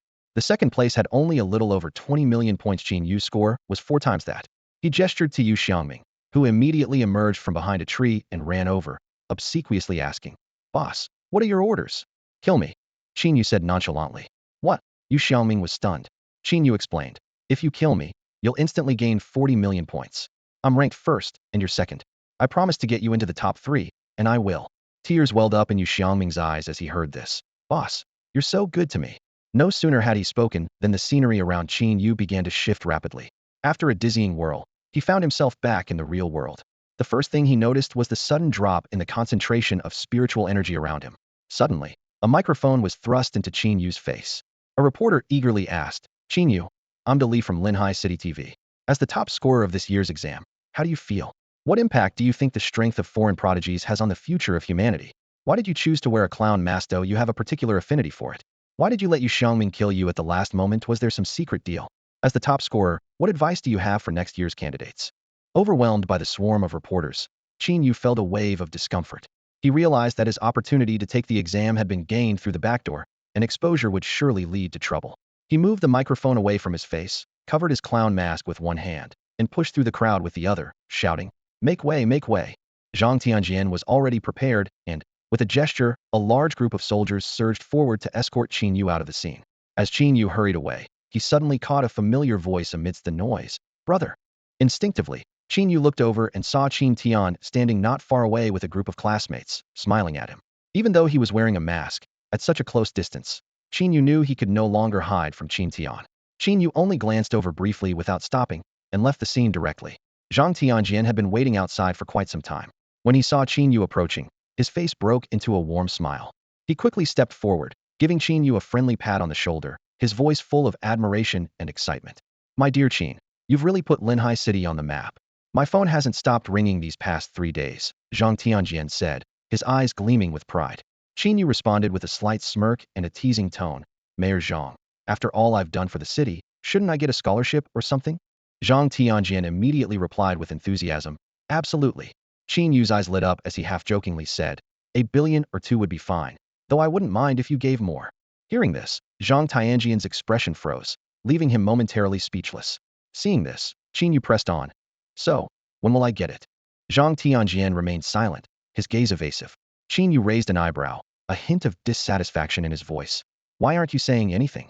Are you backing out? Zhang Tianjian chuckled awkwardly, quickly changing the subject. Where to next? Let me give you a ride. Qin Yu shrugged, a trace of disappointment in his tone. If you don't want to give it, then don't. You agreed so readily just now. I thought you were serious. Talking about billions like it's nothing. Do you hear yourself? Zhang Tianjian inwardly grumbled, forcibly steering the conversation elsewhere. To the military base or home. It'll drive you. Home, Qin Yu said. My brother recognized me, so I need to explain things to my family.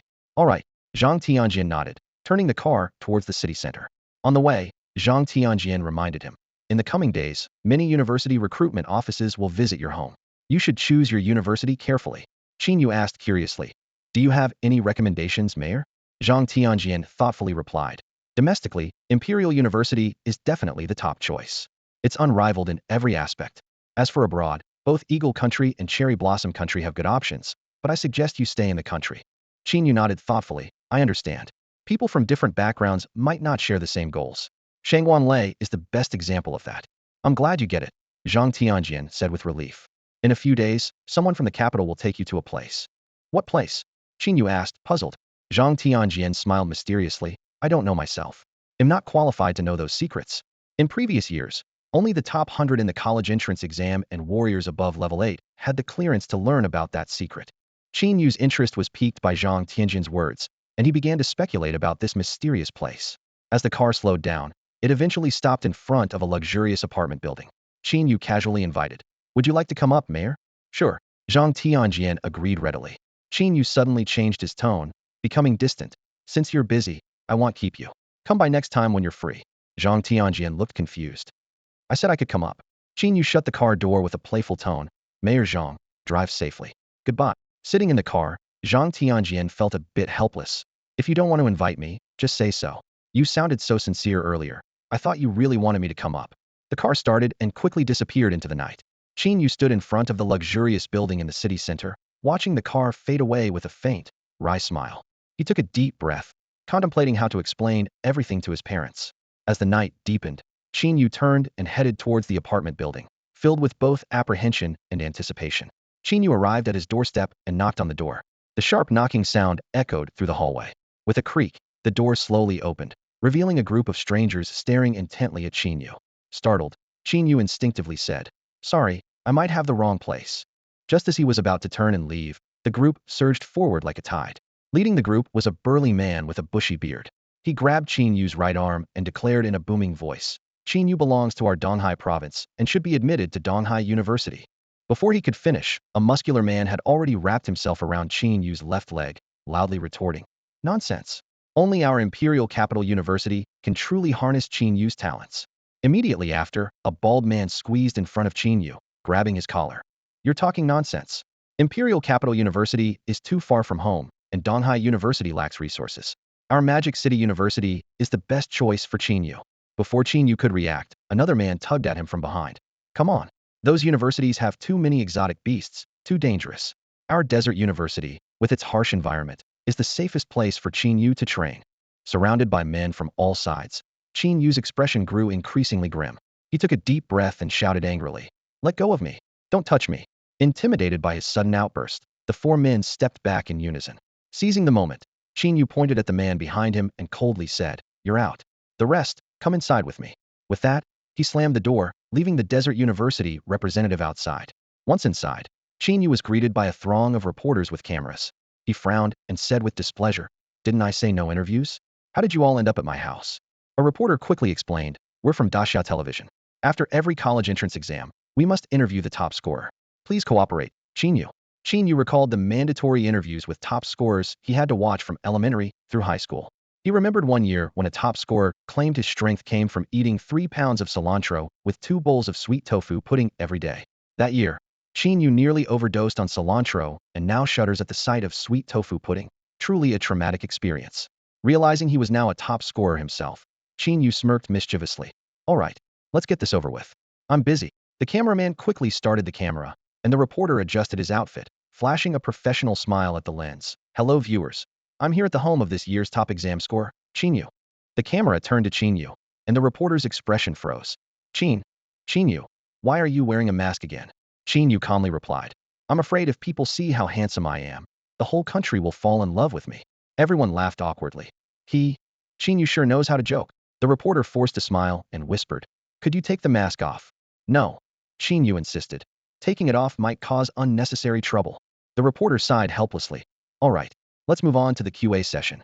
The reporter eagerly approached Qin Yu, impatiently asking, "Qin Yu, how did you train to reach a strength of 2.4 at the age of 18? Qin Yu corrected him without expression, "I'm 19 years old now." The reporter laughed awkwardly and quickly corrected himself. "Oh, sorry, Qin Yu. How did you train to reach a strength of 2.4 at 19? Qin Yu remained silent, a sly look flashing in his eyes. Seeing this, the reporter pressed on. "Qin Yu, why aren't you speaking?" Qin Yu chuckled inwardly but said, "I need to come up with a suitable reason to fool you all." The reporter was amused and praised him. "Haha. Qin Yu, you really have a sense of humor." Qin Yu's eyes twinkled as he had a sudden inspiration and said seriously, "I've got it.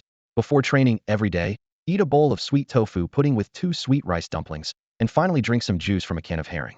If possible, add a pickled puffin. This will effectively speed up your training." He thought to himself with satisfaction.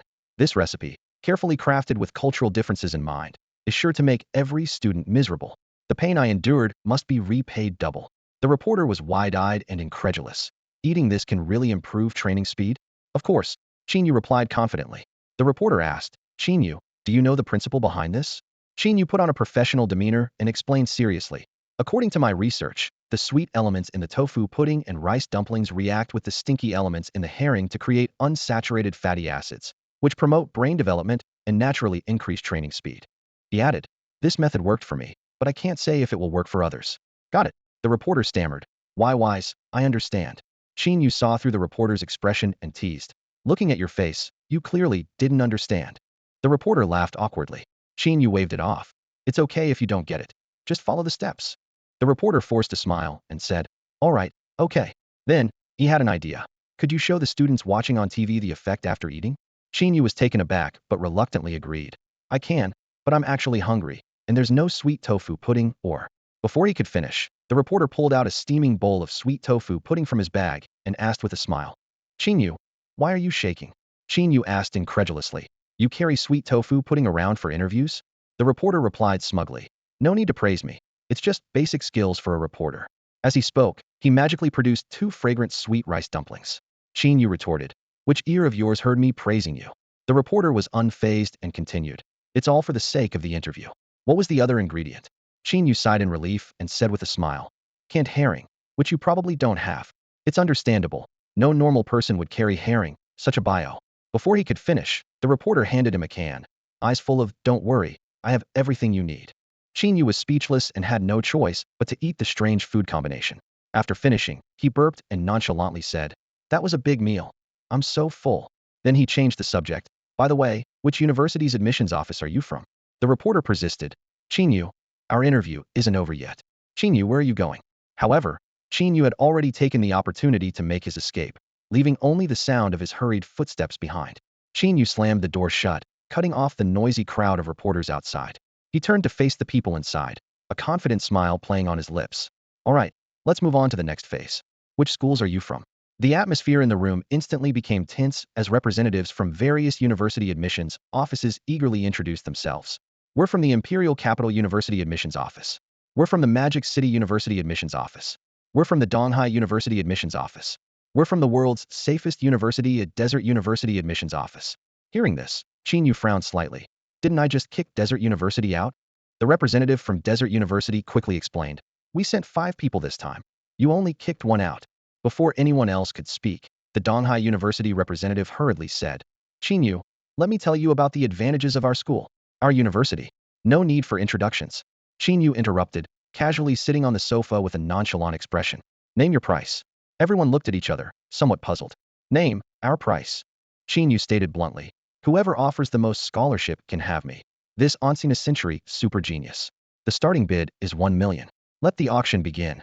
The room fell silent. Everyone stunned by this unexpected demand. Donghai University broke the silence first. I'll offer 100,000. Qin Yu looked at him incredulously. The starting bid of 1 million means the minimum is 1 million. What do you mean by offering 100,000?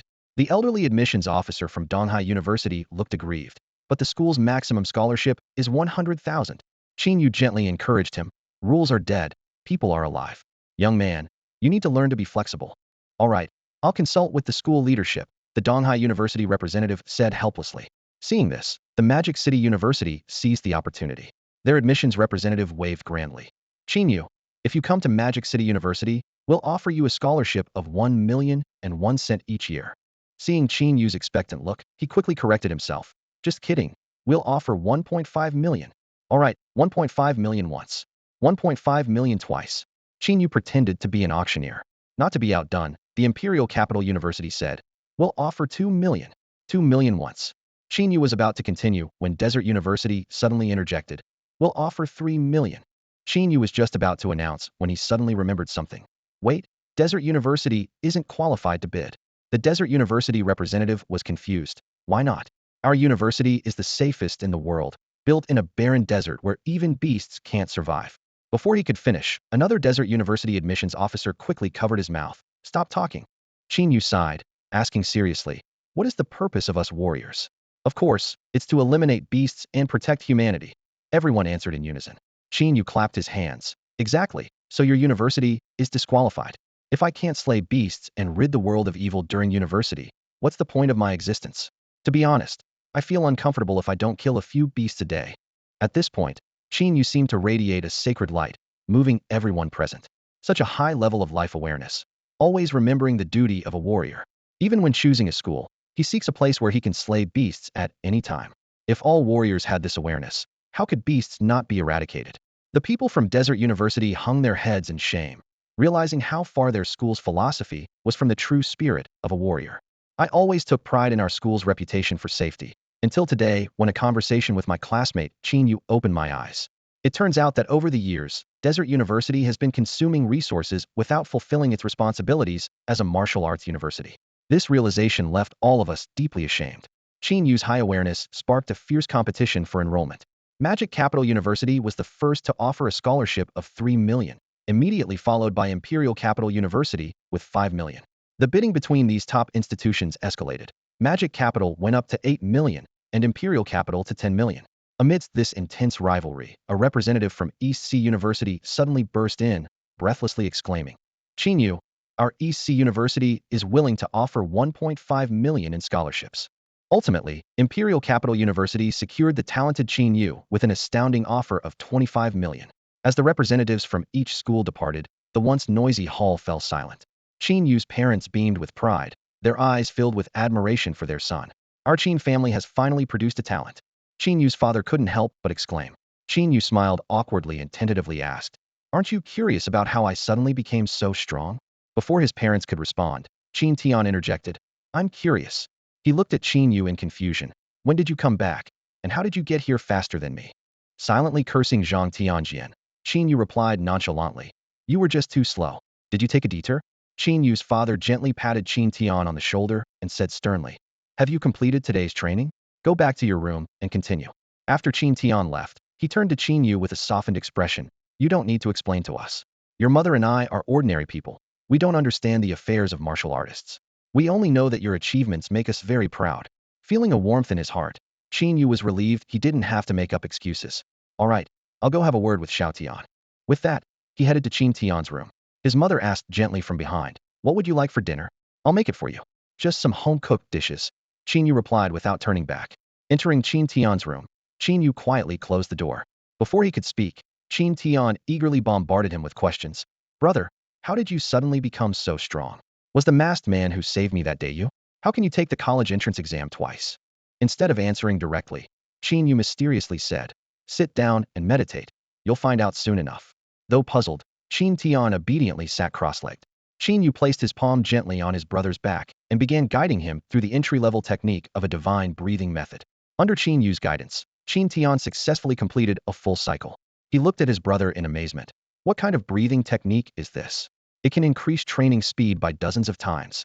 Qin Yu vaguely replied. I stumbled upon it by chance. No wonder you've become so strong suddenly. Qin Tian realized. Enough chatter. Qin Yu interrupted. Keep practicing and try to memorize the path quickly. Okay, brother. Qin Tian immediately focused and continued his training. The room was filled only with the steady sound of their breathing, and a faint aura of spiritual energy lingered in the air. After 3 days of intense training, Qin Tian finally grasped the basics of the divine breathing technique under the careful guidance of Qin Yu. Before leaving, Qin Yu stood in the courtyard and earnestly advised, train well. I have to make a trip to the capital, and I'll check your progress when I return. Don't worry, brother. Qin Tian's eyes glimmered with determination. I'll aim to become a level 1 warrior before you get back.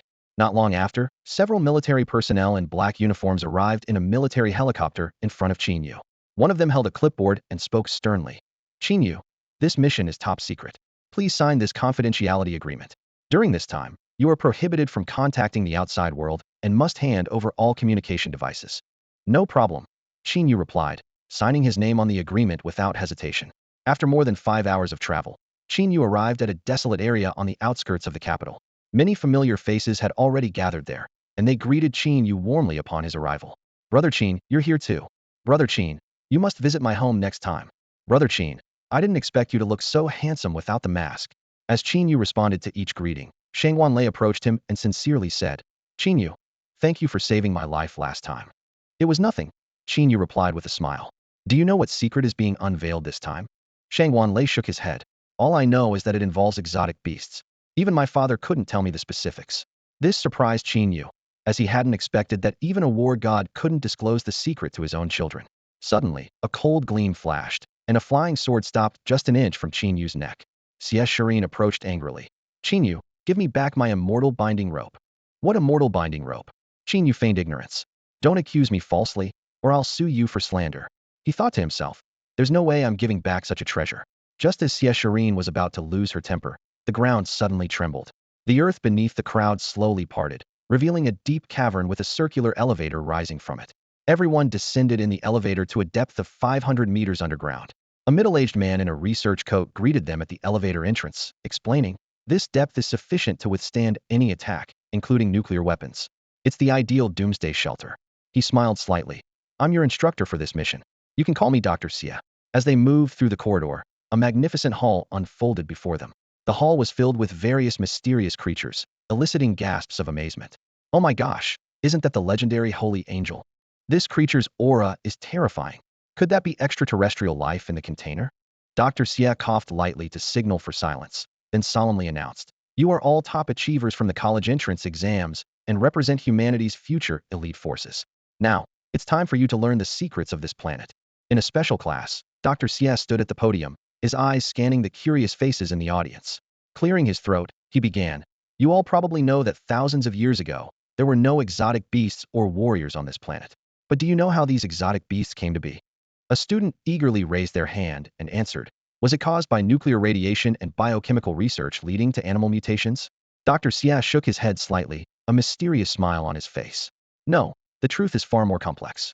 Exotic beasts are not native to our planet, and the art of breathing wasn't invented by humans either.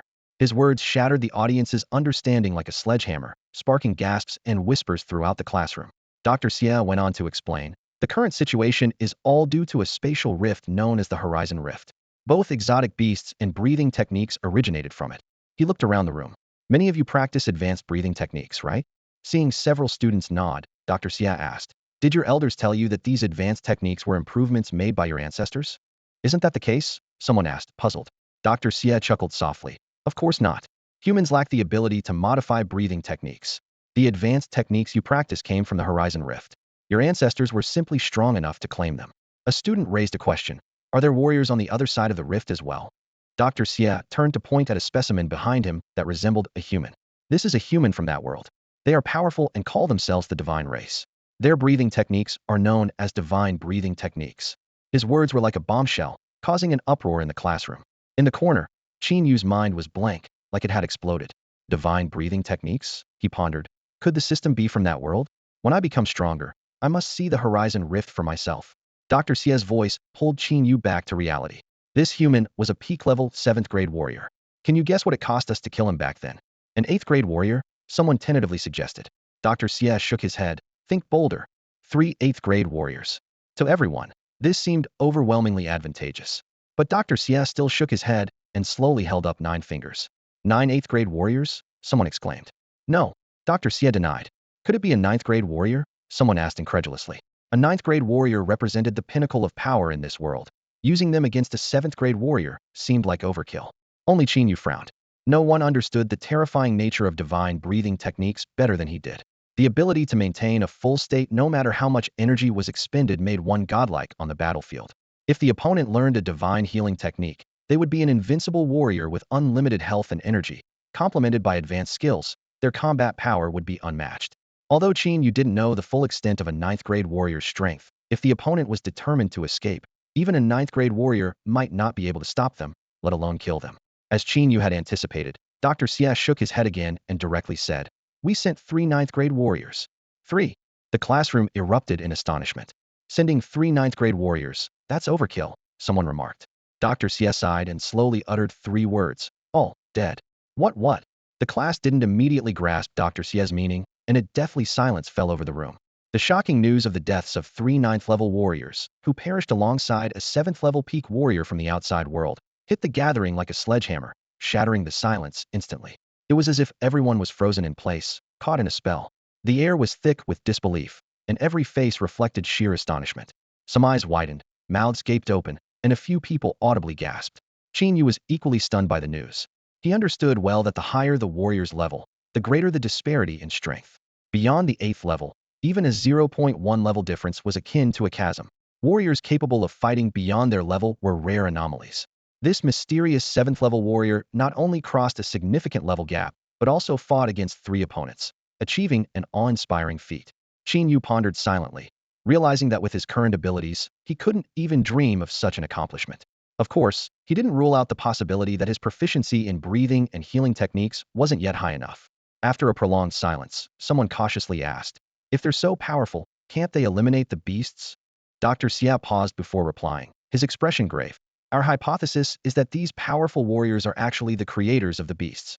They are malevolent invaders and will be our greatest enemies in the future." This answer sparked even more questions. Someone else asked, puzzled, "If they're that strong, why do they need the beasts? Couldn't they just take action themselves?" With the strength of that 7th level warrior, sending 10 of them would be enough to annihilate humanity, wouldn't it? Dr. Siau smiled slightly and explained, "Thanks to the first-generation warriors, a super formation was constructed before their invasion, temporarily sealing the celestial rift. All our current defenses are based on that super formation." However, Dr. Siau's tone suddenly turned serious. The super formation won't last much longer. According to the calculations made by the ancestors of the Zhuge family, at the cost of their lives, the formation can only hold until 4033, which is 50 years from now. By then, it will be up to you. These words were like a cold bucket of water, dousing the last bit of hope in everyone's hearts. Qin Yu spent the entire day absorbed in shock and worry. He was astounded by the world's hidden, unfathomable secrets and concerned about humanity's perilous situation. The beast's strength far exceeded everyone's imagination. Dr. Siau concluded, "Students, this is the stark reality of humanity's situation. Our circumstances are far from optimistic and fraught with danger. You must strive to train diligently and support our race as soon as possible. Also, everything you see and hear here is top secret and must not be disclosed to the outside world." After the gathering dispersed, Yu Xiangming approached Qin Yu and quietly said, "Boss, our family patriarch invites you to come and choose a treasure from the Yu family." Qin Yu's eyes lit up, and he readily agreed. "Sure." Soon after, Qin Yu, along with Yu Xiangming, Yu Kaifeng, and other Yu family prodigies, took a flight back to the Yu family. Upon learning of Qin Yu's visit, the family head, Yu Mo, personally came out to welcome him. Such treatment was unprecedented in previous years, but this year was special. Qin Yu had shown remarkable potential by outperforming both domestic and international prodigies to secure the top spot. UMO understood that Qin Yu's future achievements would be at least at the 9th level warrior level, and he might even become the next great summer war god. Building a good relationship with such a prodigy would undoubtedly benefit the Yu family's future development. Moreover, Qin Yu had indirectly helped the Yu family secure a second-place position.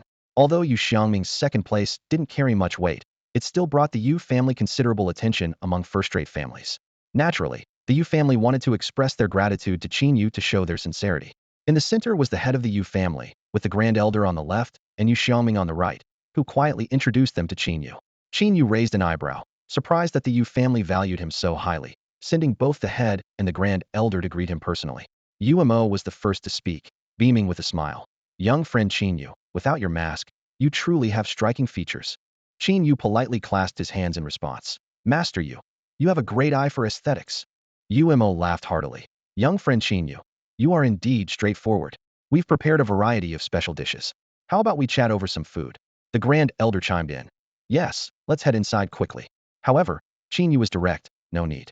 Compared to the food, I'm more interested in treasures. UMO immediately agreed and personally led the way. No problem, let's head to the treasure vault. Young friend Qin Yu, feel free to take whatever you fancy. You're a friend of Xiaoming, which makes you a friend of the Yu family. Qin Yu's eyes lit up. Really? Wasn't it said that I could only choose one item? UMO waved his hand generously. Young friend Qin Yu, you've won us national second-place honors. If we only let you choose one item, it would seem stingy. Even if you pick 10 or 100, it's fine. Qin Yu suspiciously asked, hearing you say that, I can't help but wonder if you've already moved the valuable items elsewhere? UMO was momentarily speechless, then laughed awkwardly. Ha! Scholar Qin, you have a sense of humor. As they laughed and talked, the group arrived at the entrance to the treasure vault. Located underground, it was heavily guarded, with countless Yu family members patrolling around. Just entering required passing through over 30 mechanisms. After UMO completed facial recognition and fingerprint verification, the heavy stone door slowly opened. A dazzling array of magical artifacts and rare herbs was revealed to Qin Yu, each worth a fortune and capable of causing a stir in the outside world. Qin Yu couldn't help but marvel. This is the foundation of a top-tier family. UMO smiled as he led the way. Young friend Qin Yu, our family's true treasures are inside, please. Although he wore a smile, his heart was bleeding. These treasures were the accumulation of the Yu family over decades, or even centuries, but winning over Qin Yu was worth the sacrifice. To everyone's surprise, Qin Yu quickly walked past the rare treasures and stopped in front of a pile of miscellaneous items. The Grand Elder couldn't help but explain. Young friend Qin Yu, these are useless or damaged items, scheduled to be cleared out soon. Qin Yu nodded, reaching out to pick up a dark stone in the corner, gently blowing off the dust.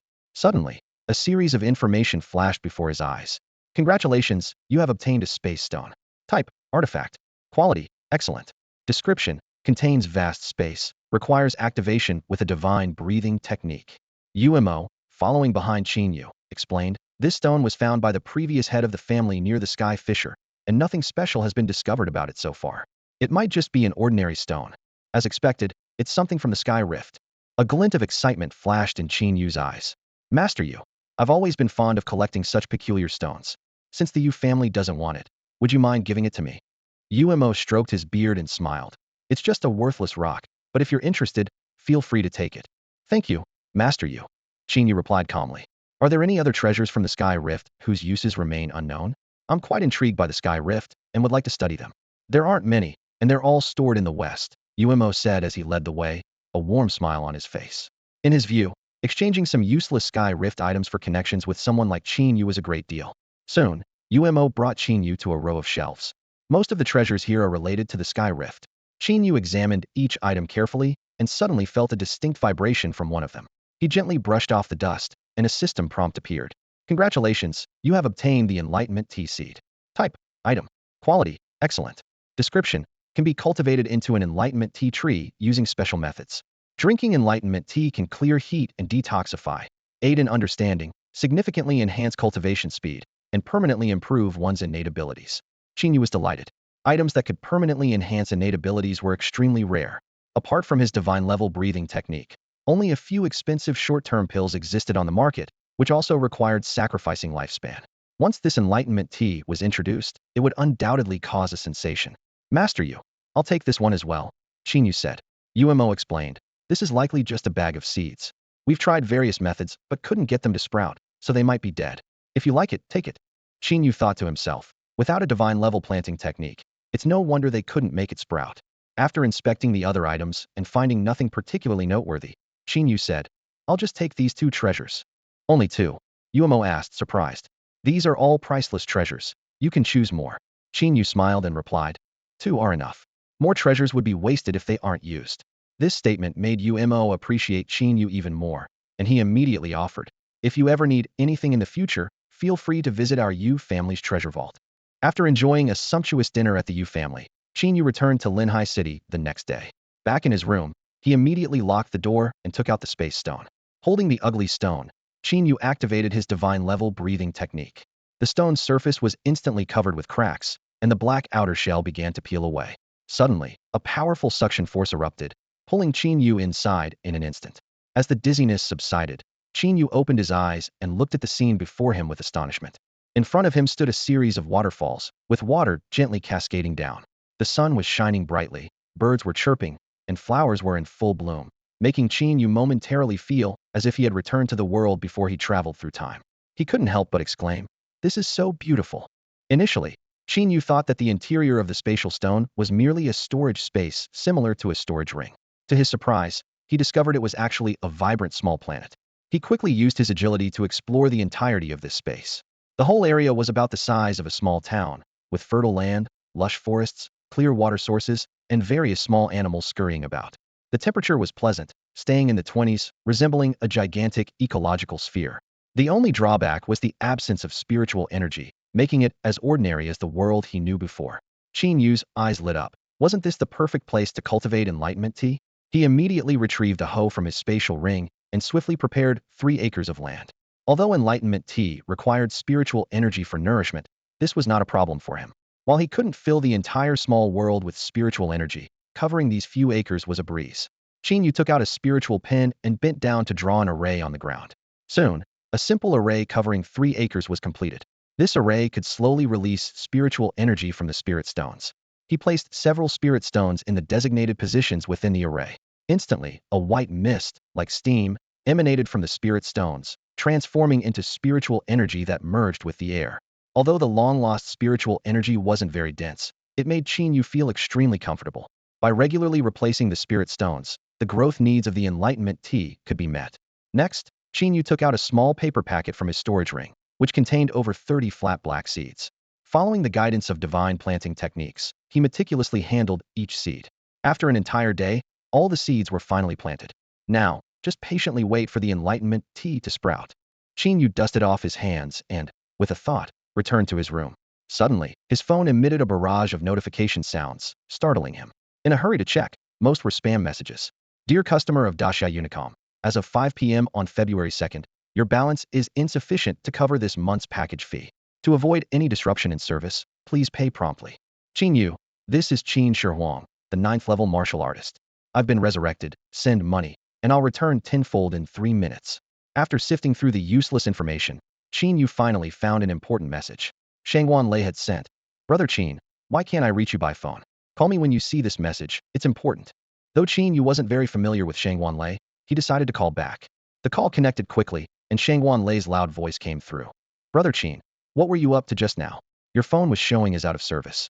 Qin Yu had just finished drawing a formation when he suddenly noticed his phone signal was blocked. As he wondered about it, his phone rang. It was a call from Shangwan Lei. "Brother Qin, I've got some good news for you." Shangwan Lei's voice was filled with excitement. "I have a task that can earn us some points, and I want to invite you to join." Points. Qin Yu frowned, unfamiliar with the term. Shangwan Lei patiently explained, "At Imperial Capital University, points are the universal currency. You need them for classes, meals, buying skills, and materials." Qin Yu suddenly understood. This system was quite similar to what he experienced at the training camp. A thought flashed in his mind. Did this mean he had another chance to make a fortune by trading points? Although Qin Yu wasn't particularly greedy, he did need a large sum of money at the moment. Just upgrading a skill could cost 30 million, 300 million, or even 3 billion. This pay-to-win system was like a bottomless pit. Without earning more money, he couldn't sustain his training. In recent days, Qin Yu had considered making money through alchemy or weapon crafting. However, he quickly abandoned the idea. The main reasons were his lack of sales channels and the fact that the weapons and pills he could currently make were low-level, suitable only for junior warriors. These warriors had limited financial capability. If priced too high, they couldn't afford it. If too low, it wouldn't yield significant profit and would waste valuable training time. More importantly, the market for weapons and pills in Siau was largely monopolized by a few large companies, maintaining a delicate balance among them. Like recently, even though Xiong Ran and others had published a level 1 minimalist formation, such weapons had yet to enter the market. The major weapon manufacturers had reached an understanding to wait until their current stock was sold out and their smiths mastered the minimalist formation before launching new products. If Qin Yu were to mass produce and sell weapons with minimalist formations now, it might threaten these big companies' interests. These people wouldn't care about talent or future potential. If anyone dared to block their financial path, they would ruthlessly eliminate them. At that point, Qin Yu would likely face an endless stream of assassins. Until he was strong enough, Qin Yu didn't want to invite unnecessary trouble. On the phone, Shangwan Lei continued. I received a task that, once completed, will provide enough credits for a whole semester. A whole semester's credits? Qin Yu asked in surprise. What kind of task is so rewarding? Isn't it dangerous? Don't worry, Shangwan Lei explained with a smile. My two uncles are leading this mission, and they're both level 8 warriors. We just need to handle some small fry to earn points. Qin Yu cautiously asked. With my current strength, can I really join a mission involving 2 level 8 warriors? He wouldn't let a few points cloud his judgment. The involvement of 2 level 8 warriors indicated a high-level task, and he didn't feel capable of participating in such a high-stakes mission. Shangwan Lei paused before explaining. This mission is to deal with a levels-even warrior from the Beast Heart sect. He kidnapped a very important girl, and the 2 level 8 warriors are mainly ensuring her safe rescue. We just need to clear out some low-level beasts. Even if the mission fails, we won't be in any danger. Beast Heart sect. Qin Yu recalled the beast tide created by the Beast Heart sect members last time, which had brought him considerable benefits. Wasn't this another opportunity to hunt a large number of beasts? All right, I'm in. When does the mission start? Qin Yu asked. Come to the capital tomorrow, and I'll arrange for someone to pick you up at the airport, Shangwan Lei replied. Okay, see you tomorrow. Qin Yu agreed, already anticipating the potential gains from this mission. Upon waking up, Qin Yu was thrilled to discover that all his Tao Enlightenment tea plants had sprouted. Under the sunlight, the fresh green buds looked particularly delightful. He carefully watered the tea seedlings and loosened the soil, filled with anticipation. After tending to the plants, Qin Yu set off immediately for the imperial capital. By 2 p.m., he arrived punctually at the Shangwan family residence. Qin Yu, you're here. Shangwan Lei greeted him with a smile and ushered him into the guest room, handing him a mission briefing. Qin Yu took the mission briefing and saw the cover emblazoned with SSS level mission, the kidnapping case of girl Tong Tong. He opened the pages and began to read carefully. On the night of June 23rd at 11:17 p.m., 23 invisible bats raided the Qin Yu mansion and abducted 6-year-old girl Tong Tong. On June 25th, our intelligence confirmed that the kidnapper is the Beast Heart sect elder, Yi Mian Lao Gui, and his presence was detected at the martial artist hub near the ancient town of Gutan in the Tianling Mountains. The mission briefing also detailed Yi Mian Lao Gui's strength. Approximately level 7.5, capable of controlling 1 level 7 beast, 3 level 6 beasts, 18 level 5 beasts, and several lower-level beasts. Additionally, he has numerous subordinates, mostly of level 1 to 2 strength.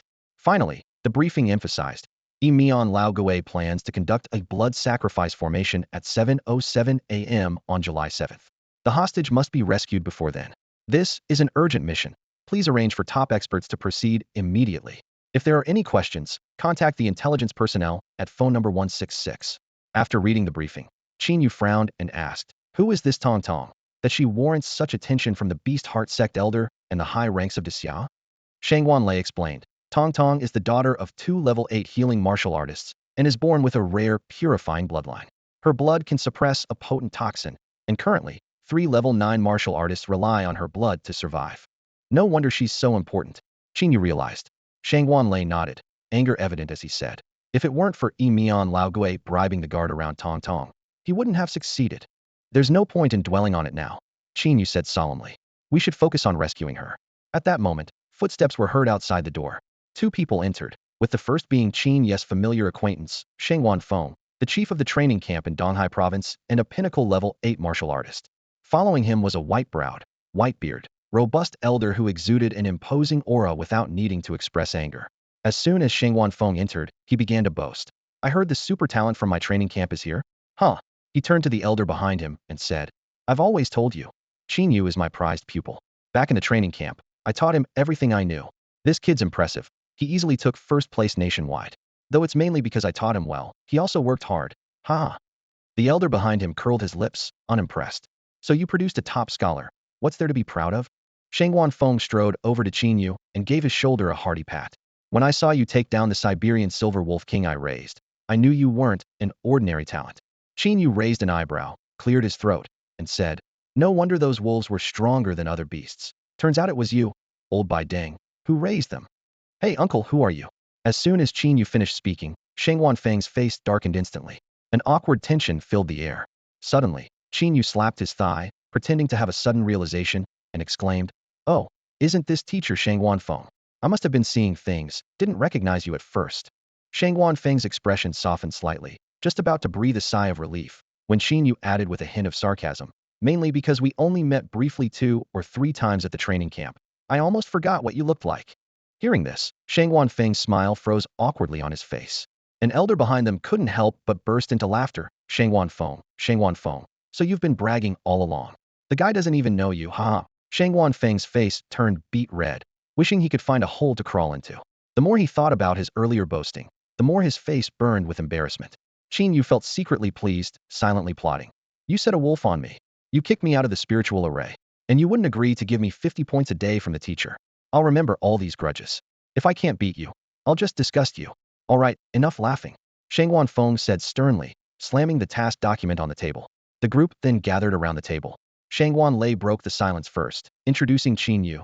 This is my elder, Shang Wan Qingfeng, an 8th level combat warrior. Greetings, Senior Qingfeng. Qin Yu greeted respectfully. Shang Wan Qingfeng nodded kindly and got straight to the point. This mission will be completed by the 4 of us. Do you two have any thoughts or ideas about it? I do have a question. Qin Yu pondered for a moment before asking. Since purifying the bloodline is so important to us, could the demon ghost and the beast heart sect experts have set a trap, waiting for us to walk right into it? Shang Wanfeng immediately explained. That's impossible. Purifying the bloodline is not only important to us, but also crucial to the people of the beast heart sect. Moreover, the beast heart sect is an evil faction. They are not united among themselves. Got it. Qin Yu nodded. So, the other people in the beast heart sect also want to obtain the purified bloodline, and the demon ghost has to guard against them too. Exactly. Qin Yu continued to analyze. The most troublesome thing now is figuring out how to find the demon ghost's hiding place. Shang Wanlei added. Intelligence agents have spotted traces of the demon ghost in the vicinity of Gutan Town near the Tianling Mountains. If the demon ghost has entered the Tianling Mountains, the search area becomes vast, and finding him would be like looking for a needle in a haystack. My suggestion is to first conduct a field investigation in Gutan Town. Qin Yu proposed. The task document mentions that the demon ghost has many subordinates. They are our clues. Once we have leads, we can plan the next steps. Shangwan Qingfeng nodded in agreement. That's what I think too. Let's head to Gutan Town first. The 4 quickly disguised themselves as ordinary warriors. They took crowded public transportation and headed towards Gutan Town. Gutan Town was built by warriors themselves. The Tianling Mountains are rich in spiritual fruits, magical herbs, and rare creatures, attracting a constant stream of warriors seeking treasures. Over time, restaurants and inns sprang up like mushrooms, eventually forming this bustling town. When the bus finally reached their destination, the 4 of them clambered off in a disheveled state, covered in dust, and looking every bit like treasure hunters from afar. Without exchanging a word, the 4 dispersed in different directions, beginning their secret investigations. Once we reach our destination, let's not talk. We'll split up to search for any signs of the evil face ghost. If you find anything, communicate through your phone, Shang Wanfeng instructed gravely before getting out of the car.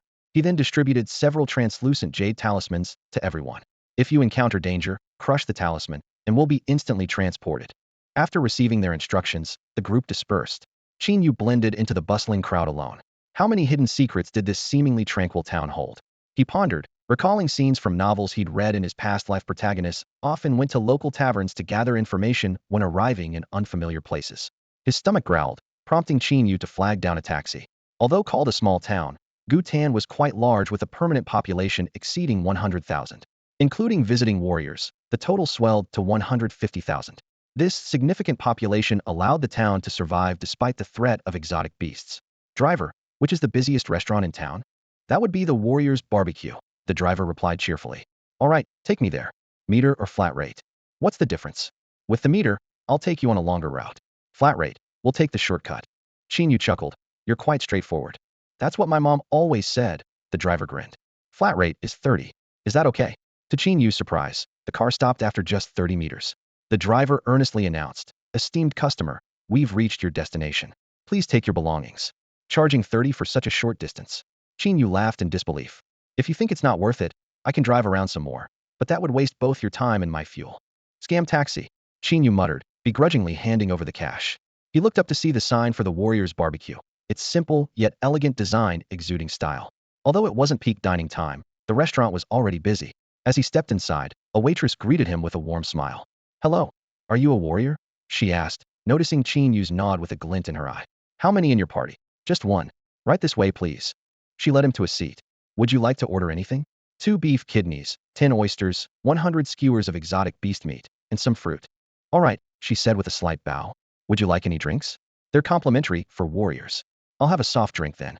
Watching the waitress hurry away, Qin Yu admired the service here. Compared to the city, the respect for warriors seemed even greater, with the constant address of esteemed warrior, making him feel a bit proud. This was likely due to the town's unique environment. In this small town, the military strength is weak, and if it were to be besieged by beasts, they would have to rely on the power of martial artists. Here, martial artists are revered like guardian deities. A plate of aromatic skewers was quickly served, accompanied by a glass of golden orange juice. Qin Yu took a bite of a skewer, and the tender meat combined with the sizzling hot oil and distinctive barbecue aroma burst in his mouth. Not bad at all. No wonder the business is so good. Qin Yu praised sincerely. The waiter respectfully pointed to the juice and said, "Thank you for the compliment, master martial artist. This juice is infused with a special plant from the Tianling Mountains, giving it a unique flavor. Please try it." Qin Yu took a sip, and the tartness of the orange was replaced by a sweet taste, indeed offering a unique flavor. The waiter, noticing this, smiled with delight and cautiously asked, "Esteemed martial artist, did you come to the town alone?" Noticing Qin Yu's slightly puzzled look, the waiter quickly explained, "Please don't misunderstand. The martial artist hotel next door is also owned by our boss. If you don't have friends or family here, we can offer a 20% discount. So, it's a pitch for accommodation." Qin Yu relaxed and said, "Book me a room. I'm planning to go treasure hunting in the mountains and will be staying for about half a month." The waiter immediately handed him a room card. "Please enjoy your meal. Let me know if you need anything." While savoring the food, Qin Yu also listened to the conversations around him. After finishing the skewers, he hadn't gathered any clues about the Beast Heart sect. The topics were all about treasure hunting stories. Someone found a rare spiritual herb and sold it for millions. Someone else gained a great opportunity and saw their strength soar. Qin Yu wasn't in a hurry and ordered more skewers to continue observing. Just then, his phone vibrated. In a group chat, Shangwan phone requested updates. Shangwan Lei was asking martial artists who frequently ventured into the mountains about any increase in beast activity or other anomalies. Shangwan Qin phone mentioned having already found local informants. Qin Yu also reported back, "No discoveries yet, currently gathering info in a busy area. By the way, the taxis here are all unlicensed, charging $30 for a minute's ride." Shangwan phone replied that the expenses could be reimbursed, and Qin Yu regretted, "Darn, should have mentioned it earlier. I forgot to get a receipt." Before he could say more, the group admin muted Qin Yu for 5 minutes. As he put down his phone, 3 people approached him, and the only woman among them asked, "Hey there, handsome, there's no seating available. Can we share the table?" Looking around and seeing it was indeed full, Qin Yu nodded. "Sure, have a seat." "Are you here alone, brother?" As soon as Qin Yu sat down, a short and chubby man approached him with a friendly smile. Qin Yu nodded indifferently, his gaze sweeping over the man and his 2 companions. "You're here to venture into the mountains for treasure too, right? Want to team up?" The chubby man continued enthusiastically. Qin Yu glanced at the 3 of them, silently assessing their abilities. All 3 were around level 1.8, not a match for him, even combined. He deliberately hesitated, not answering right away. Seeing Qin Yu's hesitation, the chubby man became even more familiar. He grabbed a skewer of grilled meat from in front of Qin Yu, took a bite, and said while chewing, "Brother, going into the mountains alone is dangerous. It's better to have more people looking out for each other." He smacked his lips and praised, "Not bad." Then he called out to the server, "Bring me 300 more skewers of this meat, 3 cases of beer, and 6 bottles of liquor." Qin Yu put down his skewer, showing a slightly shy smile. "I'm not very strong. I'm afraid I'd just hold you guys back in the mountains." He was calculating in his mind, seeing this as a good opportunity to gather information and establish a persona. After all, someone supposedly treasure hunting, but never entering the mountains, and instead hanging out in a barbecue joint would arouse suspicion. The 3 laughed at his words.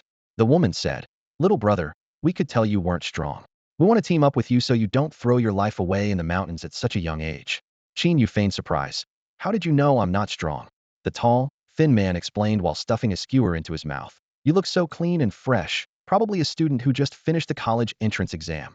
Qin Yu nodded in acknowledgement. The tall, thin man continued, "I've seen plenty of young guys who aren't strong enough, failed their exams, and aren't content with ordinary life. hoping to get rich quick by treasure hunting in the mountains. I was like that back in the day, luckily saved by a kind brother. You're lucky you met us. Otherwise, you wouldn't even know how you died. At that moment, the server brought over a heap of skewers and drinks.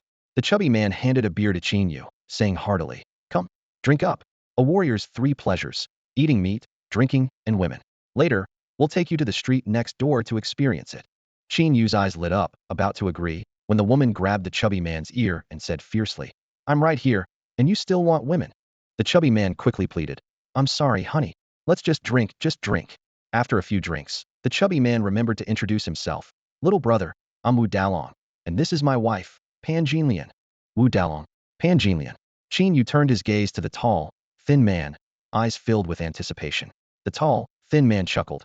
"I'm Shimin Qin, a brother-in-arms with Dalong." Qin Yu couldn't help but say, "Your name suggests there's a story between you." He introduced himself. "I'm Wu Song." Wu Song. Wu Dalong laughed heartily. "Who would have thought we all have the surname Wu? Maybe we were family a few hundred years ago." Looking at the greenish-tinted Wu Dalong, Qin Yu could only awkwardly smile.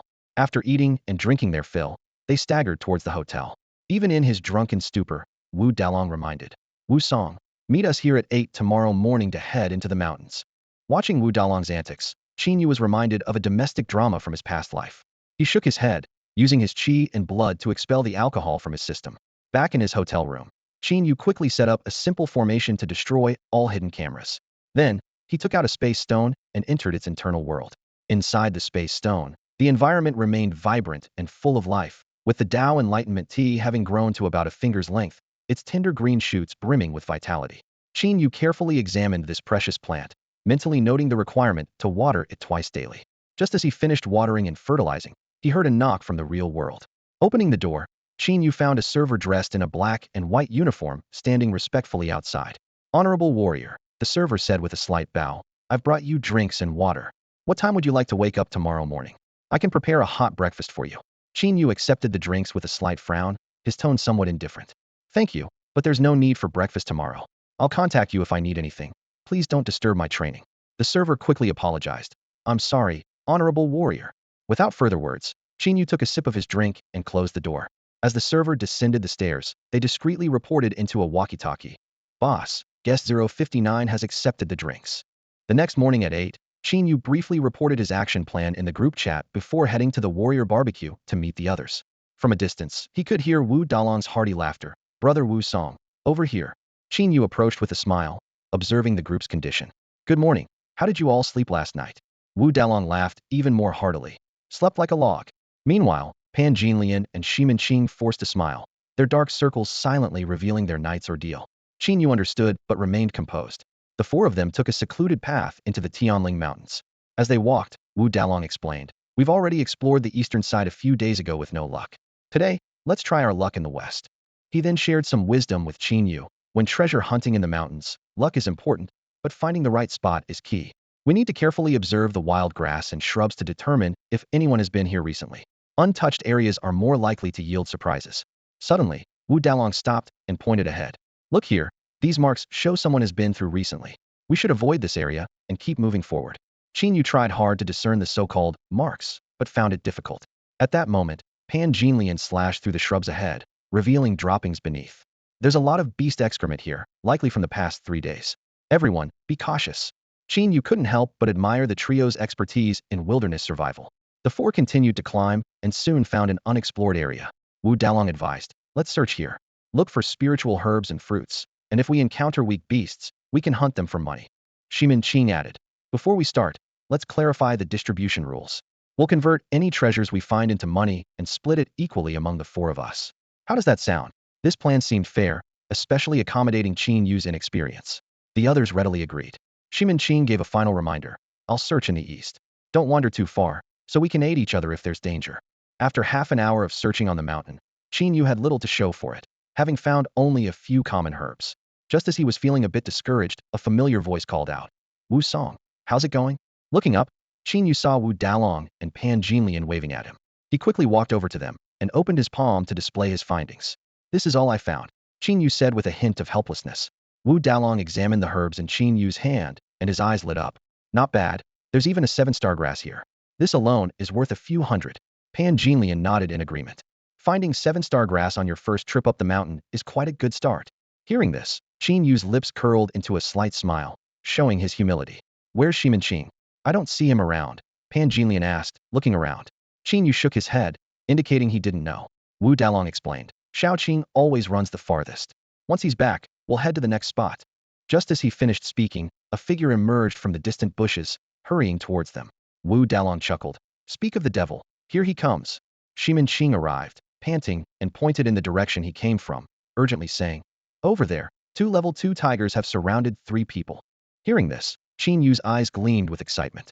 He wanted to rush over and deal with the beasts himself. However, considering the strength of Wu Dalong and the others, he thought they might choose to retreat quickly. After all, the 3 of them could barely handle 1 level 2 beast together. To Qin Yu's surprise, Wu Dalong didn't suggest fleeing. Instead, he asked Shimin, what are the abilities of those 3 people? They're about as strong as us, enough to handle 1 beast, Shimin replied. All right then, Wu Dalong said without hesitation, his stout figure striding forward. Let's go help them. Saving even 1 is worth it. Shimin and Pan Jinlian followed without a second thought. Qin Yu paused for a moment, thinking he had encountered a group of altruists. He quickly caught up with them, asking, with our strength, won't we be putting ourselves in danger? Shimin analyzed. It's not that serious. If we join forces, killing the 2 beasts might be tough, but driving them away should be easy. Besides, seeing fellow humans in trouble, any warrior would step up. We've been saved by others many times too. Hearing this, Qin Yu stood still, pondering. His recent experiences, whether in training camp or exams, had instilled in him a mindset that everyone was a competitor, an adversary. He had forgotten that warriors in the wild should unite and support each other. Humanity is inherently weak, and internal conflict only benefits the beasts. Beasts are the true enemies of humans. With newfound clarity, Qin Yu's steps became more determined. Wu Dalong began assigning tasks. I'll take the front since I'm sturdy. Shaoqing and Jinlian, you handle the sides. Wu Song, since you're the weakest, look for opportunities to strike. Got it. All right. No problem. They all responded in unison, quickly moving in the direction Shimin had indicated. Soon, Qin Yu spotted the 2 robust tigers. 1 male and 1 female. One was level 1.9, the other level 2. Qin Yu thought to himself, their strength isn't that great. Shimin had only mentioned level 2 beasts, leading him to expect something more like level 2.6 or 2.7. He hadn't anticipated they'd just barely reached level 2. These 2 young tigers didn't need to be dealt with separately. Qin Yu could easily handle them single-handedly. Just as he was about to move forward, Wu Dalong pulled him down to the ground. Get down and stay quiet. Wu Dalong warned in a low voice, his eyes scanning the surroundings warily. Qin Yu shrugged indifferently. Is that really necessary? It's just 2 beasts. Not necessary? Wu Dalong interrupted harshly, a flicker of annoyance in his eyes. You youngsters have never fought with beasts before. You have no idea how terrifying they can be. Battling beasts requires not only strength, but also wisdom. Get down and stay silent. Reluctantly, Qin Yu complied. Through the gaps in the grass and bushes, he saw 2 massive, beastly tigers circling a large tree. 3 people clung to the branches in fear. 1 was severely injured, while the other 2 had minor wounds. Wu Dalong quickly assessed the situation, whispering to his companions. The 3 on the tree are in bad shape. Wu Song, you go and distract one of the beasts. Once the 3 of us injure the other, we'll come help you. Qin Yu couldn't help but interject. Big brother, there's really no need to make it so complicated. Don't overestimate yourself or underestimate the beasts. Wu Dalong reprimanded sternly. Stick to the plan. All right. Qin Yu sighed, saying no more. Wu Dalong reminded them. Remember, don't engage the beasts hidden, just keep them occupied. Is that clear? The 3 nodded silently. Good. Now let's think of a way to lure the tigers over here. Wu Dalong looked around, strategizing. I got this. Qin Yu suddenly stood up, ignoring the alarmed looks from the others, and began singing loudly. 2 tigers, 2 tigers, running fast, running fast. One has no eyes. Before he finished, the 2 beastly tigers were already charging towards them, the ground trembling under their weight. Wu Dalong and the others were momentarily dumbfounded. Is this how you attract beasts? Wu Dalong exclaimed in a mix of shock and anger. Bringing both over at once is suicide. Quick, take cover. The 3 scrambled back while the people in the tree seized the opportunity to climb down swiftly.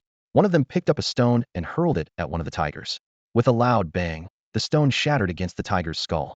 The tiger let out a deafening roar and turned to leap at the stone thrower, successfully separating the 2 beasts. Quick, Wu Song, go help them. Wu Dalong shouted. Shaoqing, Jinlian, don't hold back, finish this quickly. With that, he lunged at the tiger in front. Qin Yu also sprang forward, agilely heading towards the other tiger. Thank you for saving us, one of the rescued individuals said gratefully. No problem. Qin Yu replied casually. Hey, what level are you? Let's coordinate, the person asked urgently while dodging the tiger. About 1.4. Qin Yu answered honestly, though his actual strength was far beyond that. A hint of disappointment flickered in the man's eyes. After a moment, he said, 1.4 is helpful, but not much. If only you were 1.8. You keep an eye out for openings and attack when you see a chance, all right? In his view, a 1.4 level wouldn't survive a direct hit from a level 2 beast, so better to have Qin Yu look for opportunities to strike from the side. Even if he failed, it wouldn't matter much. If he succeeded, it would be a pleasant surprise. Meanwhile, they hoped Wu Dalong's group would quickly finish the other beast. All right, Qin Yu agreed, unexpectedly charging straight at the tiger. To him, the seemingly fierce beast was full of vulnerabilities. Without hesitation, Qin Yu lunged at the tiger. The three others were immediately thrown into a panic, shouting, Hey, kid, that's dangerous. Get back. Are you crazy? You're practically asking for, before they could finish, their voices cut off abruptly, eyes wide in shock at the unbelievable scene unfolding before them. The severely injured man was so stunned by the sight that he coughed up blood and collapsed. They watched as Qin Yu reached the tiger, casually raised his hand, and delivered a punch. This seemingly effortless blow landed on the tiger's head, causing its skull to shatter instantly, the head caving in, with white brain matter splattering onto their faces. What the heck is this? They stammered, unable to believe what they were seeing. You really have the nerve to say you're only level 1.4. One of them managed to say with difficulty. Qin Yu lightly dusted off his hands and calmly replied, I'm Wu Song, born to slay tigers. The female tiger, witnessing the male's gruesome death, bristled in fear. It no longer dared to fight, leaping over Wu Dalong and his companions, desperately fleeing up the mountain. Where do you think you're going? Qin Yu casually snapped a small branch and tossed it lightly. Under his control, the branch flew like lightning, piercing through the female tiger's head. Just like that, both beasts were easily dealt with. Wu Dalong and the others stared at Qin Yu in disbelief, as if they were looking at a monster. Qin Yu just shrugged and said, I told you, there's no need for all that fuss. You insisted on saying that dealing with beasts requires strategy. Wu Dalong couldn't help but retort, if I knew you had this kind of strength, I would have just stood by and cheered you on. Pan Jinlian asked incredulously, didn't you say your strength was weak? Yeah. Qin Yu nodded. My strength is indeed weak, not even reaching level 3. They thought to themselves, weak strength? Not even level 3? If you're weak, then what are we? Are we all useless? Even though they knew he was showing off, they couldn't help but want to give him a smack. They all clenched their fists, teeth gritted. Wait a minute, didn't you just say you're only 1.4? One person questioned. Qin Yu explained, yes, you asked about my level, and it's indeed only 1.4. I just have a bit more explosive power. You call killing a level 2 beast with one punch a bit more explosive? That's practically cheating. They were utterly speechless. Seeing the situation, Wu Dalong quickly changed the subject. All right, let's get out of here before more beasts show up. With that, he picked up one of the tiger corpses. The others quickly followed suit, one helping the injured man, another carrying a tiger corpse. Yeah, let's get out of this cursed place. Today has been unlucky. Who would have thought we'd run into level 2 beasts here? Someone complained as they walked. Qin Yu, who had come to observe the unusual occurrences in the mountain, asked, is it rare for level 2 beasts to appear here? The person explained, normally, level 2 beasts live deeper in. We're in the outer area, which usually has level 1 beasts. But sometimes level 2 beasts come out to hunt. I guess we were just unlucky. Oh, Qin Yu nodded, not saying much more. The group made their way back to the small town. The carcasses of the 2 mythical beasts brought Wu Song a substantial reward 600,000 in total. Qin Yu generously said, Wu Song, since you killed both of these beasts, you should take all the money. Wu Song, however, waved his hand dismissively. No need, we agreed to split it 4 ways. Just give me 150,000. A hint of gratitude flashed in his eyes as he glanced at Wu Dalong and the others. Qin Yu chuckled to himself, as this amount of money was insignificant to him, but he admired Wu Song's sense of camaraderie. All right then, Wu Dalong responded cheerfully, his face lit up with excitement. Dinner's on me tonight.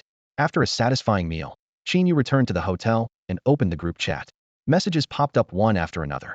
Qin Yu, I went up the mountain today, but didn't find anything unusual. Shangwan Feng, group leader. I also went into the mountains today. Immediately, a new file appeared in the chat. Shangwan Feng, group leader. Here's a map of the mountain terrain I drew, marking areas where the old ghost might be hiding. Qin Yu opened the file and couldn't help but admire Shangwan Feng's efficiency. In just one day, he had created such a detailed map, with suspicious locations marked. It seems like Shangwan Lei and I are just freeloaders. Qin Yu joked to himself. The group chat continued buzzing. Shangwan Xingfeng. Tomorrow, I'll start searching from the left, and you start from the right. Shangwan Feng, Group leader. No problem. Shangwan Lei, report in. Shangwan Lei. Shangwan Lei. I'm working on infiltrating the core information circle of the town to gather more intel. Shangwan Feng, group leader. Good. Tomorrow you and Qin Yu keep an eye on the town's happenings. Qin Yu, Shangwan Lei. Got it. After the chat, Qin Yu routinely entered the space stone to water and fertilize the Enlightenment tea, placing 3 mid-grade spirit stones into the array. Looking at the thriving Enlightenment tea, Qin Yu pondered. I only have 3 or 4 top-grade spirit stones left. I wonder if that's enough. I need to find a way to hunt more mythical beasts.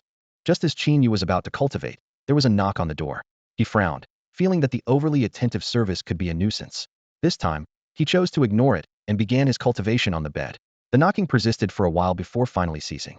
On the 3rd morning, after breakfast, Qin Yu wandered around the town. During the day, the town was particularly quiet, as most warriors had gone into the mountains to seek treasures, giving the hospitality industry a brief respite. Unknowingly, Qin Yu found himself on a street adorned with red silk. Damn, how did I end up on Pleasure Street? Just as he was about to leave, he caught a glimpse of a familiar figure, Shangwan Lei, leisurely heading toward a luxurious massage parlor with a fried dough stick in his mouth. Qin Yu quickly caught up, knocked the dough stick out of Shangwan Lei's mouth, and demanded, "What are you doing? Is this how you infiltrate the town's core information circle?" Shangwan Lei remained unfazed, confidently replying, "That's right. I'm indeed infiltrating the town's core information circle." "Really?" Qin Yu pointed at the massage parlor, full of doubt. Shangwan Lei earnestly explained, "You don't understand. Warriors, especially those in the wild, need places like this to relax. Once they relax, they'll spill all sorts of secrets. Believe it or not, any staff member here knows more than we do. So I'm here to gather intelligence, which is completely reasonable." Qin Yu took a deep breath, furrowing his brow slightly. "I suddenly feel that you might have a point. Do you think staying in here all day is good for your health?" Shangwan Lei asked with concern, then his eyes lit up. "Why don't you help me out? It's all for the mission." Qin Yu was silent for a moment before shaking his head. "I've never been to a place like this. I don't know anything about it." "Huh. It's my first time too. Once you're inside, you'll figure it all out," Shangwan Lei said, patting Qin Yu's shoulder with the air of someone who's been there before. "Isn't it expensive?" Qin Yu asked hesitantly. Hee, Shangwan Lei gave a sly smile. "Don't forget, all expenses can be reimbursed. Even this." "Of course." Qin Yu immediately stood up straighter. "All right then, I can't let brother Shangwan handle such a physically demanding task alone. I'll make a sacrifice too." The two exchanged a smile and confidently walked into the club. A middle-aged manager in a sharp suit approached them. "Gentlemen, what services can we offer you today?" Qin Yu glanced around the lavishly decorated hall and replied smoothly, "You know what we need, don't you?" The manager's eyes brightened and his smile widened. "Understood. Right this way, gentlemen." He led them through a discreet passage to the basement level. "Any specific requests for drinks?" "Only the most expensive," Qin Yu declared with a wave of his hand. "Watermelon should only be from the center, strawberries just the tips, and grapes must be seedless. Remember, don't go for the best, just the most expensive." After the manager left, Shangwan Lei was dumbfounded. "Is it necessary to spend so much?" Qin Yu quickly covered his mouth. "We are here to gather intelligence, not for fun.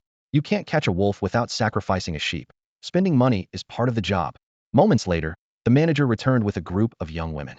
Qin Yu lazily leaned back on the sofa, nodded, and gestured for the manager to leave.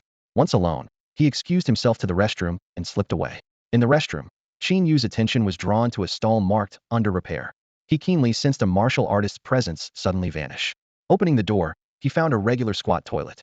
Upon closer inspection, he discovered a hidden compartment with stairs leading downwards. Qin Yu donned a clown mask, clutched his life-saving jade pendant, and quietly descended the underground passage. After about 10 meters, he heard voices ahead. "The king covers the ground tiger? Chicken stew with mushrooms? Wrong code.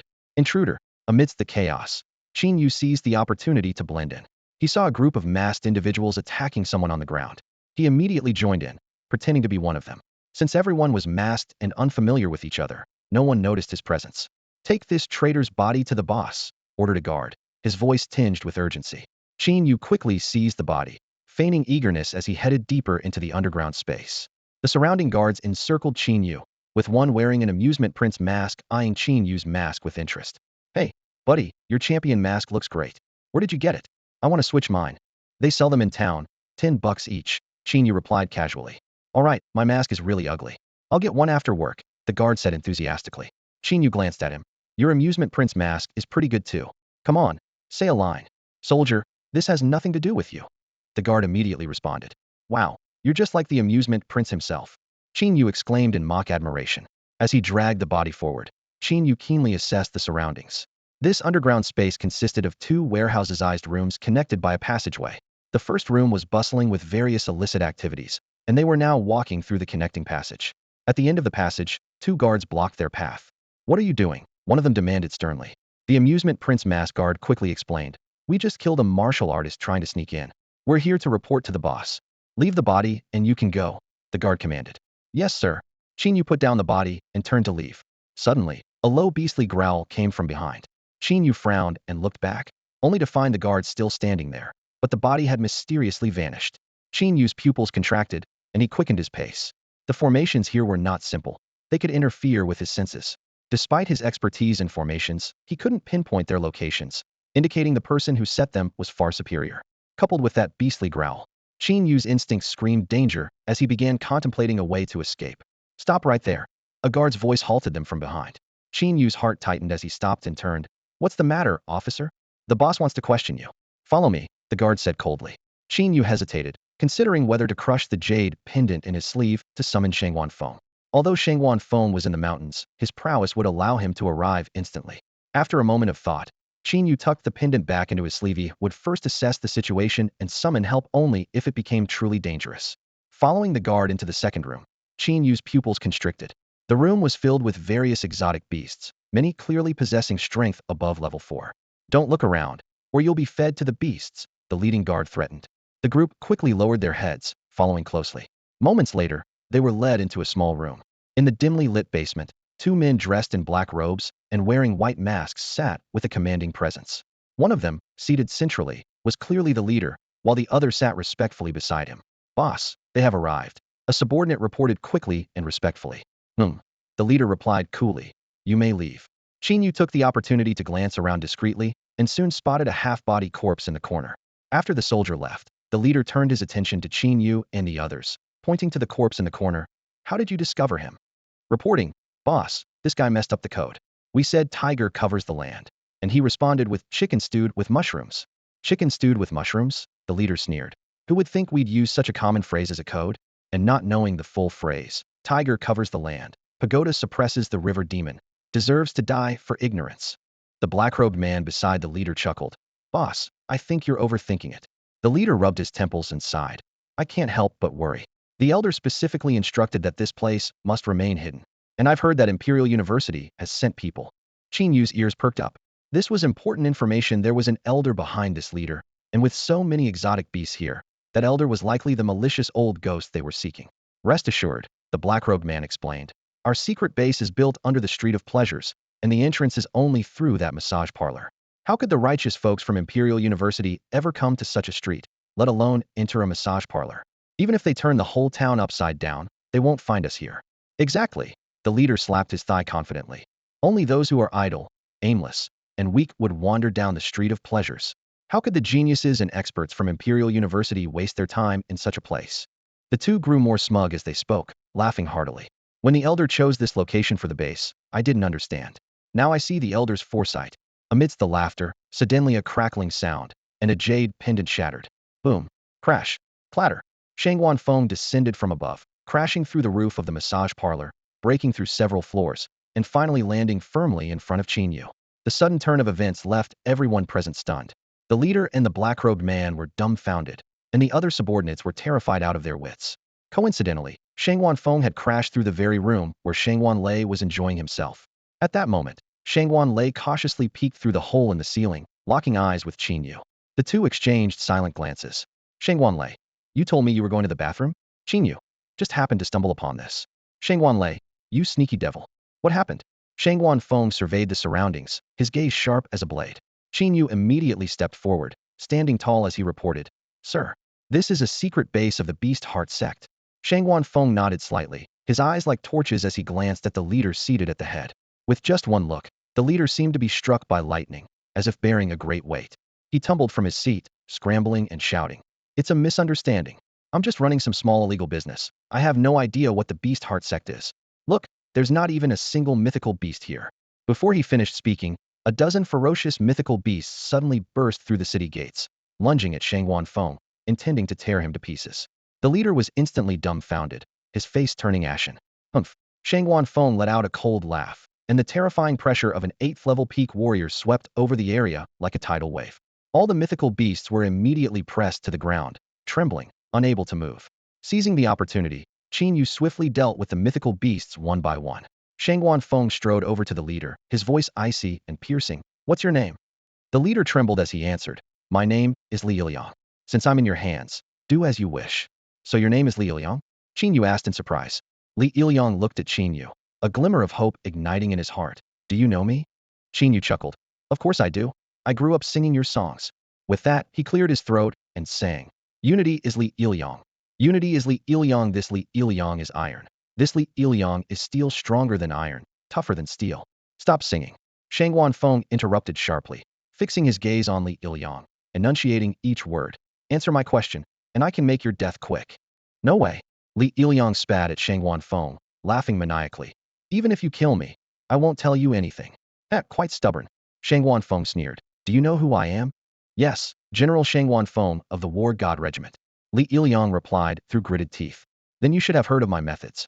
Shangguan Feng grabbed Li Iliang's neck, lifting him into the air, his voice like it came from the depths of hell. "In my hands, death is a luxury." Li Iliang's face turned pale as he desperately slapped Shangguan Feng's arm, unable to break free. Shangguan Feng leaned close to Li Iliang's ear, whispering threateningly, "I've undergone professional training, and I know more tortures than I can count on my fingers. You wouldn't want to experience them all, would you?" Fear filled Li Iliang's eyes, but he still clenched his teeth, saying nothing. Shangguan Feng continued. "To be honest, I've never had the chance to practice those tortures. How about I try them on you? Don't worry, I won't let you die. Every time you're about to be tortured to death, I'll heal you, making life worse than death."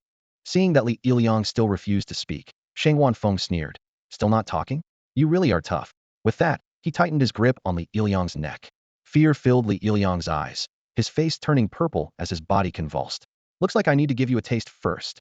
Shangguan Feng drew a dagger from his side, ready to make a move on Li Iliang. At this critical moment, Qin Yu hurriedly stopped Shangguan Feng. Uncle, if you keep choking him like that, he won't be able to speak even if he wants to." Hearing this, Li Iliang nodded vigorously, tears in his eyes, as if clutching at the last straw.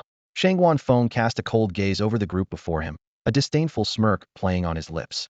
He casually tossed Li Iliang to the ground with such force that the man immediately lost consciousness. "Useless," Shangguan Feng spat, delivering a swift kick to the unconscious Li Iliang before turning to face the trembling soldiers and the black-robed man standing beside Li Iliang. "Where is the evil-faced old ghost?" Shangguan Feng's thunderous roar echoed, causing one soldier to faint on the spot. With disdain, Shangguan Feng glanced at the fallen soldier and crushed his head underfoot. He turned his attention to the next soldier, repeating the same question. When he received a "don't know" in response, Shangguan Feng didn't hesitate, striking the man's head with a blow that made it burst like a watermelon. The remaining soldiers were ashen-faced, some of them unaware of who the evil-faced old ghost even was. A look of disgust flickered in Shangguan Feng's eyes as he swiftly disposed of these feigning ignorance troops. Finally, only the black-robed man, next to Li Iliang, remained standing. Seeing Shangguan Feng's gaze land on him, the man immediately fell to his knees, pleading, "Please, spare me. I'm just a worker, a pitiful man doing others' bidding." Smack! Shangguan Feng slapped the black-robed man across the face, shouting angrily, "Did I tell you to speak? Shut up." The black-robed man instantly fell silent, trembling all over. "Name?" Shangguan Feng asked coldly. The black-robed man didn't dare to speak, earning him another slap. "I asked for your name. Why aren't you speaking?" Shangguan Feng demanded through gritted teeth. Tears streaming down his face, the black-robed man stammered. "Didn't you just tell me to shut up?" Smack! Another loud slap. "You dare talk back? Do you want to die?" Shangguan Feng restrained the black-robed man, delivering a flurry of slaps. In no time, the man's face swelled up like a pig's head. "Name?" Shangguan Feng asked again. "Hey Air," the black-robed man finally answered. Smack! Another slap from Shangguan Feng. "Did I tell you to speak?" Smack! "Didn't you hear me say shut up?" Smack! Smack! "Just because I ask a question, you think you can talk?" Smack! Smack! Smack! After a barrage of slaps, Hey Air completely broke down. He realized that this man wasn't interested in answers. He just wanted to torment him. "Stop, please stop." Hey Air begged, his swollen face pleading for mercy. "I'll tell you whatever you want. Just please stop hitting me." Shangguan Feng glanced at Qin Yu with a smirk. "See? That's how it's done." No sooner had he spoken than he landed another slap on Hey Air's face, making him cry. "Boss, I'm not even resisting. Why are you still hitting me?" Hey Air sobbed. Shangguan Feng rubbed Hey Air's swollen, pig-like face, feigning an apologetic tone. "Sorry, force of habit." Qin Yu watched silently, saying nothing. Where is the grim-faced ghost? Shang Wanfeng sat at the head of the table, his gaze sharp as a knife, fixed on He Er, who was prostrated on the ground. The atmosphere in the room grew tense, as if the air itself had thickened. He Er trembled all over, cold sweat dripping from his forehead. He stammered, "Boss, I really don't know any grim-faced ghost." Shang Wanfeng narrowed his eyes and asked coldly, "Then who owns this secret base?" "It's the arrogant elder of the Beast Heart sect," He Er blurted out. Upon hearing the name, arrogant, a flicker of surprise crossed Shang Wanfeng's eyes. He thought to himself that although the Beast Heart sect had many elders, only 5 had reached the 8th level. Their code names were sloth, greed, envy, arrogance, and wrath. The arrogant elder was one of these 5. "Are you telling the truth?" Shang Wanfeng's tone carried a hint of threat. "Absolutely true," He Er hastily replied. "If I dare to utter a single lie, may I live the rest of my life in endless pain."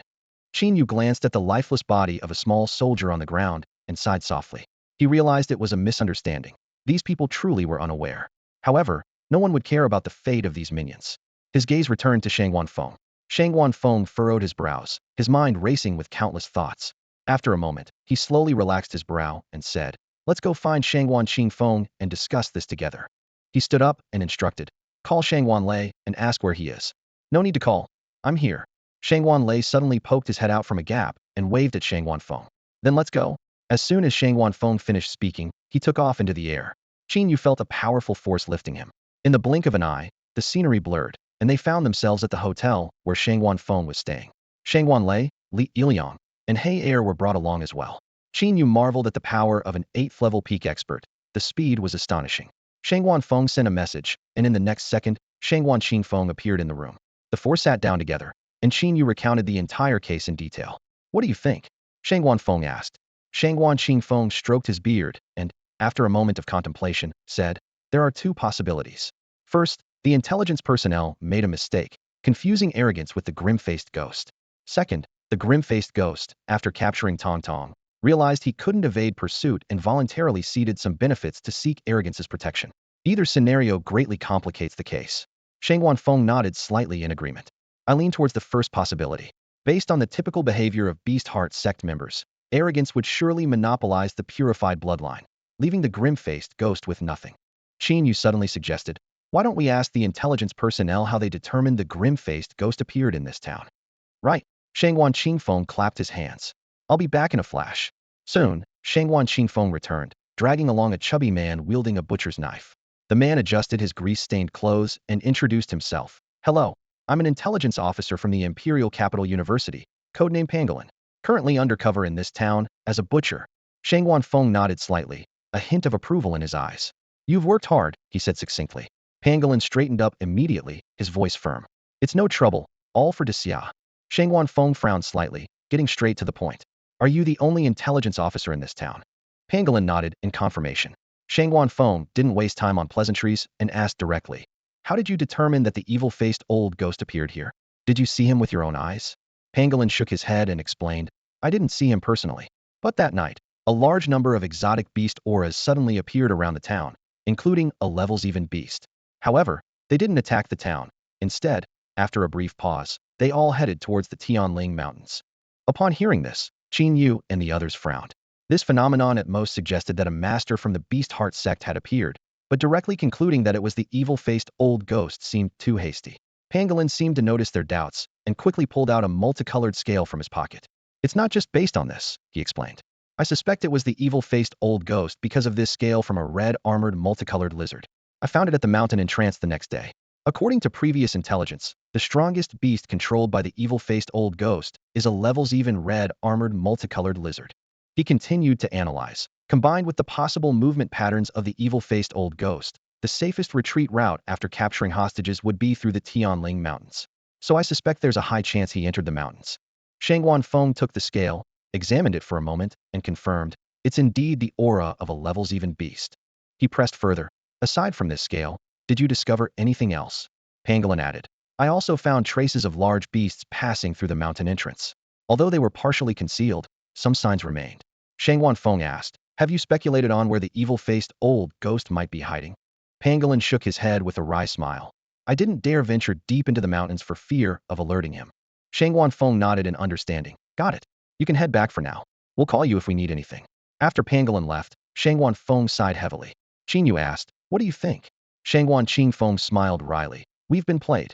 A levels even beast wouldn't just drop a scale. It's clearly a diversion left by the evil-faced old ghost." Shangguan Feng nodded in agreement and analyzed. "I suspect the evil-faced old ghost collaborated with arrogance, handing over the lizard's scale in advance, and arrogance orchestrated this whole scene. Moreover, the faint aura on this scale indicates it has been separated from the lizard for at least a month. The real evil-faced old ghost might not have come here at all. We've been heading in the wrong direction from the start." Shangguan Lei asked anxiously, "So what now?" "The Siau is so vast. Finding one person is like searching for a needle in a haystack." Everyone fell silent. Shangguan Feng broke the silence. "I'll notify the Imperial University. This mission is too complex for just a few of us. We can only rely on intelligence agents spread across the region and hope they uncover something new." Suddenly, Qin Yu spoke up. "Do you have a map of the Siau?" Shangguan Qingfeng pulled out a map from his pocket and handed it to Qin Yu, asking in confusion, "What do you need it for?" Qin Yu didn't answer but spread the map on the bed and began to carefully draw on it with a pen. As he drew, he analyzed. The evil-faced old ghost took hostages in Shishir City. To the north is the Imperial City, to the east is the sea, and to the south is another populous city. The western Tianling Mountains are the best refuge for him. If I were the evil-faced old ghost, after the incident, I would definitely choose the Tianling Mountains as a natural sanctuary, patiently waiting for the 7th day of July. The three of them turned their gaze towards Qin Yu, their eyes full of confusion. Qin Yu took a deep breath and spoke with a heavy tone. "Everyone, have we considered the possibility that the evil-faced old ghost has already figured out all our thoughts and actions? Even if our intelligence agents found nothing, we would instinctively guess that he entered the Tianling Mountains. That's why he deliberately released his aura and left carefully prepared scales, making everything seem too obvious. His goal is to trick us into thinking we've fallen for a trap." Qin Yu's words made those present fall into deep thought. He continued, "According to our earlier reasoning, our first reaction was to rule out the Tianling Mountains. But have you ever thought that the most dangerous place is often the safest? If we really rule out the Tianling Mountains, we might be falling right into the evil-faced old ghost's plan." Shangguan Feng nodded thoughtfully. "Makes sense. The evil-faced old ghost might indeed use such a trick under our noses." After a moment of contemplation, he suggested, "Let's do this. I'll first consult with the Imperial Capital University. We continue to explore the Tianling Mountains while also having the university send additional personnel to search for the evil-faced old ghost's whereabouts. What do you all think?" "Agreed. Sounds good. I second that." Everyone expressed their approval. After quickly consulting, Shangguan Feng said to everyone, "You guys go have lunch first. I'll stay here to interrogate these two and see if I can get any useful clues." With that, he glanced at He Er, who was trembling in the corner, and Li Ilyong, who had just woken up. "If there's any significant discovery, I'll notify everyone in the group immediately. In the afternoon, we'll search the mountains together. Qin Yu and Shangguan Lei will search the periphery, while Qin Feng and I will explore deeper." As Shangguan Feng spoke, he took out a jade pendant from his pocket and tossed it to Qin Yu. "If you encounter danger, crush the jade pendant immediately." "Understood." Qin Yu solemnly accepted the jade pendant and nodded in agreement. Meanwhile, in the first military hospital of the imperial capital, an old man shrouded in black energy lay on a bed in the intensive care unit. His body was covered with various tubes, constantly trembling, and his painful groans filled the air. "Doctor, how is he doing?" The old man's family members anxiously looked at the dozen or so healing doctors, their voices filled with worry. The attending doctor sighed and replied, "He's temporarily out of danger, but the situation is still very severe. He must take a pill containing bloodline purification components in a short time, or next time the black energy will invade his heart. By then, even a miracle worker couldn't save him." After the doctor left, the patient's family slumped to the ground, their faces full of despair. Just then, the old man on the bed let out a faint groan. "Old Luo, what are you saying?" The family members quickly gathered around, pressing their ears close to his mouth. They heard old Luo laboriously repeating 3 words. "Kill me, kill me, kill me." "Old Luo, you must hold on," a family member hurriedly comforted him. "The Imperial Capital University has already sent people to rescue Tong Tong. As long as we get a little bloodline purification, we can help suppress the black energy in your body."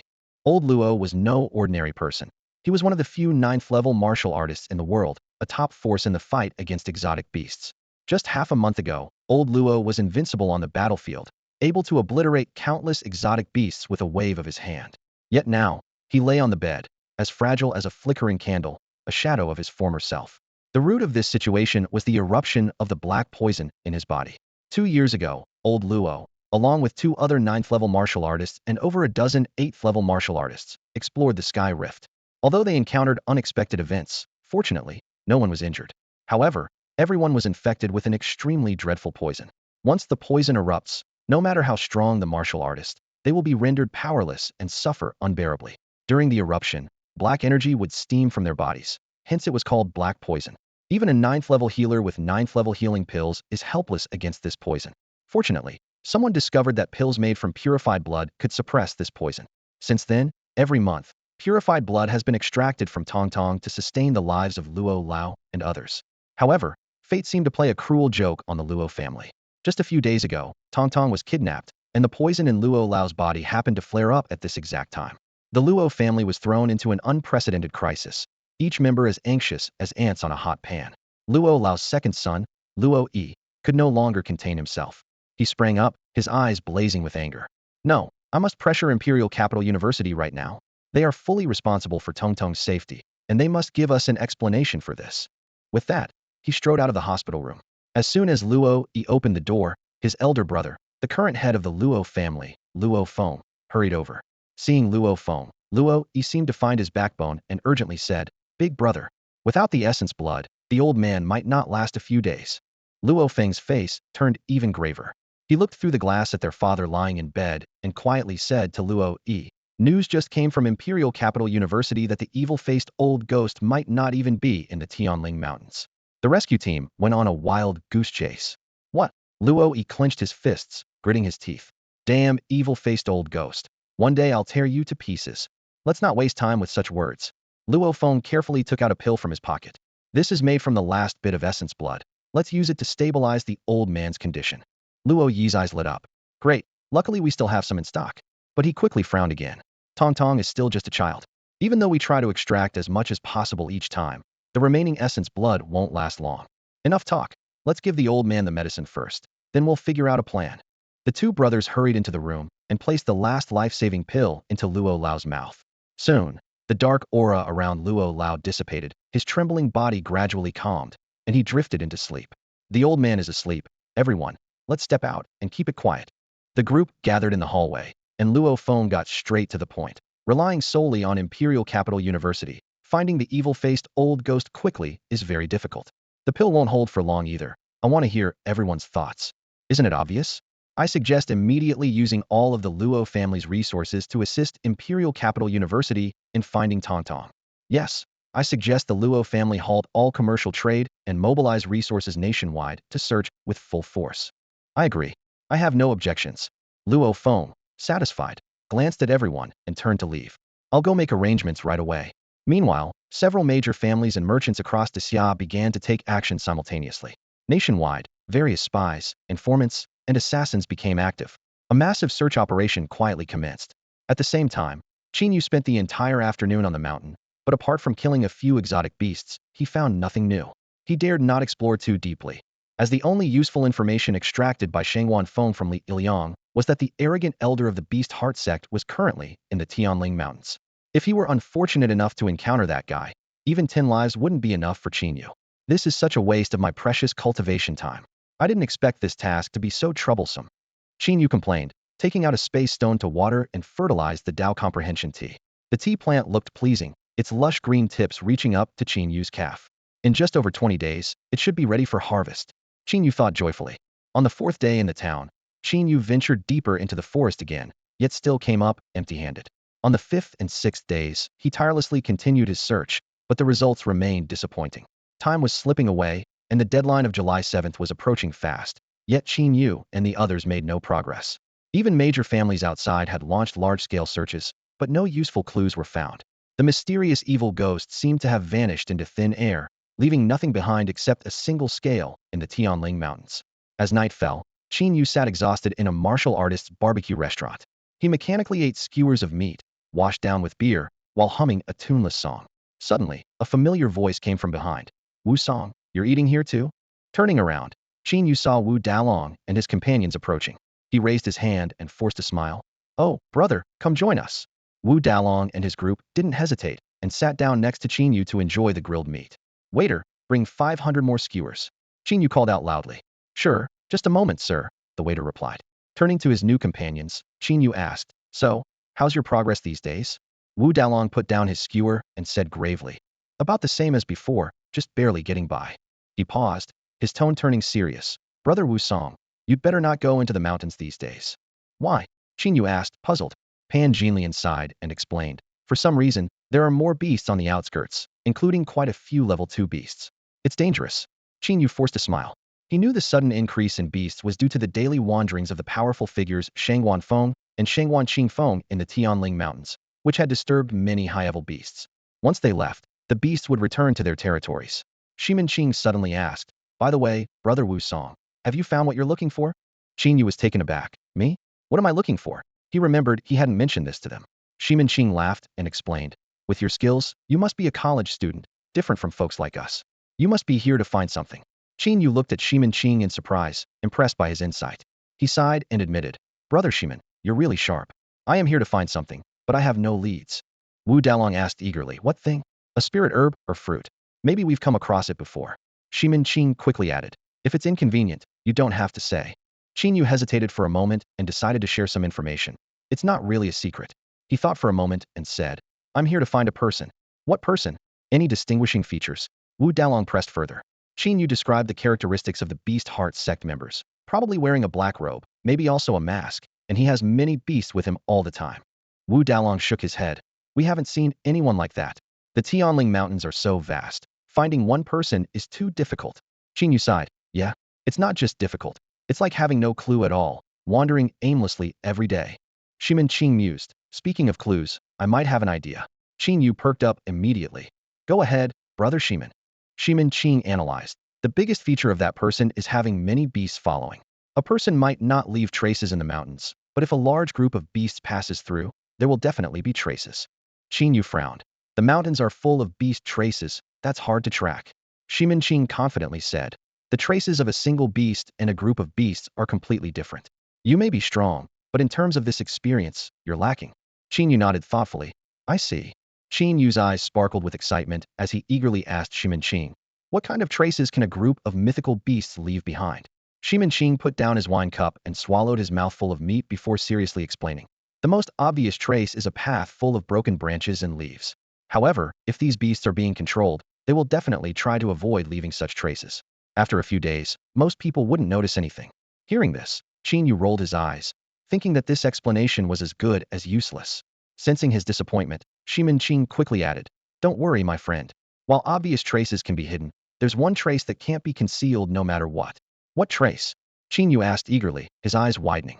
Shimin Qing slowly uttered, dung. What? Qin Yu was momentarily confused. Shimin Qing patiently explained. Even mythical beasts need to eat and excrete. If there are many of them, some are bound to leave droppings. By following these, we can deduce their approximate route. At this moment, Pan Jinlian chimed in. Remember the last time we went into the mountains? I found a pile of mythical beast droppings under the bushes. Qin Yu nodded. I remember, but wasn't there just one pile? Pan Jinlian shook her head. Who said there was only one? I only showed you one, but there were quite a few more in the nearby bushes. And now that you mention it, I recall that those droppings were quite fresh, made within the last few days, so it couldn't have been just one beast. Upon hearing this, Qin Yu immediately put down his skewer and quickly typed on his phone. Major discovery. Meet at the Warriors Barbecue now. The group leader, Shangguan Feng, soon replied, what's the major discovery? Qin Yu briefly responded. Too complicated to explain now. Just come over. Shangguan Feng replied. All right. Turning to Wu Dalong and the others, Qin Yu smiled and asked, do you have time tomorrow to accompany us into the mountains? I can offer you a generous reward. Wu Dalong replied. We have time, and our friendship doesn't require rewards. But there are many mythical beasts in the mountains lately, and we may not be able to handle them. Qin Yu reassured them. No worries. I have a few companions who are stronger than I am. Wu Dalong nodded. If you have a level 4 warrior, we can help. Deal. Qin Yu confirmed. Not long after, Shangguan Feng arrived first and asked urgently. What's the important information?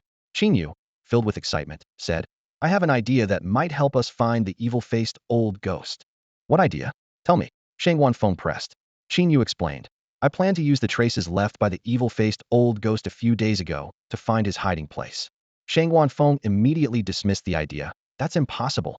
It's been too many days. The traces are long gone. At this point, Shimin Qing stepped forward with a smile.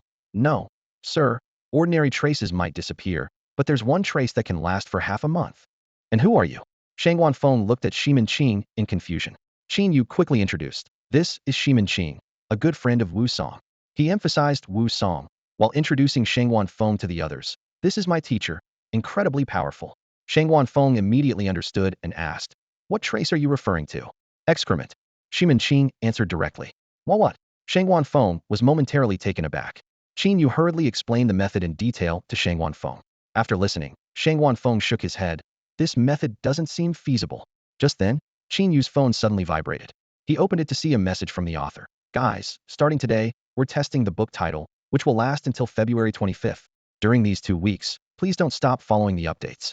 This is the last chance for this book to make a comeback. I hope everyone actively follows the updates." As a seasoned veteran, Shangwan Feng was well-versed in the technique of tracking mythical beasts through their droppings. However, he had refrained from using this method because the situation was more complicated than it appeared. "Why not?" Shiman Qing asked curiously. Shangwan Feng explained, "Our target has strong counter-surveillance abilities. It's unlikely for such a creature to leave behind droppings. Any traces would have been thoroughly cleaned up." Qin Yu suddenly remembered something and reminded them, "But didn't we find a large area of droppings before? I think we should give it a try." Shangwan Feng was taken aback. "What? Where did you find it?" I can't quite recall." Qin Yu looked to Wu Dalong and the others for help, embarrassed.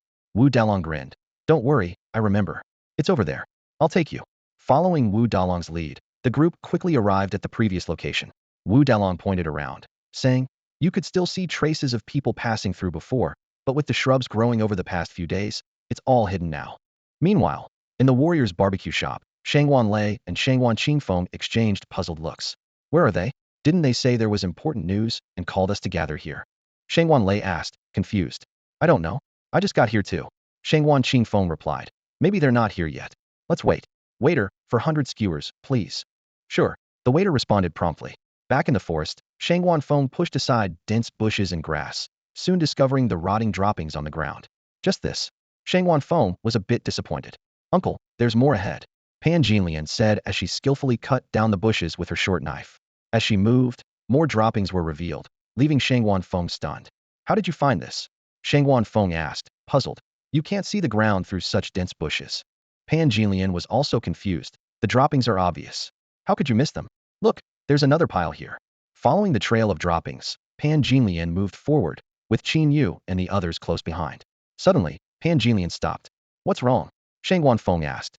"It's getting dark," Pan Jinlian explained. "The beast is stronger at night. Should we come back tomorrow?" "Come on, it's a minor issue." Qin Yu reassured Shangwan Feng. "With my teacher here, everyone will be safe." "My teacher's strength is terrifying." Shangwan Feng agreed. "Just keep moving. The beast won't dare come near." "All right." Pan Jinlian continued to lead the way. After a while, she stopped again. "What's wrong?" Qin Yu asked. "No more droppings ahead." Pan Jinlian replied. "What do we do?" Qin Yu was worried.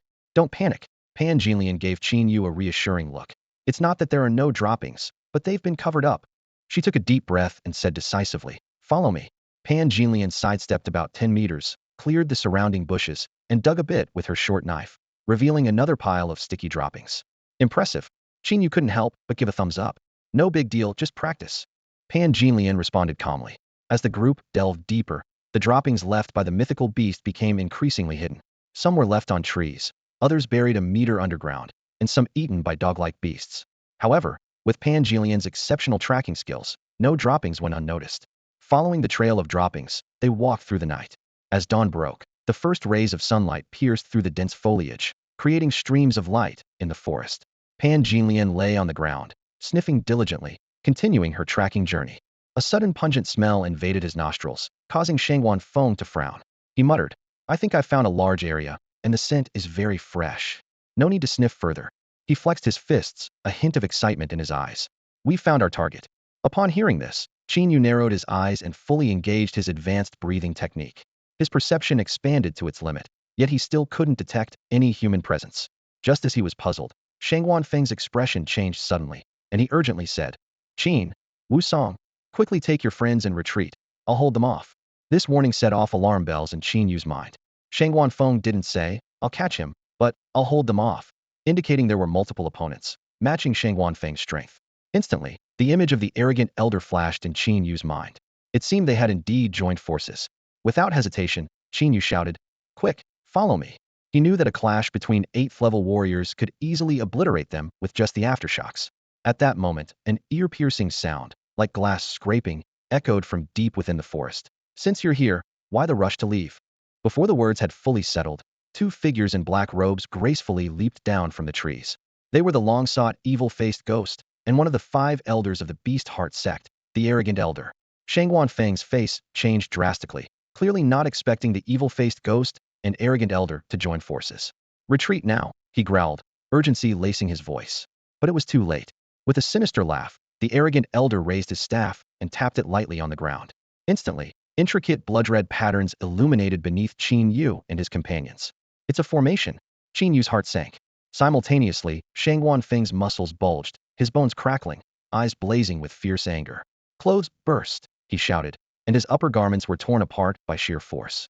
He became a streak of light, rushing toward the formation's edge. In a critical moment, a 2-meter-tall gorilla appeared in front of Shangguan Feng. Both threw a punch simultaneously, and with a resounding boom, the terrifying shockwave reduced surrounding trees to dust. The gorilla was blasted away, crashing through 5 towering trees before coming to a halt. Shangguan Feng also paused momentarily from the impact, giving the arrogant elder's formation time to fully activate. Without hesitation, Shangguan Feng drew a spiked club and struck the formation with all his might. However, the strike merely caused a few ripples before dissipating powerlessly. Don't waste your efforts, cackled the evil-faced ghost. This formation was meticulously crafted by the arrogant elder over 3 days. As an 8th-level warrior, you can't break it in a short time. Shangguan Feng put away the spiked club, glaring coldly at the evil-faced ghost. I never expected you to team up with arrogant. It goes against your Beast Heart sect's usual ways. The evil-faced ghost chuckled sinisterly. Since you're about to die, I'll let you in on a secret. The arrogant elder is my older brother. No wonder. A flash of surprise crossed Shangguan Feng's eyes. He pondered briefly, then took out the scales of a 7-colored lizard, asking, "There's one more thing I don't understand. You deliberately left this scale to mislead us, making us think you hadn't entered the Tianling Mountains, right?" The sinister-faced old ghost admitted to Shangguan Feng's accusations without hesitation but then retorted, "If that's the case, why did you deliberately leave a trail of droppings?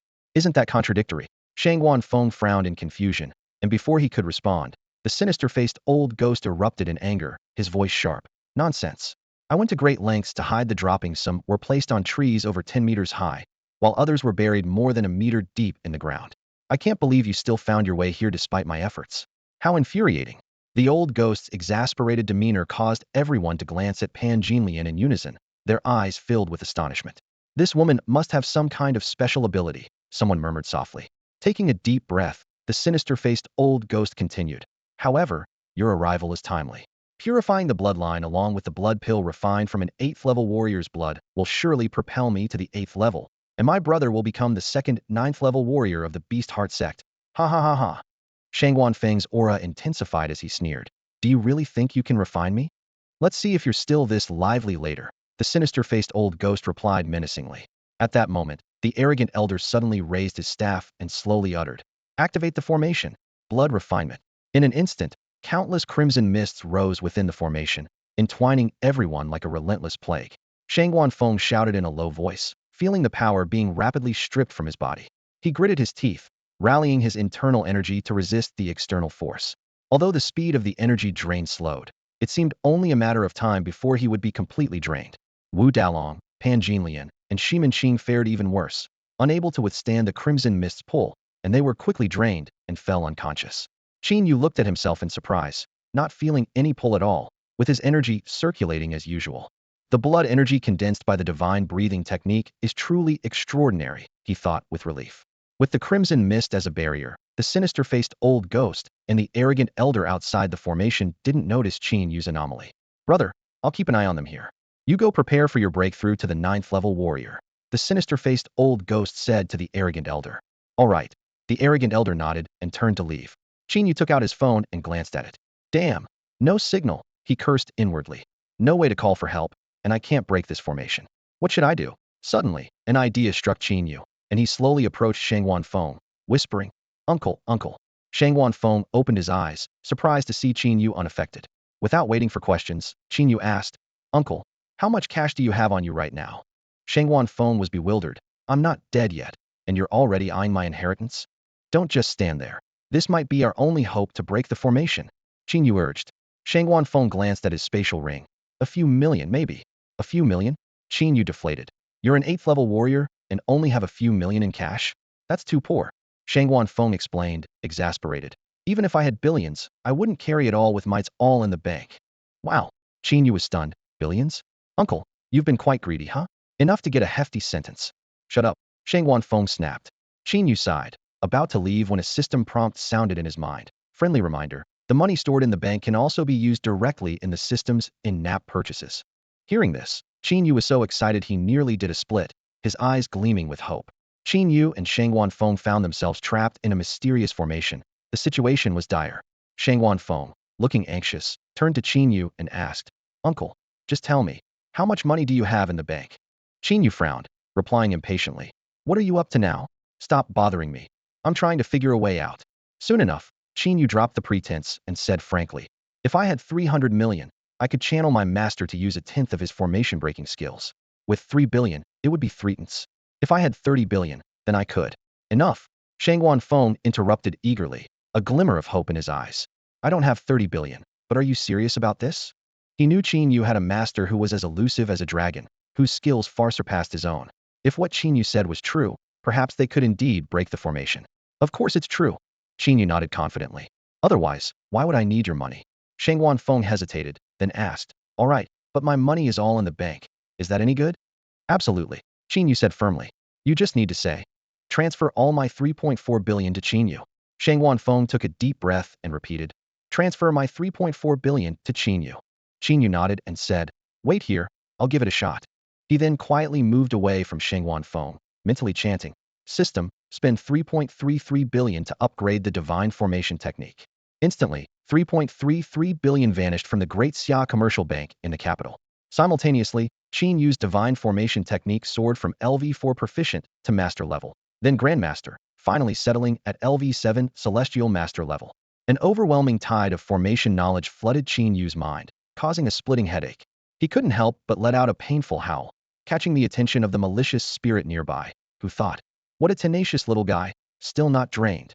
Shang Wanfeng quickly supported the staggering Qin Yu, asking anxiously, Qin Yu, are you all right?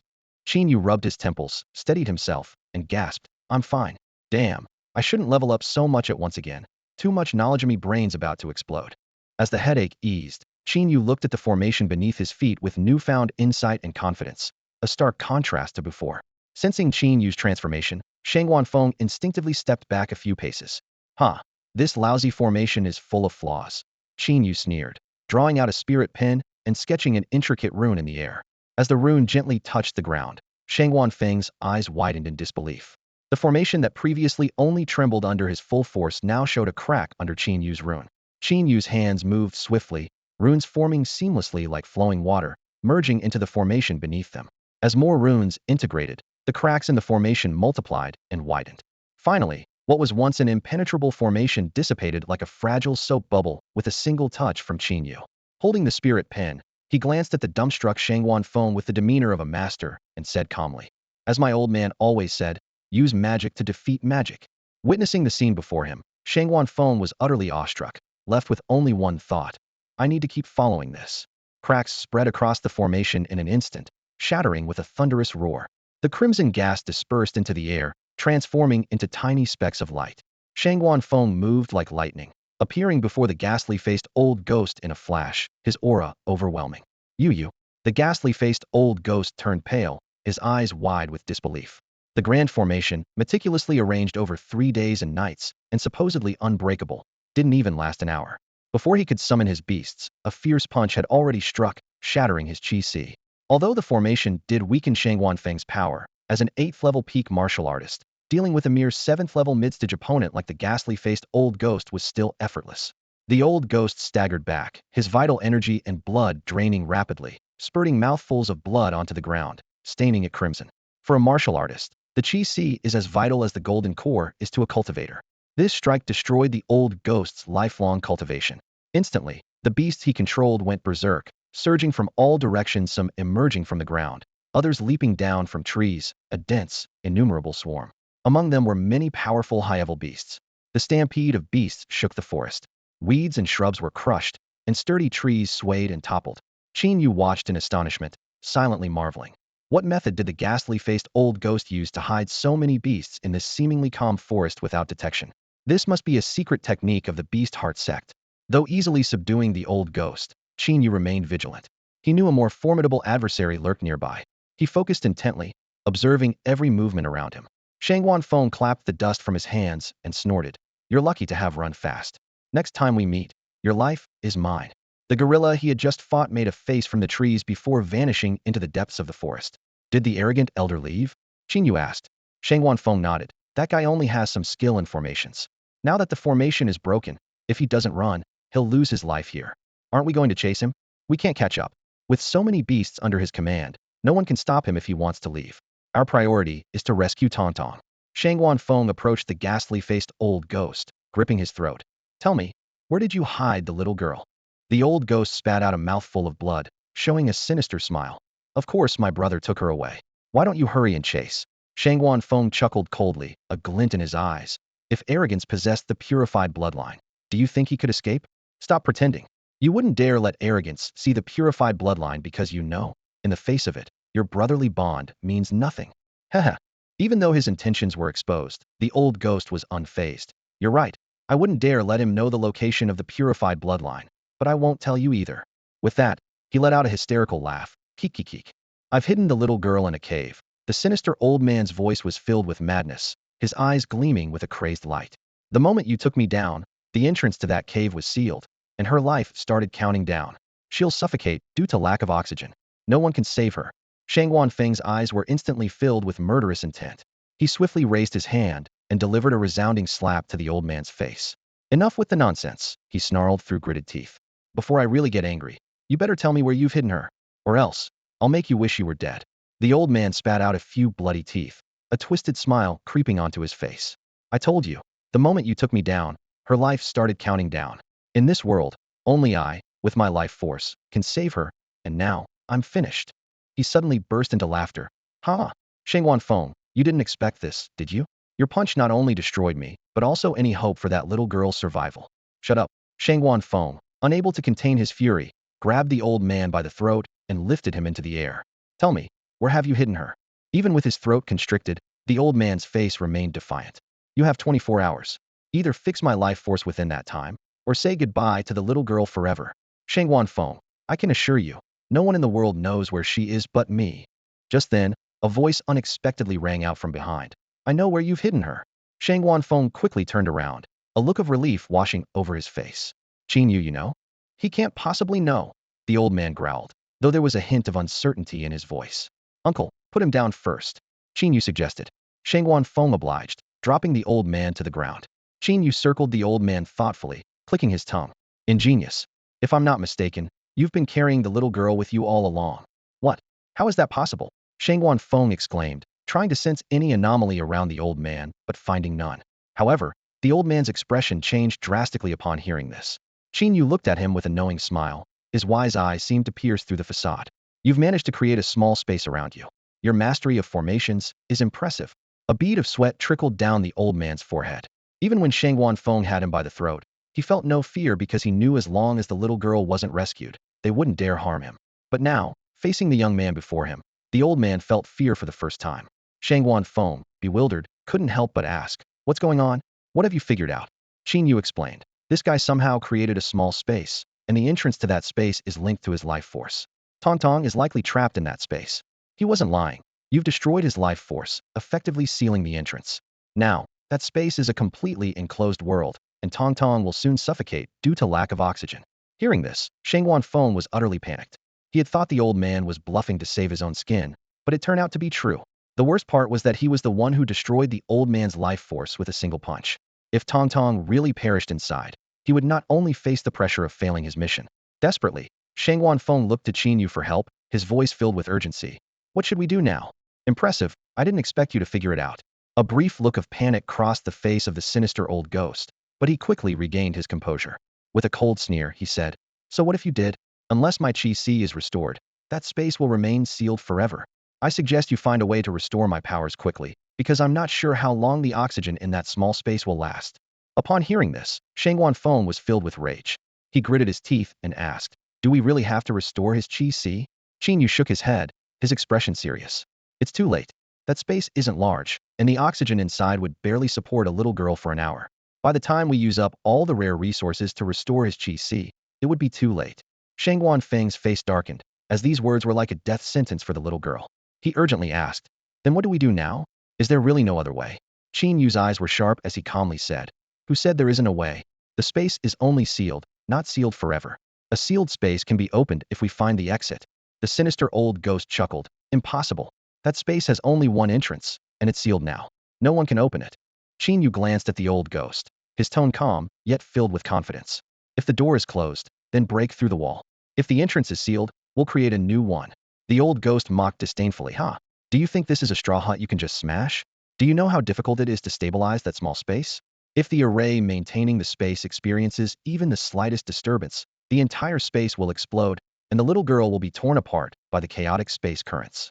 Creating a new entrance in a sealed space? It's a pipe dream.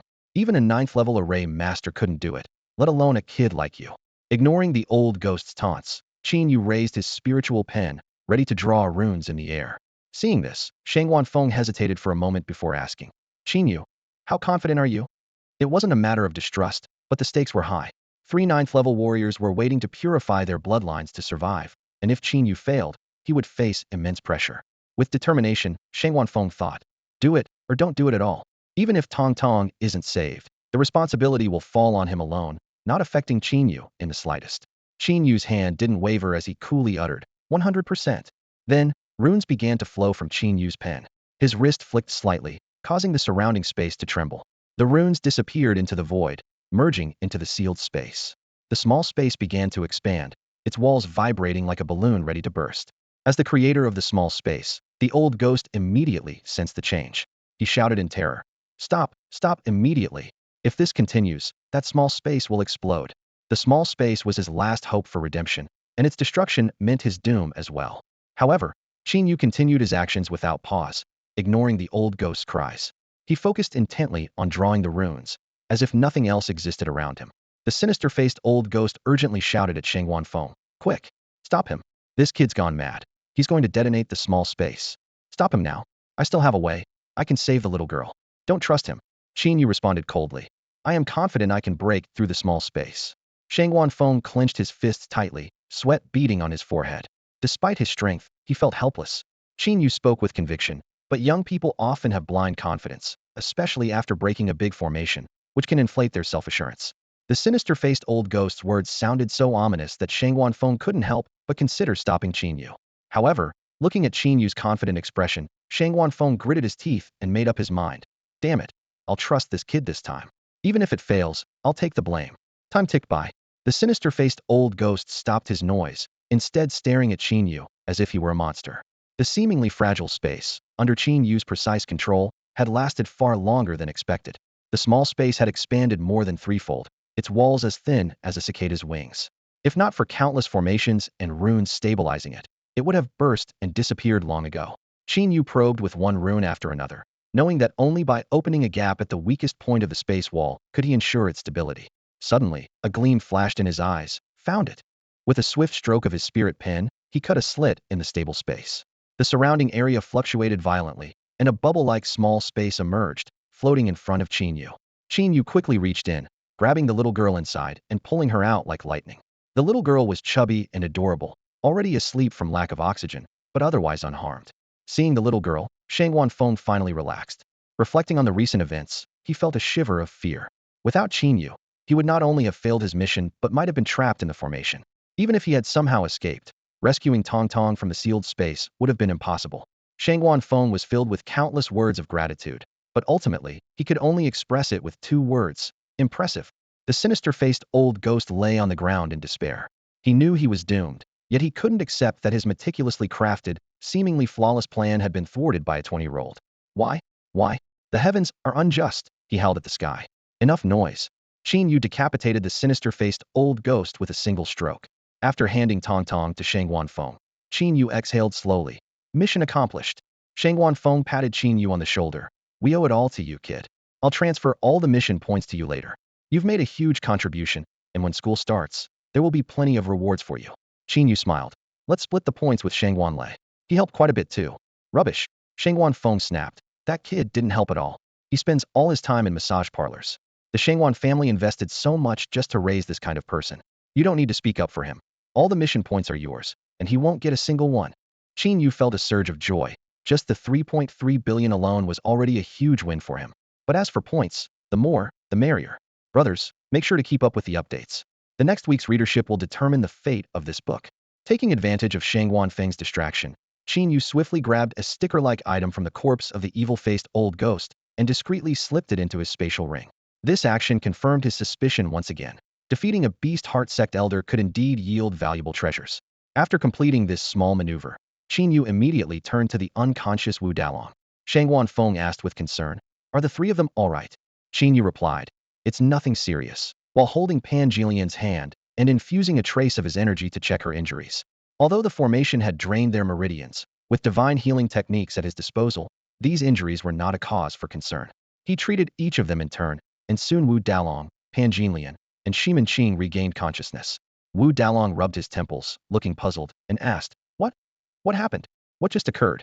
Qin Yu pointed to the evil-faced old ghost's corpse on the ground and succinctly explained, "We were ambushed by the enemy, but it's safe now."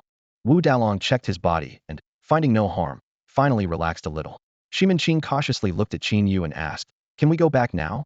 He was well aware that the mission had been far more dangerous than anticipated, and as ordinary people, they could have easily become cannon fodder. Recognizing Shimin Qing's concern, Qin Yu reassured him, "Don't worry, Brother Shimin, we're not the bad guys, and we won't use you as cannon fodder." With the mission completed, Qin Yu decided not to hide his identity any longer and revealed to the three, "Actually, my name isn't Wu Song, it's Qin Yu." "That's a great name," Wu Dalong praised. "It's the same as the top scholars." Qin Yu cleared his throat and jokingly said, "Is it possible that I am the top scholar?" The three were stunned. They scrutinized Qin Yu, recalling how he had just finished the college entrance exams and demonstrated such formidable strength. Although Qin Yu had worn a mask during the exams, his distinctive physique and demeanor were unmistakable. The more they looked, the more familiar he seemed, resembling the legendary top scholar. Wu Dalong was so excited that his face turned red and he trembled all over, muttering, "Unbelievable. Grandpa, I've made it. I'm actually on friendly terms with the top scholar." In this era that revered martial prowess, the top scholar was as revered as a mythical figure. Pan Jinlian and Shimin Qing couldn't contain themselves any longer and, like fans meeting their idol, rushed toward Qin Yu, excitedly shouting, "Brother Qin Yu, can we get your autograph?" A few minutes later, the three calmed down slightly, though they still couldn't hide their excitement. At that moment, Tong Tong also slowly regained consciousness, curling up in Shang Wanfeng's arms, clearly traumatized by the kidnapping experience. Qin Yu suggested, "Let's head back to the town." But he then remembered the contributions of Wu Dalong and the others, turning to Shang Wanfeng and saying, "Wait, Brother Wu and the others have been a great help to us, should we?" Shang Wanfeng caught on immediately. With a casual gesture, he grabbed several fourth-level beasts from the dense forest, instantly killing them. This scene left Wu Dalong and the others in shock, their mouths agape at the incredible sight. They had initially assumed Shang Wanfeng's strength was only around the 5th or 6th level, never expecting him to so effortlessly dispatch multiple 4th-level beasts. At that moment, they truly realized the caliber of the powerful allies they had made. What a terrifying existence that must be. Just thinking back to their casual conversations with Shang Wanfeng made the three of them shiver with fear, cold sweat running down their spines. Luckily, they hadn't said anything to anger him, or they might not have even known how they died. Shang Wanfeng casually tossed a few large exotic beast corpses onto the ground with a heavy thud. The three people's eyes lit up instantly, their hearts racing. "These beasts can easily sell for millions. Thank you, Master. For these martial artists in the wild, nothing compares to real cash rewards." They had merely led the way and earned millions, like manna from heaven. They couldn't help but marvel. No wonder he's the top scholar's mentor. His generosity is astonishing. Shang Wanfeng gave a faint smile. "No need to thank me. You earned it. Let's head back to town." As soon as he finished speaking, an invisible force lifted them and the beast corpses, transforming into a stream of light speeding toward the town. Inside the martial artist barbecue shop, Shang Wanlei and Shang Wan Qingfeng were surrounded by piles of skewers, the aroma wafting around them. Shang Wan Qingfeng patted his slightly bulging stomach, satisfied. "The skewers here are really good." Shang Wanlei nodded in agreement. "Absolutely. Give Qin Yu a call. Tell him to meet us at the barbecue shop. Who knows where he's wandered off to." Just then, several massive exotic beast corpses suddenly crashed down from the sky, hitting the ground heavily. The two quickly stood up, only to see Shang Wanfeng and the others landing as if descending from the heavens. Shang Wan Qingfeng was about to ask what happened, but stopped when he saw the little girl in Shang Wanfeng's arms. What's going on?" Shang Wan Qingfeng stuttered. "We were just having some barbecue, and you've already completed the mission? You went without us? That's too intense." Shangguan Feng's gaze swept over the table piled high with skewers, a vein throbbing on his forehead. He gritted his teeth. I nearly lost my life in the mountains, and you two are leisurely eating skewers here. Seeing this, Qin Yu quickly intervened to defuse the situation. None of that matters now. The mission is done. Qingfeng and I will take Tong Tong back to the capital. Shangguan Feng gave Shangguan Lei a cold look and said in an unquestionable tone, You and Shangguan Lei will take the bus tomorrow and leave on your own. Shangguan Lei agreed with a smile. No problem. Although he hadn't contributed much, the mission was somehow completed, and at least he would earn some points. After all, he was just there to accumulate points, and this outcome was already perfect. However, Shangguan Feng's next words were like a bucket of cold water poured over Shangguan Lei's head. Given that Shangguan Lei made no contribution to this mission, I have decided to award all the mission points to Qin Yu. Shangguan Lei's smile froze on his face, turning to stone. Meanwhile, at the first military district hospital in the capital, doctors conducted a series of thorough examinations on old Luo. Finally, one of them sighed and shook his head, his expression grave. Old Luo's purifying bloodline is nearly exhausted. Without new purifying bloodline input, the black poison will completely take over in a day. The doctor's words were like a bolt from the blue, akin to a death sentence for the Luo family. Several female members of the Luo family broke down on the spot, sobbing uncontrollably. The Luo family was about to lose its greatest pillar, and the nation would simultaneously lose 3 ninth-level martial artists and more than a dozen 8th-level martial artists. This was an unbearable loss for the entire country. Luo Feng, the head of the Luo family, sighed deeply as he slowly walked out of the hospital room. His younger brother, Luo Yi, followed closely behind, anxiously asking, Brother, where are you going? Luo Feng stopped and turned to face Luo Yi. I'm going to find the evil-faced ghost, he said with determination in his voice. Luo Yi shook his head wearily and tried to dissuade him. Give it up, brother. The whole country is searching for the evil-faced ghost. Even the army is involved, but there's still no trace. What can you do alone? It's better to stay here and be with father in his final moments. What if he wakes up and has something to tell you? Luo Feng clenched his fists, struggling internally. His brother's words, though harsh, were true. Millions had searched for days without success. How could he possibly find the evil-faced ghost in just one day? Was there really no hope? He glanced back at his father, lying on the hospital bed, barely clinging to life, feeling a mix of emotions. Father, it's your son's failure, Luo Feng murmured softly, preparing to re-enter the room. Just then, his phone vibrated unexpectedly. Luo Feng frowned, feeling a surge of anger. Only his secretary had this number, and he had instructed her not to disturb him unless there was news about the evil-faced ghost. He pulled out his phone, ready to scold his secretary, but as soon as he answered, an excited voice came through. Boss, Tong Tong has been rescued. The words hit Luo Feng like a hammer, stunning him. He asked incredulously, What did you say? Boss, Tong Tong has been saved, the secretary repeated. Where? Where is she? Luo Feng could no longer contain his emotions, practically shouting. Luo Yi was startled and asked nervously, Brother, what's going on? Luo Feng laughed out loud, grabbing Luo Yi's hand. Xiao Yi, let's go to the central plaza, he exclaimed as he ran. Tong Tong has been found. Father can be saved. When Luo Feng and Luo Yi arrived at the central plaza, a crowd had already gathered. Among them were heads and elders of prestigious families, government officials, military leaders, and professors. These people and their influence accounted for nearly half the power in the capital. Seeing Luo Feng arrive, several people approached to greet him. Elder Zhang Peng from the Zhang family smiled and asked, Master Luo, how is the old master? Luo Feng gave a wry smile. He can hold on for another day. Our ancestor is in a similar situation, Zhang Peng replied.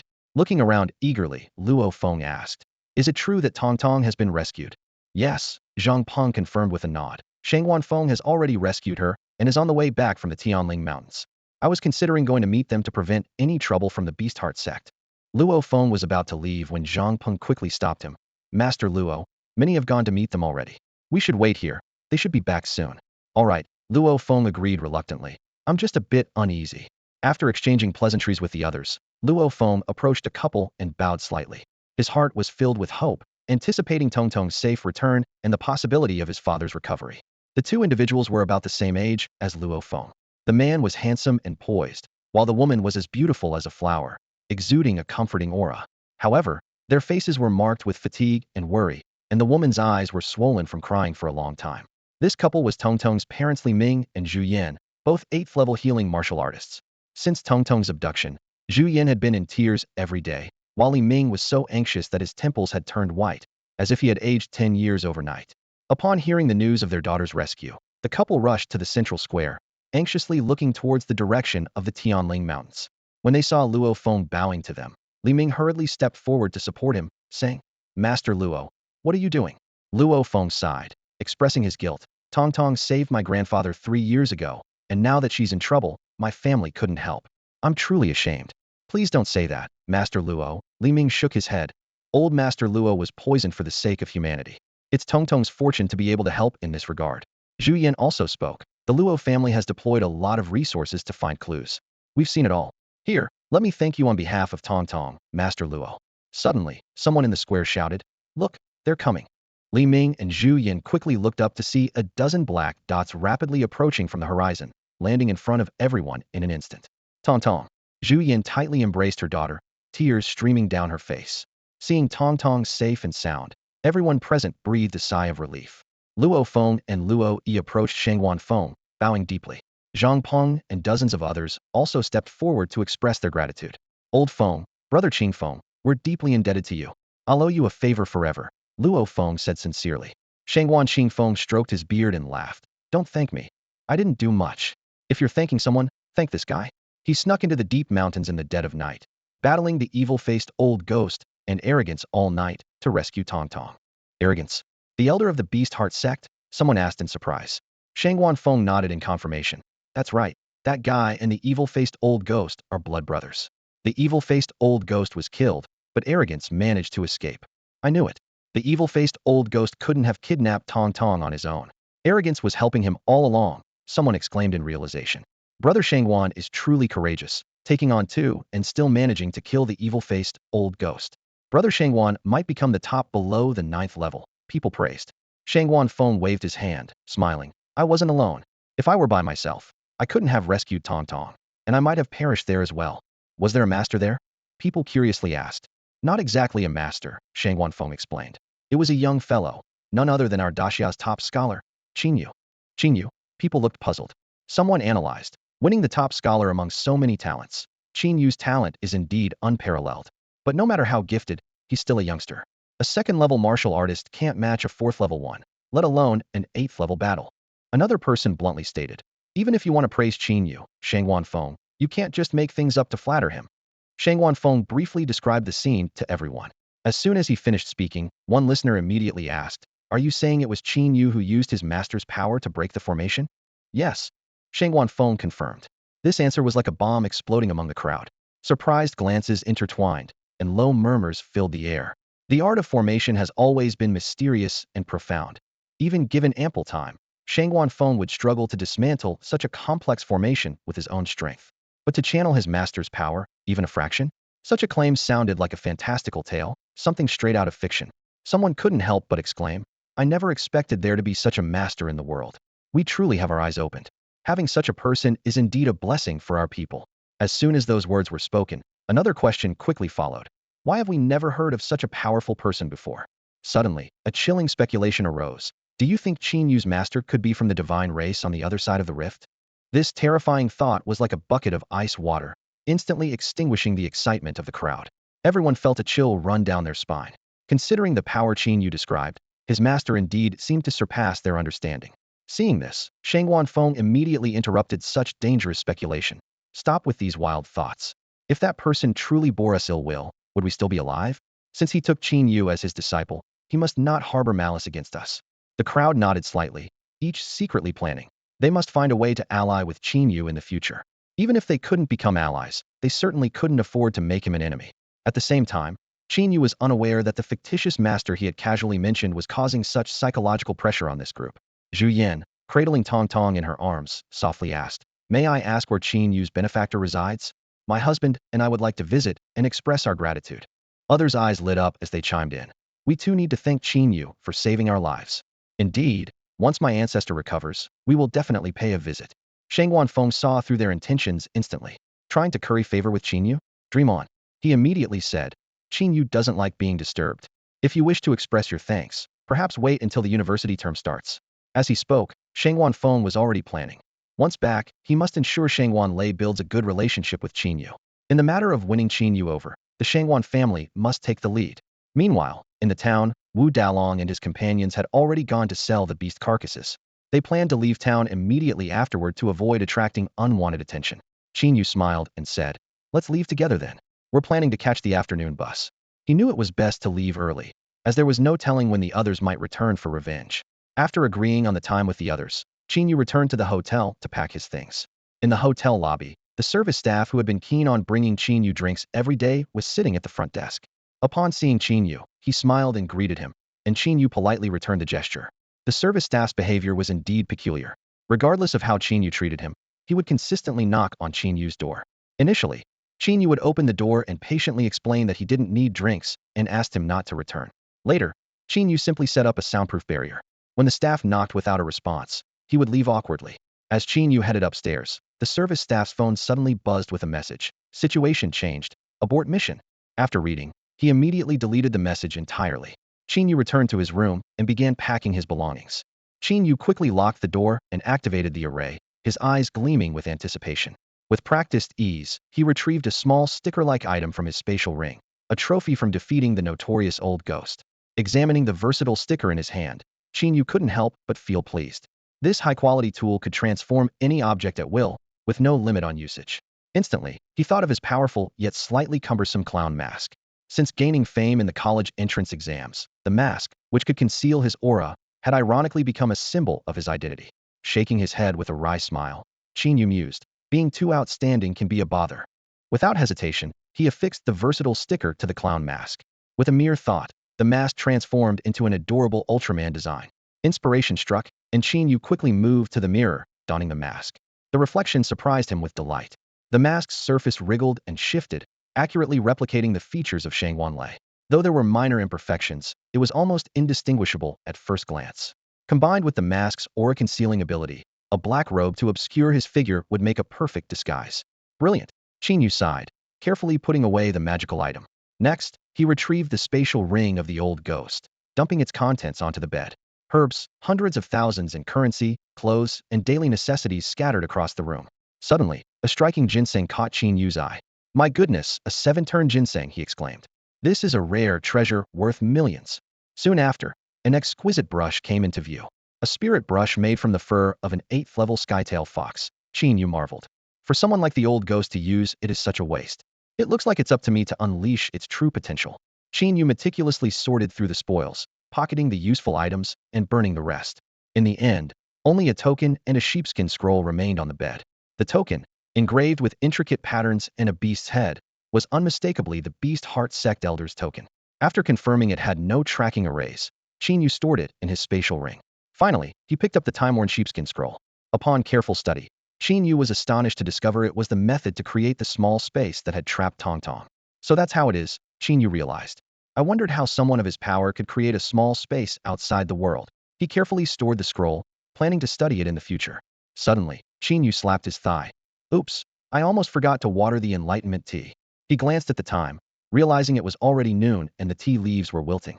So finicky, Qin Yu complained as he hurried to water the field. Watching the enlightenment tea revive, he murmured with anticipation, taking such good care of you, don't let me down. The thought of permanently enhancing my talent is thrilling. With everything done, Qin Yu let out a long breath, quietly looking forward to future opportunities and challenges. Time slipped by quietly, and over 20 days had passed since Qin Yu left the town. During this period, he didn't rush around hunting exotic beasts but instead chose to focus on enhancing his own strength. In the early morning, with the sun rising, Qin Yu stood with a small bamboo basket in front of the Tao Comprehension tea garden. After over a month of careful cultivation, the garden was finally flourishing. The tea plants were vibrant, with a shimmering green hue on their leaves. Just standing at the edge of the garden and taking a deep breath, Qin Yu could feel his vitality becoming more vigorous. What a treasure! Qin Yu murmured in admiration as he carefully picked the tender tea buds. These buds would instantly curl up and wither once separated from the plant, locking all their energy within. Unlike ordinary tea leaves, Tao Comprehension tea did not require roasting and could be brewed directly with hot water. Eagerly, Qin Yu took a small handful of buds and poured hot water over them. The tea tasted bitter at first, but it left a sweet aftertaste. He wasn't focused on the flavor, but rather on the changes within his body. With a slight frown, he downed the entire cup in one go. Although his vitality became unusually active, it was still somewhat inferior to the effects of the scarlet blood pill. The only advantage of Tao Comprehension tea was its gentler power, allowing it to be consumed at any time. However, this was far from meeting Qin Yu's expectations. He checked his personal stats, his original talent value of 5.20 indicating an understanding speed 5.2 times that of a normal person remained unchanged after drinking a cup. Tao comprehension tea could only be brewed once. Qin Yu continued to drink over a dozen cups of fresh tea, and his talent only barely increased to 5.21. This is too ineffective, he thought with a frown, feeling the urge to relieve himself, yet having gained only a 0.01 point increase in talent, far less effective than the divine level breathing technique. Could it be because my talent is already very high? With this question in mind, Qin Yu picked another batch of tea leaves and found Qin Tian, whose talent was around 1.8, to experiment on.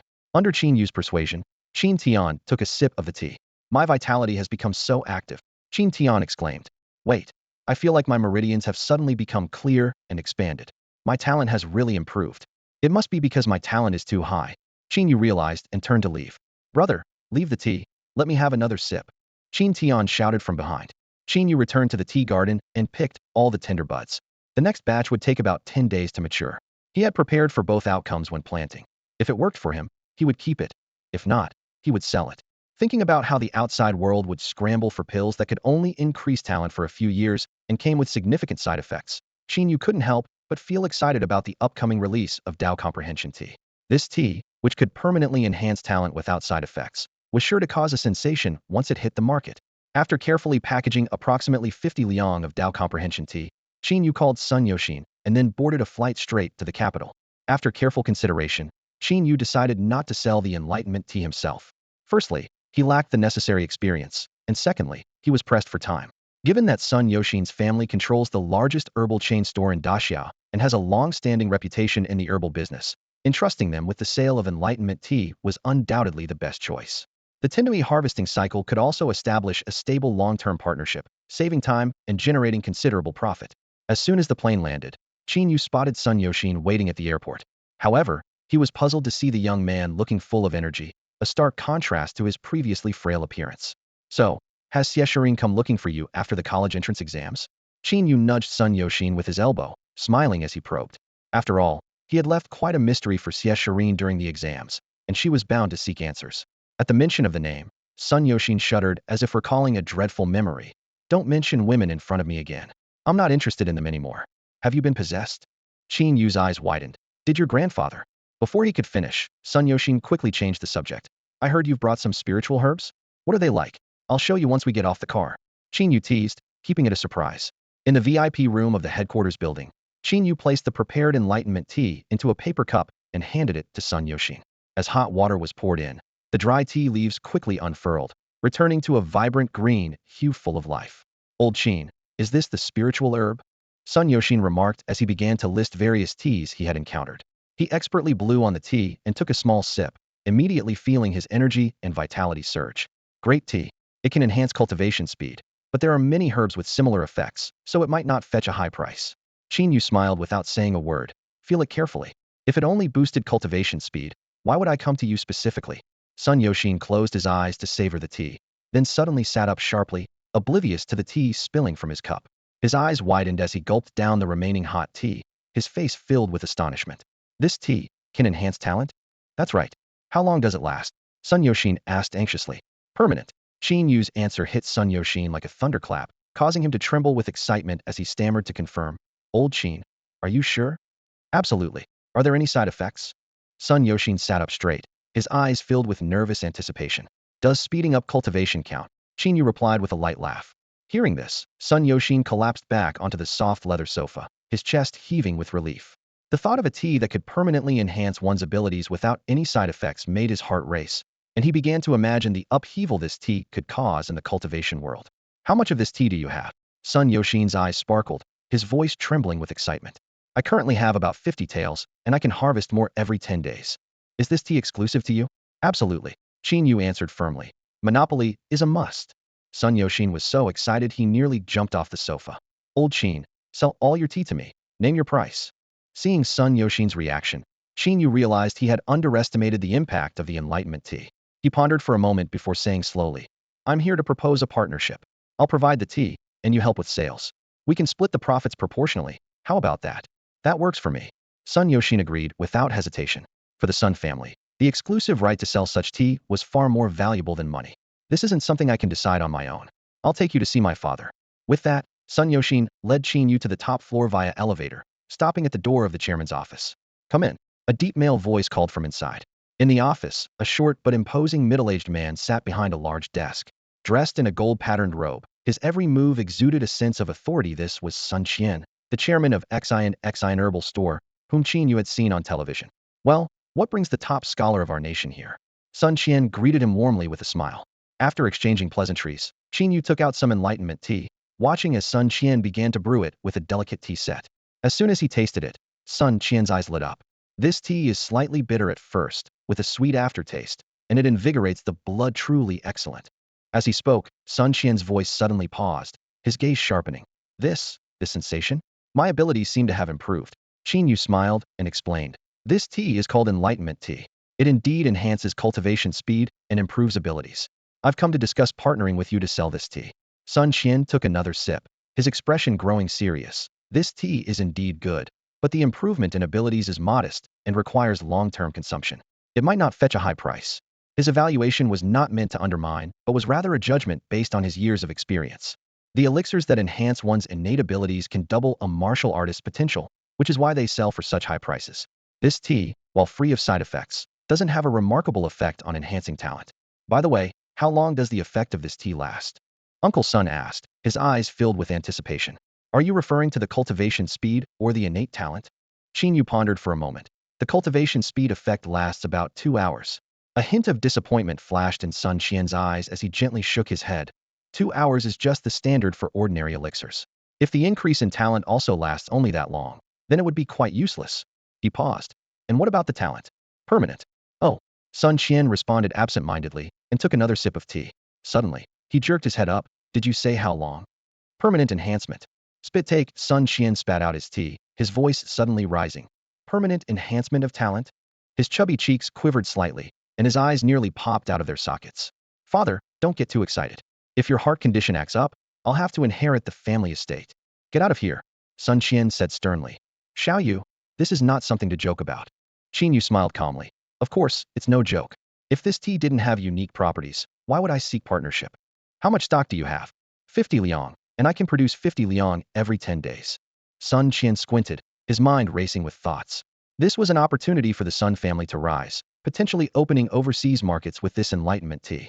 Once they control the trade, even top figures domestically would have to treat him with respect to obtain it. 50 liang is too much, Sun Qian's eyes gleamed with shrewdness. For a monopoly product like this, we should use scarcity marketing. 30 liang for auction, 10 liang to gift to the capital's elite to build a reputation, and the remaining 10 for experimentation. If we can keep supplying, we can break into overseas markets and make a fortune. Qin Yu wasn't interested in business operations. Uncle Sun, I'll leave that to you. I'm only concerned about my share. We'll split it 70-30. My 3. Qin Yu frowned. No, you're 70. Qin Yu looked at him, surprised. After deducting promotional and operational costs, Xian Herbal Store would only take 30%, which didn't seem like much. But then he shook his head, chuckling to himself. Here I am, worrying about a capitalist's profits. How ridiculous. They quickly signed the contract. Even though it can permanently enhance talent, the increase isn't significant, so the price won't be too high, Sun Qian cautioned. How much do you think it can sell for? About 10 million per liang. Qin Yu was stunned. 10 million isn't high. 30 liang would be 300 million, nearly $1 billion in revenue every month. And that's considered not high. He truly couldn't comprehend the world of the wealthy. After signing the contract, Qin Yu immediately set off to return to his hometown. However, the Tao Enlightenment tea he left behind sparked an unprecedented storm in the capital. In the Research Institute, experts conducted an in-depth study of the Tao Enlightenment tea. The experimental results not only confirmed Qin Yu's claims, but also revealed a fundamental difference between this miraculous tea and traditional talent-enhancing elixirs. It permanently enhances the consumer's cultivation aptitude. Even more exciting was the discovery that the worse a person's natural talent, the more significant the improvement after consumption. Multiple uses did not diminish its effectiveness, and no side effects were found. With this exciting research report in hand, Xin Herb Store embarked on a meticulously planned marketing campaign. They divided the limited 10 taels of Tao Enlightenment tea into small portions and distributed them as samples to key figures across the capital. Although each recipient received only enough tea for 2 or 3 uses, if the effects were remarkable, this unique gift was sure to cause a sensation within high society circles. Unlike the mass promotion of ordinary products, Xin Herb Store adopted an unknown targeted marketing strategy for this top-tier product. In recent days, their marketing department worked tirelessly, contacting potential clients one by one. Hello, Mr. Lee. This is Xin Herb Company. We have recently discovered a rare herb that can permanently enhance talent, and we will be holding an auction in 5 days. Such calls naturally elicited varied reactions. Some scoffed, dismissing permanent talent enhancement as mere hype, yet many others were filled with anticipation.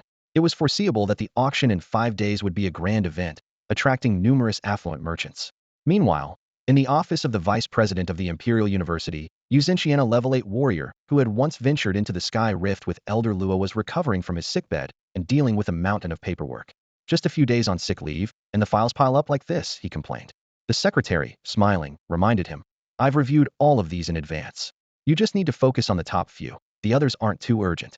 Yu Zhenqian, accustomed to enjoying tea while working, searched his drawer but couldn't find his usual stash. Where's my tea? The secretary, slightly embarrassed, explained, the president thought you might not make it, so he moved your tea to his office. The bastard. Yu Zhenqian gritted his teeth. If I could beat him, I would have. At that moment, the secretary suddenly remembered something, rummaging through his pocket. Oh right, yesterday Sun Qian's son, Sun Yoxin, sent some sample tea, claiming it could permanently enhance talent. I didn't pay much attention at the time and just put it in my pocket. Permanently enhance talent? Yu Zhenqian sneered. If it were that miraculous, wouldn't everyone be a genius? Never mind, whatever the effect, let's brew it. The secretary skillfully prepared the tea. It's ready for you. Call me if you need anything, he said before returning to the office across the hall.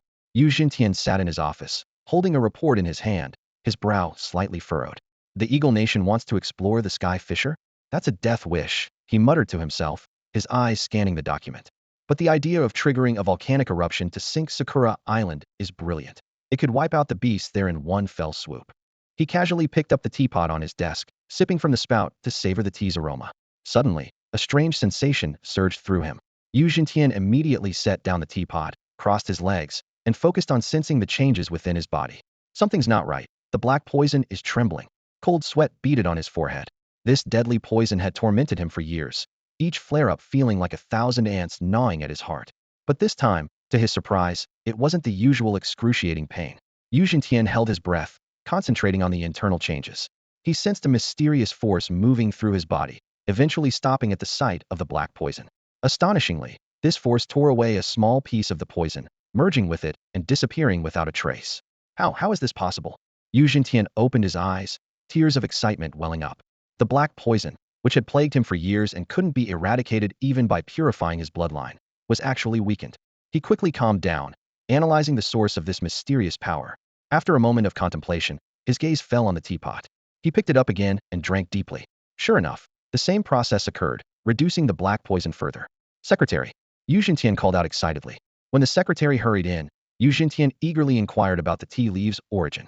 Upon learning that the supply was limited, he immediately ordered, find Sun Qian, and spare no expense to buy all of this tea. After the secretary left, Yu Zhenqian carefully cradled the remaining tea, rushing to the first military district hospital in the capital. This tea can neutralize the black poison. It might save Elder Luo's life. Meanwhile, back home, Qin Yu suddenly remembered. Oh right, Wu Dao tea also has a heat-clearing and detoxifying effect. He shook his head. Never mind, it's just a side effect, not worth mentioning. A life-and-death crisis was unfolding at the first military district hospital in the imperial capital. Inside the hospital room, Elder Luo lay on a pristine white bed, ominous black mist seeping from his body. His eyes were filled with dark veins, and agonized moans intermittently escaped his parched lips. The purification bloodline, thought to suppress the black poison within him, had failed. The poison had deeply infiltrated his meridians, and the purification bloodline could only barely delay its spread. The doctor's diagnosis was akin to a death sentence. Once the black poison invades the meridians, there is no possibility of a cure. The Luo family was enveloped in grief, with some even preparing white cloths for the final farewell to this distinguished elder. As another wave of black poison attacked, Luo Feng hurriedly took out a pill made from the purification bloodline. It was the last resort to ease the pain, but Elder Luo stubbornly turned his head away. Save this pill for someone else. Elder Luo's voice was trembling yet resolute. I will go to the largest gathering place of the beasts and self-detonate. Even in death, I want to take some beasts with me to ease the pressure on humanity. These words brought everyone present to tears. As a warrior who had slain countless beasts throughout his life, Elder Luo was still thinking of humanity's future until his last moment. Father, Luo Feng struggled to hold back his tears. This is an order. Elder Luo laboriously raised his hand, But his words were cut off by a violent cough, black blood gushing from his mouth. The room descended into chaos as someone rushed out to find a doctor. Suddenly, the window shattered. Yu Jintian flew in through the broken window, clutching a teapot as if it were a sacred artifact. Jintian, I'm going ahead. Elder Luo weakly smiled. Don't talk nonsense. Yu Jintian quickly approached, carefully bringing the teapot to Elder Luo's lips.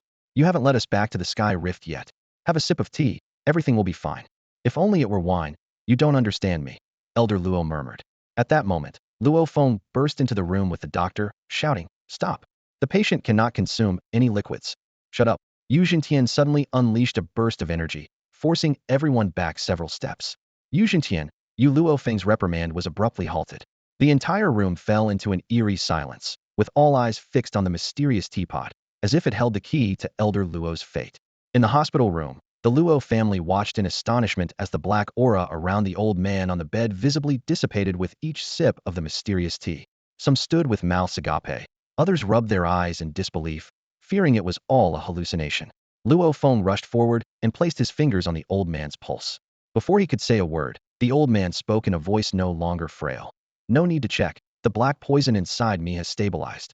The room erupted into tears of joy, and everyone exclaimed, Heaven has blessed our Luo family. This is a miracle. Miracle, my foot. Yu Jintian grumbled as he fed the last drop of tea to the old man. If I hadn't arrived in time, the old man would have been a goner. Luo Feng immediately switched to a conciliatory tone. Brother Jintian, my dear brother, we owe you so much for this. I was too impulsive earlier. He paused, then cautiously asked, What exactly is this tea that can suppress the black poison? Yu Jintian's expression turned serious. It's not just suppression. It can completely eliminate the black poison. What? Luo Feng's eyes widened as he stared at the teapot in Yu Jintian's hands. That's right. It's the antidote to the black poison. Yu Jintian declared solemnly, holding up the teapot. Luo Feng stood up abruptly, his voice trembling. The old man really can be saved? For days, the black poison afflicting the old man had weighed heavily on Luo Feng's mind. Even though blood purification kept him alive, the fear of sudden outbreaks haunted him. Now, the antidote had finally appeared. Yu Jintian explained. In theory, as long as there's enough tea, the black poison can be completely eradicated. Seeing Luo Feng eager to ask about the tea's source, he reassured him. Don't worry, I've already sent my secretary to procure more. Just then, Yu Jintian's phone rang. After the call, he frowned slightly. In 5 days, there will be an auction at Xinshin Herbal Company offering 30 taels of tea. You'll need to prepare funds in advance. This tea is from Xinshin Herbal Company? Luo Feng asked while pulling out his phone to contact the family steward. Yes, Yu Jintian replied, refilling the teapot with hot water and taking a sip. As expected, it's a one-time use. The news of the black poison antidotes spread rapidly among those affected, and prominent families mobilized, with funds quickly being gathered. The afternoon sunlight streamed through the floor-to-ceiling windows, casting a warm glow on Sun Qian's desk as he focused intently on reviewing a business plan. As the leader of Xinshin Pharmaceutical Company, he needed to seize the opportunity presented by the Wu Dao tea to elevate the company to new heights. Just as he was about to turn the page of the plan, his phone suddenly vibrated. He was slightly taken aback by the caller ID. It was Lu Hu, the head of the Lu family. Lu, my busy friend, what brings you to call me? Sun Qian answered, his tone tinged with surprise. Haha, son, I've heard you guys have developed a new medicinal product, Wu Dao tea, and I'm calling to congratulate you. Lu Hu's hearty laughter came through the phone. It wasn't surprising that Lu knew about the Wu Dao tea, but calling specifically to congratulate him was indeed unusual, given their limited interaction. Nonetheless, since Lu was extending goodwill, Sun Qian took the opportunity to boast a little. It's not developed by our company, but this Wu Dao tea is remarkable. It can permanently enhance cultivation talent without any side effects. Impressive indeed. Lu Hu's voice was eager. Could you spare some for me? Price is no issue.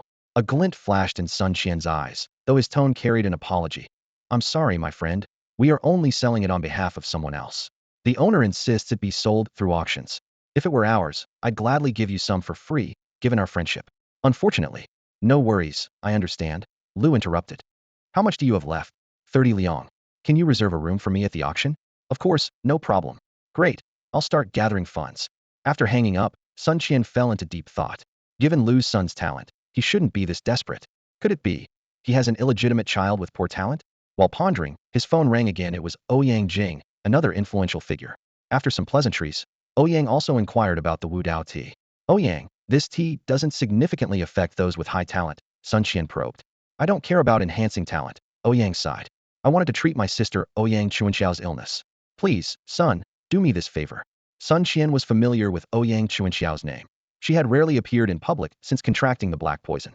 Using tea mint to enhance talent to treat an illness? The logic seemed odd. Wait, it seemed someone in the Liu family had also contracted the black poison. A bold idea formed in Sun Qian's mind. Perhaps the value of Wudao tea was even greater than he had imagined. After politely declining Ouyang Jing, Sun Qian kept a close watch on his phone. As expected, several more family heads called, all from families with black poison patients. He narrowed his eyes, already rethinking his strategy. In the following days, the capital city was abuzz with activity. Numerous major companies suddenly began amassing funds on a large scale, causing near economic turmoil. Fortunately, the authorities intervened in time to stabilize the situation. In an upscale entertainment venue in the capital, a bald man in a brocade robe walked slowly toward the mahjong table, his face full of worry.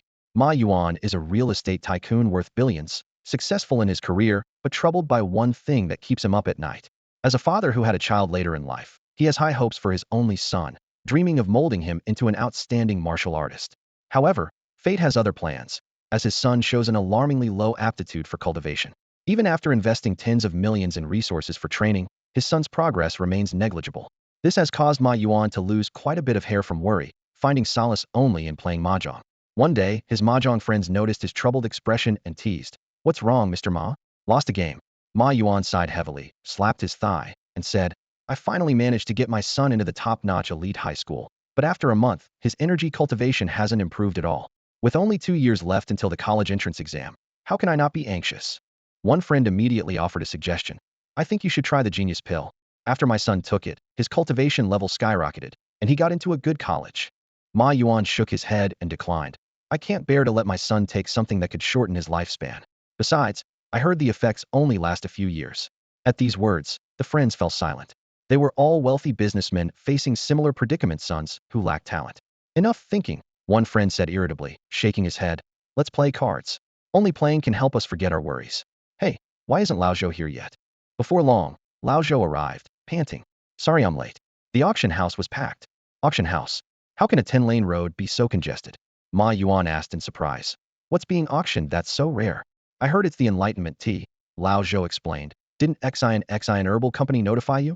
"The secretary handles the calls." "What's so special about this tea?" "It's said to permanently enhance cultivation aptitude." This statement hit like a thunderbolt, instantly reviving the spirits of the three friends. Although Lao Zhou waved his hand, saying, "Who knows if it's true," Ma Yuan was already eager to leave his seat, saying, "You guys play on. I'm going to check out the auction." "I'm coming too." The other two followed, leaving Lao Zhou alone at the table. Upon arriving at the auction venue, the three of them stood in line for an hour before entering the hall. Thanks to their SVP gold cards from Xian Herbal Store, each received a red bidding device. The auction was divided into 2 levels, and ordinary wealthy individuals like Ma Yuan could only sit in the ground floor hall. Looking around, the hall was packed. This bustling scene made Ma Yuan think. Clearly, the Enlightenment tea is no small matter. No matter what, I must get a portion for my son. Soon, the spotlight lit up, and an auctioneer in a sharp suit stepped onto the stage. "Welcome to Xian Herbal Company's auction house. There are 78 items up for auction today. Now let's look at the first item." The auction room was buzzing with excitement as the auctioneer's voice boomed across the hall. 83 million once. 83 million twice. 83 million 3 times. With a clear strike of the gavel, he announced, "Congratulations to bidder number 1521 for acquiring the scale of the level 9 beast, the dragon-toothed python." The staff quickly brought out the next item, a seemingly ordinary transparent plastic bag containing dried leaves. This was the legendary Enlightenment tea, which immediately stirred up a commotion among the crowd. "Is this really Enlightenment tea? It looks so plain. Is Xian Herbal Company trying to fool us?" Voices of doubt filled the air. In the VIP suite on the second floor, Luo Feng gazed intently at the item, his brow slightly furrowed. Having seen the genuine tea before, he had no doubt about its authenticity. What concerned him was the quantity: 5 taels of Enlightenment tea in total, meaning only 6 portions were available. With at least a dozen powerful families eyeing it, this auction was bound to be a fierce battle. Sun Qian, that cunning fox, really knows how to play the scarcity card, Luo Feng thought to himself. The auctioneer enthusiastically introduced, "Ladies and gentlemen, this is the highlight of the event: Enlightenment tea. Not only can it significantly speed up cultivation in the short term, but it can also permanently enhance one's cultivation talent. The most amazing part is that the poorer the user's talent, the more pronounced the effect." Hearing this, Ma Yuan's eyes lit up. He exchanged glances with his 2 card-playing friends. "This is perfect for my son. The starting price is 30 million. with increments no less than 1 million. As soon as the auctioneer finished speaking, Ma Yuan and his friends began discussing their strategy. This competition will be fierce. How about we three join forces? No problem. Let's secure the first portion. The first round usually has the lowest bids since everyone waits for later rounds. Go straight for 60 million to intimidate other bidders. However, reality hit them hard. Just as Ma Yuan entered a 60 million bid, the numbers on the screen skyrocketed like a roller coaster. VIP number 3 bids 100 million. VIP number 5 bids 300 million. Ma Yuan was dumbfounded. Are these elite families' geniuses really willing to spend so much on enlightenment tea? Don't panic. This is a common tactic used by auction houses, a friend whispered, and Ma Yuan suddenly realized it was a classic case of hype. The atmosphere in the auction house was electric, as a meticulously orchestrated act unfolded. Through the skillful bidding of insiders, the price of the first batch of Wu Dao tea soared to astronomical heights, igniting the excitement in the room and setting the stage for subsequent items. Ma Yuan suddenly realized why the VIPs in the private boxes were so frenzied. It was all part of a carefully crafted plan. He felt relieved, almost having been fooled by the auction house's ruse. I have 50 million in liquid assets, Ma Yuan said, glancing around. What about you guys? Although his total assets amounted to over 1 billion, most were tied up in fixed assets, leaving him with only this much readily available. 70 million, 40 million. His companions quickly reported their funds. 160 million. Ma Yuan calculated swiftly and said confidently, "We've got this." However, the situation at the auction was far beyond their expectations. The price, like a runaway horse, quickly broke through the billion mark and continued to surge. The VIPs in the boxes seemed bewitched, their enthusiasm for bidding undiminished. Backstage, Sun Qian watched with a cold sweat on his forehead. The auction was completely out of control. Wu Dao tea was not a one-off. 50 taels could be produced every 10 days. In the long run, the price would stabilize at around 10 million per tael. If these elite families bought at exorbitant prices, resentment would surely follow. Soon, the auctioneer received instructions and announced, "Ladies and gentlemen, please remain calm. It's important to note that Wu Dao tea is not a limited item. In 10 days, a new batch will be available. Please bid rationally." This announcement had an immediate effect. Ultimately, the first batch of Wu Dao tea was sold for an astronomical 11,300 million to a mysterious buyer in box number 5. As the second round of bidding began, Ma Yuan was about to place a bid of 60 million when he saw the numbers on the screen skyrocketing to 3 billion, and in a flash, climbing to 5 billion. The three of them were stunned. This wasn't just a setup. It was the genuine frenzy of these wealthy families spending real money. In the Luo family box, Luo, he couldn't help but complain. "They say there'll be more in 10 days. Do these people have money to burn?" Luo Feng shook his head with a smile. "Who knows what will happen in 10 days? This concerns whether the old man can rid himself of the black poison." With that, he pressed the bidding button without hesitation, raising the price to 6 billion. In the end, the second batch of Wu Dao tea was secured by the Luo family for 6,800 million. The remaining 4 batches each sold for over 5 billion. The total proceeds of the auction reached a staggering 38 billion, with Qin Yu taking a 70% share, amounting to 26,600 million.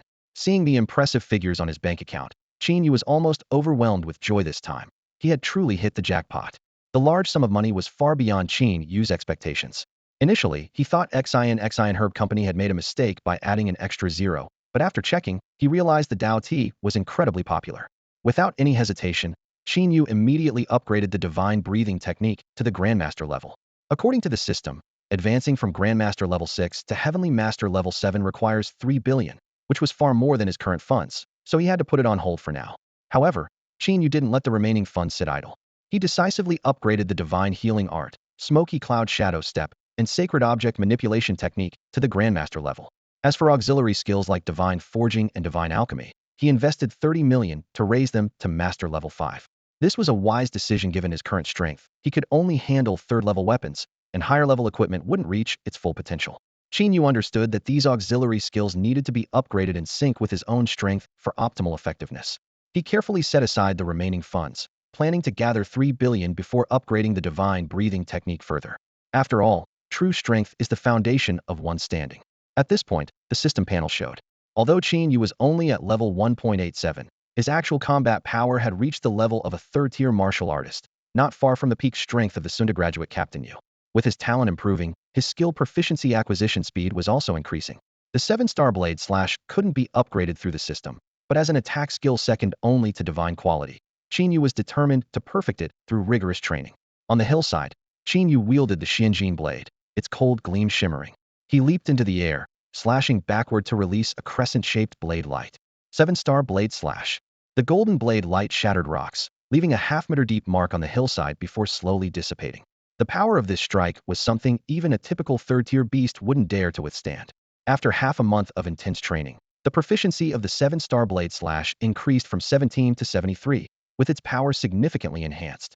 Qin Yu sheathed the Xianjin blade and returned to the small wooden hut he had built outside the city. This training ground was not far from the city walls, and with his current strength, he could handle the surrounding threats. Moreover, his divine array technique skills had reached a terrifying level, with casually drawn array patterns capable of instantly killing invading beasts. Over the past 2 weeks, Qin Yu patrolled the area every morning, collecting items dropped by beasts killed by his arrays. In recent days, Qin Yu has rarely encountered traces of exotic beasts while patrolling this area. Perhaps they have been completely eradicated, or they have designated this place as a dangerous zone. Today, as usual, he headed to the Dao tea garden for the harvest. Qin Yu expertly picked the lush green tea leaves, planning the next steps in his mind. In the afternoon, the escort team from Xinshin Herbal Company would arrive in Linhai City on time, and 5 days later, this batch of tea would be sold at auction, with the profits split 70-30. Just 5 days ago, the proceeds from the second auction had arrived, and although the amount had decreased significantly from the first, this was expected by Qin Yu. After all, the price of Dao tea couldn't stay high forever and was bound to gradually fall back to a reasonable range in the short term. It is said that Xinshin Herbal Company is planning to expand into overseas markets, which fills Qin Yu with anticipation for the earnings from the next batch of tea. After delivering the tea, Qin Yu immediately returned to his cabin to continue his training. 5 days later, another large sum of money pushed his account total past the 3 billion mark. Without hesitation, Qin Yu chose to upgrade his divine breathing technique, instantly raising it from master level to celestial level. His account balance plummeted to just over 200 million, but Qin Yu did not regret it, as true power is the foundation. Over the following 5 days, Qin Yu focused intently on his training, finally elevating his 7-star blade technique to master level LV5. His blade skills had reached a new realm. With each strike, golden red blade light radiated, and 7 faint blue stars flickered into view, significantly enhancing its power. Now, even formidable third-level exotic beasts with strong defenses struggled to withstand his devastating blow. Sheathing his sword, Qin Yu's lips curled into a subtle smile. With this level of power, he could now be considered a small expert. After dismantling the protective formations around him, Qin Yu concluded his period of secluded training. However, just 2 days after returning home, he was greeted by 2 unexpected visitors. 2 people stood at the door, their silhouettes casting long shadows in the sunlight. The person on the left was stocky but not tall, while the one on the right was tall and exuded the mature demeanor typical of a middle-aged man. They were none other than Xiong Ran and Zhang Tianjian. Qin Yu was already accustomed to their visits. Zhang Tianjian often came to him for advice on secondary minimalist formations, but today seemed different. As soon as they entered, Qin Yu smiled and asked, "What new problem have you encountered in your research?" Xiong Ran rubbed his hands together, looking slightly uneasy. "This time it's not about research. We actually need a favor." He paused before continuing. "The Provincial Young Founders Competition is about to start, and we hope you can represent Donghai Province." Zhang Tianjian, knowing Qin Yu's personality well, quickly added, "The prize for the champion is a whopping 1 million, and the Donghai Province Founders Association will give an additional 2 million. He watched Qin Yu closely, hoping the lure of 3 million would sway him. However, Qin Yu's reaction was unexpected. He absent-mindedly picked his nose and casually replied, "Oh, I'm busy. Find someone else." To him, 3 million, or even 30 million, was nothing to get excited about. Seeing Qin Yu's dismissive look, Xiong Ran assumed the offer wasn't tempting enough and immediately increased it. "I'll add another 2 million. How about 5 million? Qin Yu yawned. "Uncle Xiong Ran, even if you offered me 50 million, I don't have time for these trivial competitions. I'm focused on improving my abilities. You should find someone else." Zhang Tianjian hurriedly tried to persuade him. "The competition only lasts a few days. Improving your skills won't be delayed by such a short time. Plus, winning could bolster your resume and earn extra credits. Do you think those things matter to me?" Qin Yu asked, watching their persistent attempts to convince him. "Does this competition mean a lot to you?" Xiong Ran sighed and explained the truth. "Our Donghai province was once a powerhouse in founding, but we've been declining in recent years. We've already lost the senior and middle-aged founders competitions, leaving only the youth category as our last chance. If we lose this too, Donghai province will become a laughingstock. Qin Yu, as a part of Donghai, don't you want to contribute to your hometown?" "No, and don't try to guilt-trip me," Qin Yu replied expressionlessly. Seeing that neither persuasion nor pressure worked, Zhang Tianjian and Xiong Ran had no choice but to leave. However, just as they turned to go, a system window suddenly popped up in front of Qin Yu. Begin the path to divinity. Task 1. Win the Young Founders Competition. Task Reward. Heaven Mending Divine Iron. Heaven Mending Divine Iron. A forging material with divine potential, laying the foundation for the creation of divine weapons. Note: each task reward plays a decisive role in the future abyssal war. Please strive to complete all tasks. The path to divinity. Qin Yu's pupils narrowed as shockwaves surged through his mind. Could completing all system tasks lead to becoming a god? And what was this abyssal war? As he pondered, another information box appeared before him. The second task will be announced in 6 months. By then, you must have reached level 3, or you will surely die. The system's cold voice echoed in Qin Yu's mind. Qin Yu frowned slightly, quickly analyzing the current situation. Although his strength had reached the peak of level 3, his actual level was still below 2. Based on his current growth rate, he estimated that by the time he reached level 3, his strength should be close to level 5. Reaching level 3 in 6 months seemed feasible, but the system's words were clear: level 3 was just the minimum requirement and did not guarantee absolute safety. With the system task unveiled, Qin Yu increasingly felt he was stepping into the true main storyline. Were all his previous experiences merely a warm-up in the novice village? However, judging by the system's attitude, every task was crucial. Initially, Qin Yu had no intention of participating in the Forge Master competition, which promised little reward. But the emergence of the system task completely changed the situation. Especially with the mention of the heaven-mending divine iron. How could he miss such a treasure? Wait. Qin Yu called out to the two who were about to leave. I can join this competition. He paused. But I don't want money. I want treasures, items related to the celestial rift. You need to gather over 100 pieces for me to choose from. Qin Yu thought to himself that last time in the Yu family's treasure vault, he had discovered rare items like space stones and enlightenment tea, which had flowed out from the celestial rift. This time, he might find even better treasures. No problem. Xiongran agreed, almost without thinking. He knew well that while items from the celestial rift were extraordinary, no one could harness them, making it easy for the Forge Master Association to collect them. A week flew by. With the competition approaching, the Donghai Province Forge Master Association personally escorted Qin Yu to compete in the Magic City. On the plane, Xiongran patted Qin Yu on the shoulder and said, each province can send up to 2 contestants, but with you participating, 1 is enough. You will fully represent Donghai Province. Could it be that besides me, there's no one else in Donghai Province worth sending? Qin Yu asked pointedly. Xiongran inwardly cursed this kid for being too sharp. But there was another reason for sending Qin Yu alone. If he won, Donghai Province would gain prestige.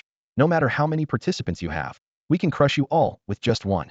I've already collected nearly 200 items related to the Celestial Rift. Xiongran shifted the conversation. As long as you bring back a championship, you can choose from them at will. Qin Yu's eyes lit up. The efficiency of the Donghai Province Forge Master Association was indeed impressive. Although there probably weren't any top-tier treasures among these items, finding something like enlightenment tea would certainly be a delightful surprise. The Young Foundry Master competition has begun, with the first day focusing on basic skills assessment. The participants are serious, fully aware that this challenge will determine their future potential. In the arena, the judges stand ready with model diagrams. The contestants must create physical objects based on these blueprints, showcasing their solid foundational skills. The competition follows an elimination format, with the 10 lowest scoring participants being eliminated. 20 judges rigorously oversee the scores, and the contestants also have the responsibility of peer evaluation. This approach not only encourages learning from each other, but also provides an opportunity for self-improvement. The final scores are composed of 70 from the judges' evaluations and 30 from peer reviews. In the preparation area backstage, a staff member handed Qin Yu a large black robe and a mask. Qin Zhuang Yuan, to ensure fairness in the competition, all contestants must conceal their identities. Qin Yu nodded in understanding and quickly donned the attire. Led by a staff member, Qin Yu entered the contestants' lounge. There, he found a dozen or so competitors, all dressed in black robes and wearing masks. Although their faces were obscured, Qin Yu keenly sensed that their energy levels were similar to his, with some even slightly inferior. Outside, the opening ceremony was in full swing.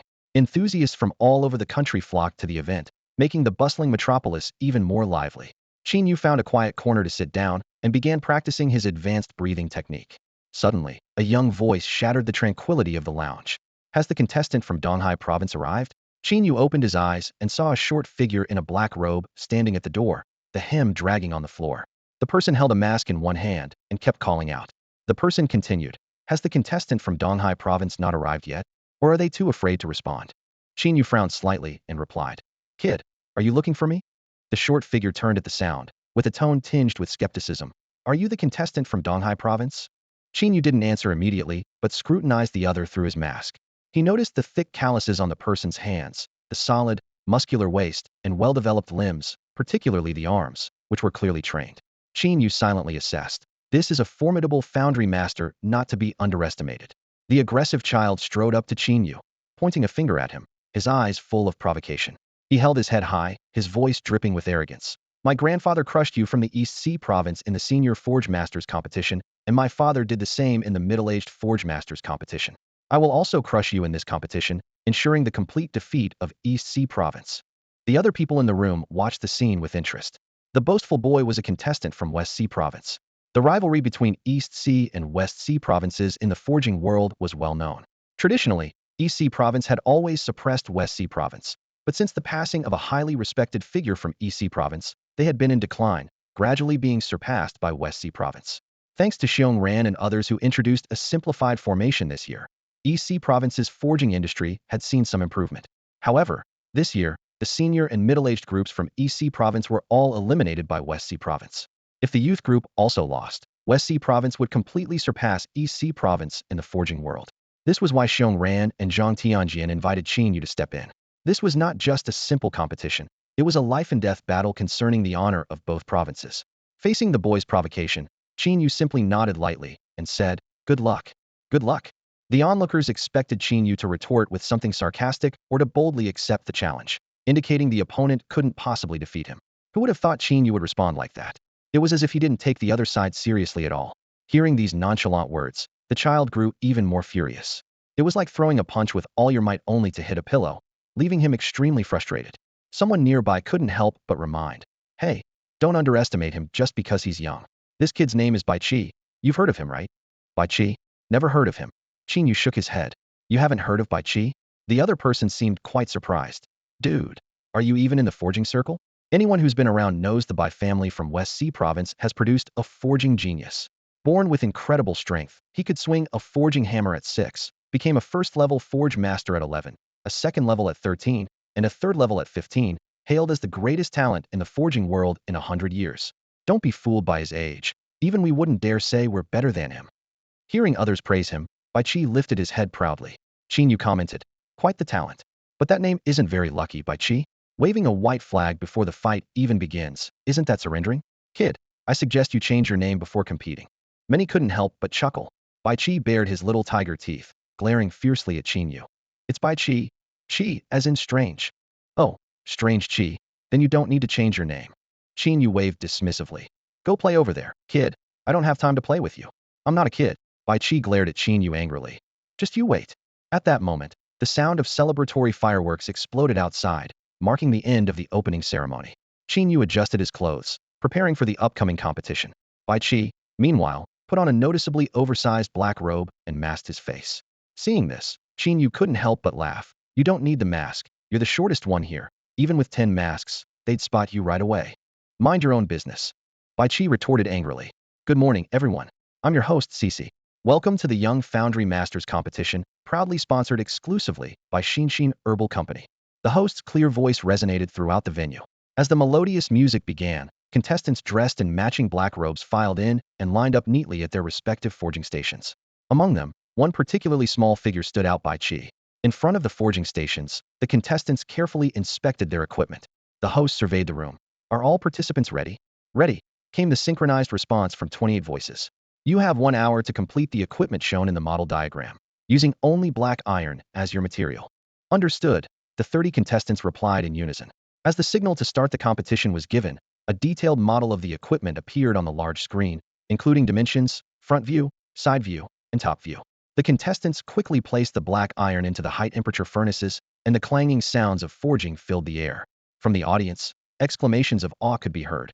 "Look at how large that person's field is. The one on the right has such a sturdy field.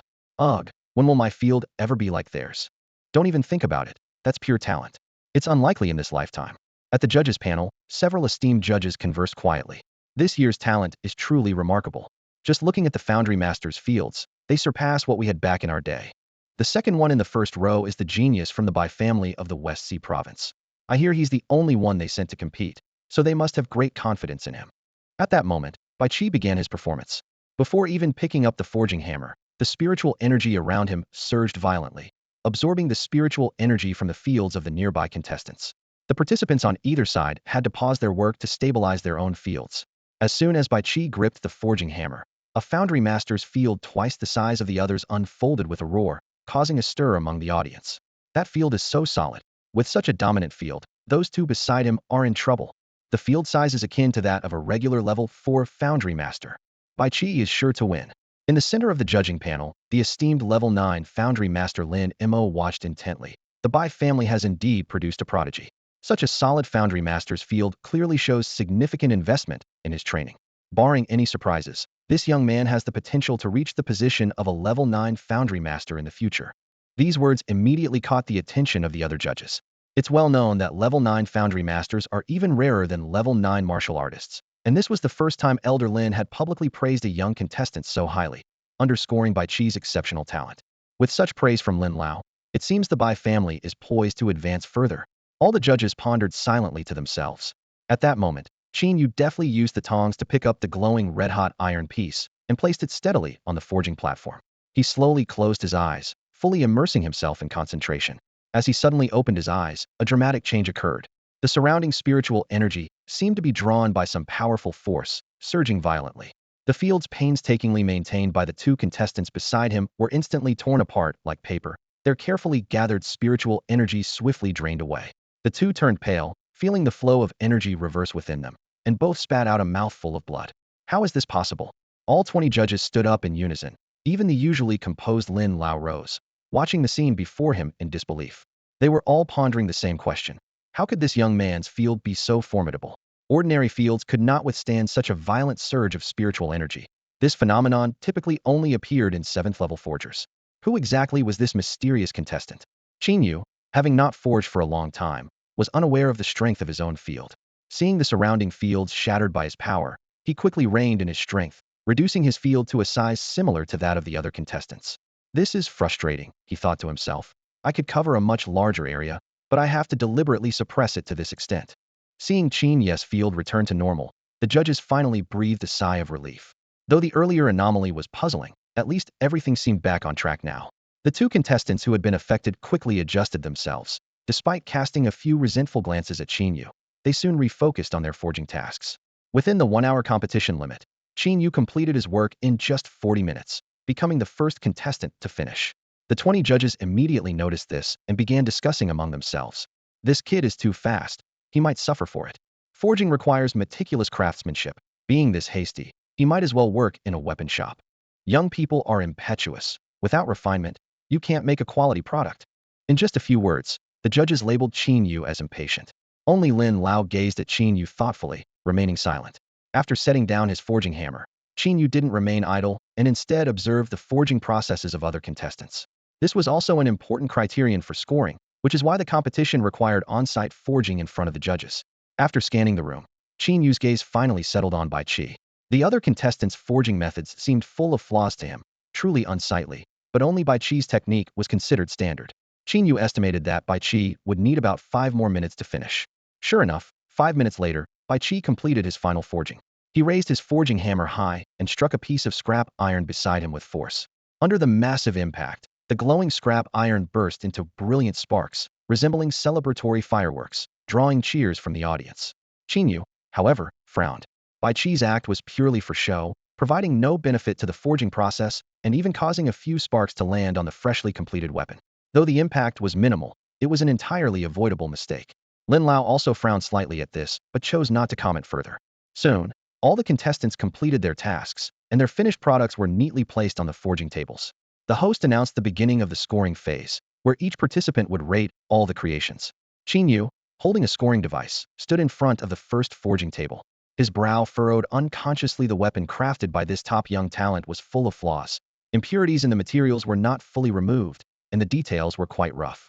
After a moment of contemplation, he pressed a score of 5 on the device. Moving to the second table, Bai Qi's work came into view. Both the detail control and material refinement were significantly better than the previous work, barely reaching the passing line. However, Qin Yu ultimately gave it only a 4. The reason was simple. Bai Qi's final showy move left the originally smooth surface covered in tiny spark marks, like a perfect mirror sprinkled with fine sand. With the wealth of experience brought by his divine-level forging skills, Qin Yu deeply understood that the first principle of forging is to treat every task seriously. Even the simplest weapon deserves one's full effort. This is why he could not tolerate Bai Qi's compromise on quality for the sake of showing off. Following Xiong Ran's instructions, Qin Yu remained fair and impartial in scoring.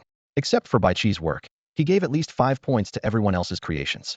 When he reached the 17th forging table, his own work pressed 10 without hesitation. This was not arrogance. The piece was indeed flawless, from materials to shape, from overall design to intricate details. At this moment, Bai Qi stood in front of the 17th table, scrutinizing it repeatedly before also pressing 10, even scoring it higher than his own work by 1 point. In the audience, some noticed Qin Yu's swift scoring pace. While some questioned if he was being too hasty, others speculated that it might be the work of a top expert. When all contestants finished scoring and returned to their tables, the screen began displaying the results. The scores for the first contestant appeared: 9, 10, 8, 9, 8, 7, 9. Only then did Qin Yu realize his scores might have been too low.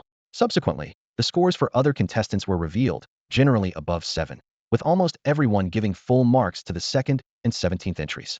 Bai Qi turned to look at the 17th contestant, a hint of apprehension in his eyes. This uniquely styled weapon was unfamiliar even to him. Yet the 17th entry showed no signs of inexperience, as if it had been crafted countless times before. This was no coincidence. The opponent's fundamental skills were intimidating. When the final scores for the 17th contestant were displayed on the big screen, the entire venue erupted in excitement. When the scores appeared on the big screen, the crowd erupted. 5, 4, 5, 5, 6, 10, 5. These numbers sparked gasps and discussions. Voices in the audience questioned, 5 points? 4 points? Is there a mistake? All eyes turned to contestant number 17, who had not only given low scores to others but had awarded himself a perfect score. This act immediately drew strong disapproval and criticism. Which province sent him? It's so embarrassing. With such low integrity, how can he compete here? He gives low marks to others and a perfect score to himself? Shameless. The venue was in an uproar, with insults flying. The blacksmiths from the West Sea province were particularly furious. This guy must have a grudge against us. It's deliberate sabotage. However, amidst the chaos, someone noticed a remarkable detail: all previous contestants had given number 17's work perfect scores.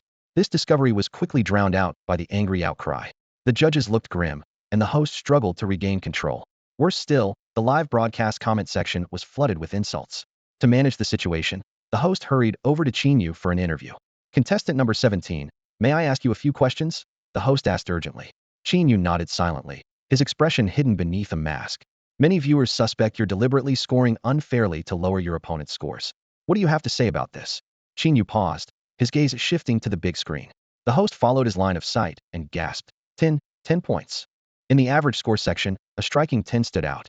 This meant all contestants had given Qin Yu perfect scores, an unprecedented event in the competition's history. The host took a deep breath and looked back at Qin Yu. Though Qin Yu remained silent, his actions spoke volumes. The doubts and accusations seemed powerless at this moment. The commotion gradually subsided, as even the most oblivious realized that contestant number 17 indeed possessed extraordinary talent. He didn't need to lower others' scores to elevate himself. His work alone was enough to impress everyone. The host posed a sharp question. Can you point out the shortcomings in the other contestants' works? The atmosphere in the venue instantly grew tense. The contestants perked up, their eyes fixed on Qin Yu, contestant number 17. They harbored some resentment toward Qin Yu for his low scores, yet couldn't deny his expertise in forging. Everyone held their breath, waiting for Qin Yu's evaluation. Taking the microphone, Qin Yu surveyed the works on display, finally focusing on the piece at station number 1. He began. The piece at number 1 has several issues. Firstly, the material purification is insufficient, resulting in a high level of impurities. Upon hearing this, contestant number 1 widened his eyes in disbelief, staring at his work. He mused to himself, the purity should meet the standards for top-grade weapons. How can he see it as having too many impurities? The other contestants glanced at contestant number 1 with a hint of mockery. In this setting, being called out for purification issues, a fundamental aspect of forging, was akin to public humiliation. However, their schadenfreude was short-lived.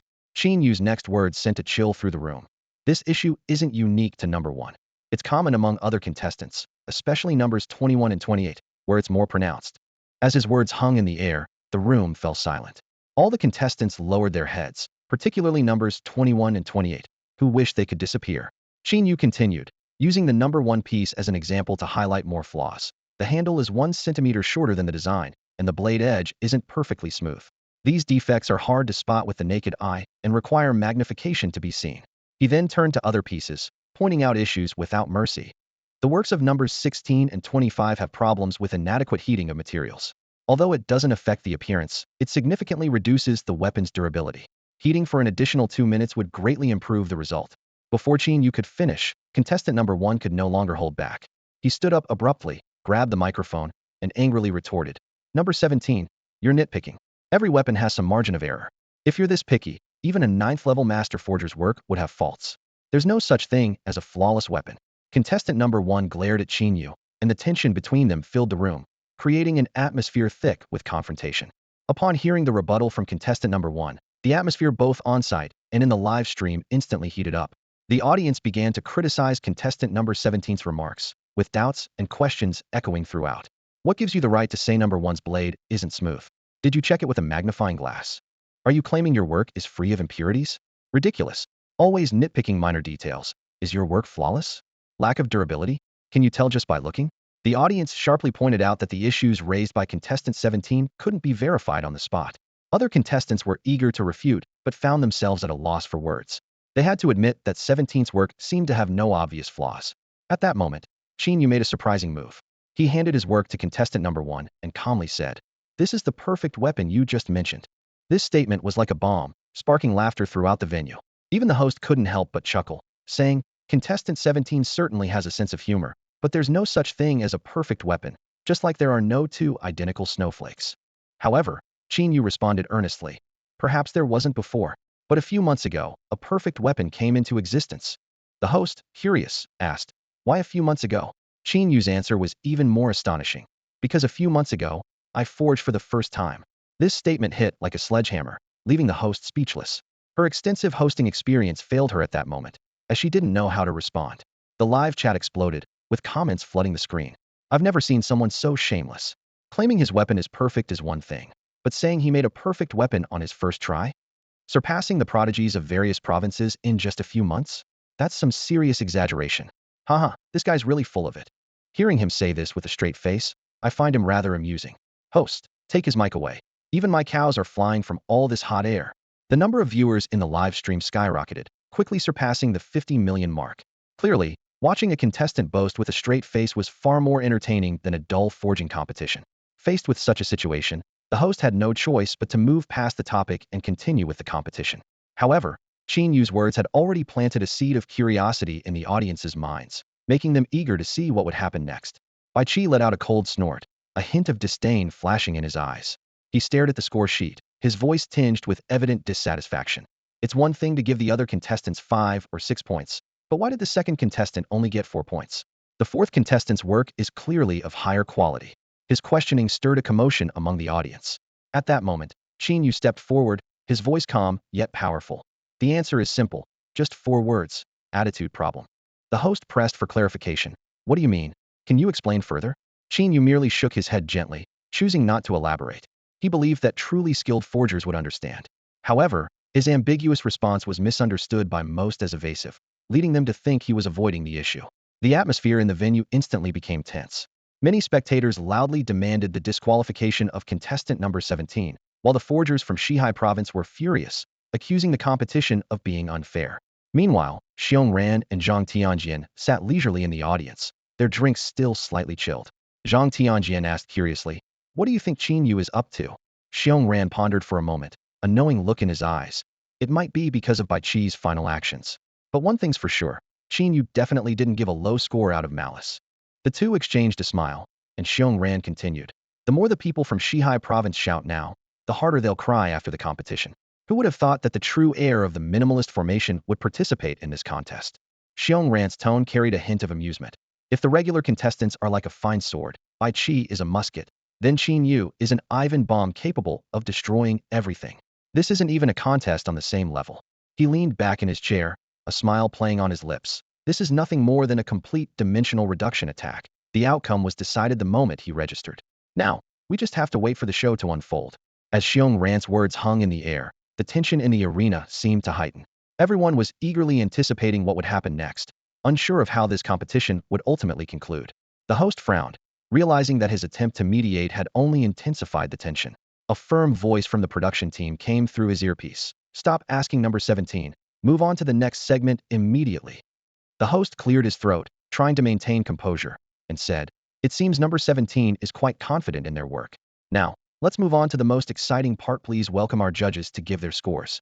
Led by Lin Lao, the judges, who were top casting masters from various provinces, approached the casting platform.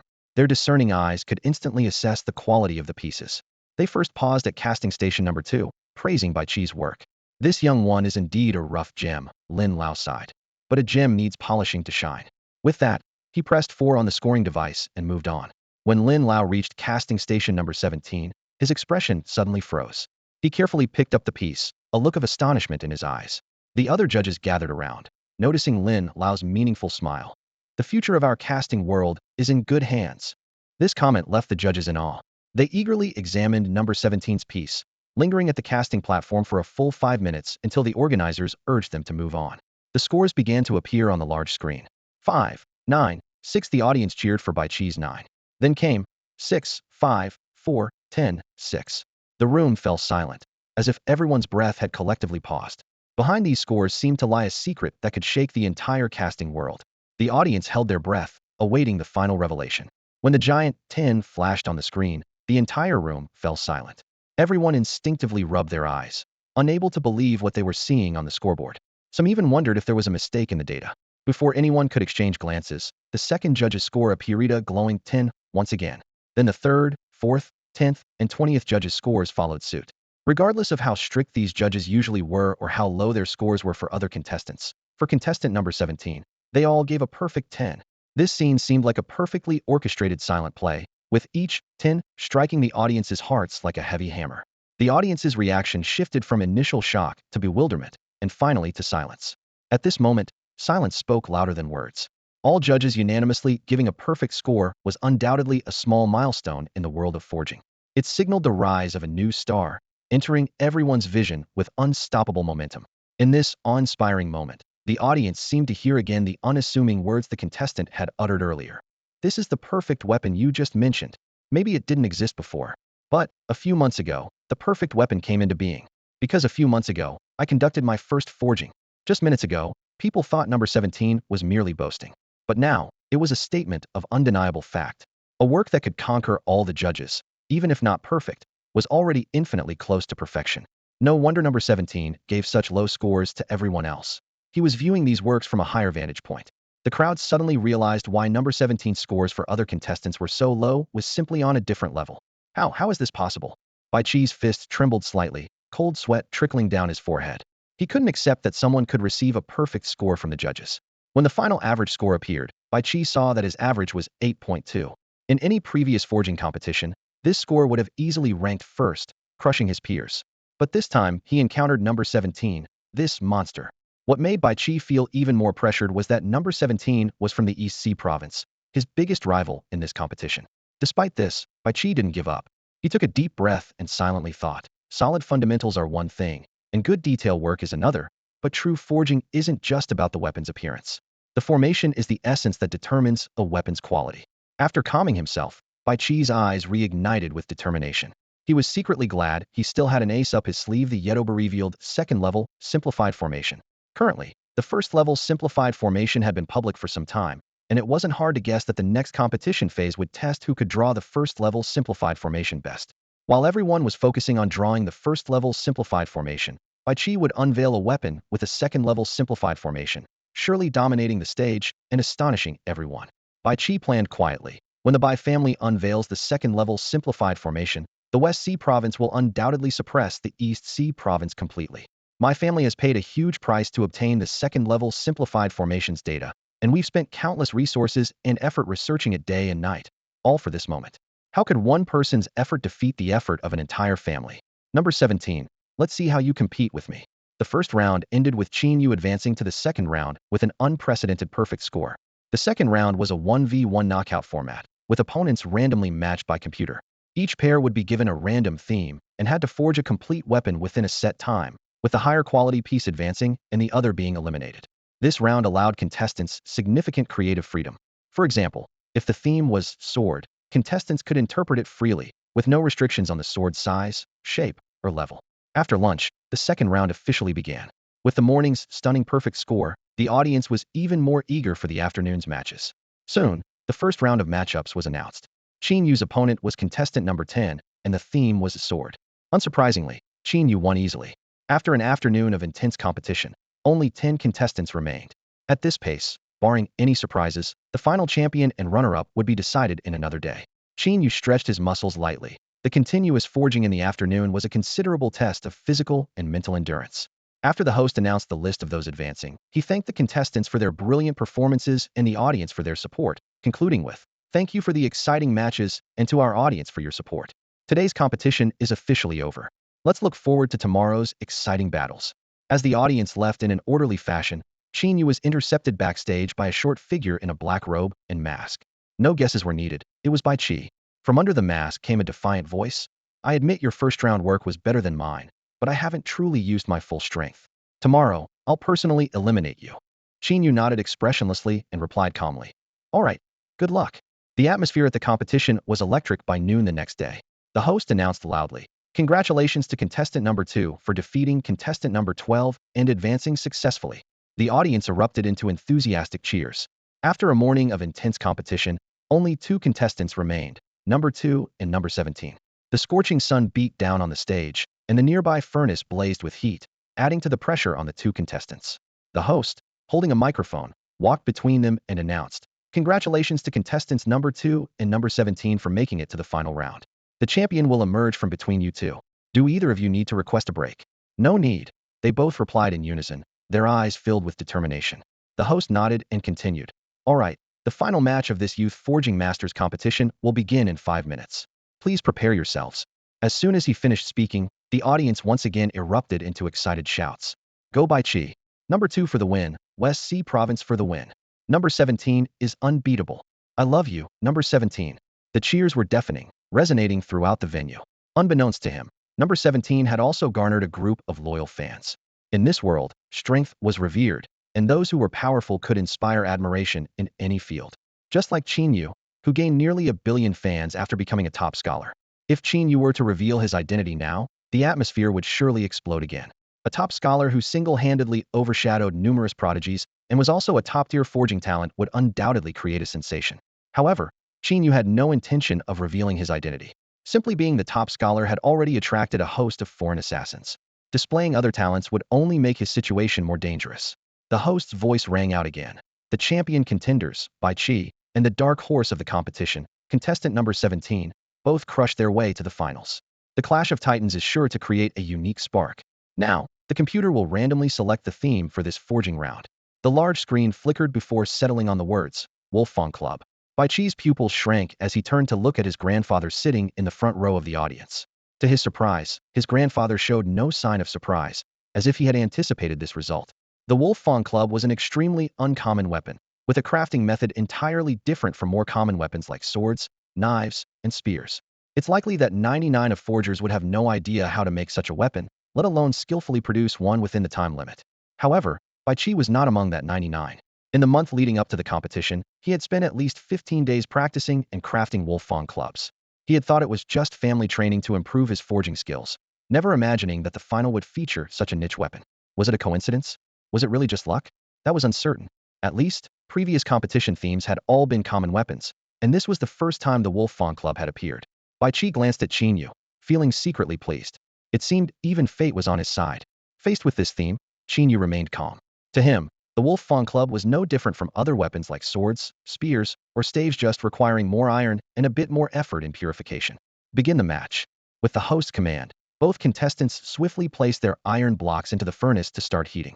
In the audience, the forging masters from East Sea Province, including Xiong Ran and Zhang Tianjian, were instantly flustered upon seeing the theme.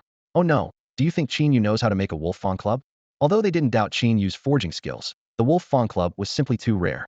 At least half of them had never crafted one, so they wondered if Qin Yu, who considered forging a side hobby, could manage it. With countless weapon types out there, Qin Yu couldn't possibly learn how to make every single one, so they thought it was quite possible that he might not know how to craft a Wolfang Club. Of course, for a forger, not knowing how to make something doesn't mean it can't be done. Just like in the first round, where everyone crafted pieces they had never seen before, relying only on a blueprint. The key is whether one can visualize the blueprint of a Wolfang Club in their mind. The real challenge lies in engraving the enchantments. The structure of each weapon is different, and so the enchantments must be too. Even the slightest deviation can affect the weapon's quality or even ruin it entirely. Engraving enchantments on an unfamiliar weapon requires repeated exploration and numerous failures to understand its basic structure and increase the chances of success in future enchantment attempts. This is where experience plays a crucial role. However, Qin Yu didn't have the luxury of repeated trials at the moment. He only had one chance, and if he failed, the forging would end prematurely. Nevertheless, Xiong Ran and the others were not entirely pessimistic. They thought that if Qin Yu didn't know how to make it, Bai Qi might not either. The difficulty of the theme was the same for both, and at worst, both could fail. Under the intense heat of the furnace, the iron block quickly turned red hot. Bai Qi glanced at Qin Yu across from him, and swiftly used tongs to grab the iron block, determined to seize the initiative.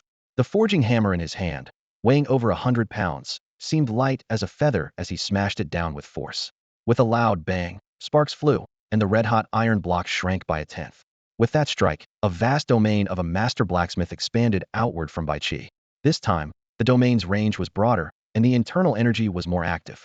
Clearly, Bai Qi had concealed his true strength in previous matches.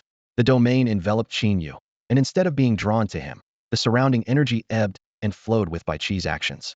Within this domain, Bai Qi was the absolute master, commanding all the energy. It was a blatant challenge, akin to the psychological pressure two experts exert before a duel. However, such tricks might work on others, but they fell short against Qin Yu. His expression remained calm, his movements unhurried, as if Bai Qi's domain was non-existent. He calmly extracted the iron block, grasped his forging hammer, and his whole demeanor shifted dramatically. In an instant, Bai Qi felt an overwhelming pressure bearing down on him. It was as if he were a lone boat amidst a vast ocean, facing towering waves over 100 meters high. The pressure was so intense it nearly suffocated him. Immediately after, Bai Qi's meticulously constructed blacksmith domain silently crumbled. Bai Qi tasted blood in his throat and spat it onto the scorching iron block in front of him, producing a sharp hissing sound. He wiped the blood from his mouth, a hint of apprehension flashing in his eyes, forced to admit that Qin Yu's forging prowess was indeed superior. Yet, Bai Qi did not concede. He thought to himself, I have mastered the second-level simplified array, and this competition is about crafting a wolf-tooth club. I will not lose. With this resolve, he raised his forging hammer again, compressing his domain to a smaller size, careful not to encroach on Qin Yu. As time ticked by, Bai Qi was the first to put down his forging hammer and began shaping the weapon. He fused pre-made wolf teeth onto the club, giving it an imposing appearance. Meanwhile, Qin Yu continued at his steady pace, his iron block gradually taking form. Their crafting methods were starkly different. Bai Qi's approach was to separately forge the wolf teeth and the club, then fuse them at high temperatures.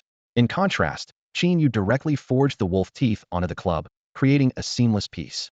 Although Qin Yu's weapon was superior in quality, Bai Qi had a slight edge in speed. Both had their strengths. Soon, Bai Qi completed the shaping. A black wolf-tooth club lay quietly on the anvil, its protruding teeth suggesting formidable power. For an average blacksmith, this would be the endpoint. Xiong Ran, Zhang Tianjian, and others smiled. In their view, if neither side inscribed an array, Qin Yu's finished product would surely surpass Bai Qi's, securing victory for the East Sea province.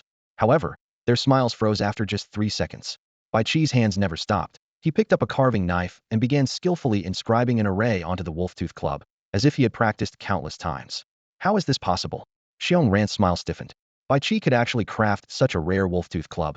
Xiong Ran and the others felt an impending sense of trouble, while the high-ranking officials from the West Sea province beamed confidently, as if victory was assured. But the smile lasted only 3 seconds. The smiles on the faces of the high-ranking officials from the West Sea province froze instantly. Qin Yu, after completing the initial shaping, expertly picked up a carving knife and began to engrave. This mysterious contestant number 17 was indeed skilled in crafting the niche weapon, the spiked club. The atmosphere at the competition grew tense once more, with the outcome still uncertain. In the audience, only 2 people remained relaxed: a white-haired elder and a middle-aged man, both wearing faint smiles. They were Bai Qi's grandfather and father, who had just defeated the contestants from the East Sea province in their respective categories. After the competition, Bai Qi revealed an important piece of information to them. Contestant number 17 was actually the representative from the East Sea province. Although this contestant was undeniably strong, the two showed no signs of panic, maintaining an air of confidence throughout. It turned out that the West Sea province's forging community had invested heavily in this competition. Drawing the spiked club as a topic was no coincidence. The Bai family's resources alone could not have developed the method for engraving the second-level simplified array in such a short time. Behind all of this was the strong support of numerous forging experts from the West Sea province. Their goal was clear: to thoroughly defeat the East Sea Province's forging community, settling a long-standing rivalry once and for all by crushing their opponents. Contestant number 17 was not just facing Bai Qi, but the entire forging community of the West Sea Province. Under such circumstances, how could number 17 possibly win? How could Bai Qi possibly lose? This was all part of a meticulously planned scheme. The elder and middle-aged man sat leisurely in the audience, quietly waiting for the unveiling of the second-level simplified array. They had already begun to envision the immense fame and fortune they would gain by showcasing this technology to the outside world. In their minds, they could already hear the cheers of victory.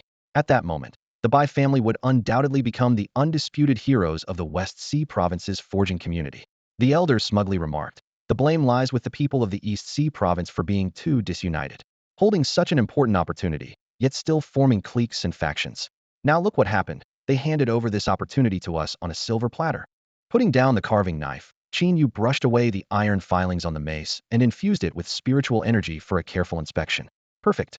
He stepped back, satisfied, leaving the forge table. The host's voice soon echoed, "Ladies and gentlemen, contestant number 17 has finished first, and contestant number 2 is in the final stages. The ultimate showdown between these top-tier forging prodigies is about to conclude."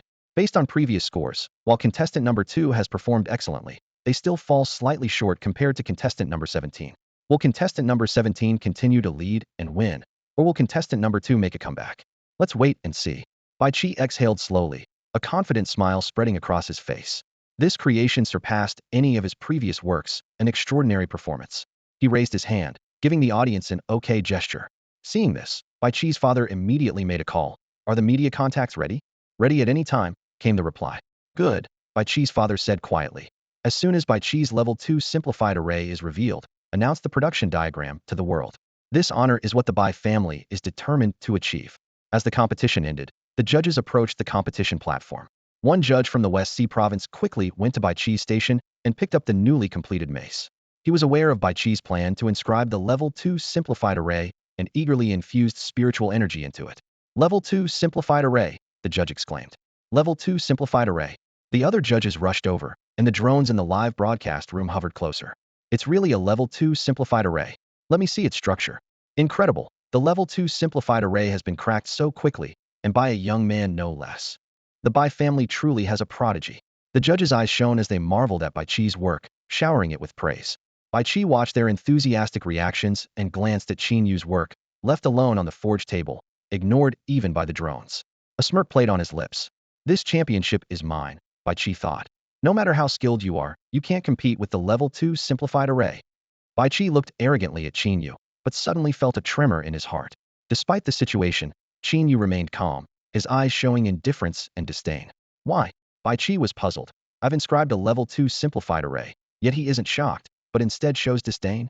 In a daze, Bai Qi sensed something was amiss. Meanwhile, Xiong Ran's eyes burned with anger. "Level 2 simplified array," he gritted his teeth. "There's no way they could have created a level 2 simplified array out of thin air. The only possibility is a traitor among us." Xiong Ran's face was grim as he scanned the room with eyes as sharp as knives. His voice was low and dangerous, as if ready to erupt at any moment. "Listen up, you'd better keep yourselves well hidden, or I'll find out who's responsible." He gritted his teeth and continued. "In times like these, a traitor is more detestable than an enemy." The tension between the casting industries of the East Sea Province and the West Sea Province is at a boiling point, and someone had the nerve to hand over critical information to the other side. How is that any different from treason? Despite Xiong Ran's fury, he and his companions were unfazed about the competition results. They secretly chuckled to themselves. A second-level minimalist array formation? Huh. They must not know the origin of this formation. Trying to play with minimalist arrays in front of Qin Yu is like wielding a sword in front of Guan Gong, a sure way to embarrass oneself. On the competition stage, Elder Lin brushed past the other judges and headed straight for Qin Yu's casting station. When he saw Qin Yu's finished product, a flash of delight crossed his eyes. Without hesitation, Elder Lin cast his vote for Qin Yu, not even sparing a glance at Bai Qi's work. This scene left everyone present in shock, especially Bai Qi, who was filled with confusion and anger. Clenching his fists, he raged internally. "Why? Why is Elder Lin suppressing me like this? The score he gave me in the first round was so low, yet he gave a perfect score to contestant number 17. Although my work isn't as good as number 17's, the gap isn't that wide. This is clearly a sign that he doesn't think highly of me." Bai Qi forced himself to stay calm. The first round didn't matter to him. Since they didn't believe in him, he was determined to prove them wrong. With a competitive spirit, Bai Qi stormed through the second round with overwhelming superiority, advancing to the finals. In the finals, he unveiled his strongest trump card. Bai Qi thought, now you'll be shocked, right? You'll regret giving me such a low score, won't you? You'll question your own judgment now, won't you? He longed to hold his head high. However, to his surprise, Elder Lin didn't even glance at his work and directly cast his vote for contestant number 17. Bai Qi internally raged. Why? I inscribed a second-level minimalist array formation, and all the judges were captivated by my work. Why don't you even have the slightest interest to take a look, and so hastily decide that number 17 is better than me? He wanted to rush up and confront Elder Lin, but he lacked the courage. Bai Qi suppressed his anger and consoled himself. It's okay. Once all the judges cast their votes for me, you'll realize just how wrong you are. That's all for today. Thank you so much for watching. I hope you guys enjoyed. If you wish to have another part of this recap, please give us at least 1,000 likes. Please don't forget to comment and subscribe to our channel for more content like this. Until next time.